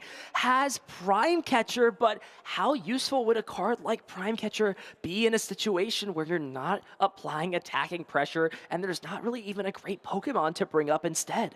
Yeah, I mean, I guess you can play it defensively to bring up your Radiant Charizard to prevent a 2-prize knockout, protect all the resources you've invested into this Regidrago V-Star as well. Or do you take a risk and just assume that your opponent will not find their energy switch? They didn't grab it from Legacy Star, which could give you the inkling that they already have it, or they were confident that they would not be getting knocked out. I don't know. That not grabbing the energy switch, even though Calvin defeated it, that gives you a little bit of information on what your opponent might be thinking. It's a little suspicious, I can't lie. Yeah. So it seems like a card that you would almost always value, maybe making you think one or the other piece was prized. Is the Super Rod in the prizes? Is that why they're grabbing it? Or do they already have the energy switch in the hand? It's something that, you know, reading your opponent, not a huge skill in the Pokemon TCG, but it can be big in very specific opportune times. This is a time you maybe gotta, you know, dig into your mind a little bit and think, what is my opponent thinking in this spot and why are they making the decisions that they are? And just going to pass. Big opportunity here for Cal Connor. If he can find a Grass Energy to Teal Dance and a Grass Energy to attach for the turn, then he will be down to just 2 prize cards left and 1 knockout away potentially from becoming a regional champion. Don't forget the energy switch though. The energy switch is the key. We need those 2 energies and we need the energy switch. Now that Cleffa, we do have the Prime Catcher. We could see another defensive play. Like Calvin can only Iodo, so it's not perfect. Yeah, I think this is the defensive play we're going to see. Calvin just not, assuming they're not going to find the energy switch. Unless I'm mistaken, there's still one left, just not counting on finding all those pieces. Going to play defensively and try to figure out a game plan from here now. Prime Catcher has been exhausted over on Kali's side, I do believe. No, it was actually still in the hand, chose not to play it. Right. It's now at the bottom of the deck, though, Pablo. Yeah, and the switch is prized, so getting that Radiant Charizard out of the active could prove to be very difficult and might buy Calvin enough time at this point. And double checking, was there an extra card drawn? No, I think we're okay. We're going to see the Cleffa be used. I hate getting scared in those spots. We're in the finals. I want to see both these players play up to the rules. Good Pokemon. So far, we've seen exactly that. What does Kali have? I believe drew into boss's orders, but like you mentioned, Pablo, with the switch in the prize for Kali, the only way to get this Radiant Charizard out of the active as it stands would be that one copy of Prime Catcher. And he's going to have to use this Earthen Vessel to discard boss's orders just to not only grab these energies, but shuffle the deck so that the Prime Catcher is no longer on the bottom. No longer on the bottom, but no guarantees it's going to be ever accessible. There aren't too many cards left, though. So perhaps our research can get us there as long as it doesn't remain at the very bottom of the deck.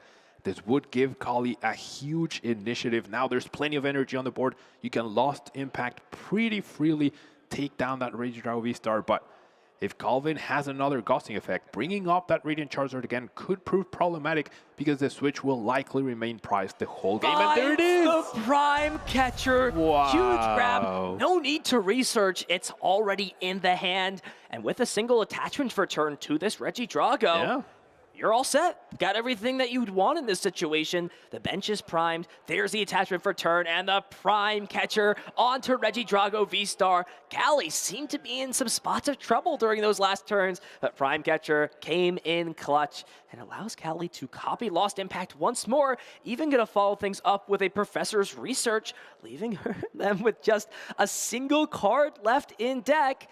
We'll see if there's another Gusting card, because that is the big question. And yes, does still have a boss's orders left, so plenty of resources to be able to close the game out as soon as the next turn, Pablo. And with Super Rod and one Energy Source left, there might be just enough firepower to retreat the Radiant Charizard if that is promoted somehow next turn. So Kali just gonna go all in. Lost Impact here. Don't think you have the resources to be conservative anymore, so you just have to go for it. Calvin shouldn't be able to power up Regidrago V-Star, so you know you have a free-ish turn. No help for Calvin off of that Cleffa, though. He didn't play Supra to get back Fezandipity, I'm pretty sure. So he can't draw extra cards this turn. There's no Ghosting effect. Could just have to hope that the Cleffa gets him through and there's no more Ghosting effects for Kali. Yeah, but, I mean, both players know at this point, as long as that boss's orders is not in Kali's last two prize cards, which we, of course, know it's not, then that Gusting card essentially is going to be there at some point. And with the power of Fezandipity to fill the hand back up, if you're ever taking a knockout, well, you're not going to be in a prime position to win this game. So we'll see Calvin just attach the Fire Energy to this Radiant Charizard. I don't even know if there's something like an Iono to disrupt the hand. You've got to assume that your opponent's going to have access to every single card next turn, and in that fact, by that being the case, we'll have boss's orders to win the game.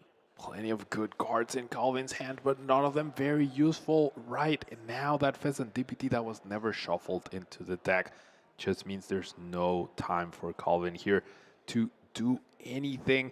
There isn't even a Mew EX. It was discarded early on, and I don't even know if there was a Ghosting effect left. There might have been one boss. I think that was the only out. Bring up the Radiant Charizard, hope your opponent can retreat. But we do see the Grasping draw. We're going to see the boss, and we're going to see a Game 3. Here we go, going the distance. Game 3 between our two competitors. It's coming down to the wire. Who will win this final match? Will it be Kali or will it be Calvin Connor? This is going to be exciting. They're playing the same deck. They share the first 3 words in their name. It's a true mirror match here. Couldn't get more identical than this. I 100% agree. Let's get into the highlights from that last game. This is what mirror matches are about. These back and forth tempo swings where that game was completely different than the first one in terms of how the attackers of choice go, and that is sort of the tempo this game follows. If one player decides to, you know, get aggressive and go in heavy with this Giratina V-Star, you have to respond in kind. You really have to follow the tempo back and forth of the other player. And then Kali whiffed their response, but then Calvin also whiffed the opportunity to take advantage of that after we saw the exchange of Regidrago against Regidrago, and then that one turn, right? Kali went first. Kali was the aggressor for the first time in this match, and that proved to be just enough. Calvin couldn't find any help off of that Iono and any help off of that grasping draw, and those energy switches proved to be key. So here we go. Both players will set up, draw 7 cards. We'll see who is going first or second in this case. So that is a big deal and, you know, a big point of discussion between these competitors. Yeah. I mean, if Calvin's confident he likes to go second, now he gets the choice. Kali likes to go first. No, it's going to be Calvin starting us off here with an absolutely horrible hand for energies, a Temple of Sinnoh, and an energy switch and a Gudra. Not what you want to see in the mirror match finals of Game 3. Not at all, and both players also have 2 Teal Mask prized in this spot, and if you're Kali, I don't even know if the hand is that much better. There's an Iono. But you don't want to do that. But is there ever a world where you just hold the Iono in this spot and wait to next turn? No, it's going to play the Iono and bail Calvin out of what could have been a quick, swift, and sad Game 3. Now, you already have an advantage, right? Just based on what Calvin did on the first game. And just because your opponent doesn't do anything on turn 1 doesn't mean that you're not holding a research. Now it's Kali with the absolutely horrendous hand while Calvin has a nest ball. We need to see huge top decks here for Kali. I would have even liked perhaps to see both Earthen Vessels be used. Just get 4 energies out of your deck immediately and maximize your chances of top decking out of this horrible hand. Yeah, Kali already having both energy switch, but there's a key piece missing. That Teal Mask Ogre Pawn, with there only being 1 in the deck for both players, it may be a little bit of a challenge to keep energies flowing in this mirror match. We are going to be in for, you know, not necessarily a treat, but, you know, maybe something a little bit sour for this last match. I feel like Game 1 we saw a pretty standard Regidrago mirror match, rolling iron into finding ghosting effects, playing around that, trying to out-research your opponent, conserving a V-Star. Games 2 and Game 3 are just all over the place. What are we watching, Ethan? This is the Pokemon TCG. Whether you like it or not, this is what you're here for. So we're glad you're here. We're glad you're tuned in. Will be the fire and grass energy grabbed, but this is really going to come down to next turn.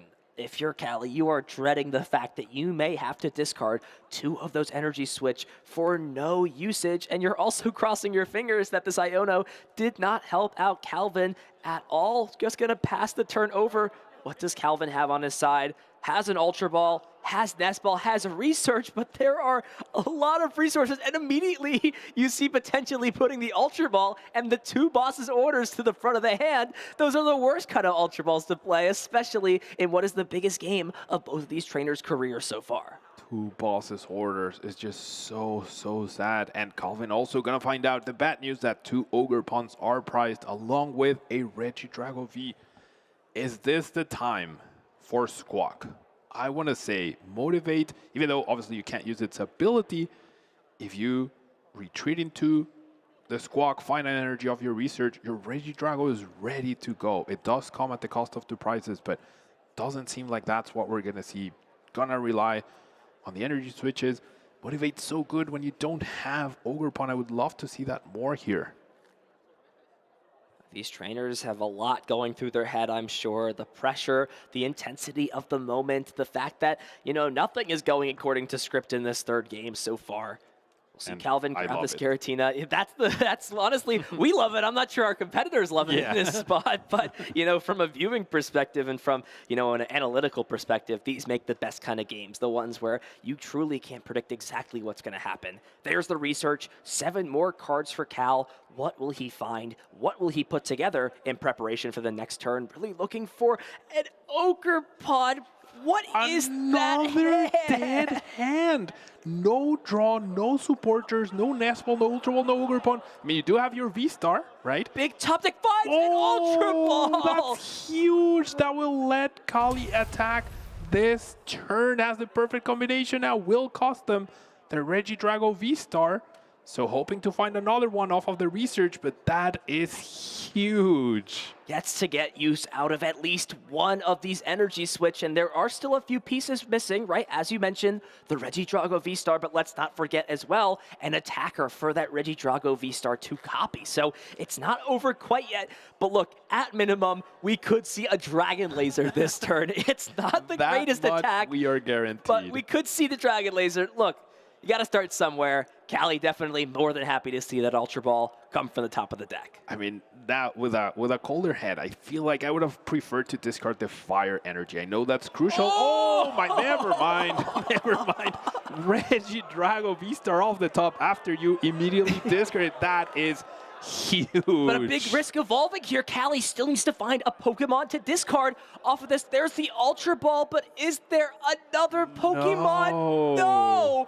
No Pokemon to discard, nothing to copy. The main boss got powered up, but there's no friends to support him in the discard. You absolutely have to commit your V-Star at this point in time. You have Switch in hand. If you discard Prime Catcher, you could Prime Catcher Switch KO your opponent's only Regidrago V-Star. You know they're struggling. We're going to see the Legacy Star. Energy Switch. Oh, the Executor!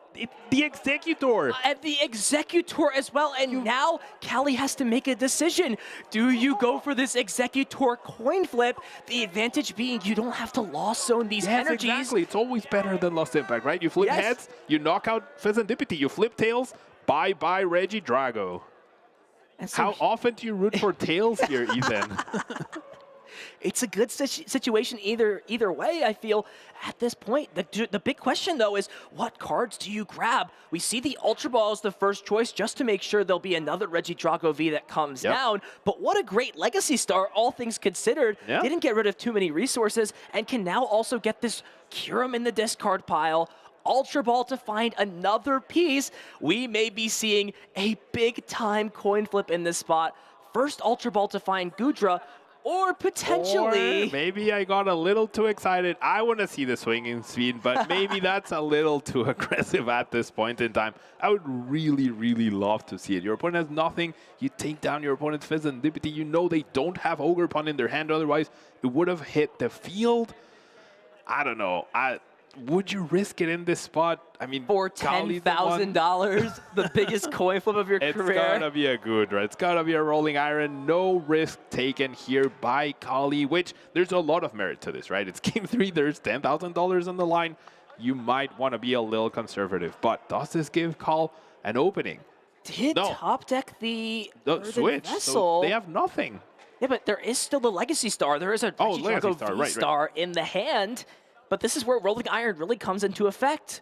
As it stands right now, this will have to guaranteed grab an Ogre Pawn, which there is a Nest Ball in the discard pile, so that much is guaranteed. But from there, it really becomes a question of, by using this Legacy Star at this point, if you're not grabbing Boss back, you're going to have one Gusting card for the rest of the game in the face of Rolling Iron. Does not sound like a recipe for success whatsoever, Pablo. Calvin's draws have been very underwhelming in this game 3. We're seeing these games be all over the place, whereas Kali's top decks of those tail dances have been so clutch. Another huge Legacy Star. This tournament has been all about Legacy Star, right? All these mirror matches, the Regidrago dominance. Legacy Star is it one of the best abilities we've seen? This expansion of Silver Tempest has brought Primal Turbo, Summoning Star, Legacy Star, so many powerful abilities in the Pokemon TCG. I just keep getting flashback to this finals match from Peoria where the same thing happened to Calvin that game 3, or that second game just did not have pieces. What is this Legacy Star? Gets rid of the Prime Catcher, the second Super Rod. Does have Prime Catcher, so at minimum could choose to take 2 prize cards, but needs to grab the Ogre Pawn as well. So if you take the Prime Catcher, are we really going to see no Ogre Pawn come down into play? There's no way for Cal to attack at the spot. we might see the only 2 Gusting cards available get put into the hand. And now what is the play here for Calvin?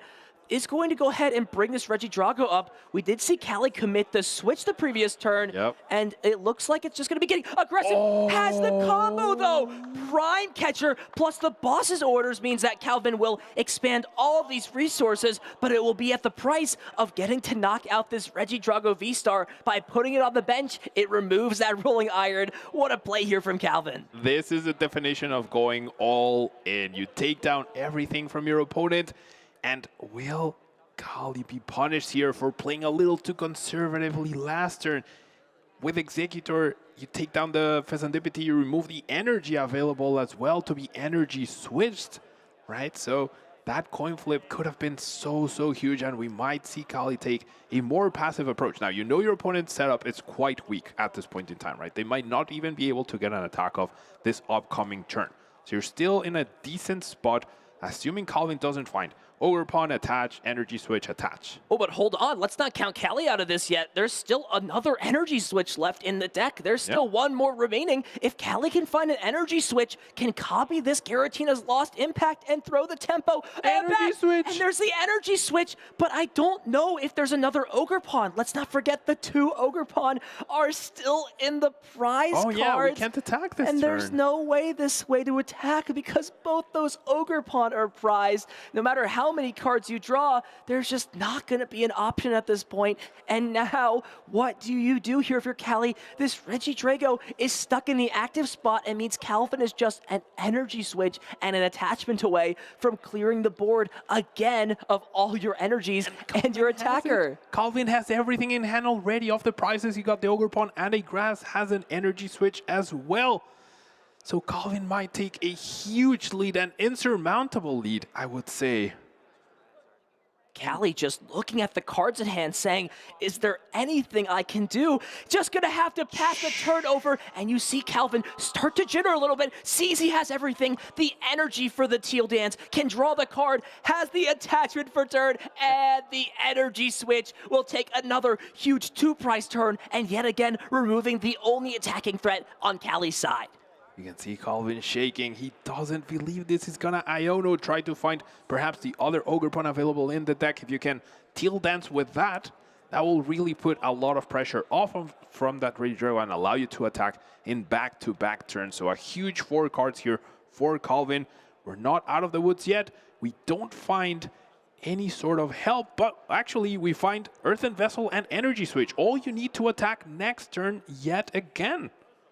See that Earthen Vessel get played in this sit position, so grabbing Fire and Grass, potentially preparing for the following turn for another Lost Impact. It is super costly to use 3 Lost Impact attacks throughout the game, but when you're clearing your opponent of these Regidrago V, it's worth sending those energies to the Lost Zone. Now, there are definitely no more Ghosting effects for Calvin, right? Both bosses and the Prime Catcher are in the discard pile, so Kali will definitely have a chill turn with that Cleffa being available to Grasping Draw, perhaps establish some things on the bench, but they're also very low on resources, and they're staring down a fully powered up Regidrago right now. It's going to put Calvin 1 knockout away, essentially, from becoming the Toronto Regional Champion.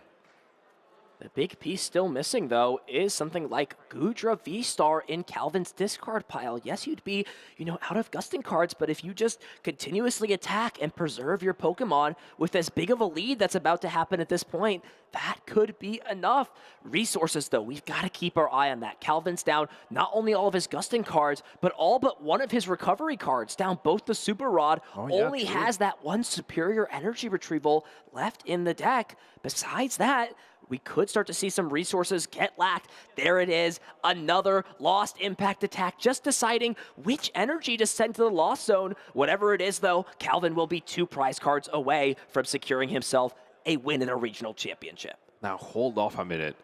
Calvin only plays 9 energy, right? 7 grass and 2 fire. If he Lost Zones these 2, he has the other 2 in his hand, right? Still has a superior energy retrieval left. However, that's not good enough to, I guess you can recover. Never mind. I was going to say something silly. So here it is. Lost impact. 4 to the lost zone total. Cal Connor 2 prize cards away. But if this series has showed us anything, I am not going to write anything off yet. Cali is still in a position where over time, as it stands right now, Cali does have more resources than Calvin Connor does. At a bigger prize deficit, of course, just the 200 damage currently on this Pheasantipity, but it could set up later down the line for a big 4 prize turn to swing things back into their favor. A Super Rod is going to be a great way to start things off, though, putting these Pokemon and energy cards back into the deck. Very clutch here to be able to establish yet another Regidrago. So many ghosting, all the ghosting effects in Kali's hand, just not very useful right about now, but there is a universe where Calvin could be starved out of energy and perhaps get something trapped if he overbenches with a Radiant Charizard or something along those lines. So that opening is still available, but obviously he'll be very aware of that as well. Completely different game 3. I have no idea what's going to happen here. It is truly still anybody's game. Let's not forget Flip the Script, gonna get some great value this turn. Drawing Cali even more cards, I think is just considering, is it worth doing that at this point? We're gonna see Teal Dance be used first to draw a card. It is a Nest Ball. But yeah, if you're Cali here, I don't think there's ever a world where you can play this research just because getting rid of all those gusting cards will not give you a way back into a matchup, especially being down this many prizes. Gonna fail this Nest Ball. Thought about benching that Squawkabilly, but you are at the mercy of another Teal Dance attach and energy switch, which is a lot, but it's exactly the cards that Calvin has. They know he has the 2 energies, but they don't know exactly what else. As we see a bunch of energies being drawn here, another Nest Ball that can be utilized, so we can Grasping Draw for a couple more resources. Not too bad. We're just gonna fail. And really, it's just that 2 Teal Mask Ogerpon that have been detrimental to both players, but especially to Cali on that previous turn. Found the energy switch, but just not having access to that made everything just so different in a spot like this. Is actually just going to go and play the boss's orders onto Pheasantipity, so making it a little bit more difficult for Calvin to attack. Actually going to go after the Teal Mask Ogerpon. I think I like this just a little bit better in this spot. Yeah, I really like that. Sure, Ogerpon can retreat itself, but this is trying to put even more pressure on Calvin's resources and trying to buy even more time. And look at this hand, just a bunch of energy cards and a Professor's Research. And this begs the question here, if you're Calvin, do you just commit to powering this Regidrago on the bench? As it stands right now, there's no way for this Teal Mask Ogerpon to retreat. And that could spell disaster, as we've seen Prime Catcher and Boss going after these Pokemon on the bench be the key strategy that has allowed both these players to gain an edge in this matchup. And Cali's going to keep both of those gusting cards in hand, as Professor's Research will be the card for turn. This could be scary, though, Pablo. There's the switch, though. There's a switch available, but no Rolling Iron. So no Rolling Iron, but let's not forget Swinging Sphene could mean that a Tails Flip wouldn't get in the way. So Calvin's got a choice here to make. Switch plus Rolling Iron, but there's no Rolling Iron found. Yeah. So what do you do in this spot? Do you give your opponent credit to having the gusting card, or do you not leave this Ogerpon active and pass, or do you take the 50-50 to win a regional championship? I think you have to go for the 50-50. If Cali does have the other ghosting effect, I think you're out of resources. We see, we're bluffing the switch. We're thinking about it. We're going to see the Mew. All right, so we're not fully committing yet. Is this going to making me nervous? We're going into the Mew EX. This could be the biggest coin flip of the year. We thought we saw it with NAIC last year on the Confusion coin flip. You seem to just be part of all these big flipping moments. Yeah. And you see Cali's, he's in the tank here. He's thinking, do I go for this? I have such an advantage. Could my greediness get me over this play? Are we going to see this? We're going to see Swinging Speed. Oh my God. Tails. Calvin will win the game. Heads, a whole new narrative. What's the flip? Tails! Knocks out the Pheasantipity. Cal Connor on the coin flip wins the Toronto Regional Championships. What did we just watch? Ethan swinging his feet. We thought it was going to happen earlier. Maybe Kali could have used it as well earlier on to deny that Regidrago tried to be conservative. It didn't pay off, and Calvin going for the risk. I mean, that was the best chance he had at winning that game, right? If Kali got the knockout next turn, which probably they would have been able to do so with Research and Prime Catcher, it would have been closed doors for Calvin. So going for that flip, and Lady Luck favoring Calvin this time around. Congratulations to Cal Connor. He's been waiting for this moment for so long, playing in the juniors and seniors divisions for years and years, and in the craziest fashion, wins what is one of the most insane Game 3s. Let's take a look back at that series, because I don't even know what we just watched. I know, the true mirror with those Mew EXs, which proved pivotal. That energy switch onto the Mew, then copying Rolling Iron, then using your own Mew to copy your opponent's Apex Dragon. Incredible plays here by Colin, finding the line to stay ahead and keep ahead, almost creating checkmate by conserving the V-Star as long as possible, as we saw that Genome hacking copy Rolling Iron for the knockout on that Regidrago V-Star. I didn't know the mirror match could be this fun, Pablo. You know, after LAIC, I had a bit of a sour taste in my mouth. You know, it wasn't a very interactive finals match to watch, but this was the complete opposite. And, you know, it looked like at the beginning of this game here for Cal was, you know, struggling in and out, you know, answered back, cleared the board of all the energies. It seemed like, you know, Cal was going to come back in this second game and win, but it was just the big time finds of that one card Prime Catcher find that allowed Cali to target around, take a big lost impact knockout, and it was just too far ahead, too many resources available, and Cali closed out game number 2 and sent us to game 3.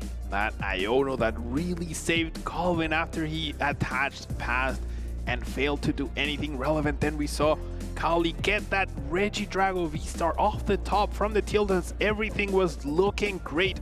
Chose to go a bit more conservative and was not helped by that decision. God bless America, Kyle.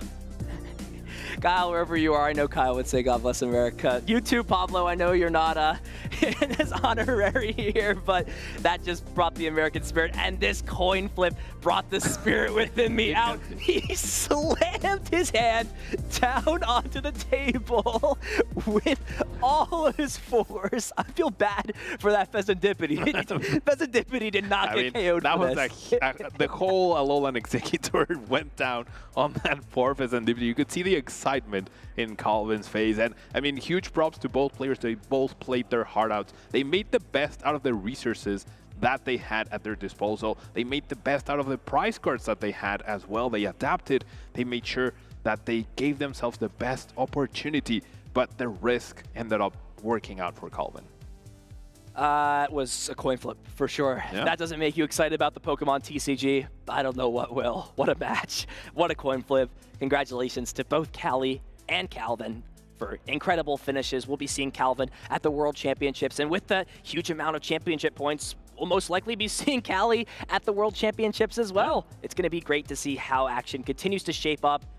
What an insane way to end 2024. That is truly fireworks to end the year. Very fitting end to what has been an amazing season so far.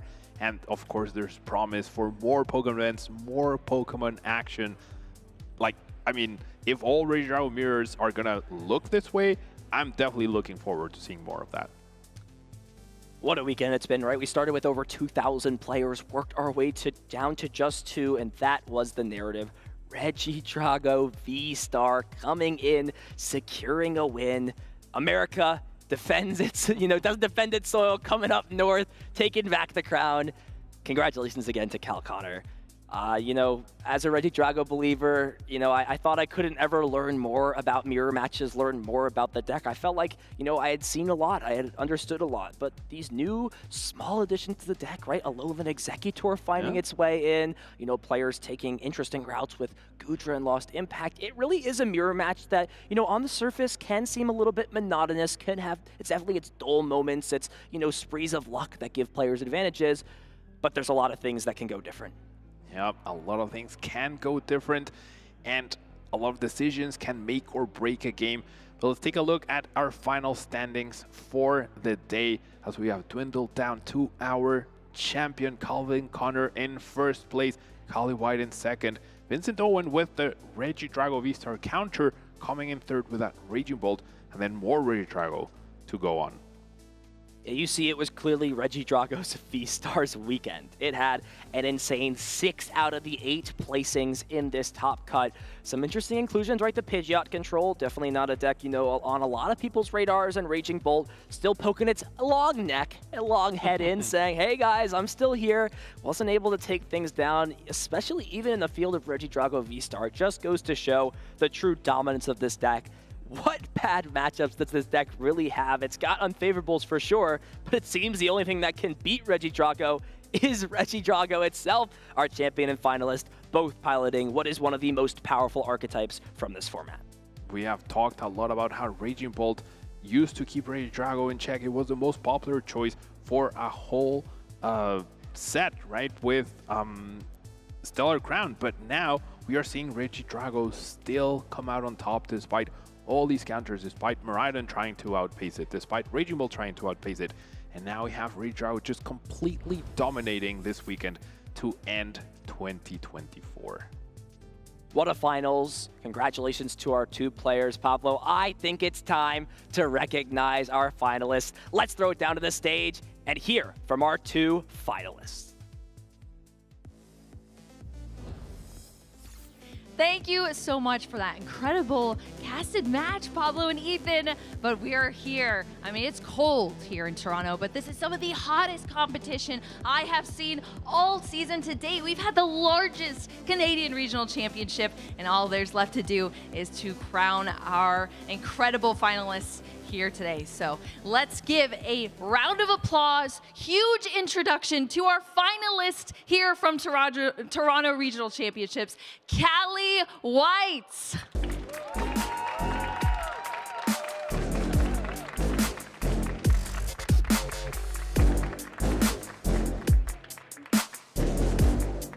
Kali, welcome to the stage after this huge accomplishment. You made it all the way to the finals here, just coming a little bit short, but you're still $7,000 richer here, a ton of championship points, a cute little Pikachu. How are you feeling right now? Well, I mean, I could have played a lot better on all my stream games, but other than that, I feel fine. Like, I'm satisfied with how I played overall. I just need to get over, like, the white noise, I think. Oh, yeah, the white noise is very tricky, honestly. It can be really distracting, and I know there's definitely some nerves there. You were on the stream before. Did that change at all going up a second time here on the stream, or was it just as daunting? Well, it got better, like, over time, so... Like, I was starting to play better and better, I think, overall, but it was still pretty bad, I don't know. I think you did it incredibly well, because there was some phenomenal gameplay in those matches. I mean, this was a 3-game set that was very back and forth. Do you want to take us through some of the highlights of this set for you? Well, in game 3, I promoted my Regidrago, and I forgot I prized 2 Ogrepon, and by the time I already did it, I already, like, placed the card on the table, so it's like, I think that's why I lost. That's about it, yeah. All right. Well, I mean, you have a ton of championship points now. What is the rest of the season looking like for you? Do you think you're going to stick with Regidrago? No, I don't really like the deck, and I think it gets a lot worse, so I'm just happy I can play something else now. Oh my gosh. Well, you have, this is an incredible accomplishment for you, Kali. Huge congratulations. Representing Canada as well. How does that feel for you to make it all the way here to this placement and represent your home country? I mean, it feels pretty good. You know, BC's been doing pretty well recently, so that's pretty good. All right, before we let you go here to celebrate this awesome accomplishment, do you have any shout outs that you want to make? Shout out my best friend Elias, doesn't play Pokemon, and like shout out the BC squad, some of them are over there. Thank you so much, Kali. Go enjoy this incredible accomplishment here from Toronto for the rest of your night. Appreciate it.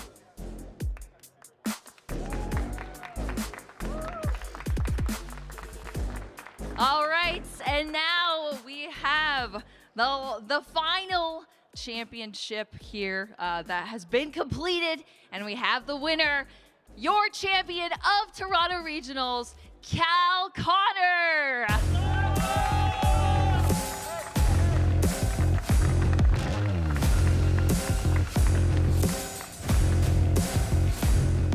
Cal, oh my gosh, can you believe that those 3 games came down to a swinging sphin? Yeah, it was pretty crazy. All 3 of the games were pretty wild, and just happy to get the win. How are you feeling going into this finals match? You've been here once before in 2022, Peoria, 2nd place there. You were trying to make it happen here in Toronto. I know you've been working so hard for this accomplishment. How does it feel to finally take things home? It feels great to finally break through. You know, I've went to so many regionals and so many events, and you know, getting 2nd and 3rd is always nice, but like finally breaking through and winning an event, it just feels amazing. How much effort has been put into this win itself? I mean, we see you time and time again at these events. You just said you've been in so many top 8s, the finals in 2022. What has gone into this win here today? I just been grinding a lot of Regidrago for the last few weeks. I was kind of off a little bit because my grandma ended up passing last week, and you know, I felt like she was with me for this one, so.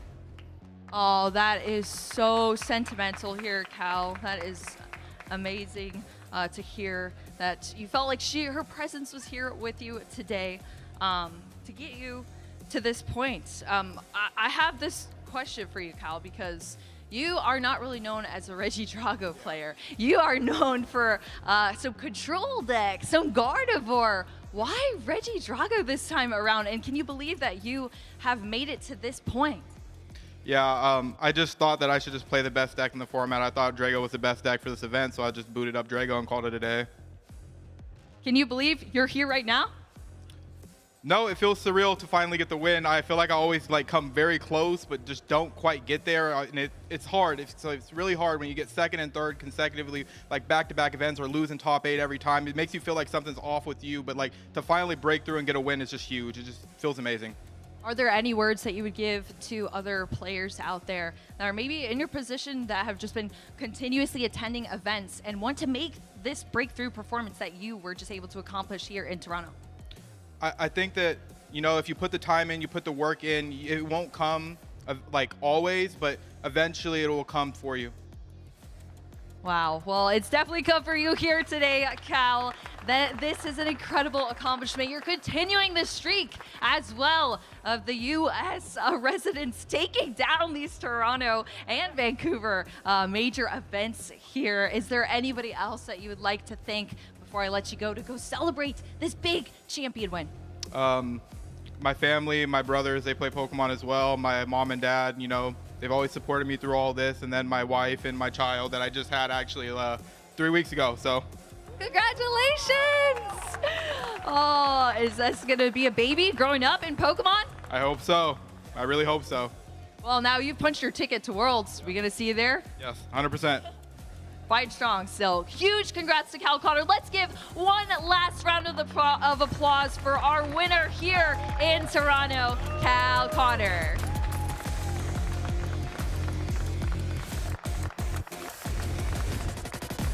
Thanks a bunch, Boo. Great to hear from our champion here in Toronto, Cal Connor. After so much work and so much time, he's finally able to get himself the win. My name's Chip Ritchie here in the lounge to close things out with Kyle Sablehouse, Pablo Meza, and Ethan Heggie. I mean, what an event, guys. What a tournament we've seen.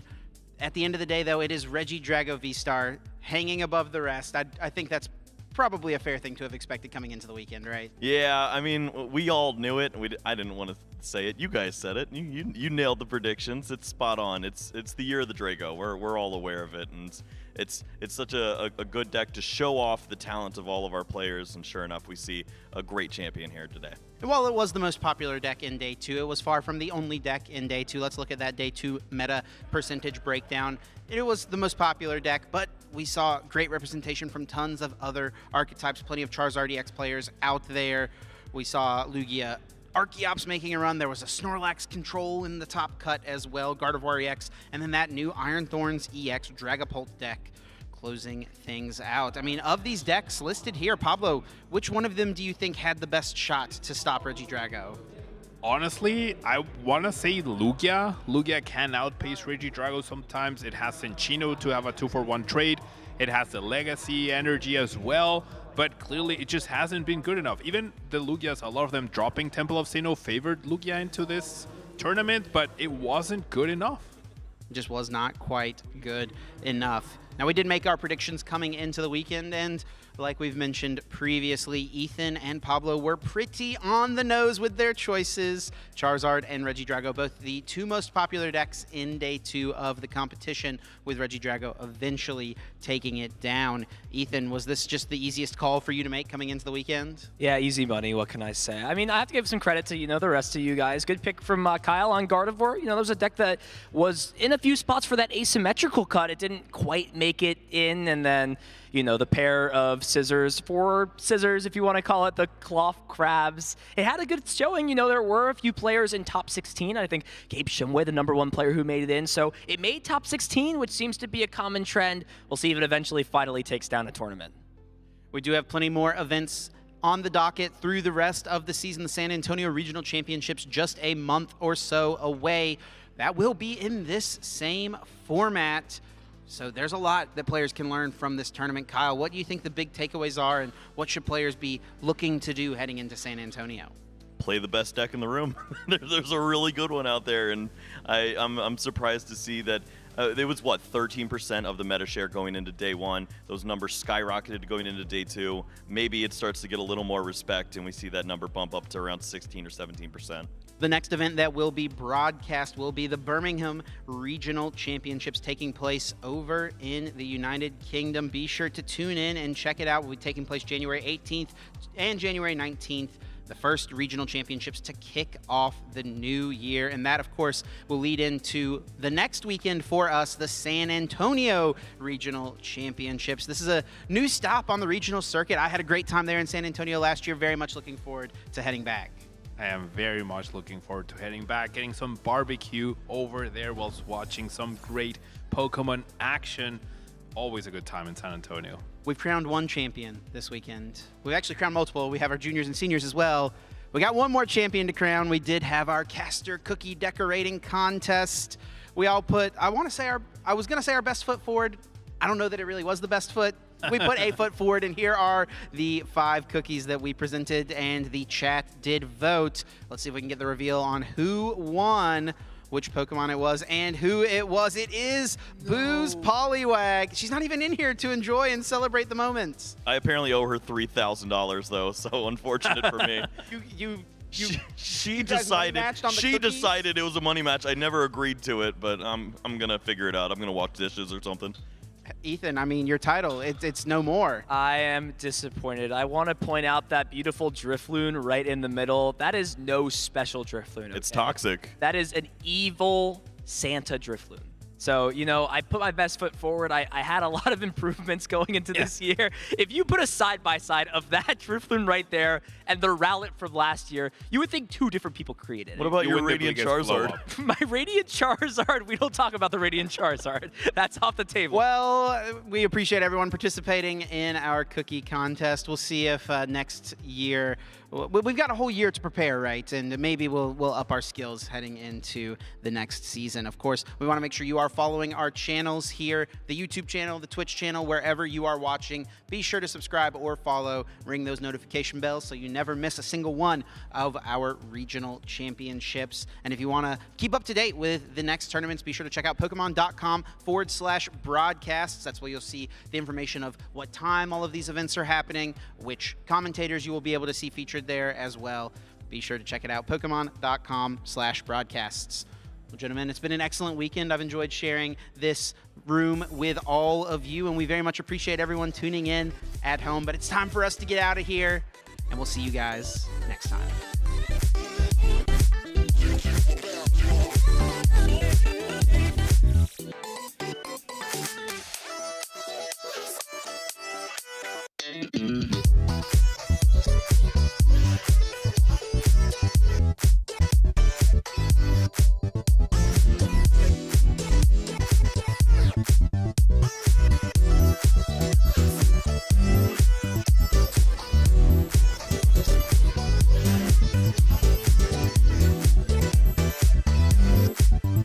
It is is an excellent day for Pokemon TCG action. Going for the attacker, gonna roll out this Pokestop, and what a hit! Hits that second energy. Their boss's orders is in hand, and Christian takes a big sweep to close out game one.